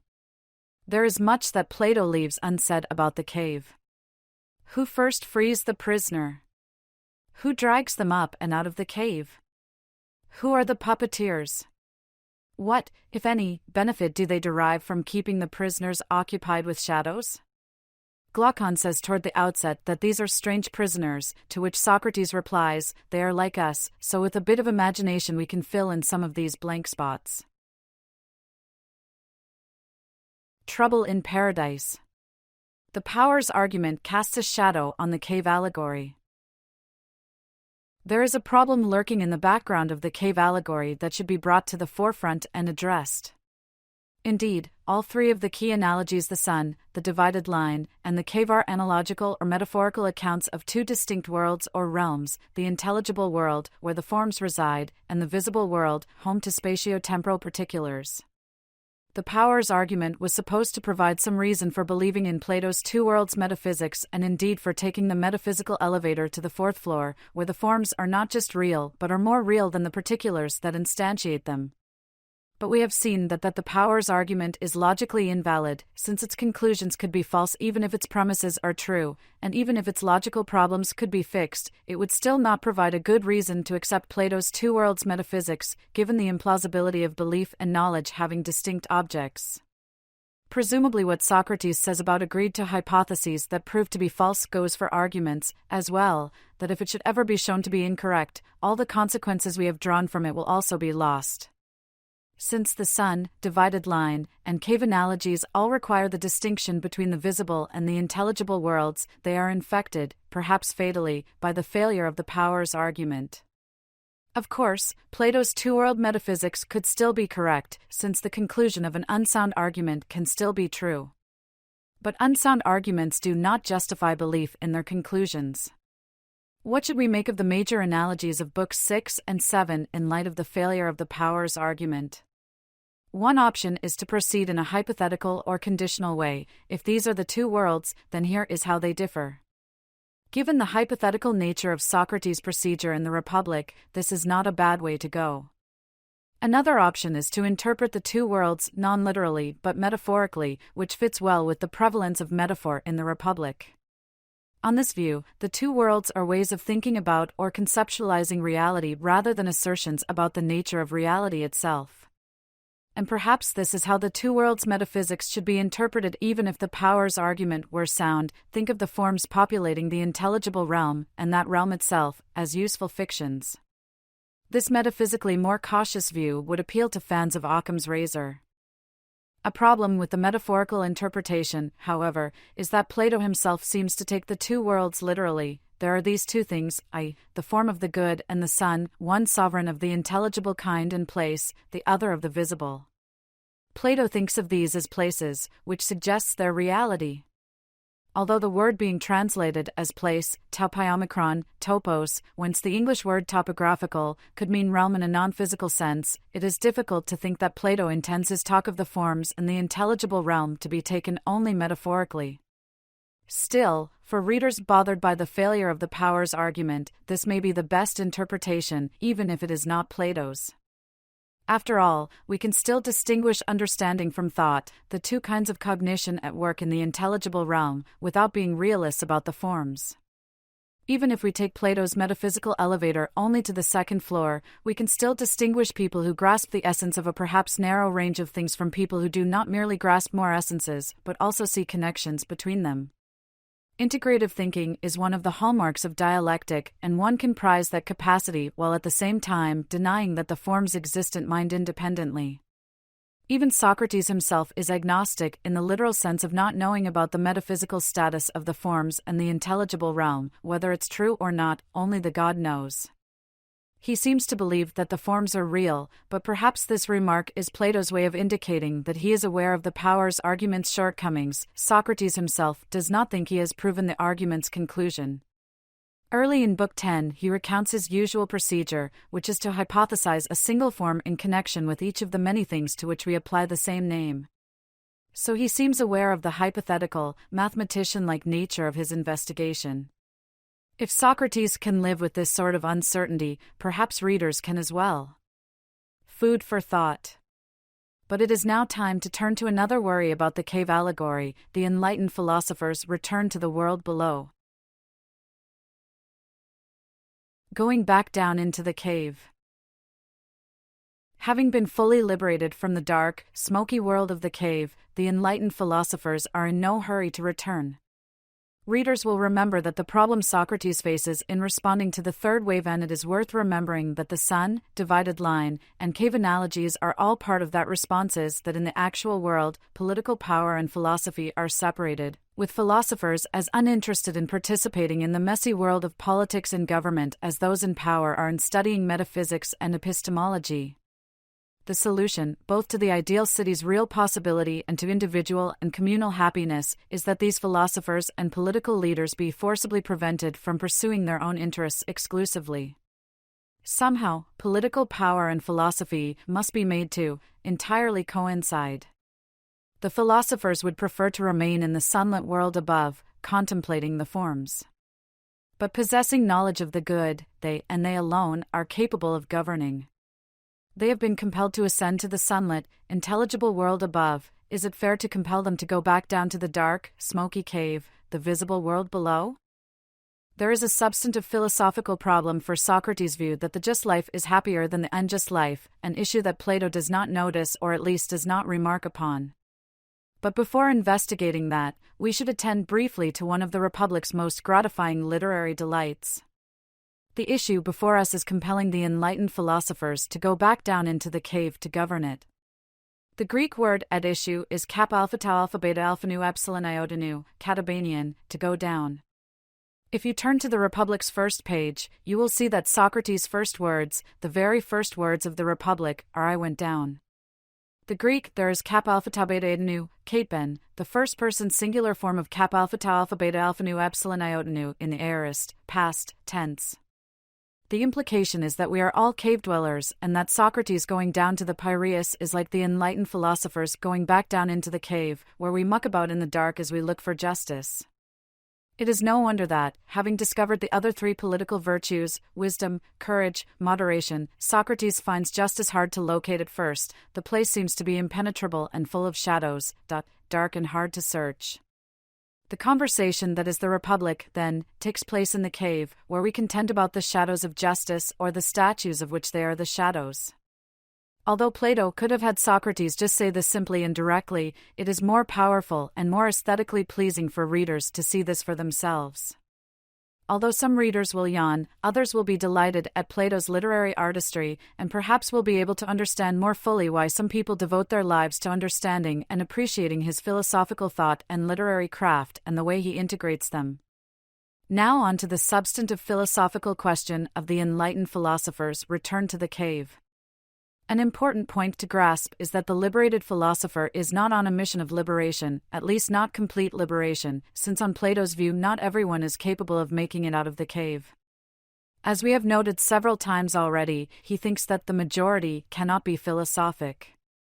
The returning enlightened philosopher will free whom he can, dragging those who are able to follow up the rough, steep path, but their main task is to govern in the cave, to guard and care for the others. We know they will not be received well, but if through some chance event or divine intervention they are able to take charge of the cave, they will govern well, since they have the virtue needed to do so, political wisdom. Even so, the philosophers do not want to return to the cave, and interestingly enough, Plato takes this as a plus. A city whose prospective rulers are least eager to rule must of necessity be most free from civil war, whereas a city with the opposite kind of rulers is governed in the opposite way. Since it is those who are not lovers of ruling who must rule, the returning philosopher's reluctance counts in favor of their doing so. So why do the philosophers descend into the cave and do what they do not really want to do? Just as they were compelled to ascend out of the cave, they are compelled to descend into it, but the compulsion in the two cases is different. They were physically dragged up, at least metaphorically speaking, but they are not physically dragged back down. It is no accident that their being compelled upward would be metaphorically physical, since our particular individual bodies belong in the visible realm of particulars, while our souls, by contrast, are not physical, so there is nothing to drag. Their being compelled downward is mental or psychic, but it is not the irrational or non-rational compulsion that consists in brainwashing or advertising by people who seek to cause us to pursue ends they have chosen for us. Instead, the enlightened philosopher is compelled to return by rational persuasion. If one recognizes that an argument is sound, that its conclusion must be true if its premises are true, and that its premises are in fact true, one is rationally compelled to accept the conclusion. This is not as a matter of internal or external causation, but rather of rational compulsion, the force of rational persuasion. So what is the argument that the enlightened philosophers should find so compelling? As I hinted earlier, Socrates does not argue that any enlightened philosopher has a duty to descend to the cave and govern. Instead, only those whose enlightenment results from the cities having educated them have that duty. What grows of its own accord and owes no debt for its upbringing, he argues, has justice on its side when it is not keen to pay anyone for that upbringing, where the currency of repayment is governing. It might be noble of an accidentally or divinely self-enlightened philosopher to do what they do not really want to do and descend into the cave, but this is not a requirement of justice. They would not act wrongly were they to remain above, pursuing their philosophical interests. But a philosopher educated by the city has a duty of reciprocity and gratitude to descend and govern. We should note that Plato here shows that he is not a consequentialist about morality. We can assume that the consequences of the philosophers descending would be better, all things considered, than the consequences of their remaining in the intelligible world above. If we take the good they would do by governing, which is presumably substantial, since there can be no real happiness for the citizens if philosophers do not rule, and subtract from it the personal cost to them of sacrificing their own preferences for the good of the group, the net consequences of descending would still be overall better than those of not descending. But this fact alone is not sufficient to generate a duty for the enlightened philosopher to descend and govern. Were they to go down into the cave, they would be going beyond the call of duty. Going down would be supererogatory, as philosophers say. Supererogatory actions are praiseworthy to perform, but not blameworthy to omit. Donating a kidney to a stranger is, other things being equal, praiseworthy, but my not doing this is not blameworthy. I do not act unjustly if I keep both of my kidneys. Of course, if I have promised to donate the kidney and the stranger has relied on my promise, then other things are not equal, and the moral situation has changed considerably. Actions required by justice are different, failure to perform them is blameworthy, and, other things being equal, performing them is not praiseworthy. Special circumstances are required for refraining from violence to be praiseworthy, as envisioned in a Sopranos episode when Tony, a violence-prone mafioso, forgoes killing his daughter's sexually predatory soccer coach and lets the police deal with it. "I didn't hurt nobody today," Tony drunkenly tells his wife, and for him, this is suitably praiseworthy. For the rest of us, not killing people who bother us or whom we regard as moral reprobates is what is minimally expected, and there is no praise for doing what we ought to be doing. So not just any enlightened philosopher, but only the enlightened philosopher who owes their enlightenment to the education that the city has provided for them, has a duty to go down into the cave and govern. Here is the argument Socrates gives them. We have made you kings in our city and leaders of the swarm, as it were, both for yourselves and for the rest of the city. You are better and more completely educated than the others and are better able to share in both types of life. Therefore each of you must go down to live in the common dwelling place of the others and grow accustomed to seeing in the dark. When you are used to it, you'll see vastly better than the people there. And because you have seen the truth about fine, just, and good things, you'll know each image for what it is and also that of which it is the image. Thus, for you and for us, the city will be governed, not like the majority of cities nowadays, by people who fight over shadows and struggle against one another in order to rule, but by people who are awake rather than dreaming. This is an interesting argument, and it certainly has a lot of intuitive appeal. There is something compelling, after all, about obligations of gratitude. If you have gone out of your way to benefit me, I seem to incur a debt of gratitude. What it takes to repay that debt varies with the circumstances. Often, a simple thank you is all that is required, but other times, as in the present case, more is required. Here, Socrates argues that, as a matter of justice, the enlightened philosophers must, temporarily, at least, give up the life they prefer, a philosophical life devoted to contemplating the forms for a life of political action. These are the both types of life referred to in the quotation above. Plausible though the argument is, there is something troubling about duties of gratitude, even when the benefit to be reciprocated was bestowed intentionally, for the sake of the beneficiary. The worry is that one can go around obligating others to do good turns for oneself by doing good turns for them. If I show up unbidden and start harvesting your wheat for you, does my supererogatory act really bind you to do the same for me? Many of us would feel obligated to reciprocate, but the issue is not the psychological one about our feelings, but rather the philosophical, normative one about our duties. Consider how your views would change if the helpful harvester helped not primarily because he wanted to benefit you, but because he needed your help harvesting his large wheat field, and, knowing you to be a nice person but not wanting to ask for your help, decided that the best way to get you to help him was to help you. I suspect you would feel a bit manipulated. And suppose that your neighbor harvested your wheat when you were away in town on Saturday, without asking if you needed or wanted their help. They would have imposed this benefit on you, without your consent. Your supposed duty to return the favor would look flimsier and flimsier. The trouble with Socrates' argument is that the city's actions in educating the philosopher too closely resemble the helpful neighbor harvesting your wheat. Remember that the would-be rulers are compelled to leave the cave. Someone dragged him away from there by force, up the rough, steep path, and did not let him go until he had dragged him into the sunlight. The benefit has been bestowed and received non-voluntarily, which surely makes a difference to whether there is a duty of gratitude to reciprocate. In addition, Socrates misspeaks when he claims that the philosophers were educated both for themselves and for the rest of the city. Any benefit the philosophers personally receive is foreseen, but not intended. Given the strong communitarian thrust of the ideal city, it is clear that the education is not primarily intended for the philosopher's benefit but rather for the city's. Any benefit the individual philosopher receives is a side effect or byproduct. But even if Socrates' argument for a duty to return is sound, there are disquieting implications for his view that the just life is happier than the unjust life, that justice benefits its possessor. Thrasymachus insisted that while justice benefits others, it is always bad for its possessor. Being just and acting justly makes one worse off in the long run. Thus Thrasymachus sees a wedge between what is good, or right, and what is good for me. Consider the situation of the enlightened philosopher. They would strongly prefer to remain in the intelligible world, basking in its sunlight and contemplating the forms. They will return because, being just, they will do what justice requires of them, even when they do not want to do it. But make no mistake about it, they do not want to return, and ruling is something compulsory, not enjoyable in itself as doing philosophy is. And notice that ruling does not really fit into any of the three categories of goodness that Glaucon articulates at the beginning of Book 2.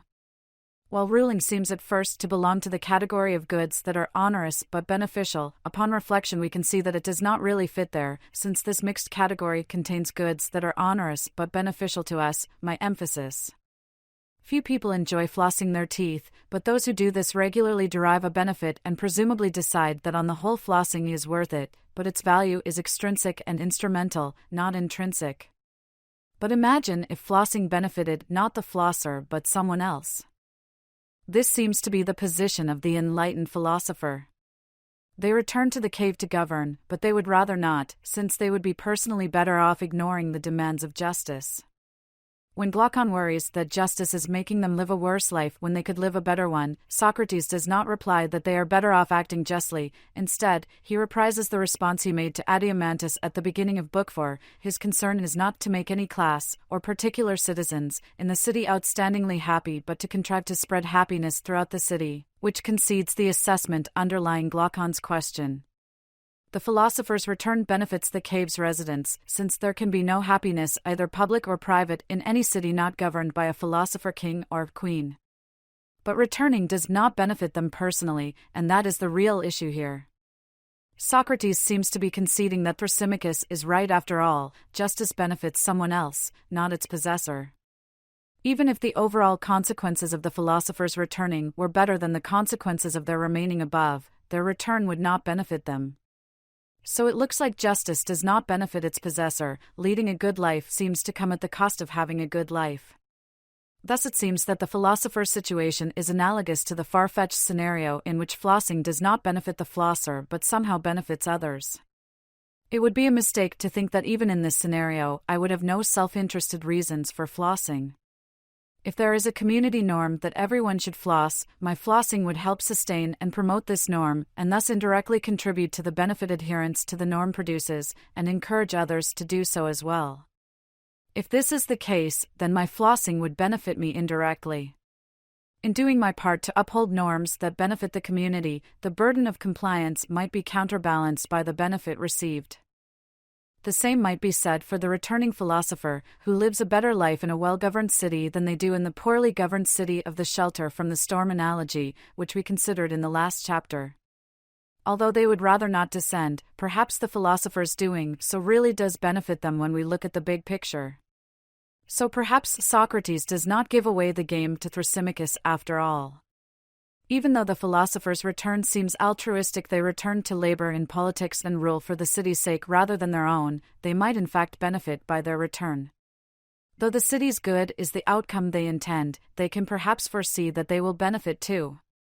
A worry remains, though, in the imaginary scenario in which flossing benefits others, it seems unlikely that my not flossing will have bad consequences so long as enough of my fellow citizens floss regularly. Or, to take a less far-fetched example, I might reason that while I enjoy national public radio, I can still receive this benefit without bearing my share of the burden, since NPR's not receiving $100 from me will not cause them to close up shop. It seems to be in my self-interest to be a free rider, benefiting from the good behavior of others while not burdening myself with doing my share. The ethics of Immanuel Kant rules out such free-riding behavior. If everyone's acting on the maxim or principle I plan to act on would make it impossible for me to act on it, then my acting on it is wrong. But Kant did not share Socrates' view that doing the right thing makes me better off, all things considered. The demands of morality are frequently at odds with those of self-interest and happiness. Now perhaps free-riding would not even tempt the fully just philosopher, who takes their turn at ruling without complaint. But the self-interested Thrasymachon, who is vicious but clever, is unlikely to be persuaded. The philosopher would clearly be better off if they missed a turn every once in a while, if they called in sick when they really wanted a day of metaphysical sunbathing. And things look even worse for the view that the just life is happier if we bear in mind the lives Socrates is to compare to settle the question of which life is happier, a just person who appears unjust versus an unjust person who appears just.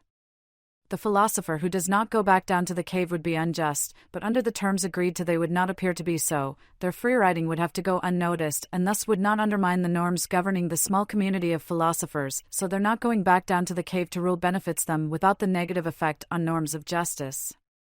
These are some of the issues readers will want to keep in mind as we explore Books 8 and 9, where Socrates resumes his investigation of the Republic's second question. In Book 7, though, he does not seem to notice them, or if he does, he gives no explicit indication of this.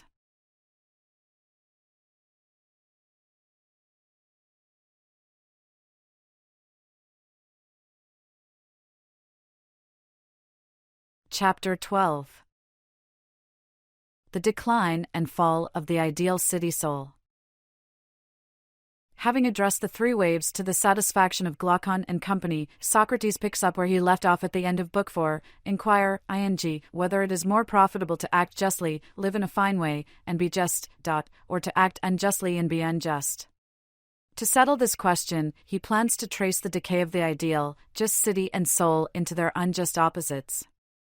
This is as we should expect, given the city soul, polis psyche, analogy that guides him in answering the Republic's two main questions: what is justice? And is the just life happier than the unjust life? There are 5 mirroring pairs here, with each city corresponding to a kind of soul, both organized and governed in the same way and having a distinctive good that it pursues.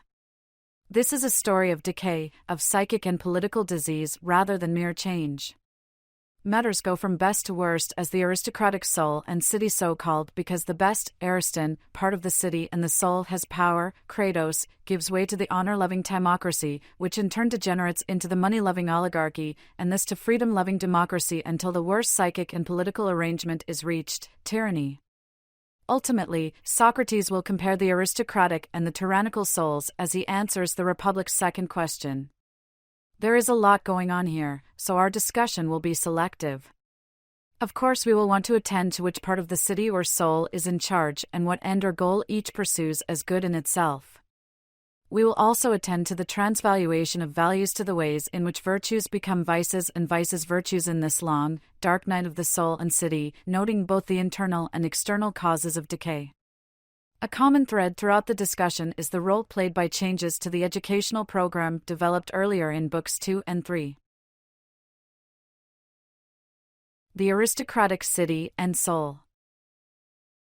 Philosophers govern the aristocratic city and reason governs the aristocratic soul. The former is the paradigm of political justice, the latter of personal justice, which is what Plato most cares about in the Republic, a fact that is easy to forget, given the attention lavished on city building.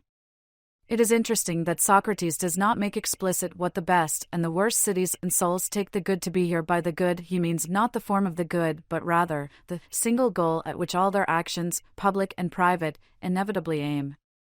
It is their telos, their end or overarching aim, the goal that organizes their thought and action. It is by reference to this good that their activities make sense. There are a few plausible candidates for the aristocratic cities and soul's good, and I suggest that we take justice, the outstanding virtue in the Republic, to be their good. With each part of the city or soul performing its role well, the city and soul will function well and flourish and thrive, it will be happy. By this point, we have a pretty good idea of what the aristocratic city and soul are like, given the care with which Socrates has described them. So what causes the decay of these ideals? Why does aristocracy decay into the second best arrangement, timocracy?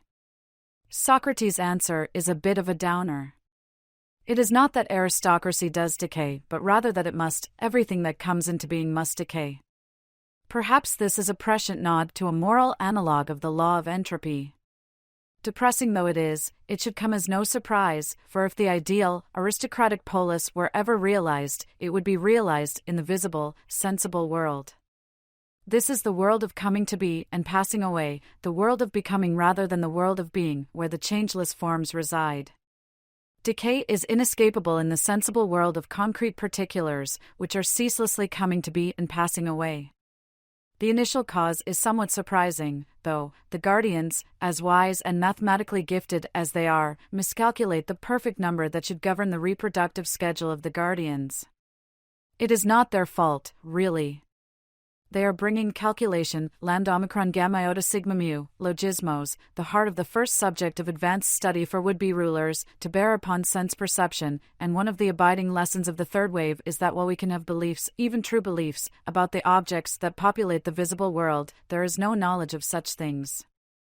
It is not a defect in the philosopher-rulers so much as a defect in the world. They lack knowledge of the correct number because such things are by their very natures not knowable. One can have beliefs about particulars, but not knowledge.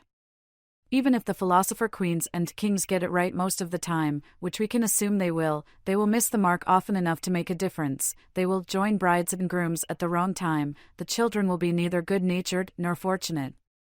In short, non-gold children will be born to gold parents, but, like lawlessness and other evils, this will go unnoticed. The problem posed by these defective natures is exacerbated by their being nurtured badly, as the program of education that was laid out in such detail in books 2 and 3 begins to go awry. They will have less consideration for music and poetry than they ought. Thus the rulers will fail in their great duty, that they guard against the mixture of the metals in the souls of the next generation. The rulers whose golden souls are infected with bronze and iron begin to see a gap between the city's good and their own. They question the prohibition on possessing private property required by the city's foundational myth. They expect ruling to pay and so begin to drive a wedge into the ever-widening gap, hastening the aristocratic city toward the ruin prophesied at the end of Book 3. The city is not unified literally, it has disintegrated, being no longer of one mind about who should rule and what is best for the city. As false rulers pull the city toward money-making, the true rulers and auxiliaries, whose souls are still pure gold and silver, pull in the other direction, towards virtue and the old order. To end the strife, a deal is struck, settling on a middle way, between rational, aristocratic virtue and appetitive, oligarchic wealth, timocracy, in which the good is honor and in which spirit rules the soul and the auxiliaries rule the city. The timocratic city and soul. The timocratic city and soul do not exhibit justice. They cannot, as they are governed by the honor-loving spirited element, which is supposed to be reason's ally and helper, not governor of soul and city. Only a soul and city in which each part performs its proper task can be just. Still, calling them unjust seems too strong. People for whom honor is the good will regard shame as bad, perhaps as the bad, the thing most to be avoided, and thus will avoid conventionally unjust conduct. This love of honor is fueled by their physical training more than music and poetry, which also fuels a change for the worse in fundamental values. Justice, we know, is doing one's own work and not meddling with what is not one's own, but in a timocracy those who do their work are called fools and held to be of little account, while those who meddle in other people's affairs are honored and praised. Thus justice begins to be regarded as the kind of simple-minded foolishness that Thrasymachus mocked in Book 1.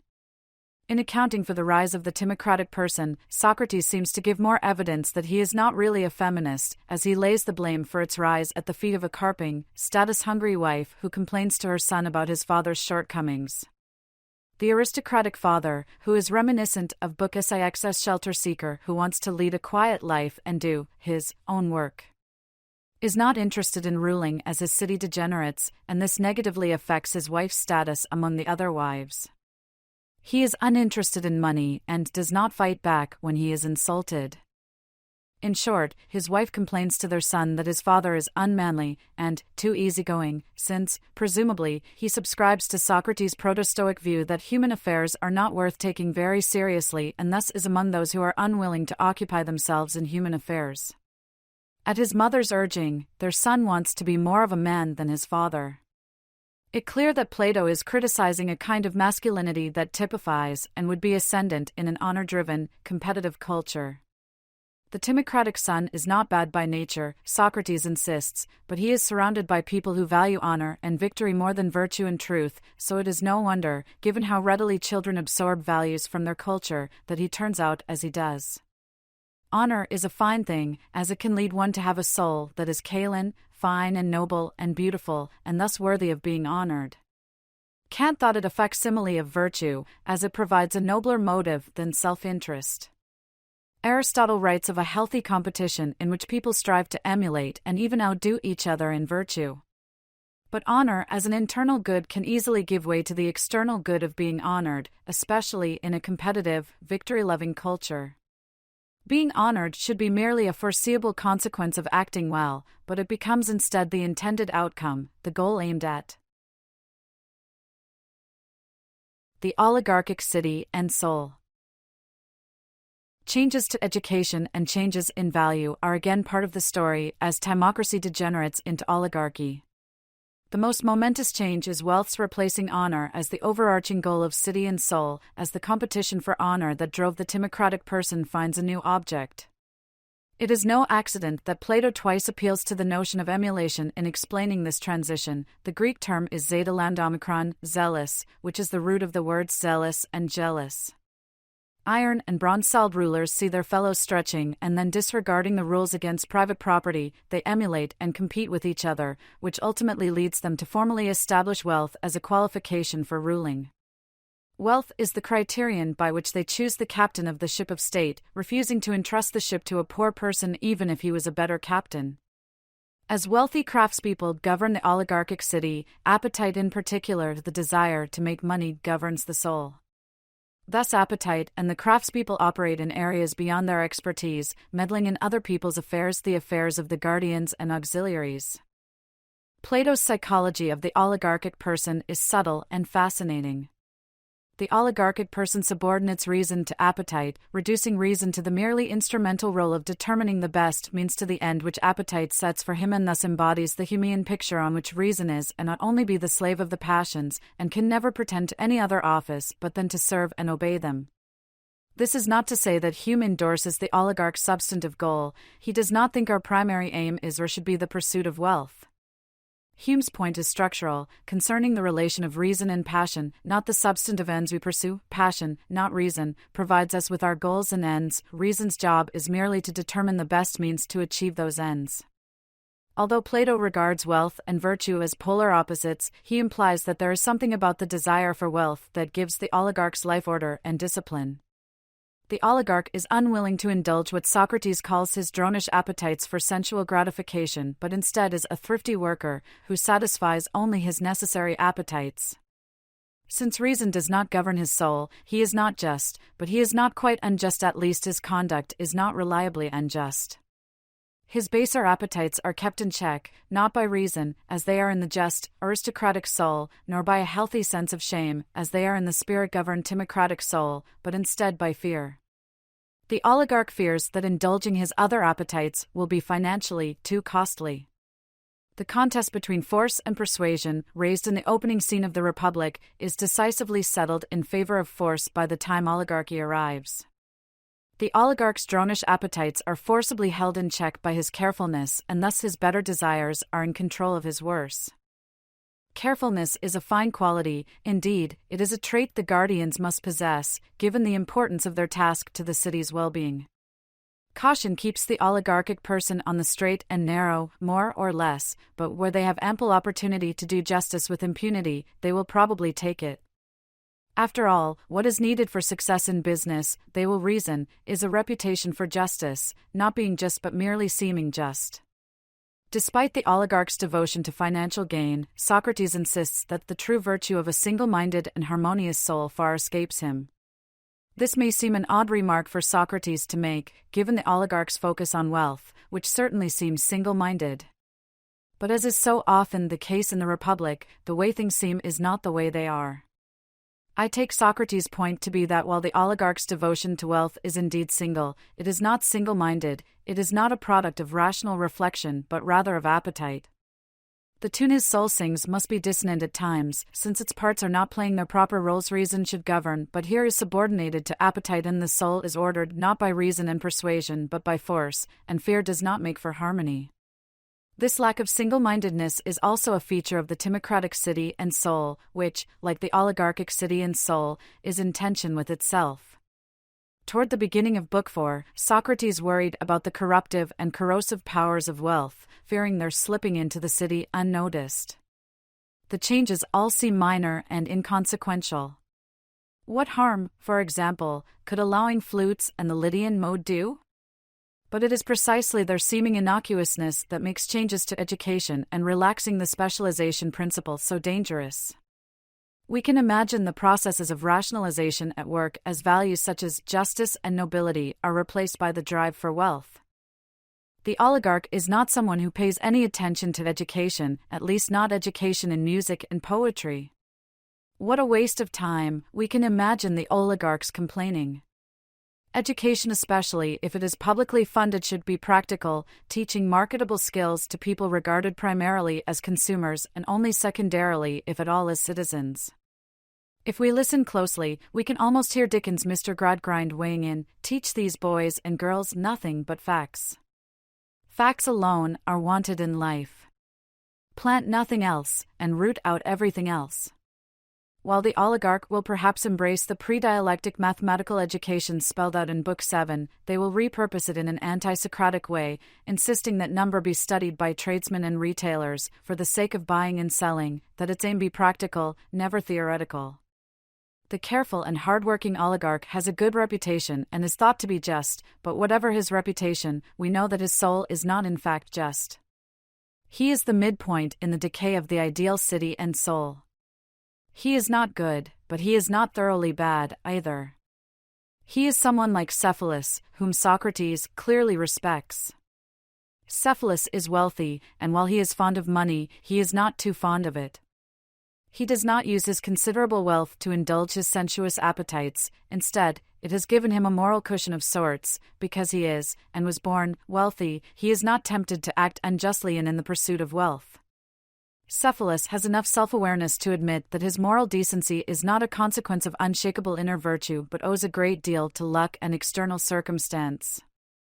The oligarchic city is really two cities, rich and poor, at war with each other, and it is relatively stable, but as its stability is born of fear and power rather than justice, it is not a stability that can last. And it does not last, Socrates thinks, it inevitably decays into democracy. The democratic city and soul. Etymologically, democracy means rule, cracy, of the deems the people. Readers are often taken aback at the dim view Plato has of democracy, but it really should not be a surprise. Plato thinks that the majority cannot be philosophic, so most people are incapable of possessing wisdom, knowledge of what is best for the city as a whole, which is the virtue required to govern well. I trust that we can understand why he takes this view, even if we disagree with him. The good in a democracy is freedom, which for Plato is not unambiguously good. He quickly associates it with license to do what one wants and to arrange one's own life in whatever manner pleases him. License carries with it a hint of arrogance, and perhaps immaturity, reminiscent of the silly, adolescent idea of happiness condemned earlier. One way to think about Plato's discomfort with this sort of freedom is that it is ungrounded in any rational principle and that it underwrites choices based on whim.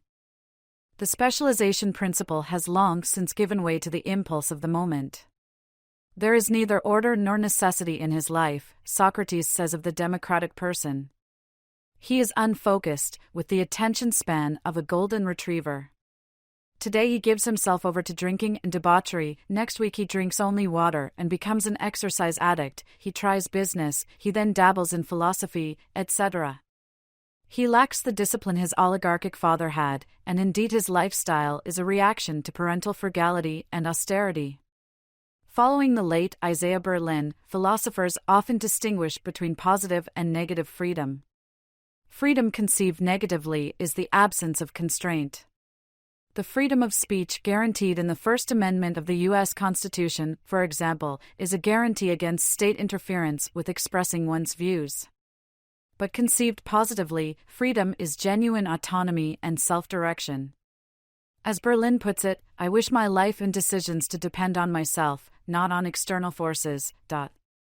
I wish to be a subject, not an object, to be moved by reasons, by conscious purposes, which are my own, not by causes which affect me, as it were, from outside. The democratic person's freedom is largely negative. They are not prevented from doing as they like, subject, of course, to various reasonable constraints, example, that their conduct does not harm others. But the democrat seems too impulsive and reactive, too susceptible to external influences to count as positively free. They do not scrutinize their values or plans or adopt only those endorsed after a period of reflection, as the positively free person does. There is a deep sense in which the democrat's reasons and purposes are not really their own. At the very least, they are ephemeral and shifting, and do not reflect the presence of a well-thought-out life plan. So, we know what the democratic city and soul take the good to be. And in place of oligarchy's wealth requirement, in the democratic city all citizens or, at least, all male citizens have political rights. The city is ruled not by the wealthy craftspeople but by all the craftspeople. The political classes of the aristocratic city are a thing of the past, and the army comprises citizen soldiers, rather than the professionals that Plato envisioned. But what governs the democratic soul? There are 5 kinds of constitutional arrangement, Socrates insists, but only 3 parts of the soul, so by the time we arrive at democracy, we seem to have run out of parts. So what governs?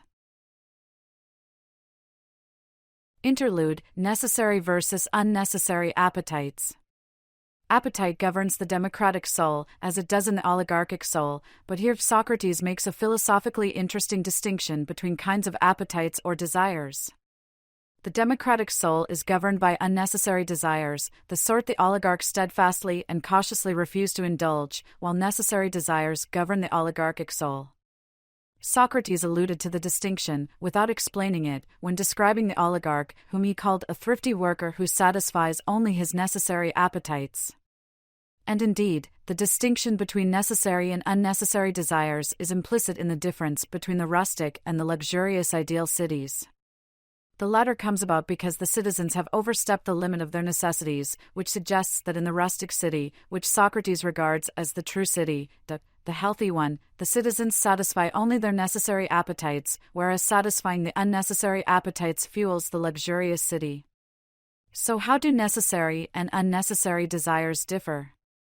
Plato gives a 2-pronged definition of necessary desires: those we cannot desist from and those whose satisfaction benefits us, are rightly called necessary, for we are by nature compelled to satisfy them. This and should be an or, however, since a desire that meets either criterion will count as necessary. Consider bread. As a basic element in the Greek diet, we can think of it as proxy for food generally. A desire for bread is necessary on both counts. First, we cannot desist from it, we cannot not want it, as a desire for food comes with our animal nature. Someone without this desire, e.g., someone suffering from anorexia, which etymologically is the absence, the privative of desire, orexes, would be very badly off and in an unnatural, unhealthy state. Second, satisfying a desire for bread is good for us, and indeed we enjoy it. While bread makes life possible, good bread makes life enjoyable. So, too, do the delicacies we put on the bread make life more enjoyable, but we can learn to do without them. Remember that it was the absence of delicacies that Glaucon decried in the first, rustic ideal city back in Book 2, claiming the city was fit only for pigs. So a desire for delicacies will also count as a necessary desire, since it is natural for us to desire something to put on the bread. Only an appetite that fails both counts will be unnecessary. Though Socrates does not say so, presumably this will vary from person to person. You may be able to enjoy a cocktail before and a glass or two of wine with dinner, but for an alcoholic, even a couple of drinks starts them on the road to self-destructive drunkenness. So wine, also a Greek staple, is necessary for some of us, but unnecessary for others. Though the distinction between necessary and unnecessary desires is needed for Socrates to distinguish between the oligarchic and democratic souls, the democratic person rejects it, taking all desires to be equally worthy of pursuit. The democrat puts all his pleasures on an equal footing. The democratic person does not deny the distinction in a conceptual way, holding it to be incoherent or non-existent. Instead, they deny that the distinction is a suitable basis for action and choice, declar, ing, that all pleasures are equal and must be valued equally. They do not think that necessary desires are better than unnecessary desires, or that there is any reason to blush at pursuing what those frugal oligarchs regard as unnecessary desires that aim at frivolity and display. Where their fathers pursued only necessary desires, the young Democrats reject this frugal austerity, and thus the order and discipline their focus on necessary desires gave rise to, and seek to indulge the desires that characterize the ne'er-do-well drones. Although the Democrat seems uninterested in thinking philosophically about Plato's way of distinguishing necessary and unnecessary desires, we might find it worthwhile to do so, to see if there are independent reasons to reject it or at least to reformulate it, as it seems awkward to regard a desire for delicacies as necessary, since, as Socrates himself points out, we can learn to give them up. So we do not get too far afield, let us consider briefly the taxonomy of desires Epicurus, BC 341–270, proposed. First, a word of warning. Though the word Epicurean has some resonance with ancient Epicureanism, which took pleasure alone to be good in itself, the view we identified in an earlier chapter as hedonism, Epicurus actually took the absence of pain and disturbance to be what pleasure truly is. For him, the pleasure that constitutes the good is not a full belly but a tranquil mind. Where Plato fuses necessary and natural desires, calling some desires necessary because they are natural, Epicurus distinguishes between what is natural and what is necessary. For Epicurus, a necessary desire is one whose non-satisfaction causes physical pain. When we do not eat, we experience the pangs of hunger. Thus a desire for food, for bread, as Socrates put it, counts as necessary. While every necessary desire is natural, for Epicurus, not all natural desires are necessary. The desire for bread is both natural and necessary. But desires for relishes, while natural, are not necessary. Think of a favorite dish. I love the Fa Ram Long song at Ruam Mit Thai in downtown St. Paul. Its deliciousness makes my life better, but I can clearly live without it. It is a natural but unnecessary desire. If I show up only to find that the restaurant is no longer open on Sundays, I should react with mild disappointment. Oh, dang it. I was really looking forward to that. Oh well. I will ask my companions where we should go instead. If, on the other hand, I am not disappointed but really angry that the restaurant is closed and am still muttering I cannot freaking believe it hours later, sulking and ruining dinner for everyone because I did not get what I wanted, then my desire is not only unnecessary, it is also unnatural. Excessive psychological distress at a desire's not being satisfied is not natural, there is something wrong with me.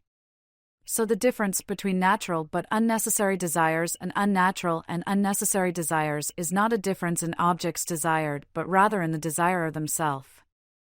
I should be able to eliminate my desire for X when X is difficult to obtain or if X is bad for me. Epicurus thinks that the source is usually a groundless opinion, some false belief that I cannot be happy unless I have this particular Thai dish or that flavor of ice cream or that I get a promotion, etc. In fact, for Epicurus, eliminating such desires is one of the keys to happiness. No gourmand himself, Epicurus thought that Plain fare gives as much pleasure as a costly diet. When once the pain of one has been removed, while bread and water confer the highest possible pleasure when they are brought to hungry lips. To habituate oneself, therefore, to simple and inexpensive diet supplies all that is needful for health, and enables a man to meet the necessary requirements of life without shrinking, and it places us in a better condition when we approach at intervals a costly fare and renders us fearless of fortune. Epicurus' taxonomy of desire seems an improvement on Plato's largely because he separates naturalness and necessity, which Plato conflates. Plato's way of distinguishing necessary and unnecessary seems awkward and even mistaken, but if so, it is not a fatal mistake but rather one that is easily reparable. Democracy, continued. Equality comes a close second to freedom as democracy's defining good. Not only are all pleasures and desires equal, but so too are men and women, which is yet another point against the view that Socrates is a feminist, given the disdain he has for democracy, slave and owner, citizen and non-citizen, and even humans and non-human animals. Where the oligarchic father satisfies only his necessary appetites, and enslaves his other desires as vain, his democratic son celebrates the liberation and release of useless and unnecessary pleasures. Plato stresses how attractive the democratic polity appears. It is multicolored and embroidered with every kind of character type. But it is a specious beauty. The democratic children of oligarchic parents seem to suffer from what is sometimes called affluenza. They are fond of luxury, incapable of effort either mental or physical, too soft to stand up to pleasures or pains, and idle besides. Their teachers, perhaps afraid of low scores on student surveys, fear and flatter them, and their parents want most of all to be their friends. It is a prescription for disaster, Plato thinks. Despite its obvious shortcomings, taking the good to be wealth has its benefits, because it is a value with content and moreover one that imposes discipline and order. Freedom, on the other hand, is formal rather than contentful, and indeed it is perhaps too formal and too open-textured to guide one's life. Aristotle wrote that not to have one's life organized in view of some end is a mark of much folly. Plato surely agrees. He seems to be arguing that freedom is ill-suited to play the role the democrat has cast it in. Do whatever you want is, technically, a life-guiding principle, but so long as there are few or no restrictions on what one should want or desire, it is going to lead to chaos. So what we have is not so much democracy as anarchy nu alpha chi alpha, anarchia, the absence of a leader or leading principle. We see this most clearly in the way the correct, aristocratic scheme of values is turned on its head in the democratic city and soul. Reverence, the proper sense of respect and shame that proper stories about the gods were meant to cultivate, is thought of as foolishness. The cardinal virtue of moderation is regarded as the cardinal vice of cowardice, and the vice of shamelessness is now become courage. Insolence, literally, beta rho iota, hubris, is regarded as good breeding, and anarchy is freedom. They mistake prodigality or wastefulness as the public-spirited virtue of magnificence, private spending for public goods such as producing a tragedy, outfitting a trireme, etc. Where the oligarchic father was not willing to spend on such matters, the democratic son goes wrong in the other direction, spending wildly. It is an upside-down world, but of course the democratic person thinks it is the best of all worlds, free of stuffy conventions and old-fashioned thinking. The tyrannical city and soul. Plato's explanation of the transformation from democracy to oligarchy has the elegance of Newton's third law of motion, which states that for every action, there is an equal and opposite reaction. For Plato, excessive action in one direction usually sets up a reaction in the opposite direction, so the extreme freedom found in democracies leads inexorably to the total lack of freedom found in tyrannies. Plato thinks his proto-Newtonian principle is not merely political, it explains changes in seasons, plants, and bodies, too, but alas we do not have space to pursue this fascinating line of thought. It is no accident that Plato appeals to a principle of physics here. Nor should it be a surprise, after all, it is something like entropy that explains why the ideal state begins to decay in the first place. In addition to physical explanations of political events and changes, and it is helpful to keep in mind that our word physics derives from the ancient Greek word phi sigma iota, physis, which means nature more broadly. He also appeals to economic factors. Consider first the change from oligarchy to democracy. Having exploited existing sources of wealth, the oligarchs need new sources, new markets, so they hit upon one with great contemporary relevance. They find young people to be a potentially lucrative market to lend money to. More interested in profit than people, they are unwilling to enact laws to prevent young people who have had no discipline from spending and wasting their wealth, so that by making loans to them, secured by the young people's property, and then calling those loans in, they themselves become ever richer and more honored. Although the details differ, something similar is afoot in the U.S., where student loan debt now tops $1 trillion, exceeding even credit card debt. Though the cause is massive state disinvestment in higher education rather than predatory lending, the results seem the same: indebted young people. While indebtedness in the U.S. seems to push us away from democracy and toward oligarchy, in Plato's world things go in the opposite direction, as the rich become fewer but richer and the poor become poorer but grow in number. An actual and not merely metaphorical civil war breaks out and the people are victorious. In true Thrasymachon fashion, the holders of political power pass laws that benefit themselves rather than the citizenry at large or the state as a whole. They resist suggestions that the majority of voluntary contracts be entered into at the lender's own risk, much as contemporary bankers resist calls to eliminate the moral hazards of a system that privatizes profit but socializes loss by having the citizenry bail out the too-big-to-fail banks and investment firms that crashed the world economy in 2008. The transition to tyranny is fueled by the would-be tyrants making all sorts of promises both in public and private, freeing the people from debt, and redistributing the land to them. Thus economic factors are at work here, as well. Many readers will note eerie similarities with today's global political climate, which seems to feature the emergence of the strongman whom the people have set up as their special champion. I will leave it to more economically and politically sophisticated readers to pursue this for themselves. There is plenty of food for thought here, whereas elsewhere the Republic is surprisingly contemporarily relevant. Interlude. Lawless versus lawful desires. Earlier it seemed that Socrates had run out of parts of the soul, there being 5 kinds of souls, and cities, but only 3 parts in the soul. To distinguish oligarch and democrat he distinguished between necessary and unnecessary desires. Here a similar problem arises: what governs the tyrannical soul?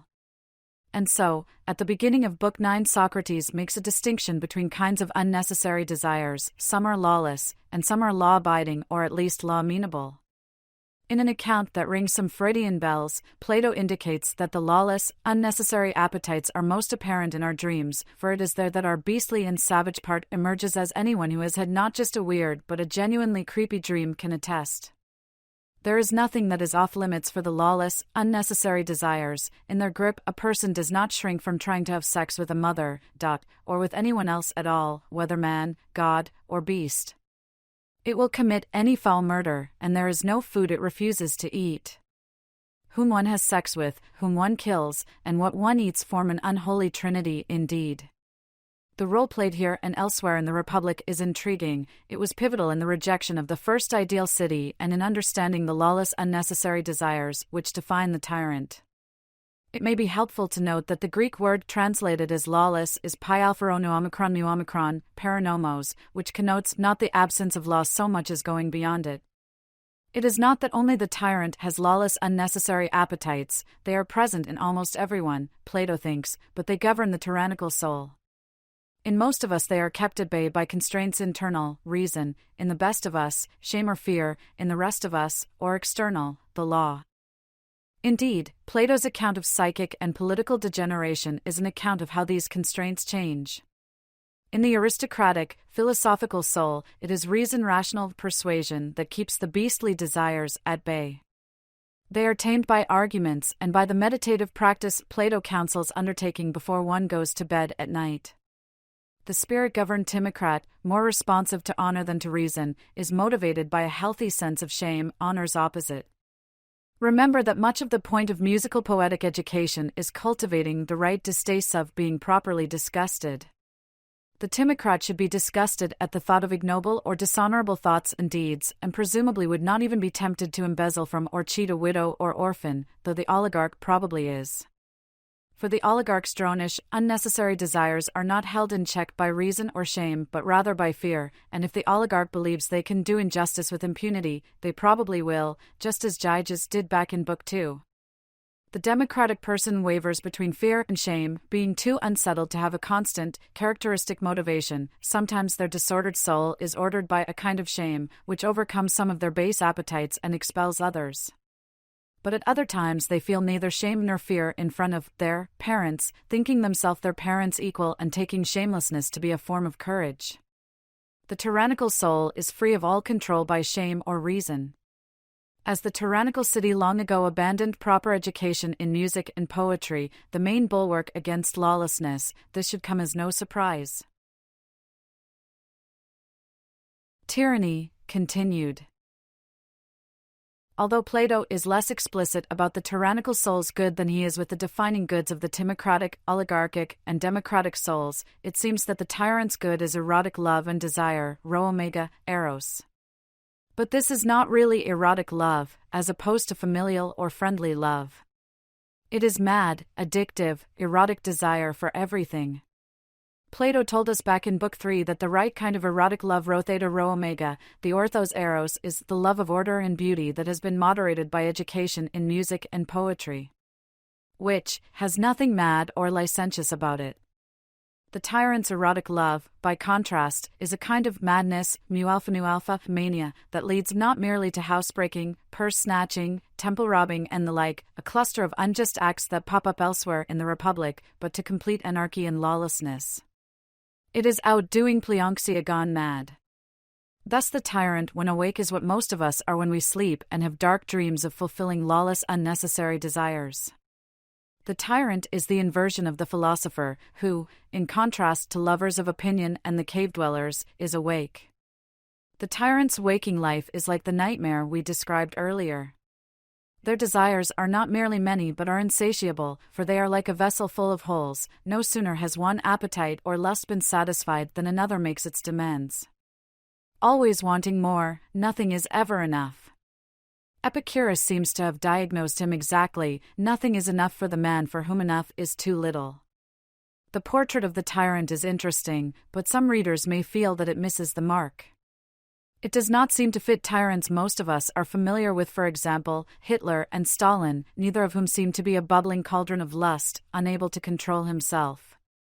Plato seems to have captured the essence of an addict running wild, manic and disordered and undisciplined. But he seems not to have captured the cold, calculating tyrant that Thrasymachus praises. The tyrant, after all, is supposed to be like a wolf, preying upon the flock that the guardian shepherds try to protect with the help of the sheepdog auxiliaries, to bring the metaphor full circle. While the wolf as portrayed by Plato poses a threat to the flock, it is hard to see how this undisciplined, manic, deeply disturbed person can appear a paragon of justice, as the argument of the Republic requires. Someone more ordered and calculating seems needed, someone possessing the oligarch's singular focus and discipline, someone whose soul is as ordered and reason-governed as the just person's, but someone who possesses cleverness rather than wisdom, that is, someone who knows what best serves their interests rather than the city's. In short, the tyrant should be a wise villain. No doubt there are people with dark secret lives who manage to convey an ordered, mild facade. But it is difficult to imagine how someone whose inner life is as deranged and insane as Plato's tyrant is could manage to appear completely respectable. Readers might wish that Adeimantus would push back here, as he has done elsewhere in the Republic. It is a shame that Adeimantus does not resist Glaucon's taking over the argument at the conclusion of the account of the tyrant and raise some of these objections to Socrates.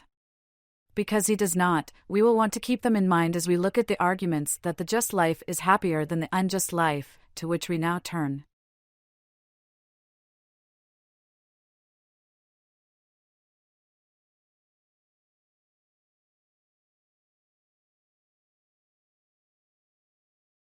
Chapter 13.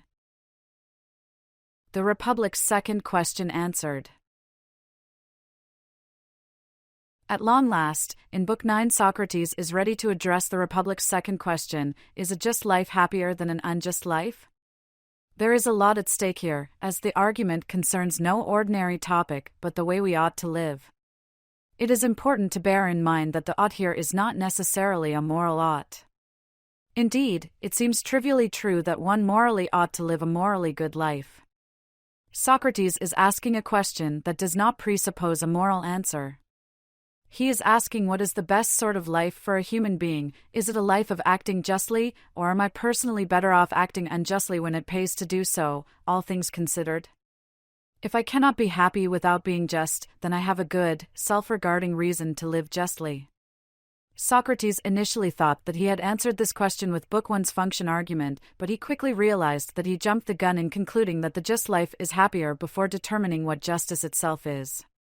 But now, having determined what justice is to the satisfaction of Glaucon and Adeimantus and the rest, Socrates is ready to deliver.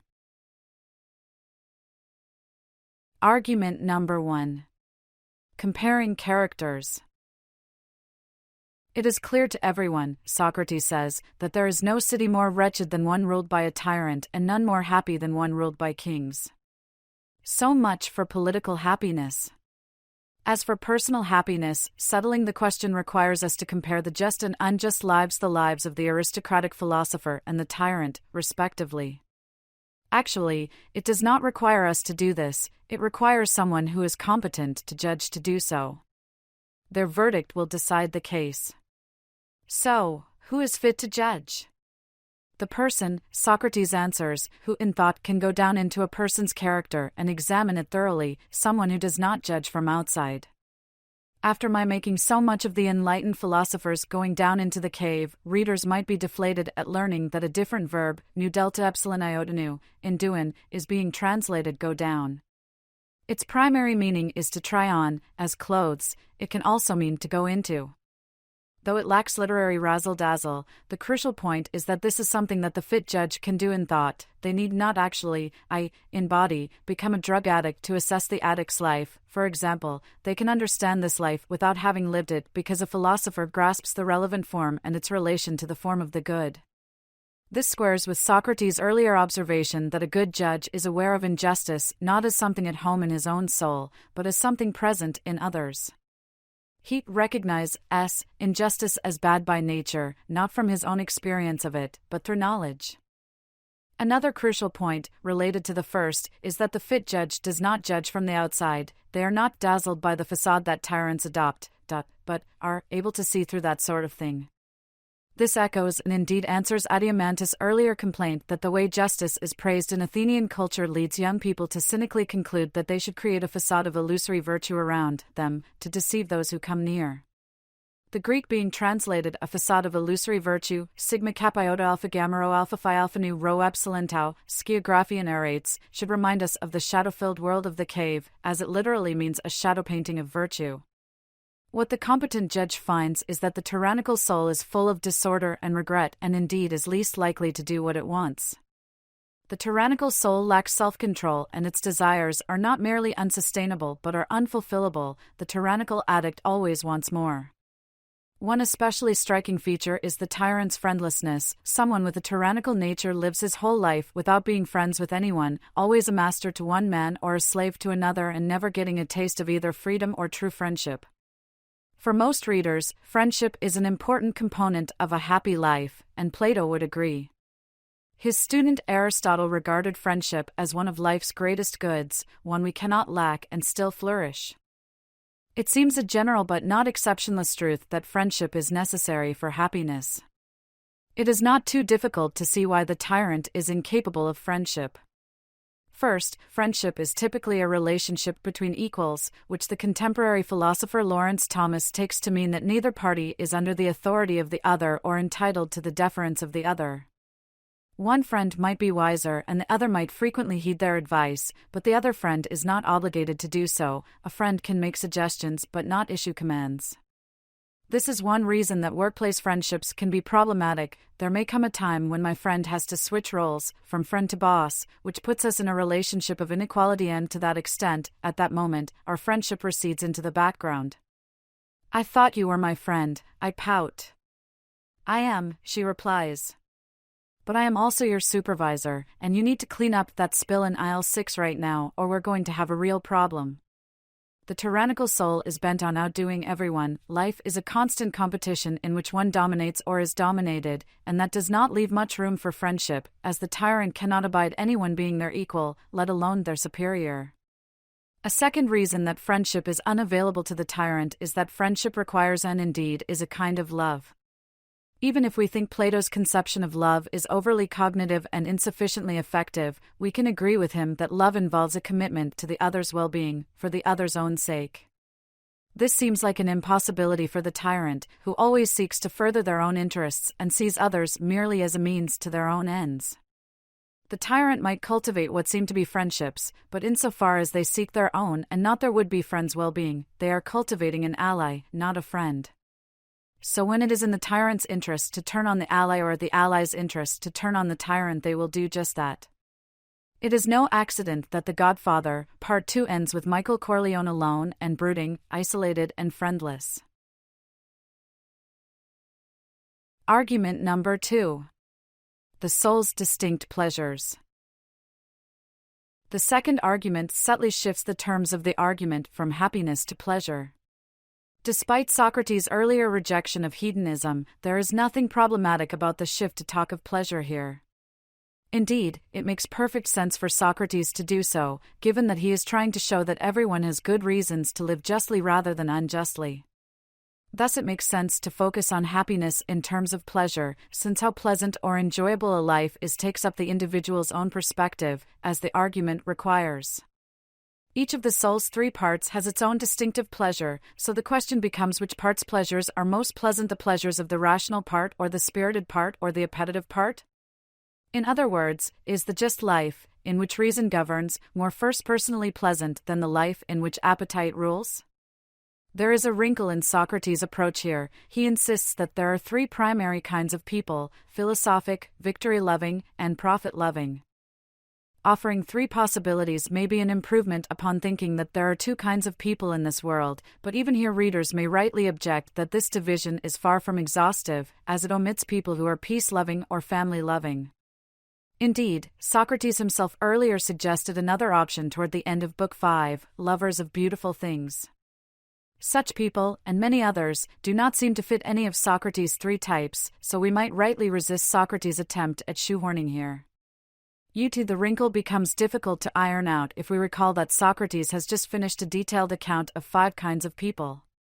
His distinction between 3 kinds of people accounts for the aristocratic, timocratic, and oligarchic souls, but what about the democratic and tyrannical? It is puzzling, especially since he is supposed to show that the really just but apparently unjust person is happier than the really unjust but apparently just person, which requires that he compare the aristocrat and the tyrant. Socrates might respond that the third, appetitive kind of life includes the democrat and tyrant as well as the oligarch, but given the way the oligarch's desire for wealth tempered their other desires and bestowed order in their soul, this seems less than satisfactory. This might be a significant problem if this were the only argument given by Socrates that the just life is happier, but as the argument that will follow is the greatest and most decisive, all is not lost.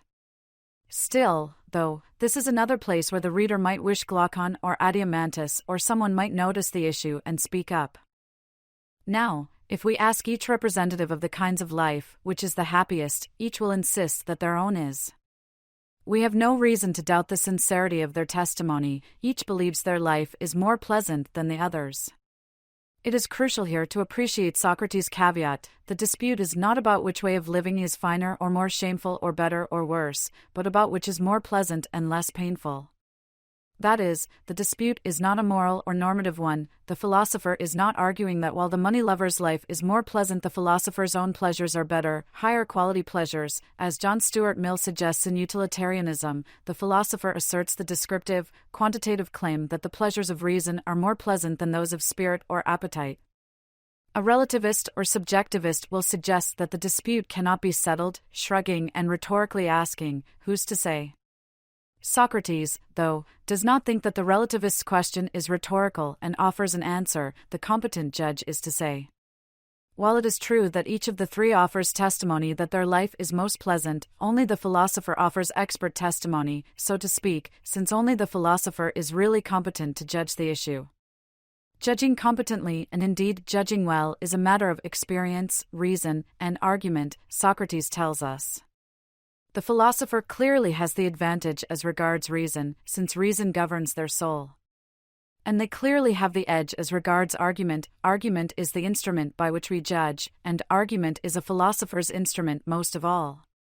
As for experience, Socrates argues that the philosopher alone has experienced all three kinds of pleasure. The philosopher has enjoyed the pleasures that come with having one's desires and appetites satisfied and with being honored, but neither the honor lover nor the appetitive money lover has any experience of the pleasure of knowing the forms. Thus, Socrates argues, since the philosopher alone is a competent judge, we should accept their verdict. The philosophical, aristocratic life, which is the just life, is the happiest of the three. Many readers will be less confident about this than Socrates seems to be. First, some will doubt that grasping the forms exhausts the possibilities for intellectual pleasure. It is not as though investment bankers and plumbers do not find their work intellectually challenging and rewarding. While they no doubt enjoy being well compensated, many also enjoy the challenges of putting together complex financial instruments and solving construction problems. Although one would hope that intellectual snobbery is not at work here, one might well fear that it is, leading Plato to downgrade not only the manual arts but also intellectual arts not aimed at abstract knowing. A second concern focuses on that claim that the philosopher has experienced the pleasure of being honored and thus is a better judge than the honor lover. This is difficult to square with the attitudes towards philosophy that Socrates dealt with in Book 6, where he conceded that people who think that philosophers are vicious or useless seem, to speak the truth. It turned out, of course, that the public mistakenly takes sophists to be philosophers, and thus that the slander against philosophy is unjust. But even so, in the very act of defending philosophy against this slander, Socrates gives evidence that slander is afoot and thus that philosophers know very little of being honored. Remember that Glaucon imagined the idea of philosopher kings would be met not with relief but with people snatch, any available weapon, and a determined rush at you, ready to do terrible things, so it is not difficult to doubt Socrates' claim that philosophers are well acquainted with being honored. Nor does his claim that honor comes to each of them, provided that he accomplishes his aim, encourage confidence. In the last chapter, we discussed the difference between the external good of being honored and the internal good of being honorable or worthy of honor. Indeed, in defending philosophy against slander, Socrates argues that philosophers, the genuine philosophers he tries to distinguish from the frauds in books v. 6 and 7, are honorable, but he does not, and seemingly cannot, show that they have in fact been honored. He needs to establish the latter, descriptive claim that philosophers are actually regarded, not the former, normative claim about what sort of treatment they deserve or are entitled to. So there is reason to doubt the cogency of the second argument. As usual, we might agree with its conclusion that the just life is happier and preferable, but regard this argument as failing to justify it. That is the bad news. The good news is that, as noted above, Socrates regards the next argument as the greatest and most decisive of the three. Let us see what it has to offer.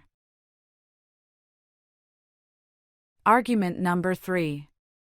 The metaphysics of pleasure. The third argument, which I call the metaphysics of pleasure argument, is the philosophically most interesting of the three, arguing that the pleasures of reason are more pleasant than the pleasures of spirit or appetite because they are more real. The latter seem the result of shadow painting, sigma kappa iota alpha gamma rho alpha phi eta mu nu eta, eschagraphamine, by comparison, the sorts of things we expect to encounter on the wall of the cave. It is also the philosophically most precarious, since it presumes the reality of the Platonic forms. I will go a little out of order in presenting the argument and make the existential sense of the verb to be more apparent. Here is the heart of the argument, as Socrates makes it, with a little help from Glaucon. And isn't that which is more real, and is filled with things that are more real, really more filled than that which is less real, and is filled with things that are less real? Of course.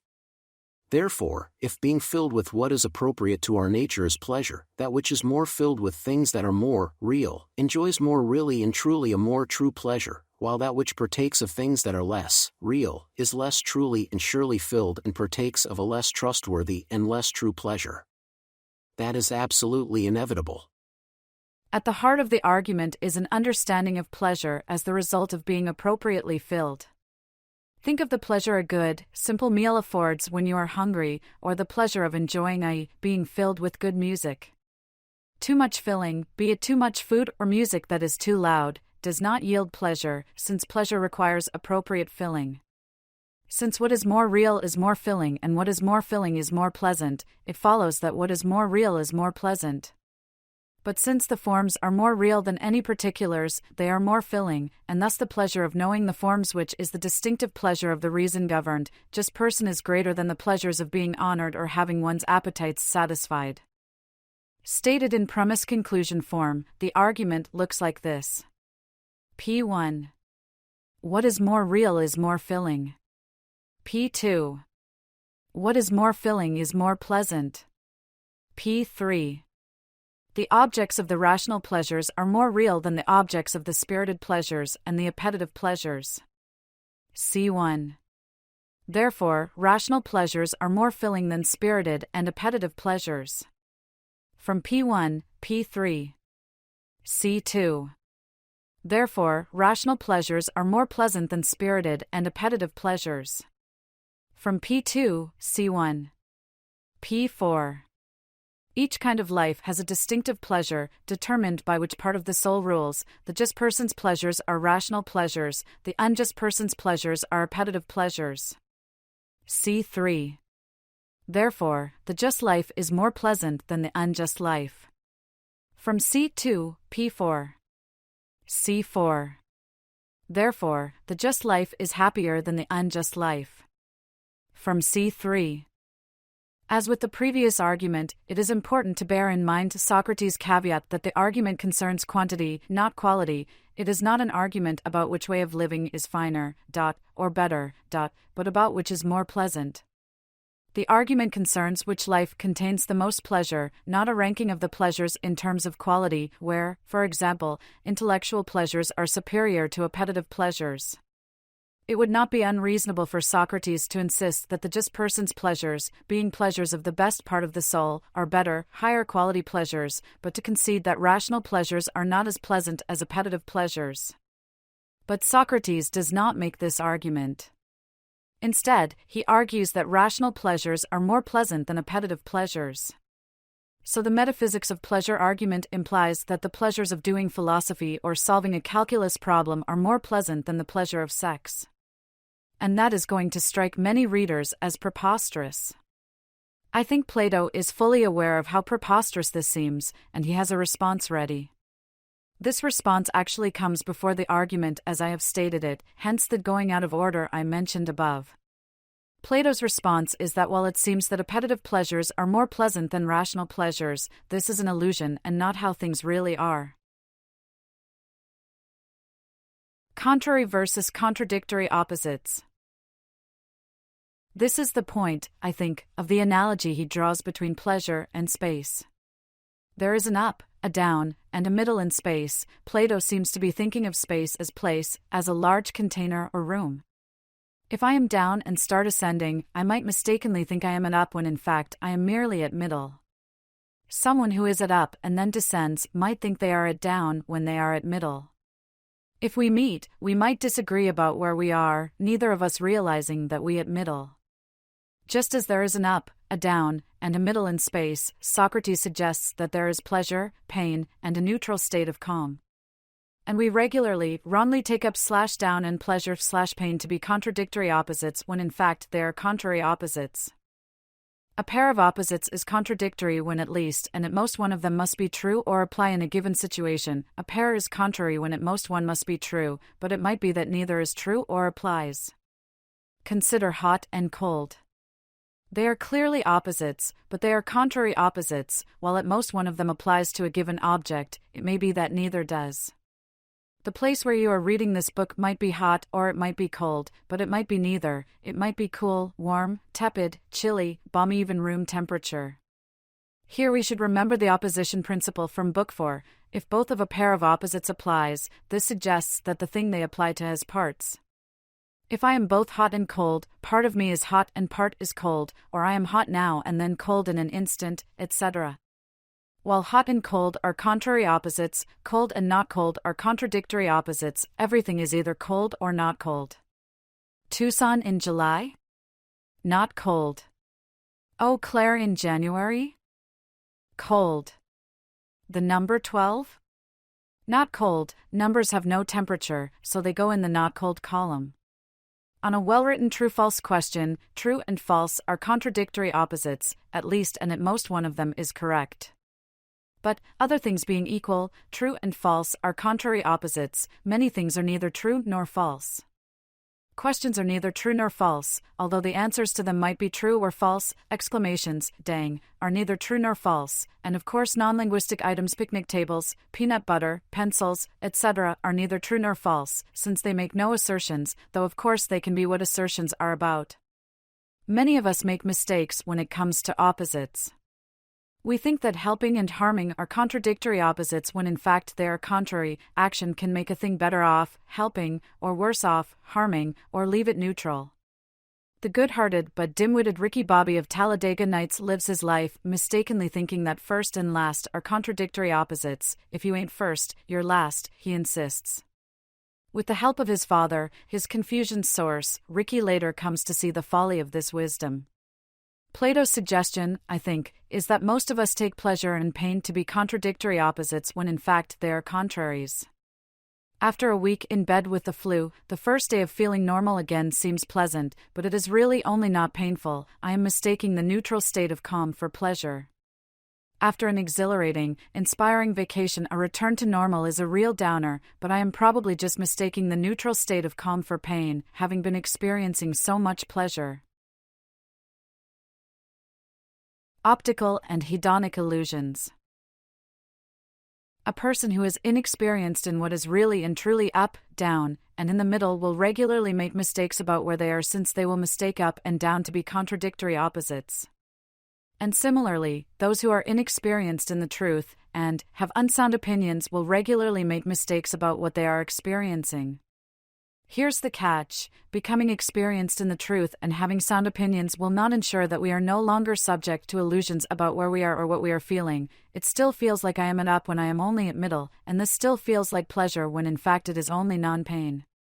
But being experienced in the truth and having sound opinions, I can now know that things are not as they appear to me. Consider the famous Muller-Lyer illusion, below in Figure 4.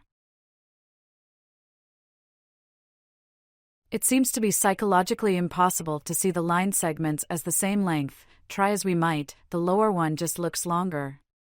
If we measure the lines, as in Figure 5, we can see that they are the same length. Even so, when I look back at Figure 4, I cannot see them as being the same length. I assume readers have the same experience. Our senses deceive us. What seems to be the case is not what is the case. This deception is persistent and not correctable by reasoning and measurement, in that we see the lines as having different lengths even when we know that they are the same length. That is what makes it an optical illusion. The philosopher Jessica Moss argues that Plato is suggesting that just as we are prone to optical illusions, we are also prey to hedonic illusions, illusions about pleasure. Of course, sexual pleasure seems more pleasant than rational pleasure. Just as the bottom line seems longer than the top line, there is no way to perceive the comparative lengths of the lines accurately, just as there is no way to perceive the comparative amounts of the pleasures accurately. Measuring the lines tells us that our visual perception tricks us, just as rational argument tells us that our hedonic perception tricks us.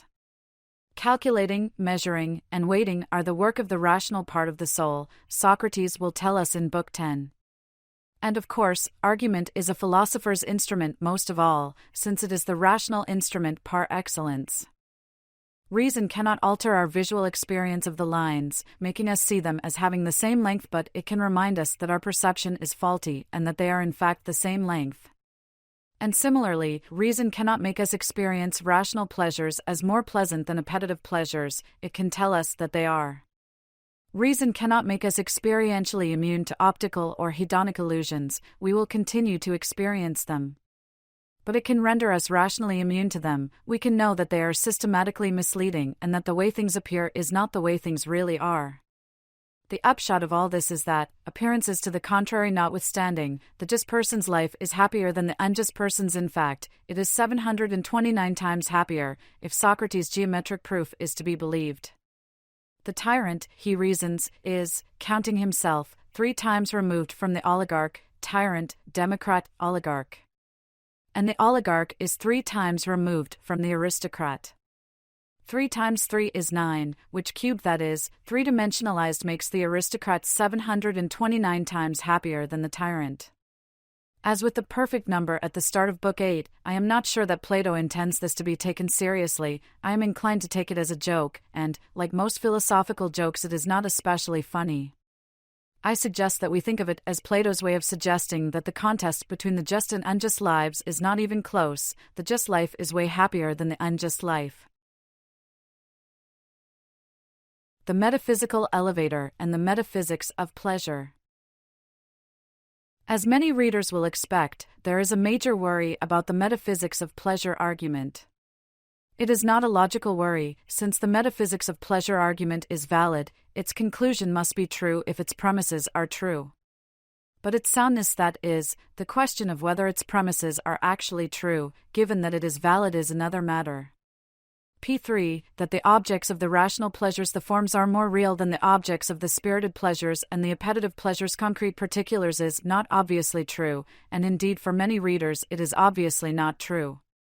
P3 is true only if Plato's metaphysical elevator goes all the way to level 4, where the forms are not only mind-independently real but are more real than the many particular things that are instances of them.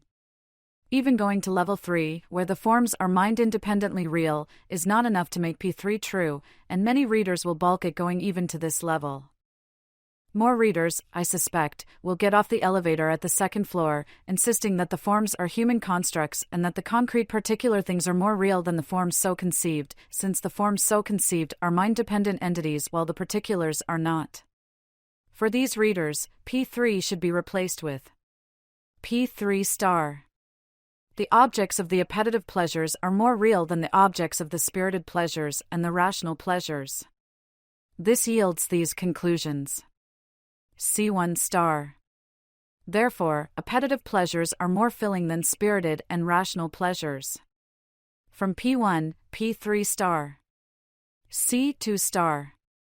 Therefore, appetitive pleasures are more pleasant than spirited and rational pleasures. From P2, C1 star.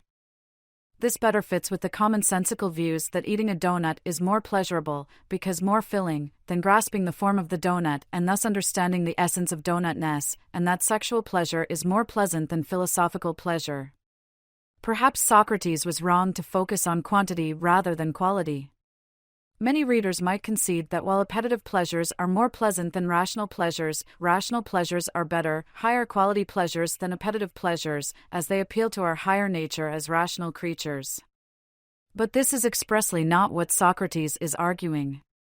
Even readers inclined to think that Plato's theory of the forms is right and thus to take the metaphysical elevator all the way to the 4th floor should concede that, at least in the Republic, Plato has not provided good reasons to believe in the forms. The argument that supports his two worlds metaphysics, the powers argument, is logically invalid, and even if this invalidity can be fixed, we have good reason to doubt that knowledge and belief have different objects. This casts a long, dark shadow across the Republic. Socrates regards the metaphysics of pleasure argument as the greatest and most decisive in answering the Republic's second question, but it depends for its soundness on the problematic powers argument. So even if we agree with Socrates that the just life is happier, perhaps even 729 times happier than the unjust life, we will have to concede that he has not really given Glaucon and Adeimantus what they asked of him, a justification for this belief. Argument number 3.5. An image of the soul in words. Given the dependence of the metaphysics of pleasure argument on the powers argument, things look bleak for Socrates' view that the just life is happier than the unjust life. But Plato follows up the philosophically abstract metaphysics of pleasure argument with an intuitive metaphor that he does not officially count as an argument, hence the 1/2, but which seems more powerful than the supposedly decisive argument he just gave, and not merely because it does not depend in any way on the contentious metaphysics of the forms.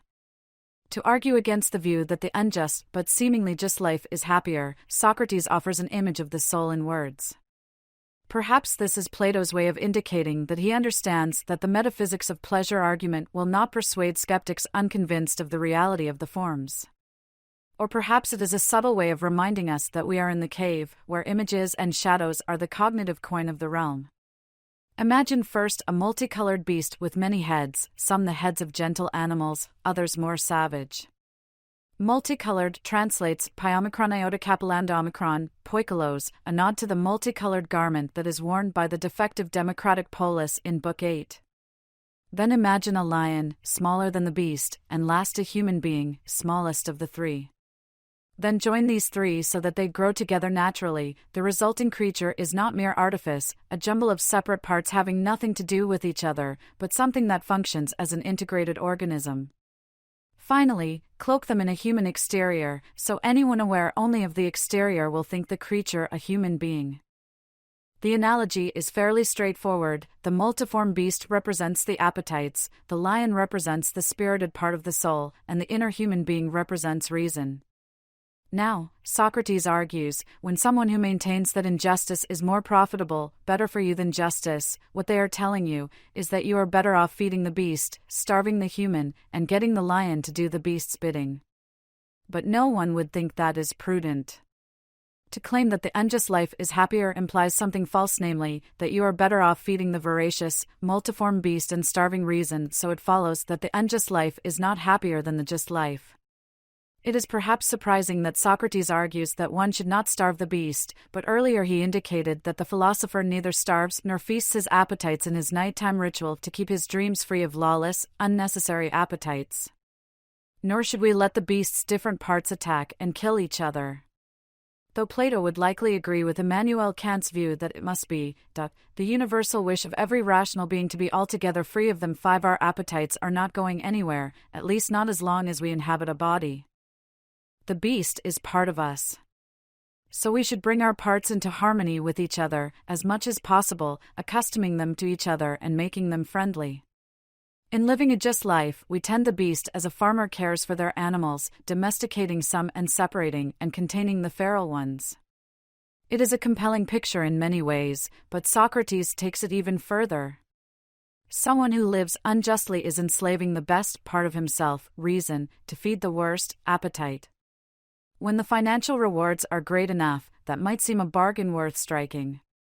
But no one, Socrates argues, would enslave his children to savage and evil men. There is no amount of money that would make that a good deal. It would not profit him, no matter how much gold he got. Why, then, are we willing to treat ourselves so poorly, in ways we cannot imagine treating those we love? It is a fascinating insight. What philosophers sometimes call self-other asymmetry usually involves our problematically treating ourselves better than we treat others. Virtues and moral reasons are often correctives to this egoistic tendency to think our interests count for more than the interests of others. While some advocate altruism, the view that our interests count for less than the interests of others, correcting egoism requires only the egalitarian view that everyone's interests have the same weight, that self and other are symmetric. What is so interesting about Plato's point here is the suggestion that the self-other asymmetry at work when we are trying to determine which whole way of life would make living most worthwhile for each of us is one in which we give our interests, at least our true interests, less weight than we should. I suspect that this will resonate with many readers. If I have promised a friend to meet for an early morning bike ride, it is extremely unlikely that I will roll over and go back to sleep when the alarm wakes me. But if it is a promise I have made only to myself, well, if it is a cold and dark morning, there is a decent chance that I will turn the alarm off and stay in bed. If I would never casually blow off a commitment made to a friend, why would I do so when it is one I have made to myself? If reason fully governed my soul, my appetites for sloth and comfort would have been tamed by reason and its ally, spirit. Readers tempted to judge themselves harshly on this issue should take some comfort from the fact that Marcus Aurelius, the great Stoic and indeed the Emperor of Rome, often wanted to stay in bed, too, and tried to have arguments at the ready to rouse himself. Meditations 5.1. One great advantage of Socrates' analogy is that it does not presuppose the problematic theory of the forms.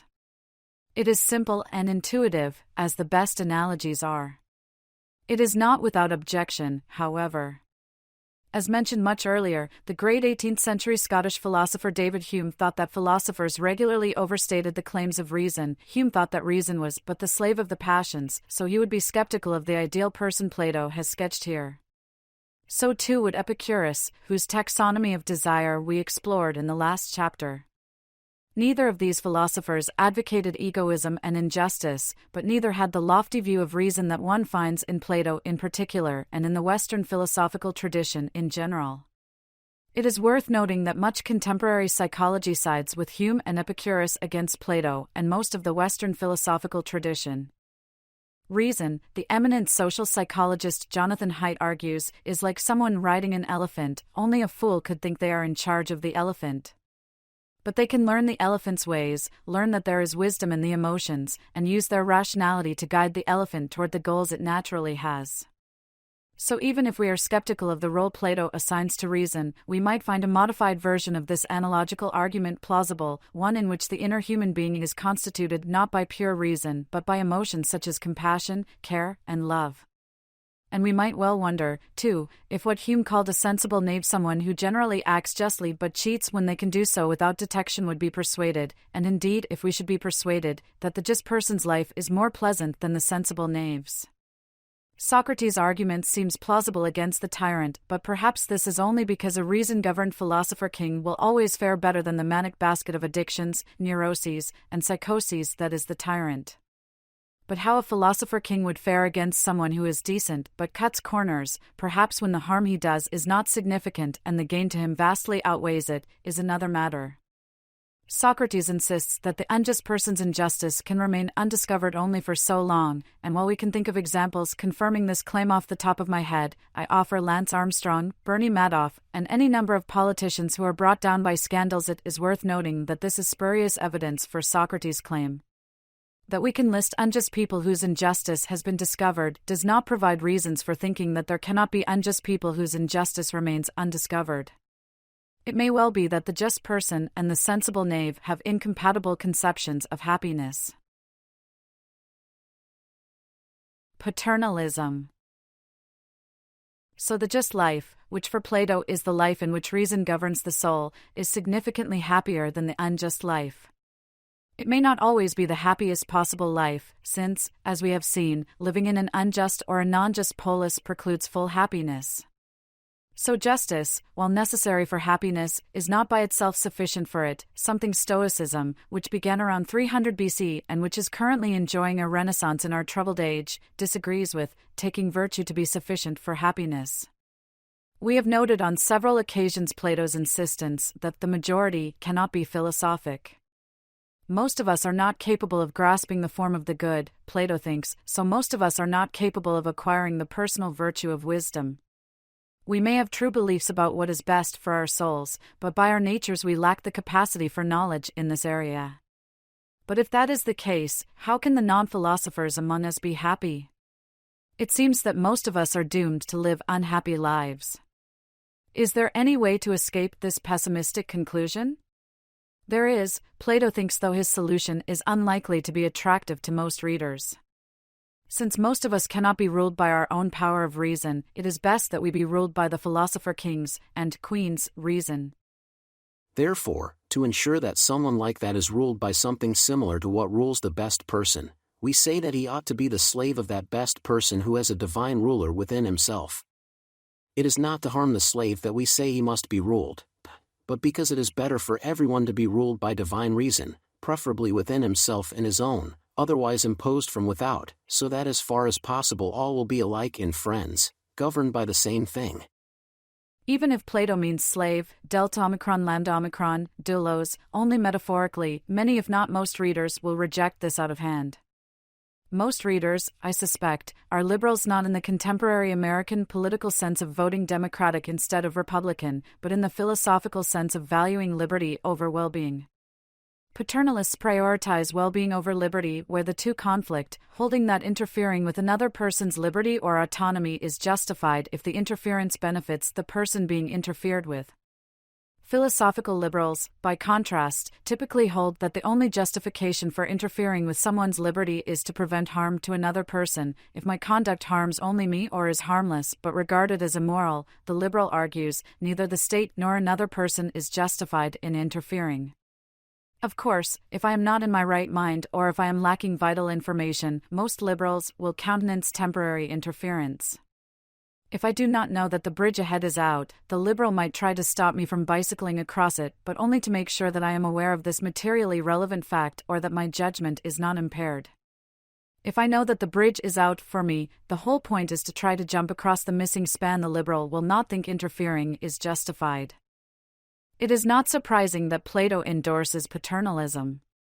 But most Americans, I think, take liberalism, in the philosophical sense, for granted, at least to a significant degree. Most of us, I suspect, share John Stuart Mill's view that the only purpose for which power can rightfully be exercised over any member of a civilized community, against his will, is to prevent harm to others. One of Mill's arguments for this view is that paternalism does not work, given the centrality of autonomy and spontaneity to the conception of happiness many of us share. Outside interference for our own good will likely backfire, since the resentment we feel at being interfered with will outweigh the good that the interference does. We can probably think of cases where Mill is mistaken, especially where the benefit done is significant and the interference is minimal, as in seatbelt laws. Many readers will think Mill's argument is beside the point, holding that interfering with a competent adult for that adult's benefit is wrong in itself, regardless of any beneficial consequences, since paternalism manifests a failure of respect. We interfere with our, and even others' children, when doing so is required to protect the children from themselves. But adults are another matter entirely. We will not adjudicate this dispute between liberalism and paternalism here. I raise it largely to give readers a framework and vocabulary with which to agree or disagree with Plato. To justify the belief that, fundamentally, liberty trumps well-being may prove more difficult than even die-hard liberals imagine. And it may be that our shared ideology shapes our views on questions like this in a non-rational way. Many readers are familiar with Patrick Henry's saying, "Give me liberty or give me death," and many of us know that New Hampshire's license plate reads, "Live free or die," which, admittedly, makes Wisconsin's motto, "America's Dairyland," sound pretty tame. But, like Glaucon and Adiamantus, our task as rational creatures is to think through these core values and to try to find good reasons to justify what we already believe. Of course, we may fail, or we may change our minds, perhaps thinking that the liberal, individualistic conception of happiness that grounds our objections to Plato's paternalism is, if not a silly, adolescent idea of happiness, one we no longer fully endorse after reflection. Plato's paternalism is fueled by, among other things, his anti-egalitarian belief that most people are incapable of wisdom as well as his highly demanding conception of what counts as knowledge. Some readers will be skeptical that we can ever know what is best, in Plato's sense, insisting that the best we can do is to have justified beliefs about how to live, and that views very much at odds with each other might be justified. Such readers may insist that the intellectual virtues of humility and open-mindedness are crucial to thinking about how to live well, and that while Plato has challenged them to think through some of their fundamental values and presuppositions, he has not succeeded in convincing them that those values are mistaken and those presuppositions are false. At best, Plato's arguments seem to provide a reason for those who already find themselves in agreement with their conclusion, but that does not render wrestling with the Republic a worthless, circular enterprise. Even if one's reasons for living justly will not convince the Thrasymachus of the world, it is valuable to ensure that our beliefs form as consistent a set as possible. Most of us, I suspect, are more like Glaucon and Adiamantus than we are like Thrasymachus, though we probably all have a bit of him in us, who want Socrates to show them that their belief that the just life is happier is justified, or at the very least not foolish, wishful thinking. It would be nice if egoists found these reasons persuasive, but that may be asking too much of philosophy. Plato and Socrates thought philosophy could do this, but we have seen over and over that their arguments fall well short of the mark and that only people who share their fundamental assumptions, example, about the forms, will find their arguments persuasive. Even so, those of us who do not share those fundamental assumptions can find their arguments intriguing and worthy of the time and attention of reflective people who take seriously the question of how to live their lives.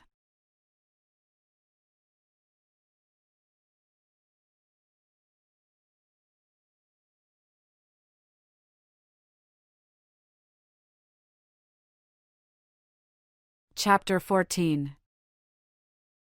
Are we there yet? Book 9 ends with Socrates telling Glaucon that if the polis one lives in is far from ideal, even if the ideal polis exists only in theory but not in reality, one can still make himself its citizen, and thus learn to live justly in an unjust or a non-just world. It would be a fine place to end the Republic, but Plato has other ideas. 3 of them, in fact. The ancient quarrel between poetry and philosophy. The first of these is tying up a loose end regarding poetry in the ideal polis.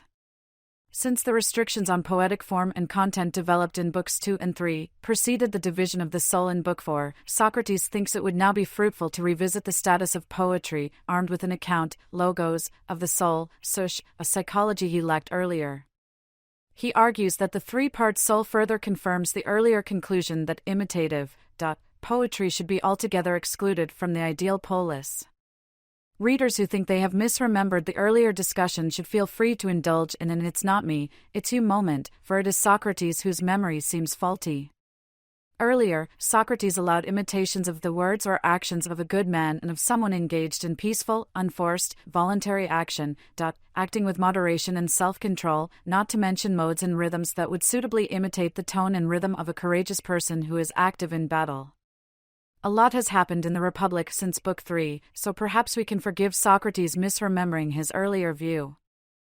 It may be that Plato is poking a little fun at Socrates here, for at least half a dozen times in Book 6 we are told one must possess the intellectual virtue of having a good memory to be a true philosopher. Socrates' target is narrower than is frequently claimed. He is not arguing against poetry, or, even more broadly, art, in general, but rather against imitative poetry, and indeed it is even narrower than this. He wants to exclude poetry that aims at pleasure and imitation from the ideal polis, which would leave room for imitative poetry that aims not at pleasure but at moral improvement. The ideal city can, then, employ a more austere and less pleasure-giving poet and storyteller, one who would imitate the speech of a decent person.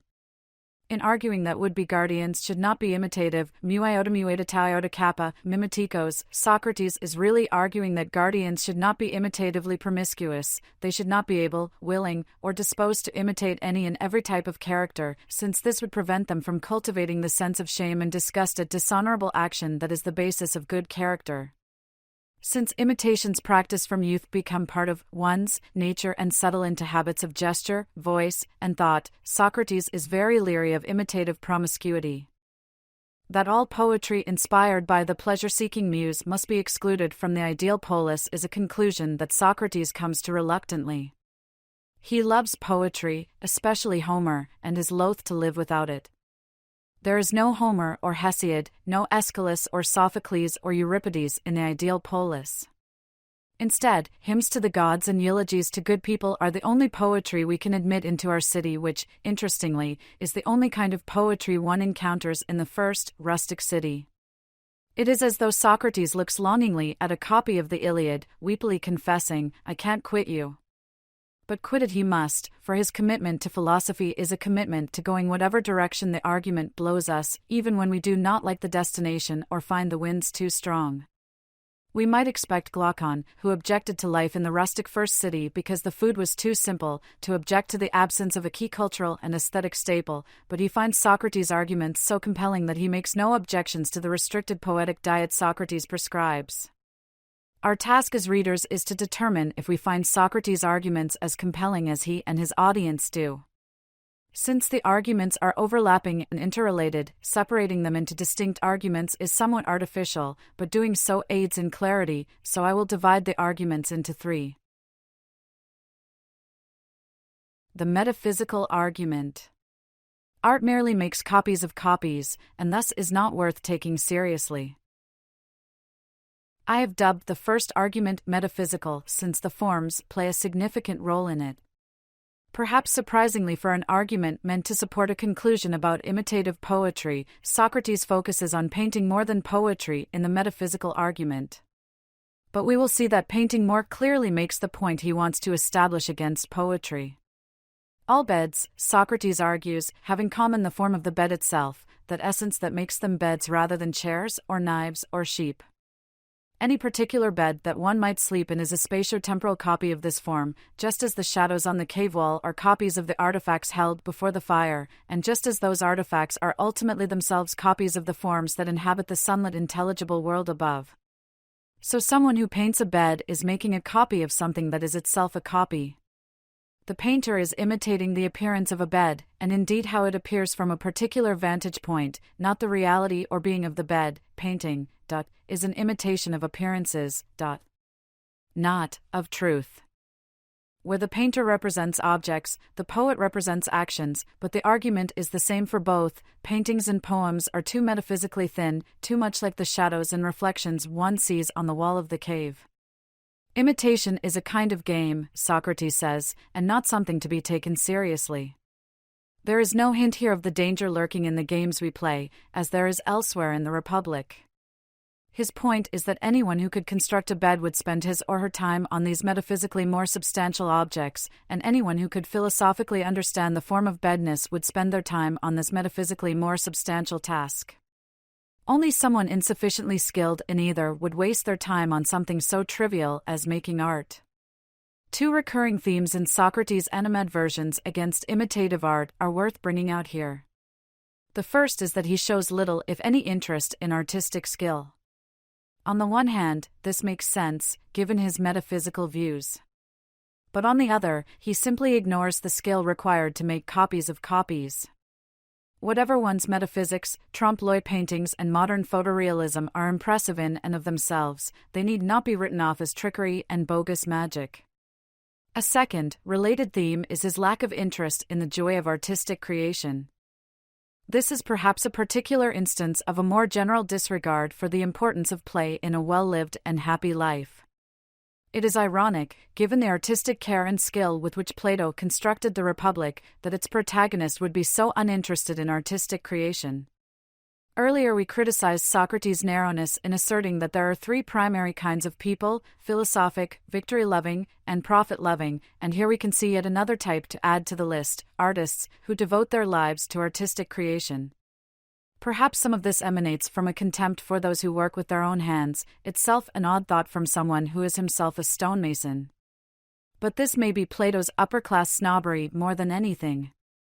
Artistic readers who have made it this far in the Republic often get righteously and rightfully indignant or shake their heads in pity at this foolishness. It is not just that Socrates is not interested in and does not revere the products of artistic creation, but that he is not interested in the process of artistic creation and indeed denigrates it by likening it to walking around with a mirror. Thus it is no surprise that he dismisses most painting and poetry as trivial wastes of time. One need not fully agree with Schiller's dictum that one is fully human only in play to think Plato is missing something important here. Play's value is thoroughly instrumental for Plato, useful as a means of moral education, but in itself possessing no intrinsic value. Schiller and many readers, I suspect, would disagree. The epistemological argument. Artists literally do not know what they are talking and painting about. Given the way metaphysics and epistemology are fused in the Republic, it should be no surprise that the next argument is intertwined with the metaphysical argument. Here, the worry is epistemological, that artists do not need knowledge of what they are imitating in order to imitate it. While it is true that the imitator needs to know how to imitate that appearance, such know-how is rather trivial, Socrates thinks, given the metaphysical thinness of what it results in. To make his epistemological point, Socrates contrasts the user, the maker, and the imitator of a flute. An expert flute player knows what a good flute should sound like and what makes it play well. Here, Socrates uses know in an ordinary sense, not the technical sense he established in Book 5 and developed in Books 6 and 7. The flute maker, who has a correct belief about what a good flute is, having just had this explained to them by the expert flutist, sets about making a good flute. Socrates does not say, but presumably the flute maker possesses knowledge about the effects of different kinds of wood, different drying times, etc. They know how to make a good flute, the flutist knows what a good flute is, and this conceptual knowledge is always superior to practical know-how, for Socrates. An imitator, by contrast, has neither knowledge nor right opinion about good flutes. Knowledge and correct belief about what makes a flute good is not needed to paint a flute. What the artist has ignorance will suffice for their purposes, which is imitating how flutes appear, not what they are. Given how important epistemology is to Plato, we can see why he is down on artists.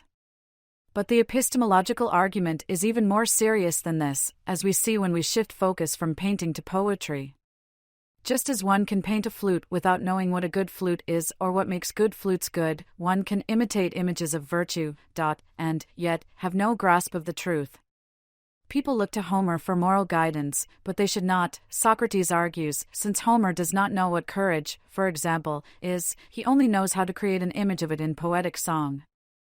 If Homer had really been able to educate people and make them better, Socrates reasons, if Homer had been able to benefit people and make them more virtuous, his companions would not have allowed either him or Hesiod to wander around as rhapsodes.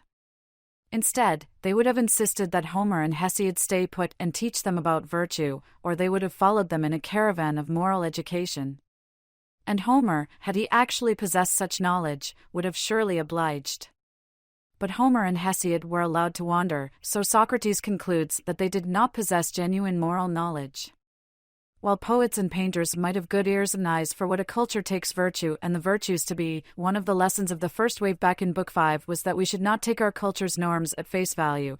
It is foolish to take seriously any standard of what is fine and beautiful other than the good. Socrates, of course, is not a relativist about norms, but neither is he a conservative, at least of the sort that gives great weight to tradition as a source of moral wisdom. That one's culture has long approved of certain values carries little or no epistemic weight for Socrates.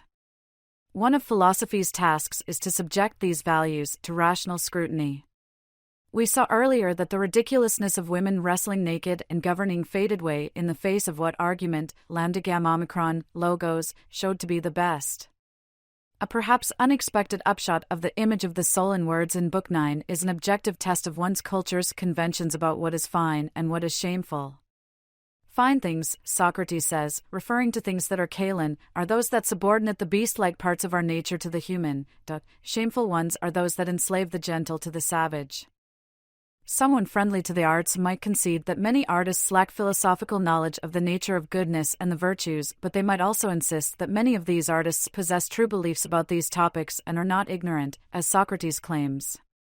But Socrates might reply that this leaves an essential problem untouched, namely, the epistemic authority his, and our, culture accords to artists. If they lack knowledge, why care what they have to say? Distracted by their multicolored productions, we think they can teach us how to live an assumption that may seem odd in our age of entertainment, but they lack the knowledge required to do so. But if we are fools to follow them, the problem seems to be with us rather than them. Even readers who are not persuaded by Socrates' argument might concede that it points to something important, something perhaps more important in our day than in Socrates, the supposed authority of celebrities to pronounce upon issues of the day, especially political issues. Many of us fall for the argumentum ob celebritas, as we might call it. While we can revere them as actors, why should we take seriously the political pronouncements of Meryl Streep or Robert De Niro? They can teach us a great deal about the craft of acting, but is there any reason to think that they have a great deal to teach us about public policy? They might, but if they do, it is not because they are great actors, that is, highly skilled at imitation. Many readers will not share Socrates' expectation that artists teach us how to live, but readers of a serious, aesthetic bent will think that some novelists, poets, filmmakers, musicians, composers, etc. do aim for more than entertainment. Indeed, there is good reason to think of some artists as creating philosophical art that wrestles with some of the same moral, metaphysical, and epistemological problems that occupy philosophers. I suspect that many readers have a more expansive view of what constitutes philosophy and argument than Socrates does, and so are willing to take these artists' views seriously. But even so, we would do well to maintain a healthy dose of Socratic skepticism about the moral and epistemological authority many of us see them as having.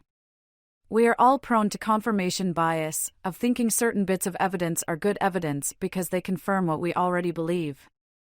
Holding our favorite artists' feet to the philosophical fire and querying the views and arguments they offer is a show of respect for them as thinkers that is consistent with respecting them as creative artists. The upshot of the epistemological argument is that, even though one might really enjoy reading, or, more likely in the Greek world, listening to a performance of Homer, one would be foolish to arrange one's whole life in accordance with his teachings, since there is no good reason to think that poetic skill overlaps with philosophical insight. Thus we should not, as Polemarchus does in Book 1, quote poets like Simonides as moral authorities on the nature of justice, for example. Instead, we should critically examine their sayings and adopt them as guides for living only if they pass rational muster. The moral argument. Art corrupts even the best of us. Some readers will have noticed a pattern in the Republic. Plato tends to list items in increasing order of importance. The third of three items is almost always the most important. The third wave is the biggest and most difficult one, and the third argument that the just life is happier is the greatest and most decisive. We see that pattern again here. The moral argument against art, to which we now turn, is the most serious charge against imitation. In the first two arguments, the key notion of imitation, mumueta sigmaiotum mimesis, seems roughly synonymous with representation. An object or action is represented by the painter or poet. But in this final argument we should keep in mind the more precise sense Socrates had in mind when he distinguished the content of poems and stories, or what they say from how they say it, their style.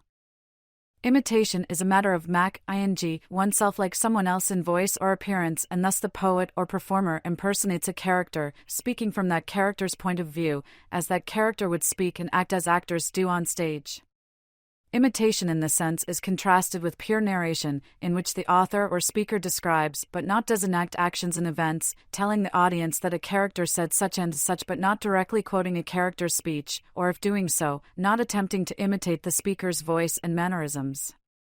Unlike the imitative poet, the purely narrative poet never hid himself behind characters. The narrative poet is always present, never impersonating another and never being anything but themselves. Socrates' example is a non-poetic summary of the opening scene of the Iliad, a summary of events as one might find in a high school book report or in Cliff or Spark Notes. But narration is also the style of the hymns to the god of wine and fertility, Dionysus, known as dithyrambs, which were typically sung in the Phrygian mode, one of the two musical modes Socrates allows in the ideal polis. So presumably dithyrambs are among the hymns to the gods that are allowed in the ideal city. Indeed, the city's poets will compose appropriate hymns to celebrate and consecrate the eugenic marriages discussed in Book 5. A third kind of style is a mix of narration and imitation, which is the form epic poetry takes. A narrator tells the audience about certain events and not merely quotes but enacts other events by imitating or impersonating some of the characters. In Book 3, Socrates focused on the moral danger imitation in the strict poses to performers, and presumably the creators of such poetry would also face moral danger as well. The title character in J.M. Coetzee's Elizabeth Costello wrestles with something like this latter problem. Her concern is not with the perils of imitation but with the dangers that come with writing about profound evil. To do so well, one must confront evil deeply and indeed sympathetically, imaginatively entering into the consciousness of Himmler and Hitler and their ilk, which suggests a disagreement with the conclusion of Socrates' epistemological argument. And she is not sure that writers who venture into the darker territories of the soul always return unscathed. In Book 10, Socrates shifts his attention away from the moral dangers that imitative poetry poses to its performers and toward the dangers it poses to the audience, who identify with the characters the performers impersonate. Where the epistemological argument focused on poetry's incapacity to make us better, the moral argument focuses on its power to make us worse. With a few rare exceptions, it is able to corrupt even decent people. We take seriously the sufferings of the protagonist and not only enjoy watching or listening but actually give ourselves up to following it. Instead of being properly disgusted at the hero's lamentations, an earlier focus of censorship, we enjoy and even praise them. But, Socrates argues, enjoying other people's sufferings is necessarily transferred to our own, and thus we nurture the pitying part of our soul, which, nourished by tragedy, destroys the rational part. The problem is not merely that in taking our own suffering seriously we forget that human affairs are not worth taking very seriously, but rather that we dethrone reason from its rightful place and live lives guided by emotion when we hug the hurt part which prevents us from being just, and thus happy.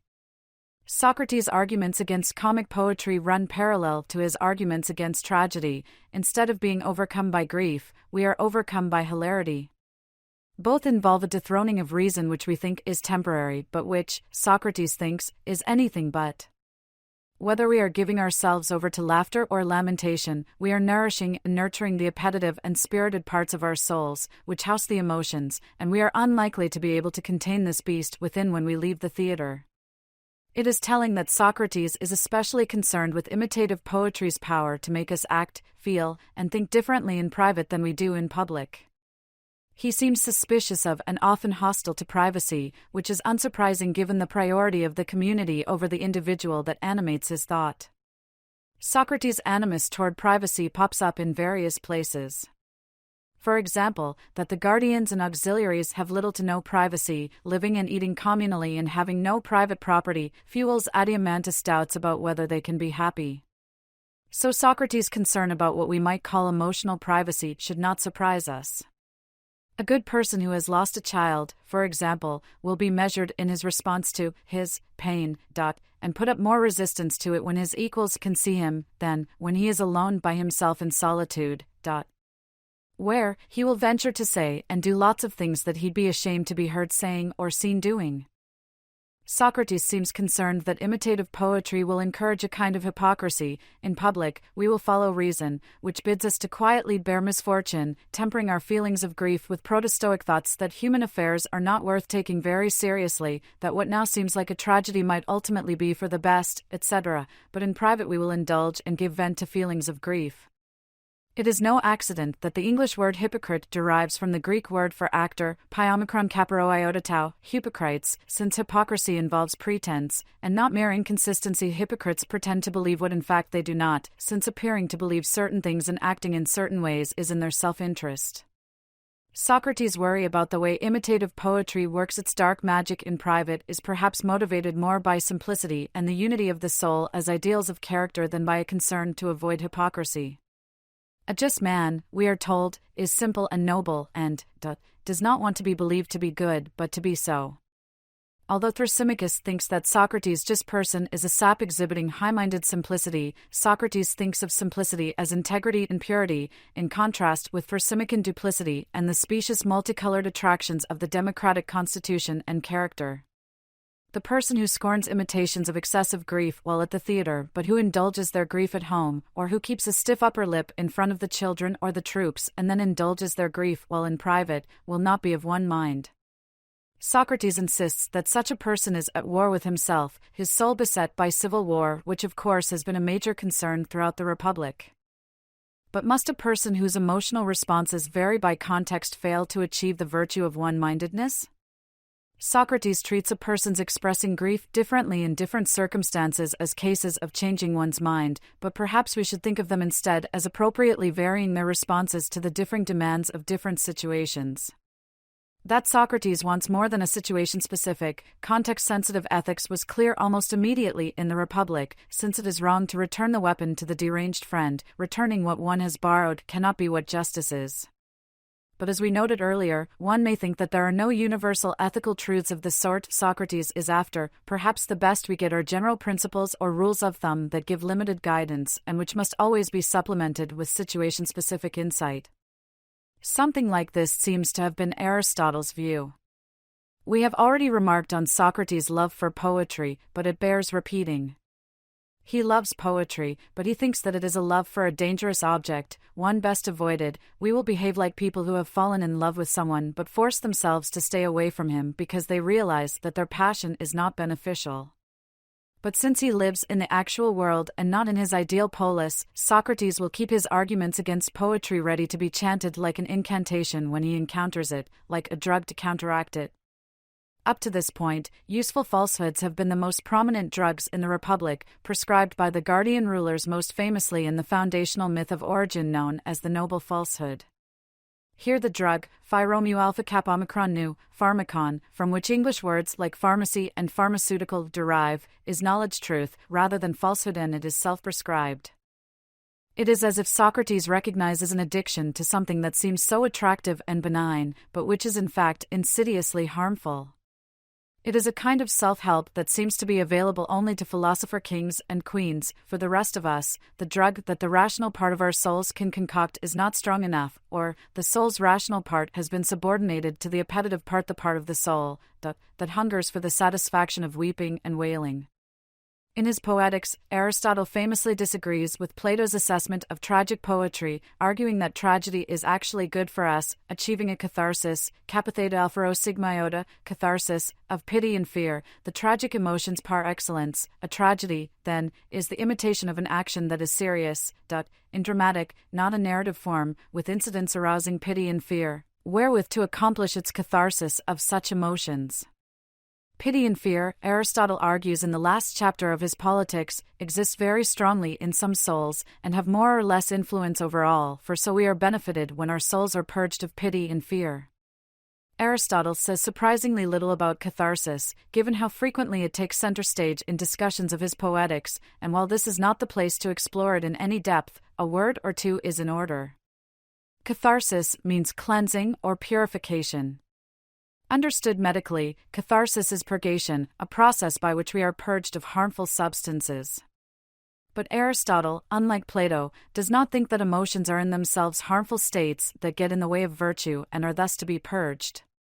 For Aristotle, moral excellence, i.e., virtue, is concerned with passions and actions 5, and while reason governs a well-ordered soul, he thinks that many emotions and desires can be brought into harmony with reason, rather than being forever recalcitrant and in need of subjugation.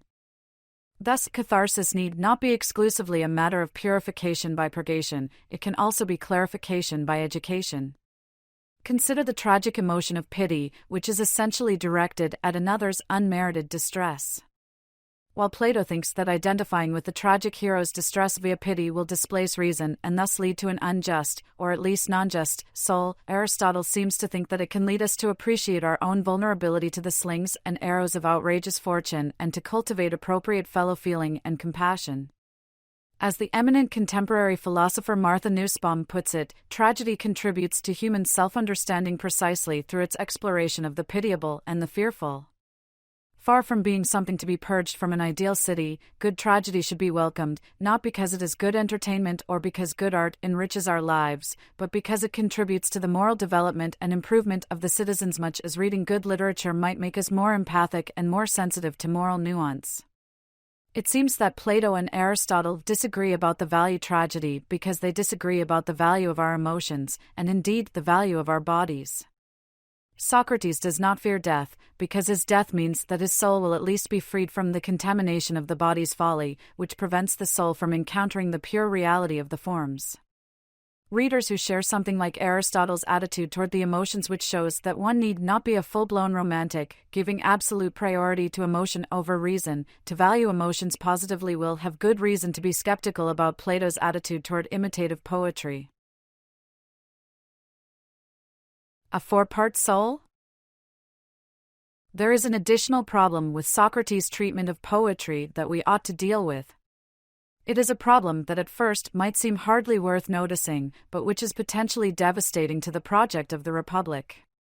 In dismissing imitation as a silly waste of time, Socrates focuses on the metaphysically thin nature of its objects. They are shadows on the cave wall, not to be taken seriously. This critique requires his two worlds metaphysics, and we have already dwelled on the inadequacy of the support Socrates provides for this distinctive and bold metaphysical theory. But after attending to the shadowy nature of the products of imitative art, Socrates briefly turns his attention to the activity of perceiving these objects. He does not, as we might expect, refer back to the divided line, the lowest portion of which has artistic creations as its objects. Instead, he asks, on which of a person's parts does imitation exert its power? Both trompe-l'oeil painting and ordinary optical illusions can lead us to false judgments about reality. My canoe paddle appears bent or fractured when it is submerged, but it is not. The lines of the Muller-Lyer illusion, discussed earlier, seem not to be the same length, but they are. Only measuring them reveals this, and measuring, like calculating and weighing, are rational activities, the work of the rational part of the soul. So where do these potentially erroneous perceptions and perceptual beliefs come from? Since the part of the soul that forms a belief contrary to the measurements could not be the same as the part that believes in accord with them, they cannot come from the rational part of the soul, given the opposition principle. Nor does the spirited part of the soul provide a plausible home for perception. Perhaps perception is a function of the appetitive part.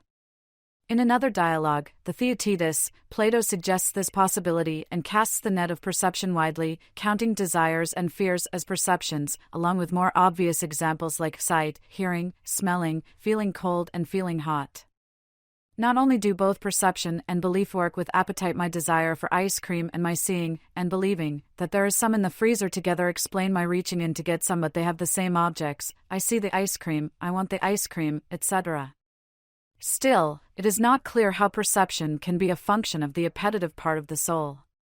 Perceptions, like desires, are representations, pictures of the world, if you will. But they are pictures having different directions of fit, as philosophers sometimes say. Beliefs and perceptions are mental representations of the world that are supposed to match the way the world is, thus they have a mind-to-world direction of fit. The mind's picture is supposed to match the world, and when they do not match, I need new beliefs and perceptions, I need a different picture. Appetites and desires, by contrast, have a world-to-mind direction of fit. They are representations not of how the world is, but of how it ought to be or I would like it to be. So when the world does not fit my picture, I change the world to make it match, as if desires are skippered by Captain Picard of Star Trek, The Next Generation, with a make it so built into their very nature. Wanting more ice cream, but seeing my bowl is empty, I go to the freezer and get some, so my picture of reality, me eating ice cream, matches reality. Of course, if one is inclined to Stoicism or Buddhism, one often tries to give up the unfulfilled desire, since it is the source of one's discontentment.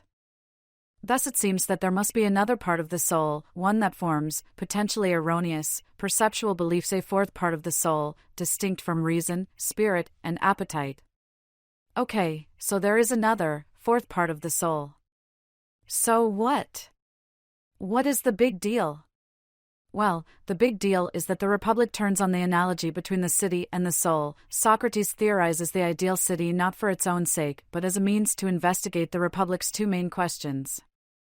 Back in Book 4, all agreed that the same number and same kinds of classes as are in the city are also in the soul of each individual, but the argument against imitative art now suggests that that agreement was a bad one, and that there is an important disanalogy between city and soul. Thus what followed from that agreement, the answers to the Republic's two main questions about the nature and value of justice are now called into question. Alas, neither Glaucon nor anyone else present objects to Socrates seeming to introduce a new part of the soul and to the problems this raises for the Republic's central analogy. Perhaps this is another one of those places in which Plato is hoping his readers see a philosophical problem that eludes his characters. And perhaps he is making a point about the nature of philosophical inquiry. Socrates now has two views that seem to be in conflict with each other, and he needs to do more philosophical work to determine which view is more reasonable to retain. Readers will be forgiven for thinking that Socrates should have left well enough alone and ended things in Book 9. The immortality of the soul. Having excluded almost all poetry from the ideal city, Socrates continues to tie up loose ends. Since the genuinely just but seemingly unjust life has been shown, he thinks, to be happier than the genuinely unjust but seemingly just life, we can now consider the consequences and rewards of justice. Adeimantus was especially adamant about excluding consideration of the reputational benefits of being thought of as just. Too much of Athenian culture praised the rewards of being thought just, ignoring justice itself. But now those rewards can be considered, and of course they incline in favor of the just life. But the philosophically most interesting part of the discussion concerns the benefits of being just that extend beyond this mortal coil, and thus the claim that our souls are immortal. Earlier we emphasized that the concept of the soul at work in the Republic lacked the religious dimensions of the modern notion of the soul. But here is a place where they seem more similar than different. I imagine that many readers will agree with Socrates' claim that each of us has a soul that will survive our bodily death. We will see in the final section of this chapter that Socrates' account of the soul's life after the death of the body differs significantly from religious conceptions involving eternal reward or damnation. This feature of its nature, immortality, is common to both. That the soul is immortal comes as news to Glaucon. More surprising still is Socrates' claim that arguing for it is not difficult. The argument is fairly straightforward and interestingly enough employs an inversion of the familiar specialization principle. Everything, Socrates argues, has a natural evil or badness that is proper or peculiar to it. Rot is the natural evil proper to wood, as blight is for grain and rust is for iron. While we usually think of proper as a normative term with a positive valence, here it functions descriptively. If a thing is not destroyed by its proper evil, it cannot be destroyed by anything. Injustice, or vice more generally, is the soul's proper evil, just as its proper good is justice, but while the soul is worsened by injustice, it is not destroyed by it. Therefore, the soul cannot be destroyed, and so it is immortal. Here is the argument, spelled out in premise-conclusion form. P1. Everything has a natural evil which worsens and corrupts it. P2. If something is worsened but not destroyed by its natural evil, then nothing else will destroy it. P3. Vice is the soul's natural evil. P4. Vice worsens but does not destroy the soul. C1. Therefore, the soul cannot be destroyed. P5. If something cannot be destroyed, then it must always exist. P6. If something must always exist, then it is immortal. C2. Therefore, the soul must always exist. C3. Therefore, the soul is immortal. It is an interesting argument in many ways. The picture of the soul that emerges is of a thing that, despite having parts, is simple. The soul is not multicolored, pi omicron iota kappa iota lambda alpha, poikilias, which, we learned in the discussion of democracy, is a bad thing to be. Plato and Socrates value simplicity and unity over complexity and variety, which should come as no surprise by this point in the Republic. Nor, given the role reason plays in Plato's thoughts, should we be surprised at the suggestion that the soul is maimed by its association with the body. A soul is what you and I most fundamentally are. For Plato, we are not primarily bodies or body-soul unities. While the argument is logically valid, it is far from clear that it is sound, since P2 is not obviously true, and indeed seems obviously not true. Consider some of the examples Socrates employs to illustrate the idea of a proper evil. Wood's proper evil is rot, iron's is rust. But clearly wood and iron can be destroyed by things other than rot and rust. Fire comes quickly to mind. So even if the soul cannot be destroyed by injustice, it is possible that it can be destroyed by an evil not proper to it. We might also question P4, the claim that injustice worsens but does not destroy the soul. The tyrannical person starves his rational part and not only takes no steps to domesticate the savage elements of his inner beast, but actually cultivates them and delights in their wildness. It is not at all implausible that such a paradigmatically unjust soul can destroy itself, consumed with that which it was nourished by. As Shakespeare says in Sonnet 73.8, it is not clear how seriously Plato intends this argument, especially given its rather obvious shortcomings. Its purpose may well be more strategic in a literary sense. It gets us thinking about life after death, which is the subject of the Republic's finale, the myth of air. Rather than wring our hands or arch our eyebrows over the argument, let us turn to the myth of air, which is fascinating in itself, and a fascinating way for the Republic to end. The myth of air. Why Plato ends the Republic not with an argument or an exhortation to the reader, but with a myth, is a question well worth pondering. Plato caps off the creation of the ideal polis with the noble falsehood, which suggests how important shared myths and stories are to political unity. His ending the Republic with a myth, especially after the many and various analogies and metaphors that populate the Republic, suggests the importance of myth and narrative to human self-understanding.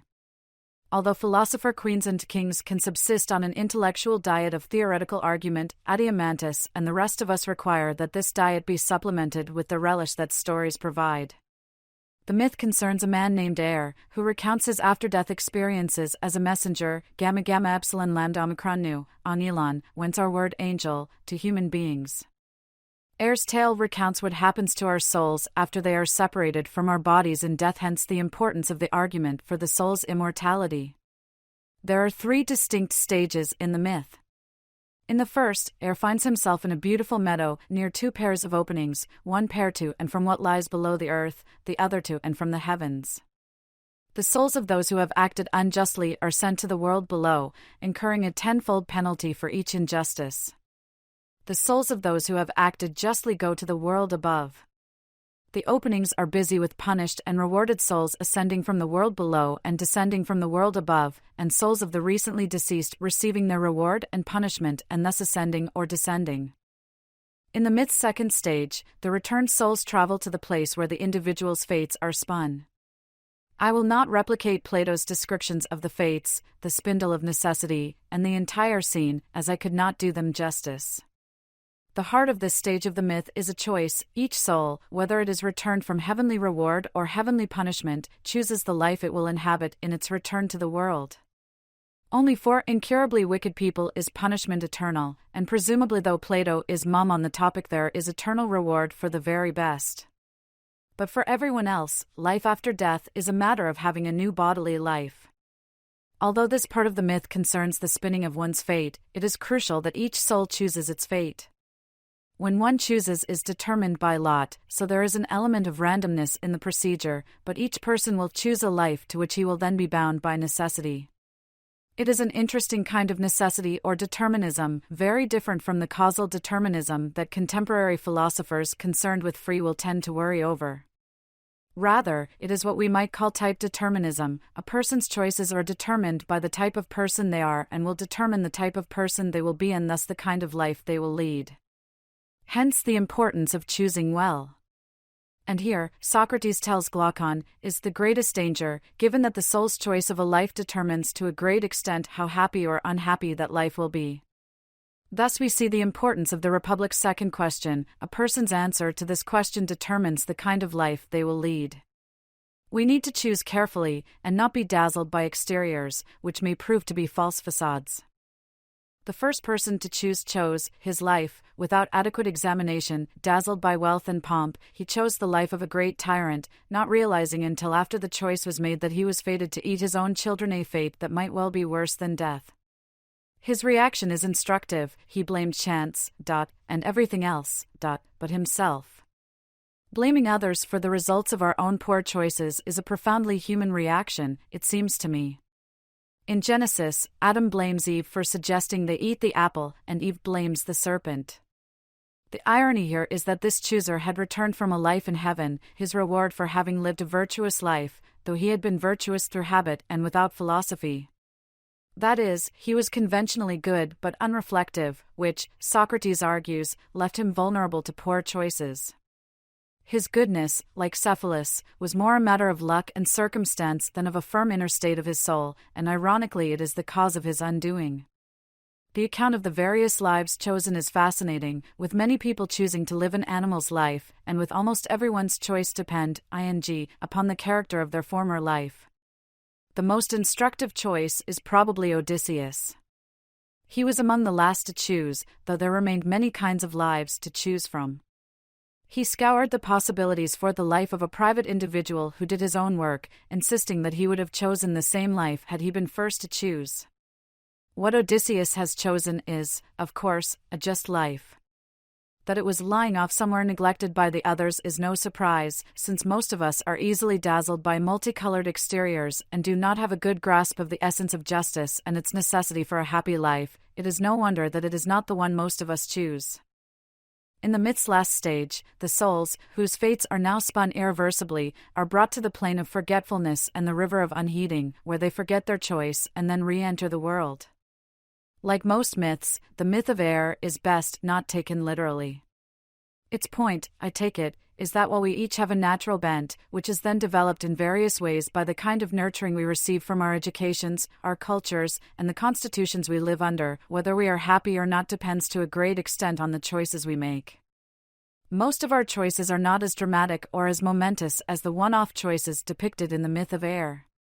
Instead, they are daily choices, some large, some small, which shape our characters. In an anticipation of Aristotle's doctrine of the mean, according to which every virtue is a mean between two vices, so courage is a mean between cowardice and recklessness. For example, Socrates suggests that a good choice is one in which we choose the mean and avoid either of the extremes. We should make our choices carefully, after due deliberation. Indeed, we should make choices, not act on impulse like the fickle Democrat discussed earlier. A wise person chooses a life rationally and lives it seriously. There are fascinating issues here, which we can do no more than touch on. Given that our nature and nurture largely determine which options will seem sensible and be appealing to us, even though each individual makes life-shaping choices, it is not clear how free those choices are. And if indeed they are not free, or not sufficiently free, as they seem not to be if type determinism is true, then readers may well wonder to what extent it makes sense to hold each other morally responsible for the choices we make and the actions we undertake. The great 20th century philosopher Peter Strawson famously argued that holding ourselves and others accountable is so central to being human, there is little chance that we could give it up, even if we believe determinism to be true. Or, one might argue that although we are not fully responsible for the choices we make, perhaps we are responsible enough to warrant holding each other accountable.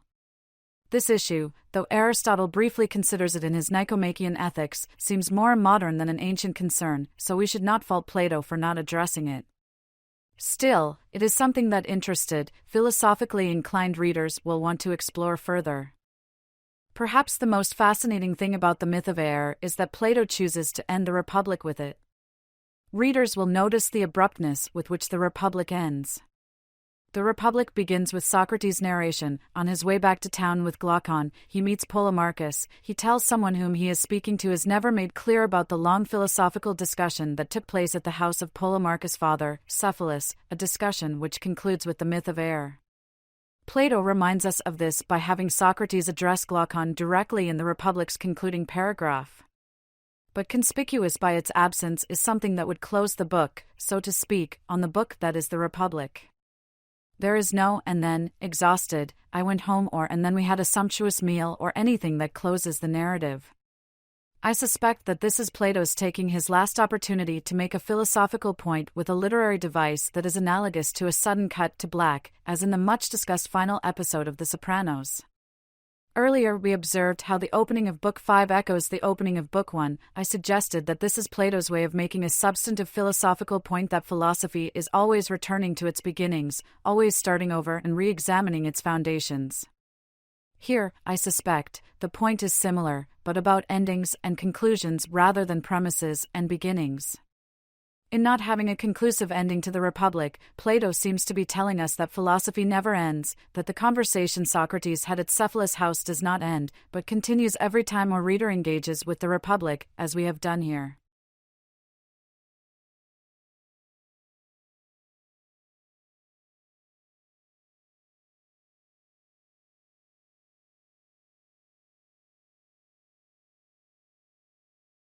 Afterword.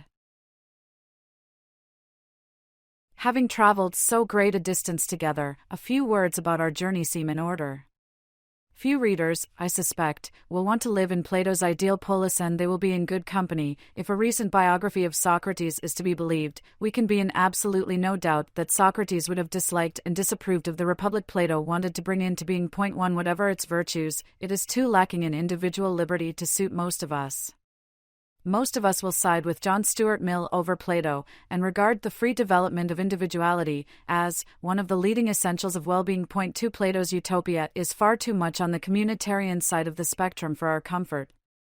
We can set to one side the historical unlikelihood of the sort of aristocracy that Plato imagines. We are all familiar, though thankfully, for most of us, not in a first-hand way, with the evils of totalitarianism. The issue is more philosophical than that. Although romantics will demur at enthroning reason, many readers will agree that it is better for everyone to be ruled by divine reason, preferably within himself and his own, but many of these will insist that preferably his own is too weak, and will deny to their dying breaths that this reason may permissibly be imposed from without.